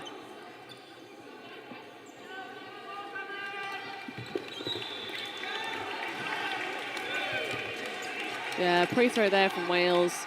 Jones goes for a catch, does not make it. Oh, lovely shot there. Lauren Hems, what a shot. Yeah. No time to move that foot. It sort of, as it comes up anyway, it's hit on the toes. Yeah. That's what you're looking for as that wing player, that cross-court sniper. Pickering to track back quick, but Gower's got her covered. Yeah, it's that ball at the ready. looking at those trades, that if they're willing to hit on the run and counter. Yeah, lovely communication there from Bonsignori. Make sure we're both going for the same target and hitting Jones in the air.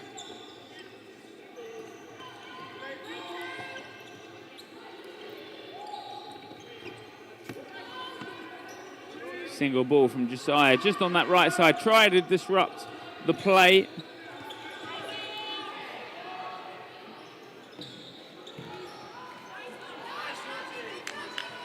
Yeah, single ball again from Josiah. They're playing out the time. Don't need to give Wales anything.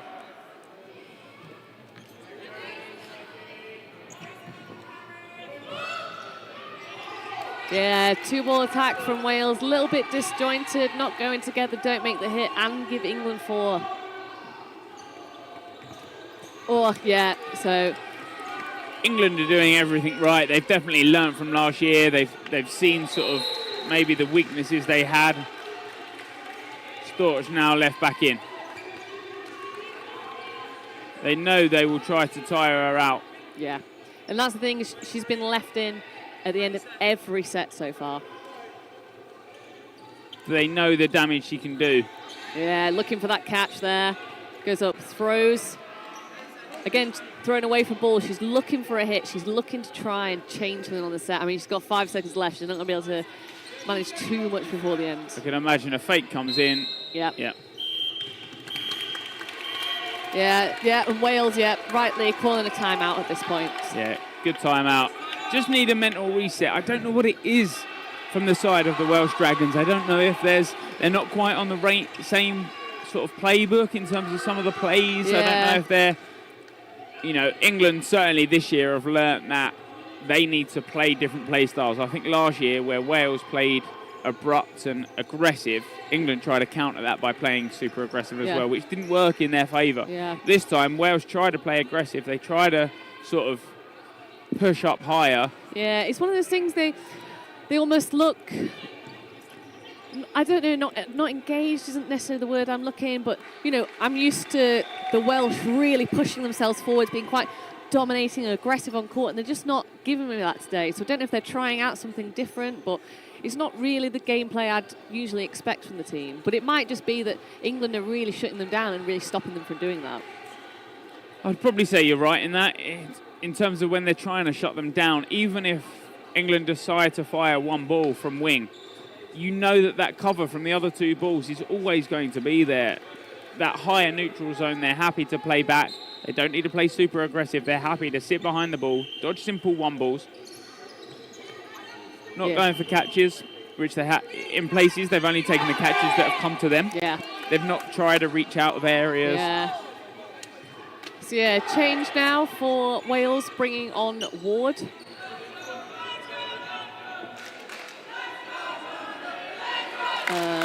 England remain unchanged. So it's one of those things. It's also like Wales appear to be getting hit quite a lot at the back of court.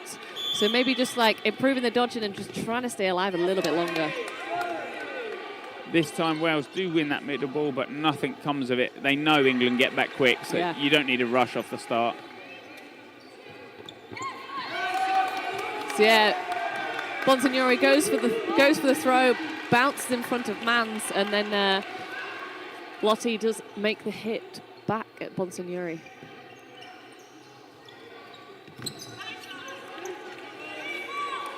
So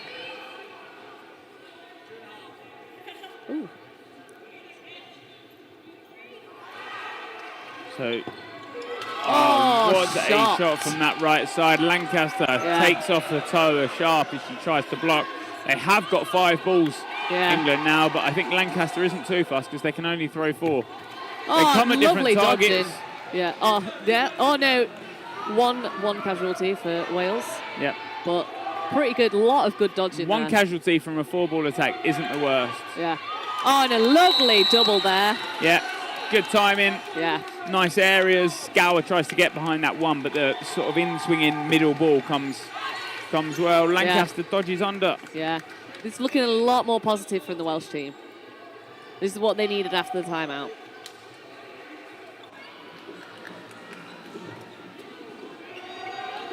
Yeah, good cover from Jones there. Make sure Lancaster can get back. They're not in any danger from Josiah there.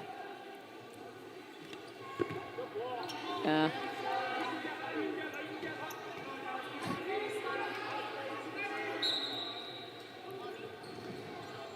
Just making sure they pick up that second ball. Otherwise, it would have gifted England Lions 4 balls there. Yeah. Obviously, you can't use all the 4 in the play, but it gives you that backup of being able to release 3 and having 1 still in the arsenal. Yeah, so both teams throwing from the middle quite a lot here to make sure that they've got both wingers holding down those counters. So yeah, again, Pickering, but Ward goes for the catch. Doesn't quite commit to it. I think her problem there is it's hard because you've gone for the catch. They're the ones she likes to take. Oh, and Lancaster stays alive during that. Ward, that's the one she likes to take. I don't think, like you said, she's committed low enough, quick enough. Yeah. Because they're the ones she likes to yeah, it's one of those things. It was, she was almost there, and it's probably just because she's literally just come on, and you've got to warm into those plays a little bit. So yeah, it's 3-3. So yeah, again, England just getting Pickering to throw every time, making sure that they can shut down the wingers. Ooh, yeah, and then 2 singles from Wales, but yeah, it was the end of time, so they did need to try and make a hit. So now, interesting, I don't know if Mads has gone for the 2 ball there, and Jones in the middle has only then thought it's 1, and then she's obviously then delayed her ball because she's sort of clinical of... Well, I don't know if she looked over, saw the clock and saw the time that remained and realised that they needed a hit immediately and just threw one in hope, but... But yeah, they've got a point on the board, so it is a start. So again, we've got 6 minutes left of this half and then another 20-minute half. If they build on this now, they can still get closer to England. Yeah, and we do wait those 30 seconds. Teams were ready with 15 seconds to go, but like we said, they wait for those 30 seconds to play. Yeah, so this time, England using the quick start. And they do, and they actually released 2, which is... bit of a weird one. Obviously, 1 does bounce back, so that's probably what they're after in terms of that. Yeah, well, it's like Ward went for the catch low, but it bounced, and then the other one just hits her as she's bent looking for that catch. But yeah, lovely hit from Storch on Gower there. One thing I would have been worried there is if they come aggressive at Storch, that her cover isn't quick enough. Yeah. So yeah, 2 blocks from Pickering there. And then, it gives England 4 balls. Storch asking for the ball. But good dodging from Lancaster, from Ronda Dragons.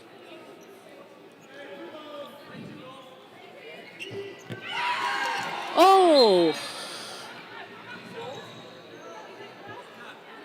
I think Josiah thinks that's...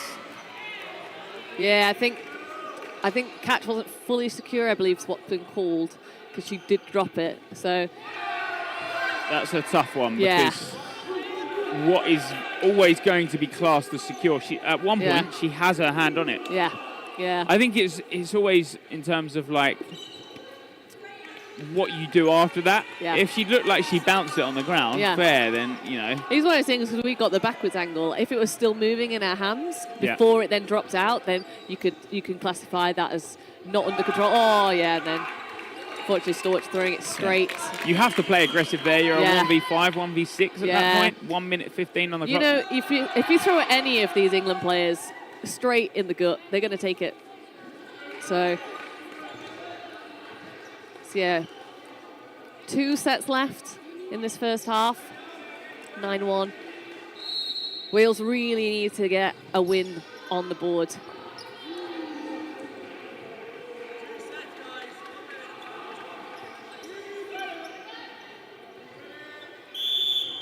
Like you said, there is 2 sets, or sort of maximum, I guess. Will be 2 sets left in this clock. If time is full played out, you'll have a 3-minute set and a 90-second set. So yeah, we've got Town and Sharp on now. Nope, Sharp was already on. Town's on now for England. She replaces Abby Gower. Yep. No change for Wales.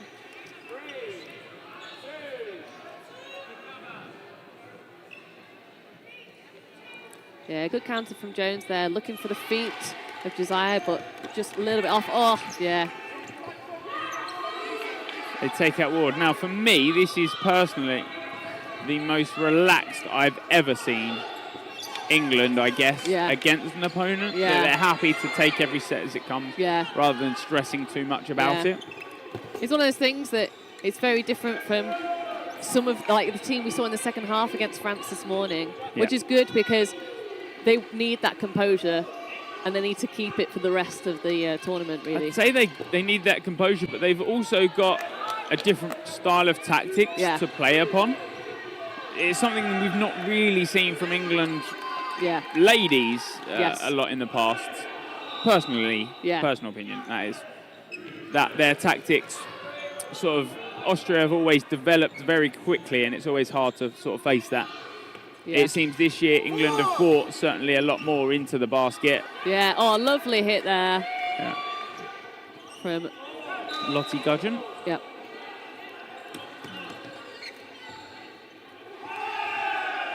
Yeah, nice two-ball attack, really nice timing, but one just sails past and then Hems manages to block the other one. So they're only one player down now, Wales. Yep. 1:05 left on the clock. Yeah. Oh, but yeah, lovely high-low call there on Gudgeon.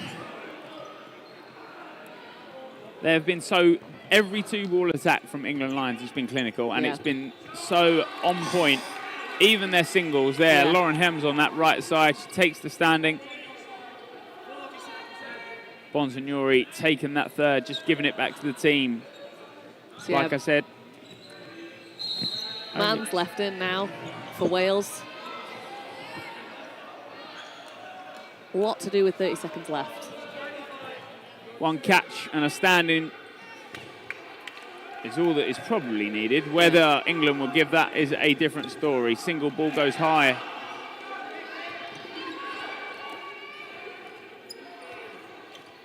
Yeah, Bonsignori just putting that fake in. She's not going to risk it. She Doesn't knows need to. take. Which is, you know, that's such good discipline. Again, England just faking. Yeah, they don't need it. Yeah, Pickering has played that ever so well because I'm not sure if Town's going to release, but she definitely makes sure she isn't. Yeah. She sees the shot clock, I guess the end of the set clock, better than anyone. Yeah. But now we'll have a minute-and-a-half set. Yep. So yeah, we've got another change for three changes now for this final minute and a half. So we've got Dixon, Howard, and she's just bent over, so I can't. Alice Lumley. There we go.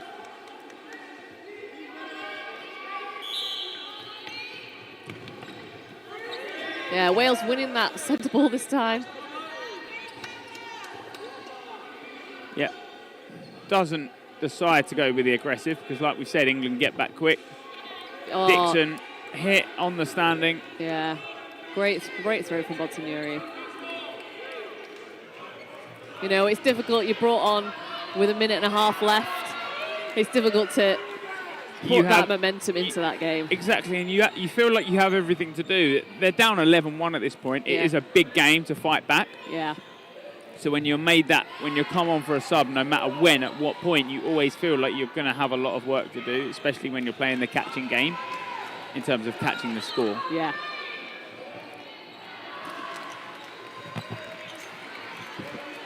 So yeah, Lancaster with a pre-throw there. England throw two balls at Howard, but dodges underneath both of them. Single ball from Hems in the centre. Like you said, those centre balls coming in a lot more often because you know you then have that wing cover. Yeah.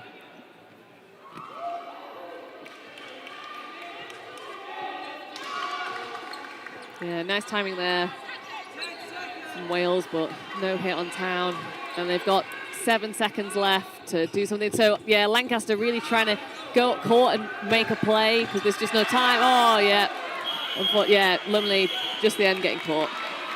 But, you know, it was nice to see that input of pace at the end because, you know, obviously we've had a few players come on there for that last set, but it did feel like there was a bit of intention there from Lancaster and Lumley that was kind of missing a little bit at the start of that set. Yeah, that's what you always try to work on. It's what we were saying earlier on in the game. It's what has proved disruptive for England before, that when Wales come out all guns blazing, England in some ways don't always know how to respond to that.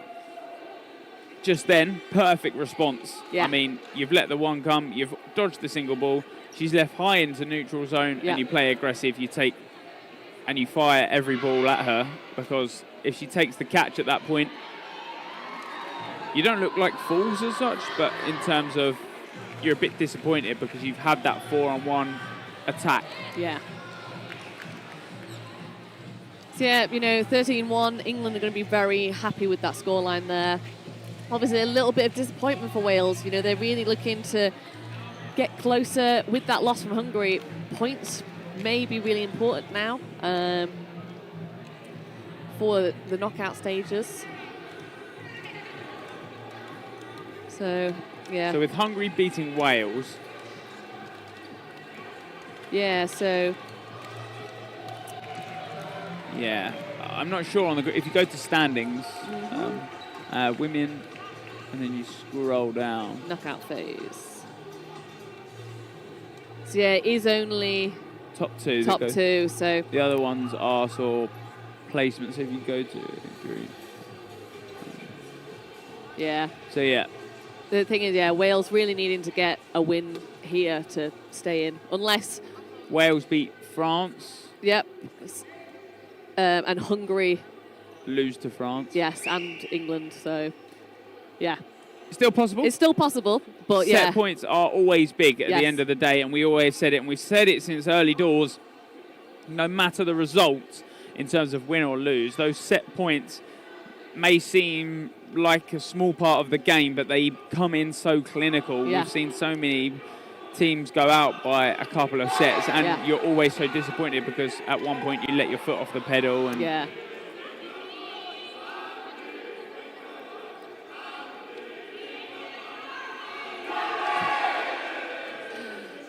Austrians are singing on court number 3, where they're currently playing Belgium.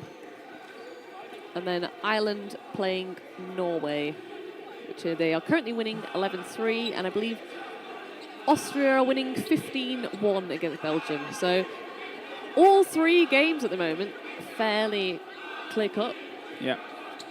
Question for you, Emily Walker, coming from the Emily Busby. Yep. Sorry. Coming from the England setup and how you've seen it develop and grow and been there for a while. Is this maybe the strongest you've seen the ladies, without being biased, obviously, when you was in the team? Is this sort of the most dominant you've seen them, and how clear-cut they've been? Yeah, definitely compared to last year's. I think what's really interesting, and I'm quite interested to see it play out, is that you've got a lot of Derby Phantoms players in the squad this year, and they tend to play a very aggressive game, which is different, really, from what England generally tend to play. They tend to be... Sit back. But it does mean that you can almost have 2 different types of play style depending on the players you've got on court. So you've got a potential to bring on more Derby players who'll play a more aggressive game to then counteract it and make sure you can mix it up a little bit. So I think it'd be interesting if they use it to that effect. Do you think some of the other players that don't come from that Derby Phantom setup can play that play style to the standard that we expect from? Yeah, it's one of those things. I think there's some of the players that can play it both, but they will go with the flow of the team. So if the rest of the team's generally sitting back, they'll go with that energy. But if you put the energy in that you've got some more aggressive players on, they'll probably go with that.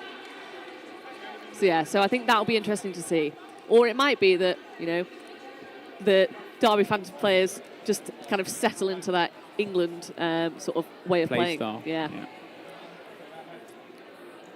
So it was one of the things I thought that this group was definitely going to be interesting compared to last year. It's the harder of the groups, really, compared to Austria's path forwards. So they've had the harder group, but so far they've not struggled at all, really. It's the question you ask yourself. Do you prefer the easier group but the harder path, or do you prefer the harder group and the easier path? Yeah, it's one of those things that it's good. You don't want. I don't think you necessarily want to be able to win all of your group games very convincingly because you don't have a challenge then. You're not tested. Yes, and then you get to the knockout stages and you've been comfortably sailing, and then suddenly it's all going to change and you've got to put a lot more effort in. That sometimes people can get kind of stuck in that mindset they've got from the group games. But if it's a little bit harder, a little bit more challenging, it feels like you're more ready for the knockout stages. Yeah, completely agree with you there. So yeah, to talk about Wales a little bit, as we are neglecting them slightly. Yep. Yeah, so obviously this second half, I feel like Wales need to be a bit more aggressive. That's been something that's worked for them in the past. If they can bring out more aggression, what they really need to do, I mean, the thing is, England have dealt very well with Storch in that they've basically ignored her. And the thing is that she plays best when she's involved in the game, taking catches, getting hits. But if they shut her down, she can't play. So it's one of those things that potentially I think Wales have taken Storch off because she's not able to make an impact because England just aren't giving her the time of day. They're not giving her the chance to either move because they're shutting her down with singles, stops her running. Yeah. Or they leave her till last. Yeah. And she then has to face 4, 5, 6 players. Yeah, and it's one of those things that if that's happening to a player and they just can't impact the game because they're being shut out by the other team, sometimes even if they're a really good player, you've just got to switch it to try and get somebody else in so that maybe England look at targeting people in a different way and therefore it changes the game. So be interested to see. Wales really need to, as we've said numerous times today, they need to come out and they need to win this first set. They need to set that, that level that they can carry on through the rest of the game. If they come out and they lose another set and they lose it, quite convincingly to England, that's going to really struggle with their mindset's going to really struggle to bring any more points out of this game, I think. So England keeping with, bringing on Dakin Tita? Dalkin Dite. Dalkin. Oh, yeah. It's one I learnt back at Worlds last year. Yeah. And then Wales looks like they're sticking with the 6 that they finished the 1.5 minute set for. So it might have been for that 1.5 minute set. They wanted to bring on the players to get some game time ready for the second half, and they were targeting the second half for more points rather than trying to win that last set but potentially bring on cold players for that second half. So we'll see how that goes if that was what they were going for.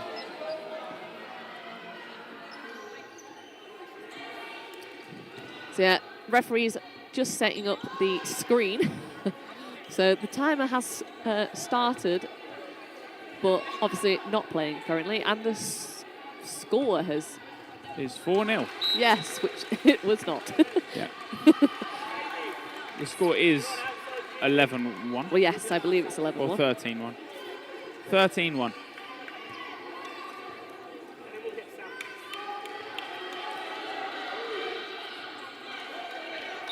Yeah.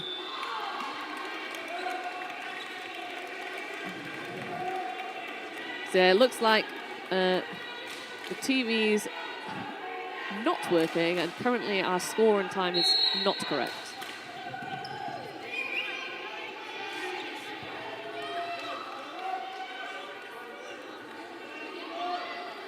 So, yeah.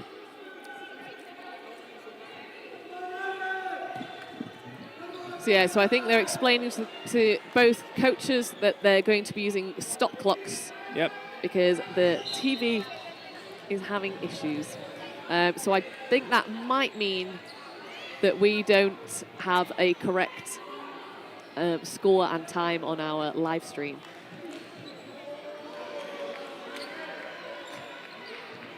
But the score is still 13-1, and you have that down. So Yes. we can still Keep track. update, Yes. and I will time Yes. 20 minutes. Look at that.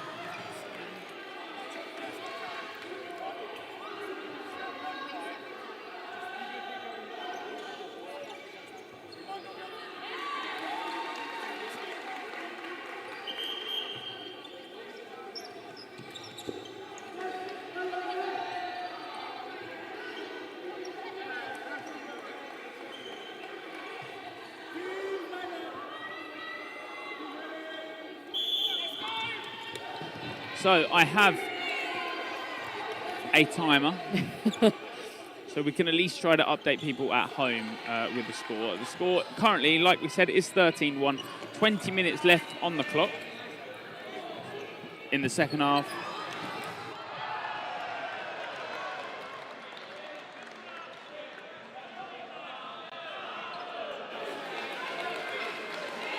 Yeah, so both teams losing a player in the opening strokes, and then, yeah, a multi-ball attack there from Wales. So 1 player up so far for Wales in this set.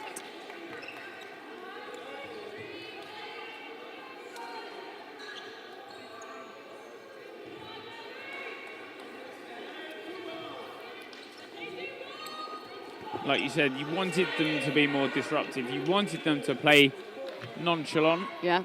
And not by, I guess, the traditional playbook. Oh, yeah, so Jones goes for a hit on Desire. It bounces, and then Sharp just takes her out.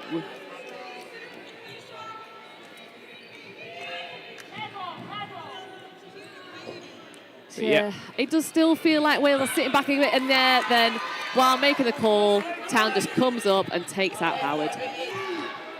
It's one of those things that, you know, that Bedford Mighty Eagles, who Town plays for, that's something they're really good at, is disrupting players when they come into call. It's something that they use against a number of the teams in the Super League. So she's always looking for any team to be looking sideways to take them out. Yeah, they will always capitalise on people taking their time, hanging around the back of the court in groups. Yeah. You'll always look at that. You'll always look at the single, the aggressive single. Yeah, so we've got 1 minute left of this set and 1 player up to England.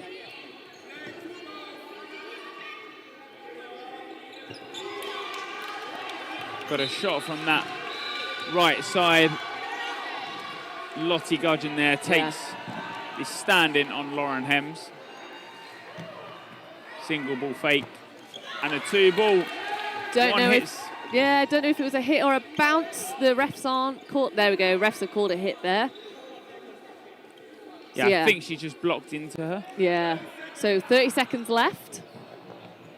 Oh, but yeah, shot on Gudgeon. And then, yeah, Lancaster takes the hit on Josiah. She could jump off court for it, but I think it's one of those things, they've got so many sets in hand, she doesn't necessarily need to potentially injure herself to take that catch. Yeah, she's got to track back. There's 7 seconds left, but a good dodge. Yeah. Yeah, Lumley's really good at those lateral dodges and staying in, and then Lancaster takes the dot and then hits Sharp. Well, bounces anyway, but yeah, time is out. So Wales do win a set, so first win on the board for Wales. And it's weird that Lancaster throws that because she doesn't need to. You've seen Sharp take balls like that before and take the catches from that close. Yeah. Personally, I think that's more of a, I want to prove that I'm hitting you. Yes. Yeah, I want to finish the game. I don't want the game to just end. Because there's a different mentality waiting for that game to end as opposed to finishing a set. Yeah. So 13-3 now. Yep. 16:15 left on the clock. Like you said, after every 3-minute set, there will be that 30-minute hold duration in terms of which teams set up the court and prepare. Yeah. No matter if the balls are set up early, that 30 seconds will still play out. Yes.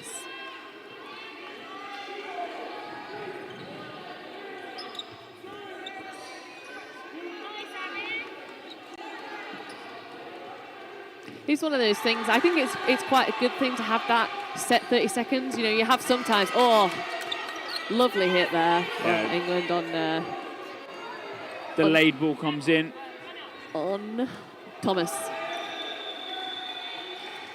Yeah, hit on Josiah from Lancaster. Beautiful hit. Lancaster, full power in every throw. Yeah. Yeah, it really feels like Lancaster's trying to build the momentum for the team. Yeah. Second ball does pop up. Dalcom-Dite. Yeah. Looks at taking that, but I think she's just a step back and Lancaster's there. Lancaster then looks at the catch. She does secure it, but is hit in the process. Yeah, she's hit first by the first one, catches the second one, but just put her hand up to let Sharp know that she did not catch that ball. She is already out.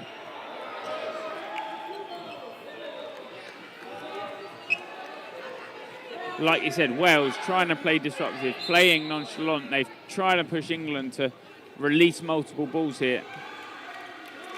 Well, they throw 2, and Wales now have 3. Yeah.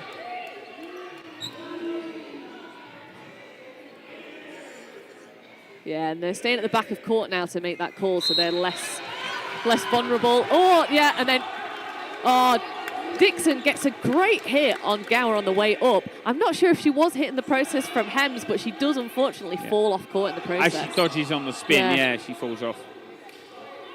So yeah, 3-3. So there's 50 seconds left of this set. Single ball, but delayed in the 2-ball throw. Yeah, and then Hems goes up, throws, and doesn't collect a 3rd ball, leaves it lying there in the neutral zone, which obviously then forces Wales to throw 1 to retrieve that one.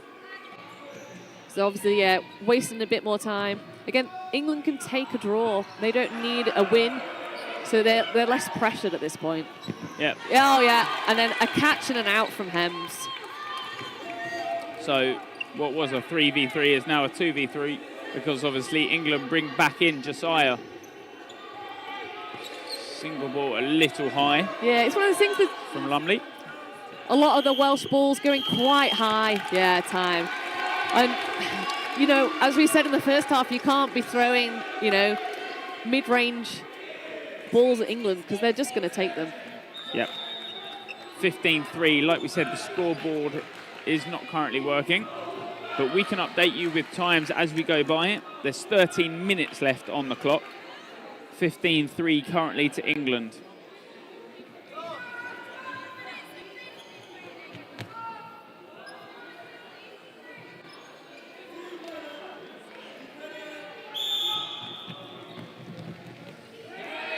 So yeah, we've got White now on for England.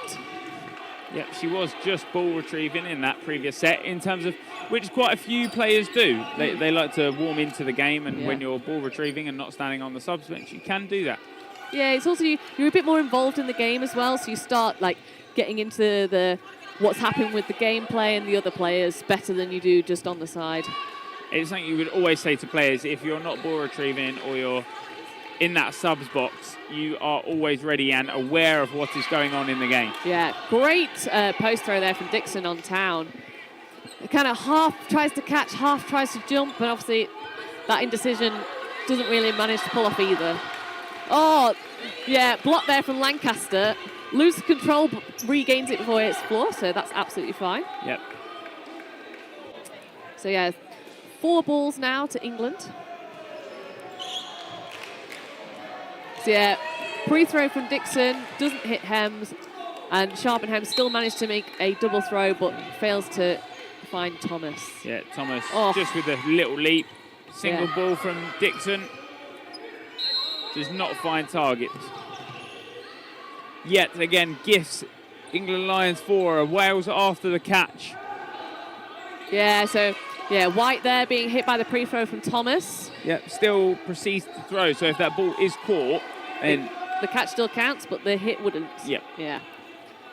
It's one of those things also, as a player, if you're doing that too many times, you potentially could be yellow carded for it if you're consistently throwing through when you know you've been hit. Yep. So play 2 is called. And 2 do hit. Good timing, 1 slight delay on Katie Howard. Yeah. So yeah, 1 player down, Wales, 1 minute left in this set. Yeah, lovely aggressive throw there from Lancaster. Gower does manage to get out of the way though. It's what you want from any sort of middle ball thrower or wing thrower, that aggressive. If you're looking at hitting someone, you hit them hard and you hit them in those catching areas, but with power. Yeah, exactly. You know, is that you don't, at this point, you can't afford to just bounce it in front of him or throw it to the side. You've got to be, oh yeah. Thomas looking for that catch, but can't quite get it.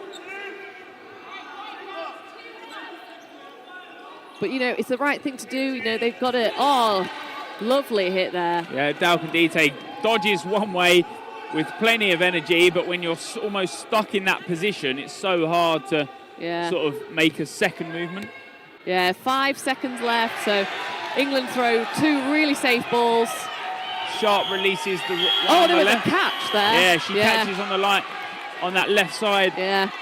So, so Wales take another set. Yeah, Alice Lumley picking up that single ball catch. I don't think Sharp is ever meant to release, but she releases the single ball and is picked up. And if she is meant to release, it's meant to be an aggressive one, but it's a great catch at that. Yeah. So we've got Jones now on for England. Not just a change in players, but a change in sort of lineup. Town now makes that left side with Gower, Sharp in centre. Yeah, and then for Wales, Storch is back on, and we also have Charlotte Jones in the middle. Yeah, and Tara Jones on the England side, but playing on that right side. Yeah. I think the reason they've made that movement onto the left is because I think when they want Tara playing, she plays on the right, and they want Town on the left. It's good to have players that can play either wing, because it just gives you a better, it gives you a better range. You don't have to be like, well, we can't play that player because they both play on this particular wing. If you can switch, that's ideal. So 15-5 score, 8.5 minutes roughly left. 2 minutes 20 left on that clock. Yep. In the set timer.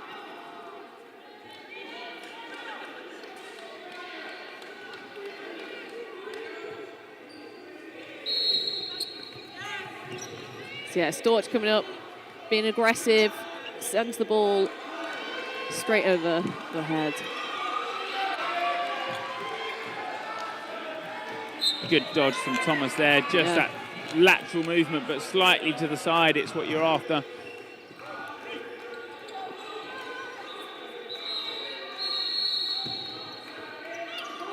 Sharp's ball heads high and Town goes for the low. It's the aces call that a lot of the British clubs use.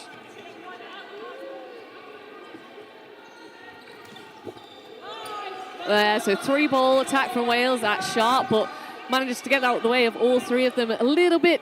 It might have been a delay throw that they were going for, but not pulled off. Yeah, and then England throw at 2 different targets, 3 different targets potentially. And all make hits. And all make hits, yeah. Interesting. Yeah, so not sure if that was what they wanted there, but... Has paid off. Yeah. Yeah, and then, Lumley throwing straight at Tara Jones, and she makes that catch. Then double run in from England, takes out Dixon. So yeah, the score is now 17-5 to England, and we've got almost about 6.5 minutes left of this half. Oh, timeout called for Wales, I would imagine.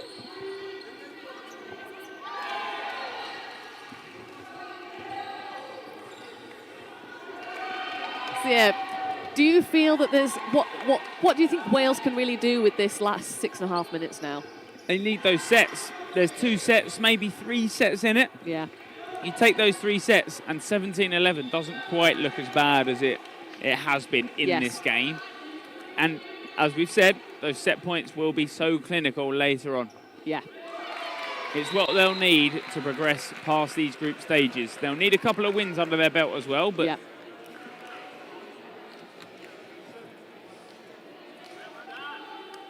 yeah, and then England, obviously, they're just going to be looking to keep it exactly the same. Not to rise to, the aggression that Wales are trying to bring, and just to play their game pretty much.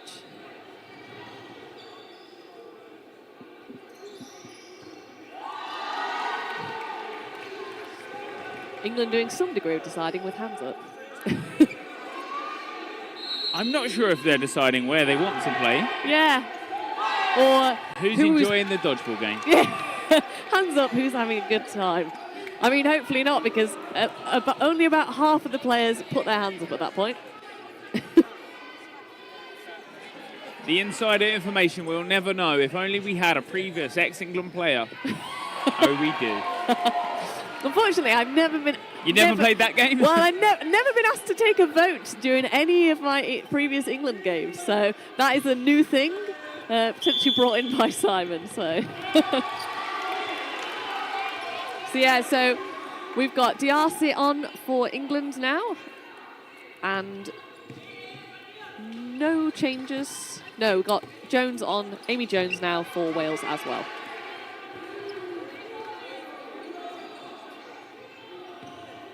Tara Jones called out there. She thinks it's a block down and then bounces, but refs call otherwise.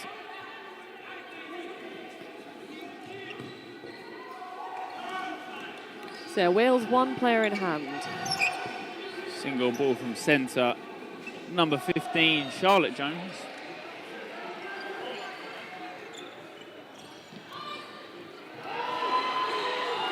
Yeah. Lots of back and forth there, but no hits from either side. So yeah, play 2 for England. Throw 2 balls at Lumley, who dodges and then makes a hit on D'Arcy. Yeah.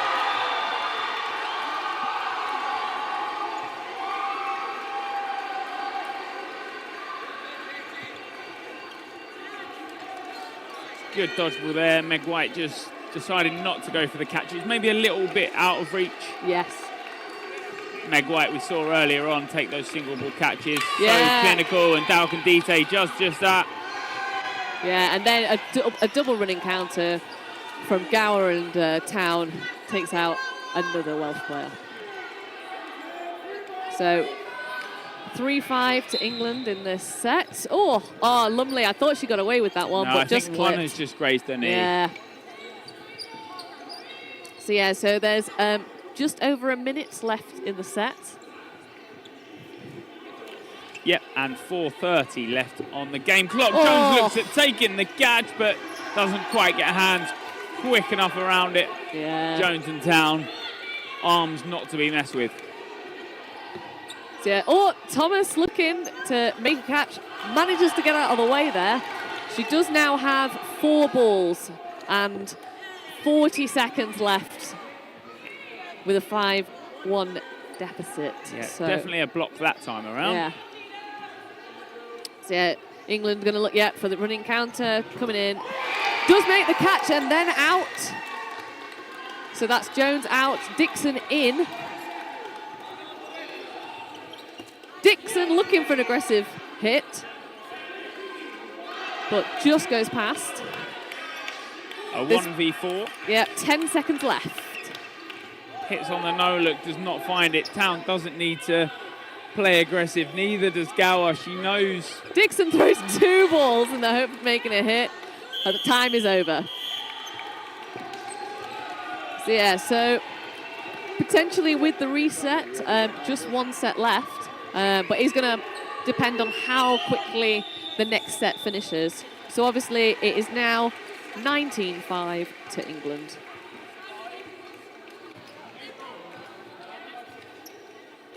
April Phillips now being subbed on. Yep. No changes for the Welsh side.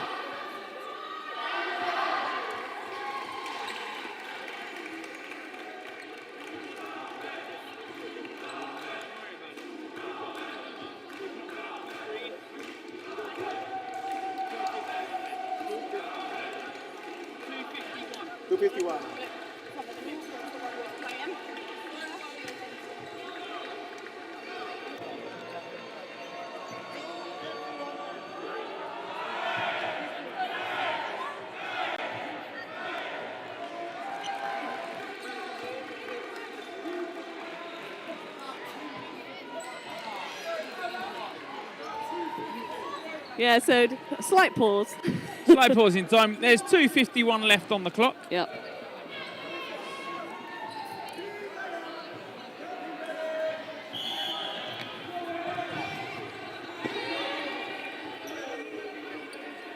So yeah.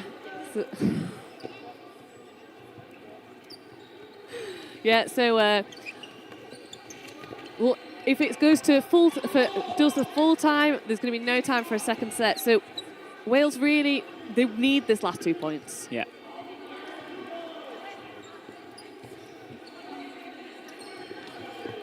Oh, and Dalpindite picks it up. Oh, Dixon goes low, and it almost looks like she dodges out of the way, but I think just... She line faulted, unfortunately. Oh. Yeah, got out of the way, but was already halfway off court by the time she looked down. Yeah. Yeah, and then another hit on Howard. So 2 players left in for Wales. 2 minutes left. 6-2 down. Yeah. Yeah, Wales looking to be aggressive.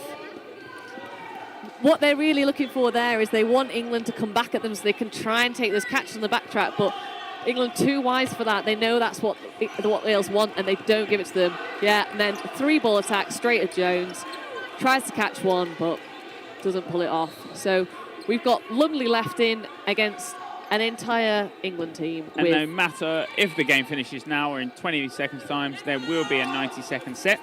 Yeah, unless she can last out another minute and 20. I would be surprised if you faced a 1 minute 20. Yeah, there we go. So it will be a 90-second set with the score currently standing at 21-5.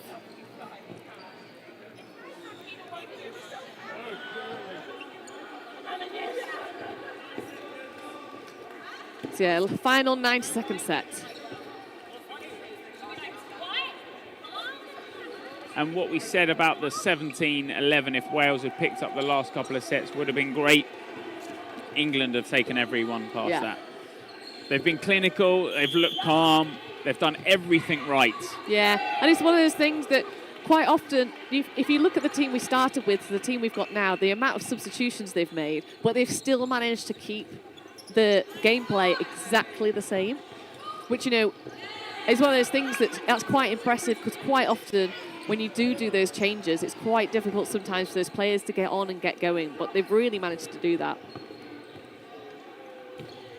And although it's early on in this tournament, we're only at day 1. Yeah. So yeah, Jones taking out Jones there. Jones taking out Jones. 1-for-1 trade. Yeah, DRC getting low underneath those balls. Double counter, Yeah. Phillips making the hit. Yeah, the one on the shoulder high is perfect.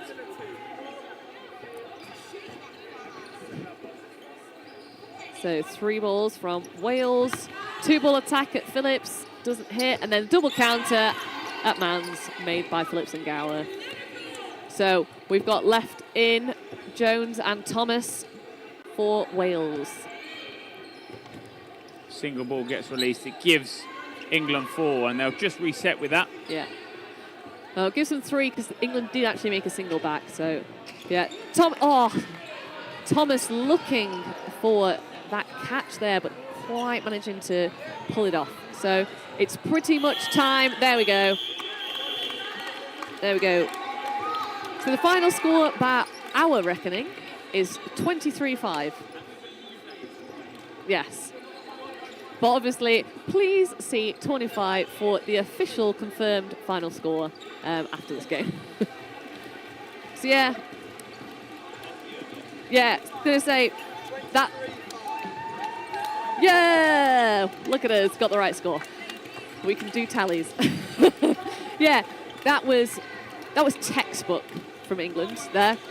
You know, they brought, it's one of those things that has been said often about England, about the depth.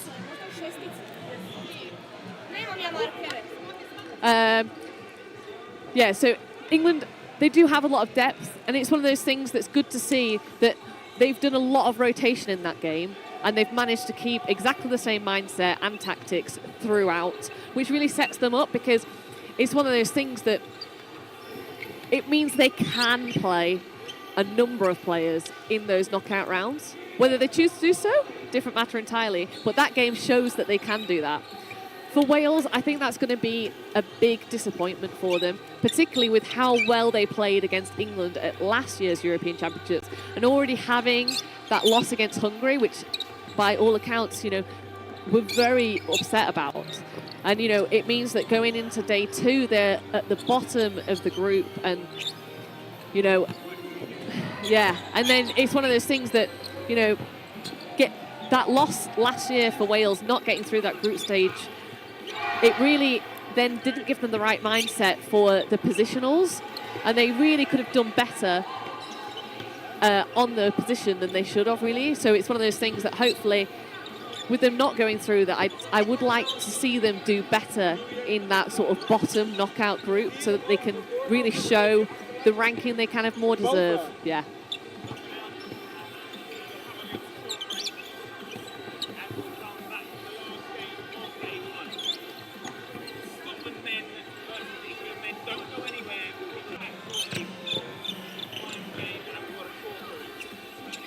Yep.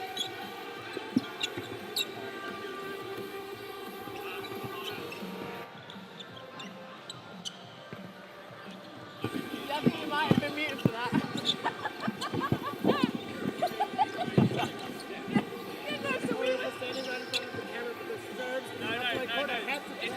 It's not the camera, it's the microphone. So then you shouting into the mic.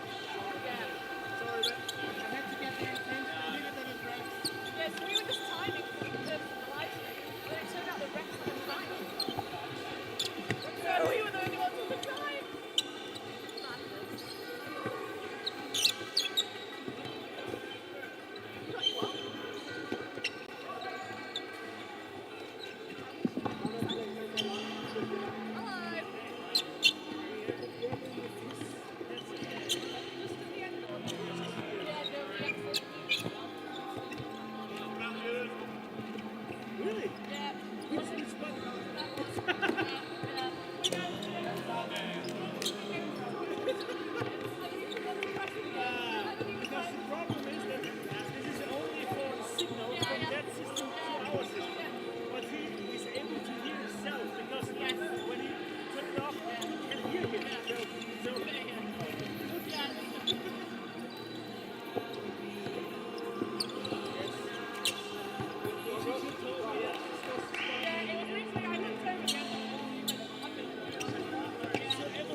Hello, hello, hello, and welcome to our final match of the day. I think this is one of our bigger matches today, certainly for the UK fans. Absolutely, I couldn't agree more. England men versus Scotland men. It's always been a spicy one in the past, and I can tell you now it won't be any different today. A couple of familiar names within both sides. A couple of names returning from both sides, but also a couple of new faces to both sides. Yes. Both sides, I think, have come into this Euros with obviously not different aims. They've got the same aim. They both want a medal, but with different kind of directions. England trying with obviously such a wealth of talent, trying a bit of a different lineup, and Scotland as well. A lot younger and fresher lineup with a couple of older faces coming through, but looking a lot more competent than they may have done in previous years. It is looking to be quite a spicy game. And it's our last game of the day here on Court 1. Been a long day, but a great day. Plenty of good dodgeball along the way. There has been a lot of dodgeball. And we've got even more for you tomorrow. This is only day one. And Sunday. Considering some of the games that have come before and looking at some of the games that are going to come tomorrow, you're in for an absolute treat. The dodgeball curtain is only just starting to open. We're just peaking. It's just a little peak at the moment. So we'll see what these starting lineups are looking like as the players set up. We'll go for England across the way for us. Nathan Christopherson, Matthew Josiah, Alex Harrison, Nathan David, Ryan Neal and Sam Richards. And the Scots in front of us, Ted, Goshawk, Dumbrell, Michael Thacker, or Farquhar, Thacker, Josh Keys, Johnny Day, Cam Relton, and Anthony Aldred. We are all good to go on Court 1. There's a eerie silence across the room.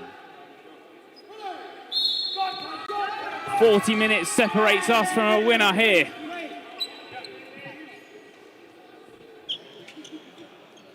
Scotland coming forward with 3 balls now.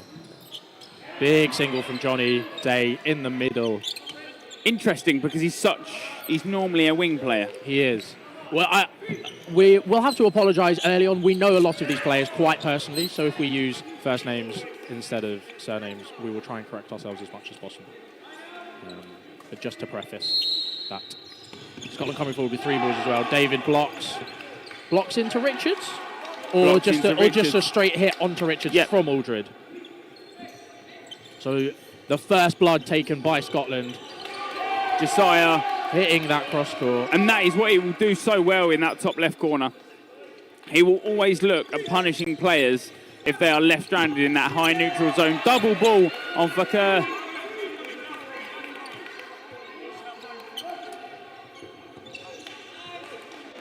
Now only 1 player down. But a good reply. Keys makes sure Josiah is punished this side. He does take out Relton in the first part of it, but... Yeah, good dodging there from Goshawk Dumbrell. Dodges one way and blocks the second. David applying the pressure. Scotland coming forward with 4 balls, but only 3 players on court. They go with 2. It's a clean block from David there. Yeah, 1 high, 1 low, but David has made that jump and he's got an easy block in his hands.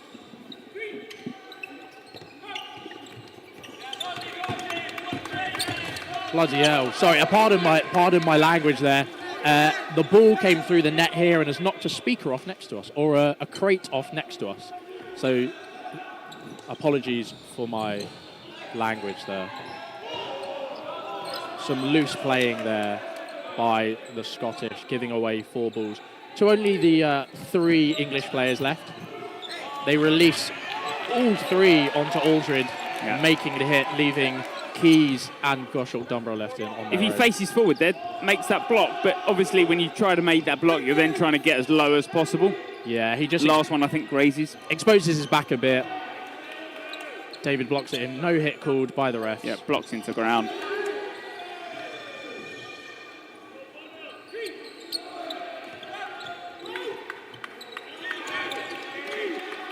David now. just calling on the hold, making sure they had 4 balls. Yeah, not Nil. wanting to be too reckless, knowing the time left and how close this set is. Block there. He's trying to get the catch. And an even set, a very well-placed shot from Keys there for Neely to block it. Neil, sorry, to block it into David. Neely being Ryan's nickname, as his clubmate. It's a tough one. I play with so many of these people. Trying to stay professional. So a very well fought set between the two of them. Very close in both. You know, it could have gone either way. Time paused because it looks like a scoreboard issue again. We had some issues in the last game.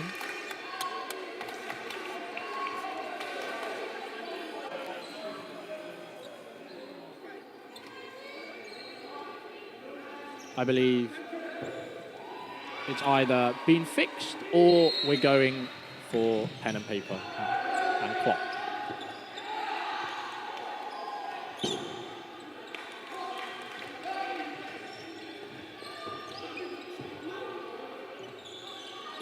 TV is back up and running, Yes. but I think Mason will still play by his clock. Yes. We'll just have ours for the stream. I believe Mason, or the ref Mason, Sam Mason, sorry, will probably have a few extra seconds. Potentially, it might have paused on the beginning of the set, so it might be fine. But no changes. David fires high into the face of Aldred. Yeah, Aldred not being able to get out of the way from that. Well hidden shot from David to hide his intended target. And Josiah hitting Day out again with that Every time. post standing in the middle, yeah. Oh, and a good shot by Farquhar. Yeah, Fakir there does hit out Christofferson. Christofferson close to taking that catch.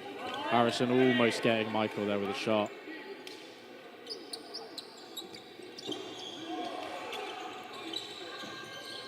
Relton with a fake. He's just keeping Josiah at bay on that top left side.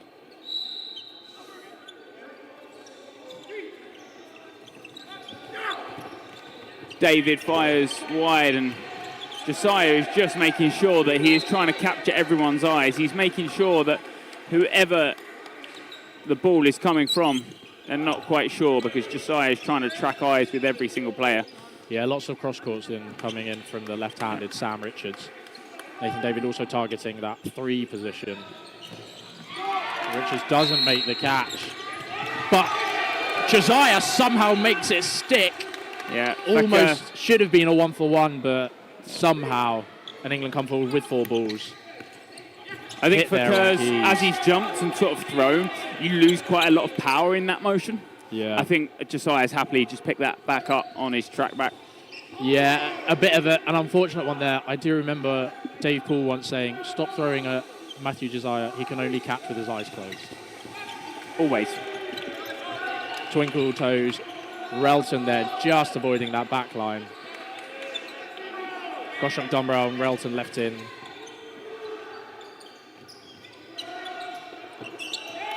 Hit there from Josiah onto Relton. Yeah, 40 seconds left, a 1v5. Goshawk Dumbrell just bringing that ball back. And a hit there onto Goshok Dumbrell. Well closed out by the England men. Quite a convincing win of that set.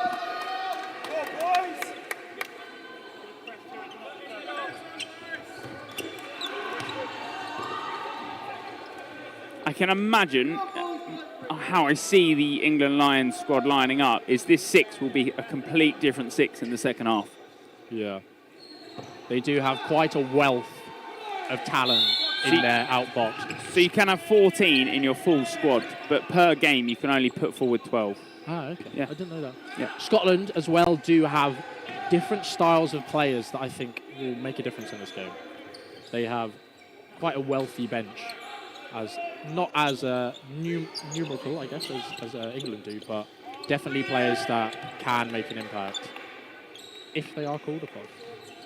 I think that's what's great about the British dodgeball scene, having so many players in its player base, that you do get such a wealth of talent. Great shot from Dave, but clipped by Josiah. Richards covering. I'm not sure if Harrison thinks he's hit someone in that play there, because he's a bit annoyed that he goes out. Richards goes for the catch, but does not find hands around it, and he's disappointed in himself. You can see as he walks off with his hands He's gone over his face. He's gone for 2 catches in these sets and not managed to make one. Some play there. Josiah hits out Farquhar. Aldred goes low and manages to make the dodge.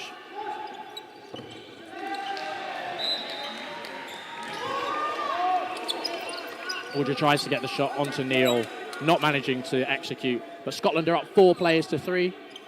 England have 3 balls. The standing comes in. The ball pops up and not in a catchable position. Yeah. Railton probably could have made a big dash for it, but I think Christopherson holds the centre ball, and if you're doing that, you're asking for trouble. 2 balls released there. Josiah makes the block as he jumps. They release 2 balls. Goshok Dumbo gets out of the way and dodges the second. Christopherson goes low, doesn't manage to hold. Almost got away with that, getting the ball at the back of court. He goes for the tombstone, which normally he likes to pick up in that area. Josiah and Neil left in against Railton, Keys and Goshok Dumbrell. Goshok Dumbrell doing a great job on that wing to dodge multiple attacks and block another. A slow counter there from Josiah, but it seemed to work. Bounce called there on Neil. And the 2-ball attack. And the low dodge. Josiah sends it from the back of court. 30 seconds left, but 4 balls on Scotland's side. Low shot there. Bounce called by the refs. Yeah, I think he's a bit... He wants the call on invalid. Big hit. Big shot, comes in from Josiah, but not managing to connect. They're just taking the draw here, it seems. You can hear from the calls. The time goes. Josiah. And for Scotland, you take the draw. It's been a very slow game here. I think in a position. That's a tough one because they were 4 play. They were ahead with 4-3. And the hit on Aldred. And then with Ted's acrobatics and then Goshok Dumbrell's acrobatics to hit out Christopherson as well. You may think that they would have backed themselves for a win there. No substitutions on either side yet. Sub now been made. Yep. Oh, yeah. Holland on for Goshok Dumbrell. Yep. Keeping players fresh, which I think is good. There's enough depth on both of these teams to be able to chop and change when you go. Cross court there from Josiah, not managing to connect to any target. Holland being part of this new setup. Railton is going to get punished on that left side. His cover is nowhere near. Aldred is sitting back maybe a little too much. I think Railton, where he normally plays quite a high line. Yeah, and Holland had taken a... Holland? Boland. Yeah. Christie. That's what I know him by. A lot of people call him that, yeah. That's his name. But Christie had... Boland had gone onto the other side of court. Kind of... Dave finally gets the block in, but the single ball caught by David. David goes high and kind of sucks it up. England coming forward with 3 balls now. Farquhar goes over the shot of Josiah. Finally, the jumping throw does pay off. Day hit out on the other side, though, by a multiple ball attack from England. David with the last ball, a single thrown, but with 4 balls.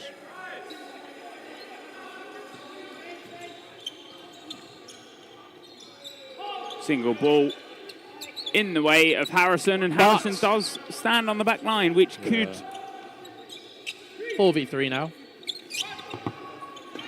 Good 2-ball block, and the ball comes over to us.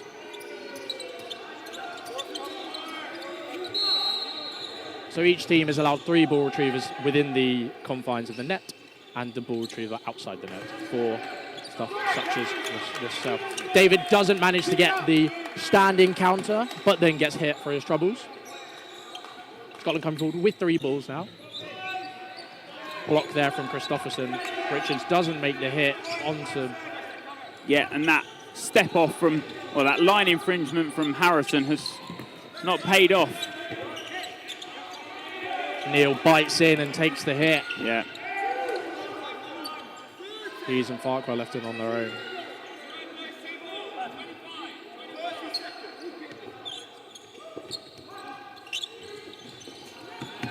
Single ball from Ryan Neal. See, they're playing the timeout. There's only he'll play the 15 timeout. seconds left of this set. Because they know Scotland will want to play aggressive and try to disrupt. The standing counter coming in. 2-ball attack comes in onto Keys. Very well timed. Yeah, great. Richards comes in, and I think if maybe there'd been a couple more seconds, probably would have fired that ball straight. We've seen him do worse.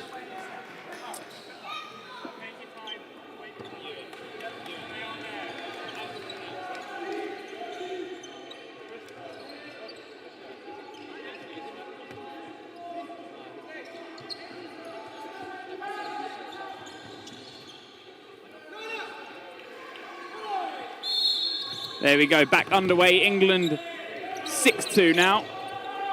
After taking that last set, 3 players to 2. John Duncan on for Michael Thacker. No substitutions on the England side yet.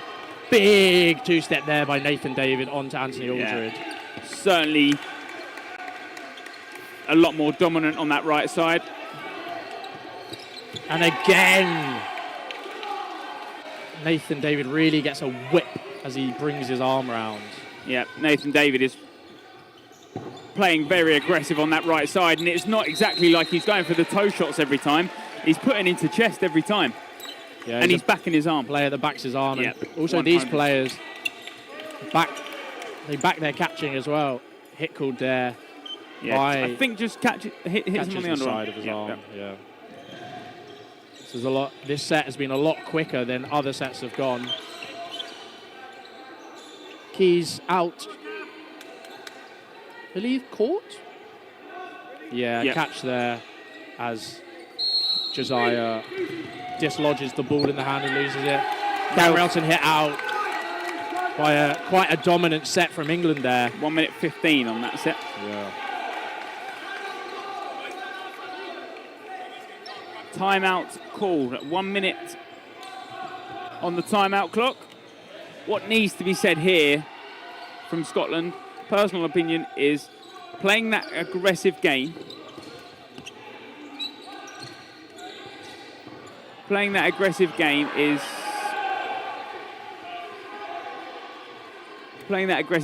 going to pay off. England like to sit at the back of the court, and if you're throwing perfect timing and aggressive throws, you'll take out a lot of these England boys.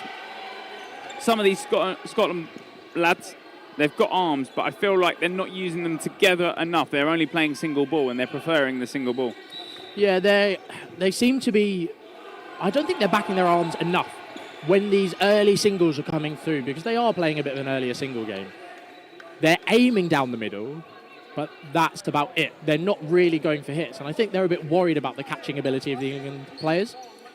I think with some of the arms on this Scotland squad, they should really be backing themselves, especially at the beginning of the sets. I've said earlier today, if you get caught when it's 6-on-6, it's just the same as being hit out. So it's not that big of a deal. A catch at 5-3 to bring it 4-4, that's an issue. But a catch at 6-6 isn't that big of a deal. I think these Scotland guys should really back their arms early and back trying to get the hits. Any subs you'd make across the board? Now, Keys has just come off. And Britnell Craven has come on for the side of England Lions for Sam Richards. Yeah, and they've had a bit of a switch up of the Scotland lineup as well. Johnny Day now on the to favour at his club at Storm. Yeah. Cam Relton going into the middle. Early hit there. Big hit. See, this is what I mean. Big hit from Cam Relton going centre. Back your arm every centre time. of mass. Oh, and 3 hits off Three Duncan. hits. Hits Gosok Dumbrell. Finley Britnell Craven has come on, thrown 1 ball and hit 3 players. What a swing in this set. High ball there from Johnny Day.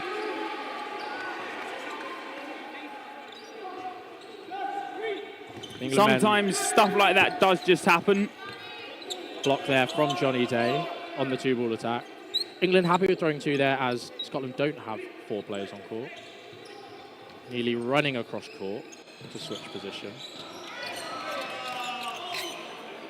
Looked like Josiah had kind of fished for one of them, but didn't connect.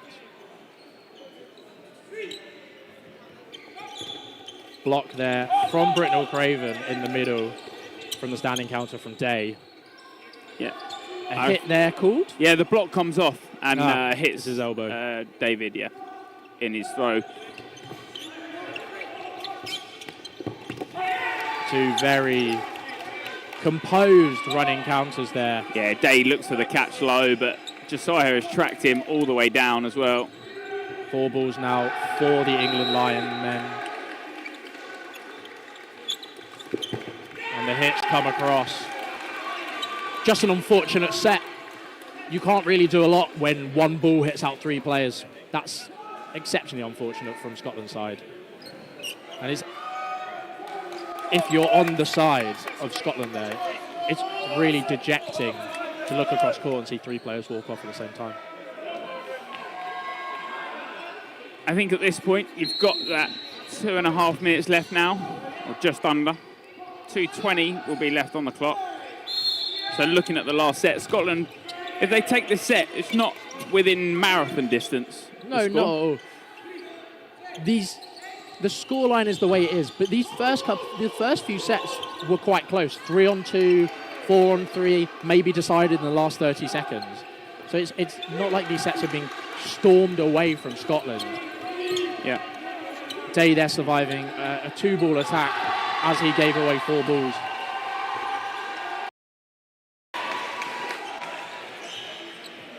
In swinging ball there from Aldred. Day comes forwards. Great hit there on Josiah as he drops low and gets hit out by the low shot of Day. Yeah, Day this time around tracking Josiah, making sure that if he's faking and he's pushing him low, then Duncan drops the catch. Yeah. Britnell Craven caught in the middle there. He blocks the first one, but the second one comes across and just dislodges that ball. Big hit there by Relton on Christopherson for the 2nd set in a row. Yeah, David with a cross court. He's just covering Harrison on his track back and he's done very well. He doesn't need to put a fake in because he knows. Hit there on the standing counter from David, and he sets himself low so that Bolland doesn't pop the single. So for me, 2 balls have to get released here. You have to take a target out, but they're not. They're only taking... And Johnny Day sinks the catch from Ryan Neal with 40 seconds left in the half. Yeah, 5-on-2 to take out Harrison and David. You're still far behind, but 2 balls. Harrison looks to take that catch. And they've backed their arms this time, and it's in a great target. David will always look for that catch, but this time cannot secure him. Hit there on Alex Harrison. And the set goes to Scotland, their first win of this match, with 2 draws coming forward to the first set, and I believe there will be a 90-second set. I believe so also. Yeah, so 10-4 now. Like we said, they take this set, it goes to 10-6, and we're on the doorstep of England Lions. Yeah, so the big set for Scotland. If they can manage to secure these 2 points. And a substitution has been made into this final 90-second set, and for me, it's a great one. Rothney does now come on for Aldred, someone who is Duncan acrobatic. sinks the catch. Great catch from Duncan. He's turned that on. Day has given inspiration to this team. to make sure they're catching the singles. On Christopherson doesn't manage to stick the catch. Harrison comes forwards. Britnell Craven making a nuisance of himself in that neutral zone, but they've slowed it down. Yeah, Rothney is a great substitution here. He's so agile and keeps himself alive.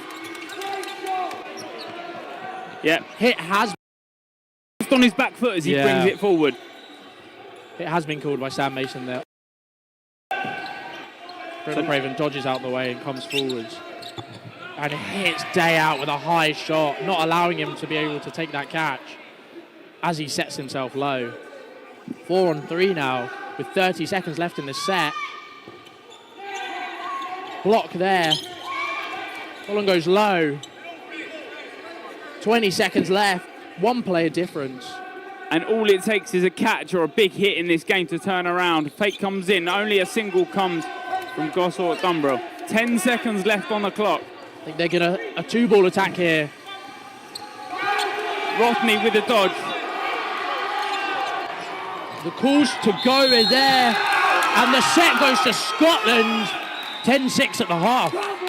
And just as we said, if you're going to make any sub in that 90-second set and someone that's going to jump out of the way, Graham Rothney is your man to do it. He is exceptionally hard to hit. Is what he does so well in these cloth games. He is a brilliant player.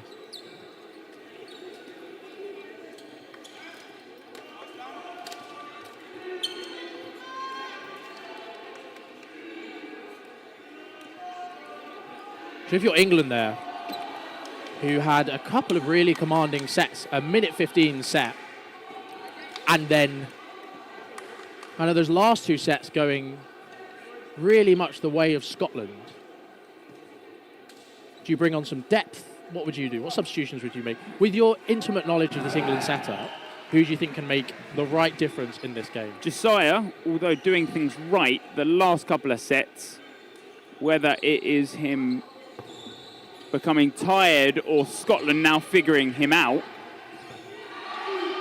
I think a substitution there, either you bring Dan Evans on or Ward on, and Dumbe in the middle I'd bring on, because Harrison and Neil have proved themselves in that middle. They've taken a couple catches, they've been aggressive, but I feel now England have to bring on their arms and back their arms. I think this is one of the great things that's always spoken about with this England squad is their depth, and the fact that they can bring on potentially a new 6 of exceptional players really makes a difference. On the Scotland side of things, looking at their subs box, I think Rothney staying on for the next few sets, being a frustrating player to play against. If England come on and don't manage to hit him out on their singles, I think that's a really frustrating thing, and they might make a couple of rash decisions. Looking across the board on the other side of the court, Ross Gregg, as arms tire and people kind of slow down, He'll always take that catch. he'll always sink those catches. And he's somebody that you trust to be able to make those catches. Who else is in the mix? Dan Doherty. Yeah? What does Dan Doherty bring if you're going to bring him on? Do you feel like he can be aggressive on that wing, or do you think? I feel like he can be aggressive. Personally, from playing with Dan for 5 years now, he's like glue. He really brings a team together by doing the unseen work that other players might not think about. He's always faking. He's always drawing attention. He's always doing something that support. People say a great support player, but I think that is a bit of a disservice to Dan's abilities. He's one of my best friends, so I could sit here and talk about him for hours. But I think he would benefit this team. I'm not sure his aggression would be what Scotland need. I think if he has the potential to maybe be 2 or 3 steps too far forward, and with the power that England have in the locker, might find that a bit of an issue. It's looking like there's a substitution with Simon Jones warming up. Nathan Christopherson is wearing a training top by us, so that's potentially what's happened. Nathan, I think, had a good beginning half, but in the latter 2 sets was hit You out. look for too many catches. I think Cam Relton has a great kind of whip of that left arm, so it's quite hard to read. I think Nathan had a bit of a tough time against it. Got hit out in 2 sets by Relton and didn't manage to pick up that catch on Johnny either. So maybe they've just given him a bit of time to recoup, because sometimes being hit out early on the sets is quite tough. But that's the change you've got. Nathan and Simon playing with each other at their club at Lutterworth Meteors. No changes from the side of Scotland, just the one change from the side of England. With Scotland, if it ain't broke, Don't fix it. don't fix it. And it's been working for the past 2 sets. Yep. So let's see if there are any tactics changes here from the teams. I know that England like trusting their 6 on court, and Scotland are obviously doing the same now that they've kind of produced some results. So we're 10-6 going into the half. Just making sure the timing is correct.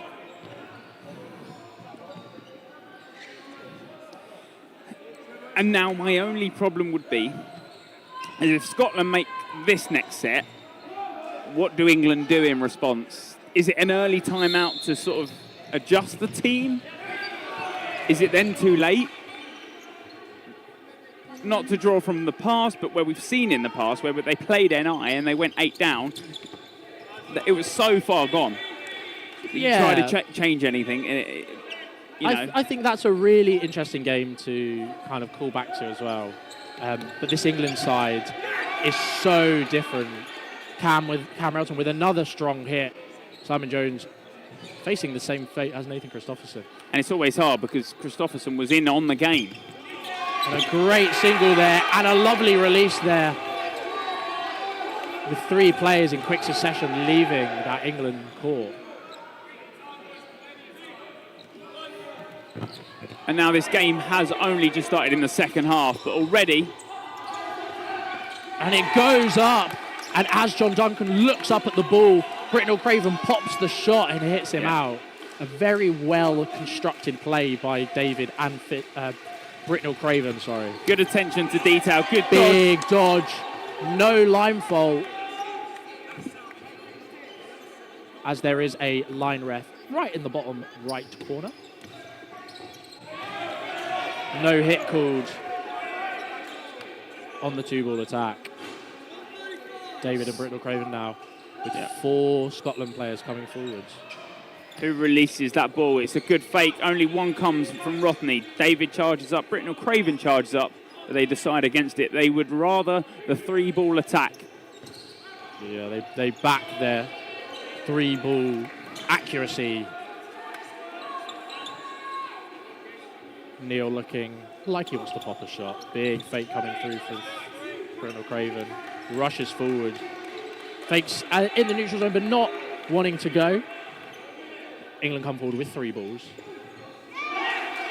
Good dodge there. Boy. Really nice. Gets low, and you have to be that acrobatic. You have to push your dodges more than you ever have, because these boys, the England Lion lads, will snipe you out at any opportunity. Yeah. I think that's one of the best things that Scotland have been doing. They've been getting out of the way, but when England started going more centrally, they've been taking the catches. The opposite of the commentator's curse, I guess. I wasn't in particular about somebody, but it's nice to see my Britnell Craven all over the back line there. Yep.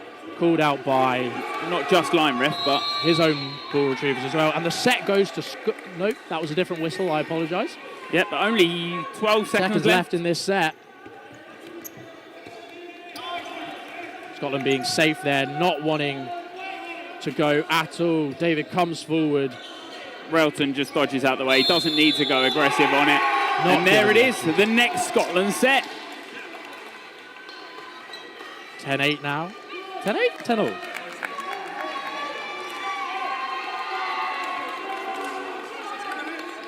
Big set there. Stephen Dumbe being brought on for Ryan Neal.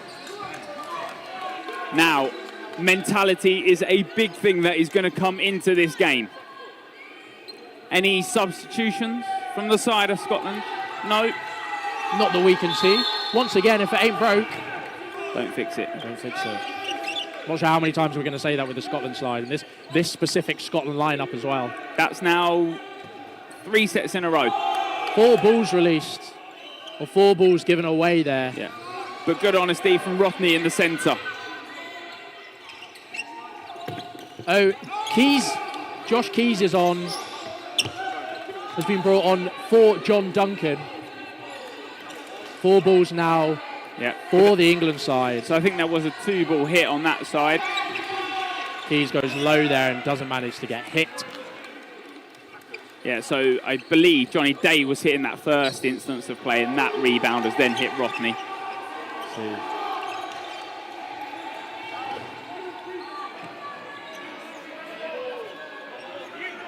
Ndumbe on the wing here. The 3 Scotland players coming forward. Big single there from Keys, hitting out Simon Jones.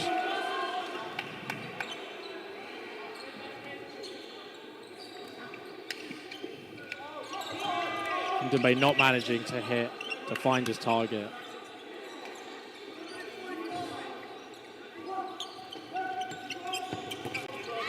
Single from Cam Relton, but Ndumbe jumps over. Block from Josiah. That's middle ball then being passed out. Dodge there, and a block into his feet. Goshok Dunbar just not managing to get himself high enough as the quick 2-step counter comes from Alex Harrison.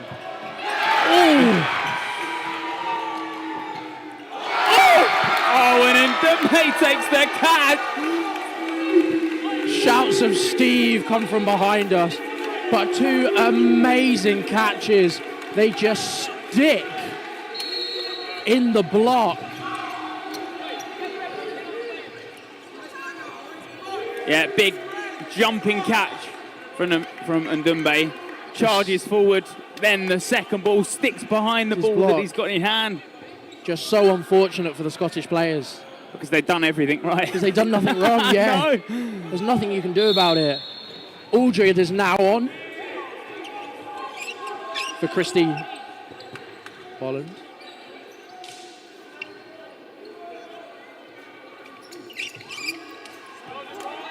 Jones goes low under the single of Rothney.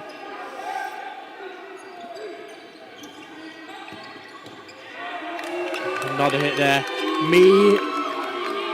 Greg and I were both there last Sunday when Steve Ndumbe absolutely turned up in a final of London Storm against Bedford Rangers. Yeah, Harrison hit out on a single. Just to change the subject. A good standing counter there from David. Yeah. But Scotland hold. 3 balls have been called. Britnell Craven takes that the one. Sticks into Cam Relton. My voice hitting multiple decibels that maybe dogs could hear. England just being told to relax. Aldred with a high press. Only the 1 ball in hand. Britnell Craven there takes an amazing catch and rushes forward. And as we said with the Scotland players, he did nothing wrong there. It just stuck. Amazing from Cam Relton. And Ndumbe drops low. Trade there, but no hits. England now with 3. Single ball from Ndumbe. Josh Keys with a knee slide to the right.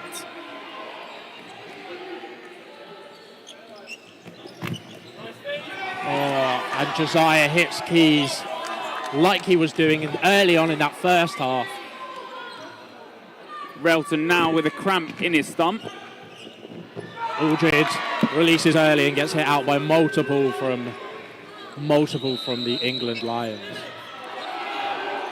And although they had that good run of sets, England played, I guess, a slight better in that last set. They take it, and the second ball hits Josiah. That is a great 2-ball attack. The perfect delay. It's what you'd ask for in any 2-ball attack. Yeah, absolutely brilliant by the Scotland boys.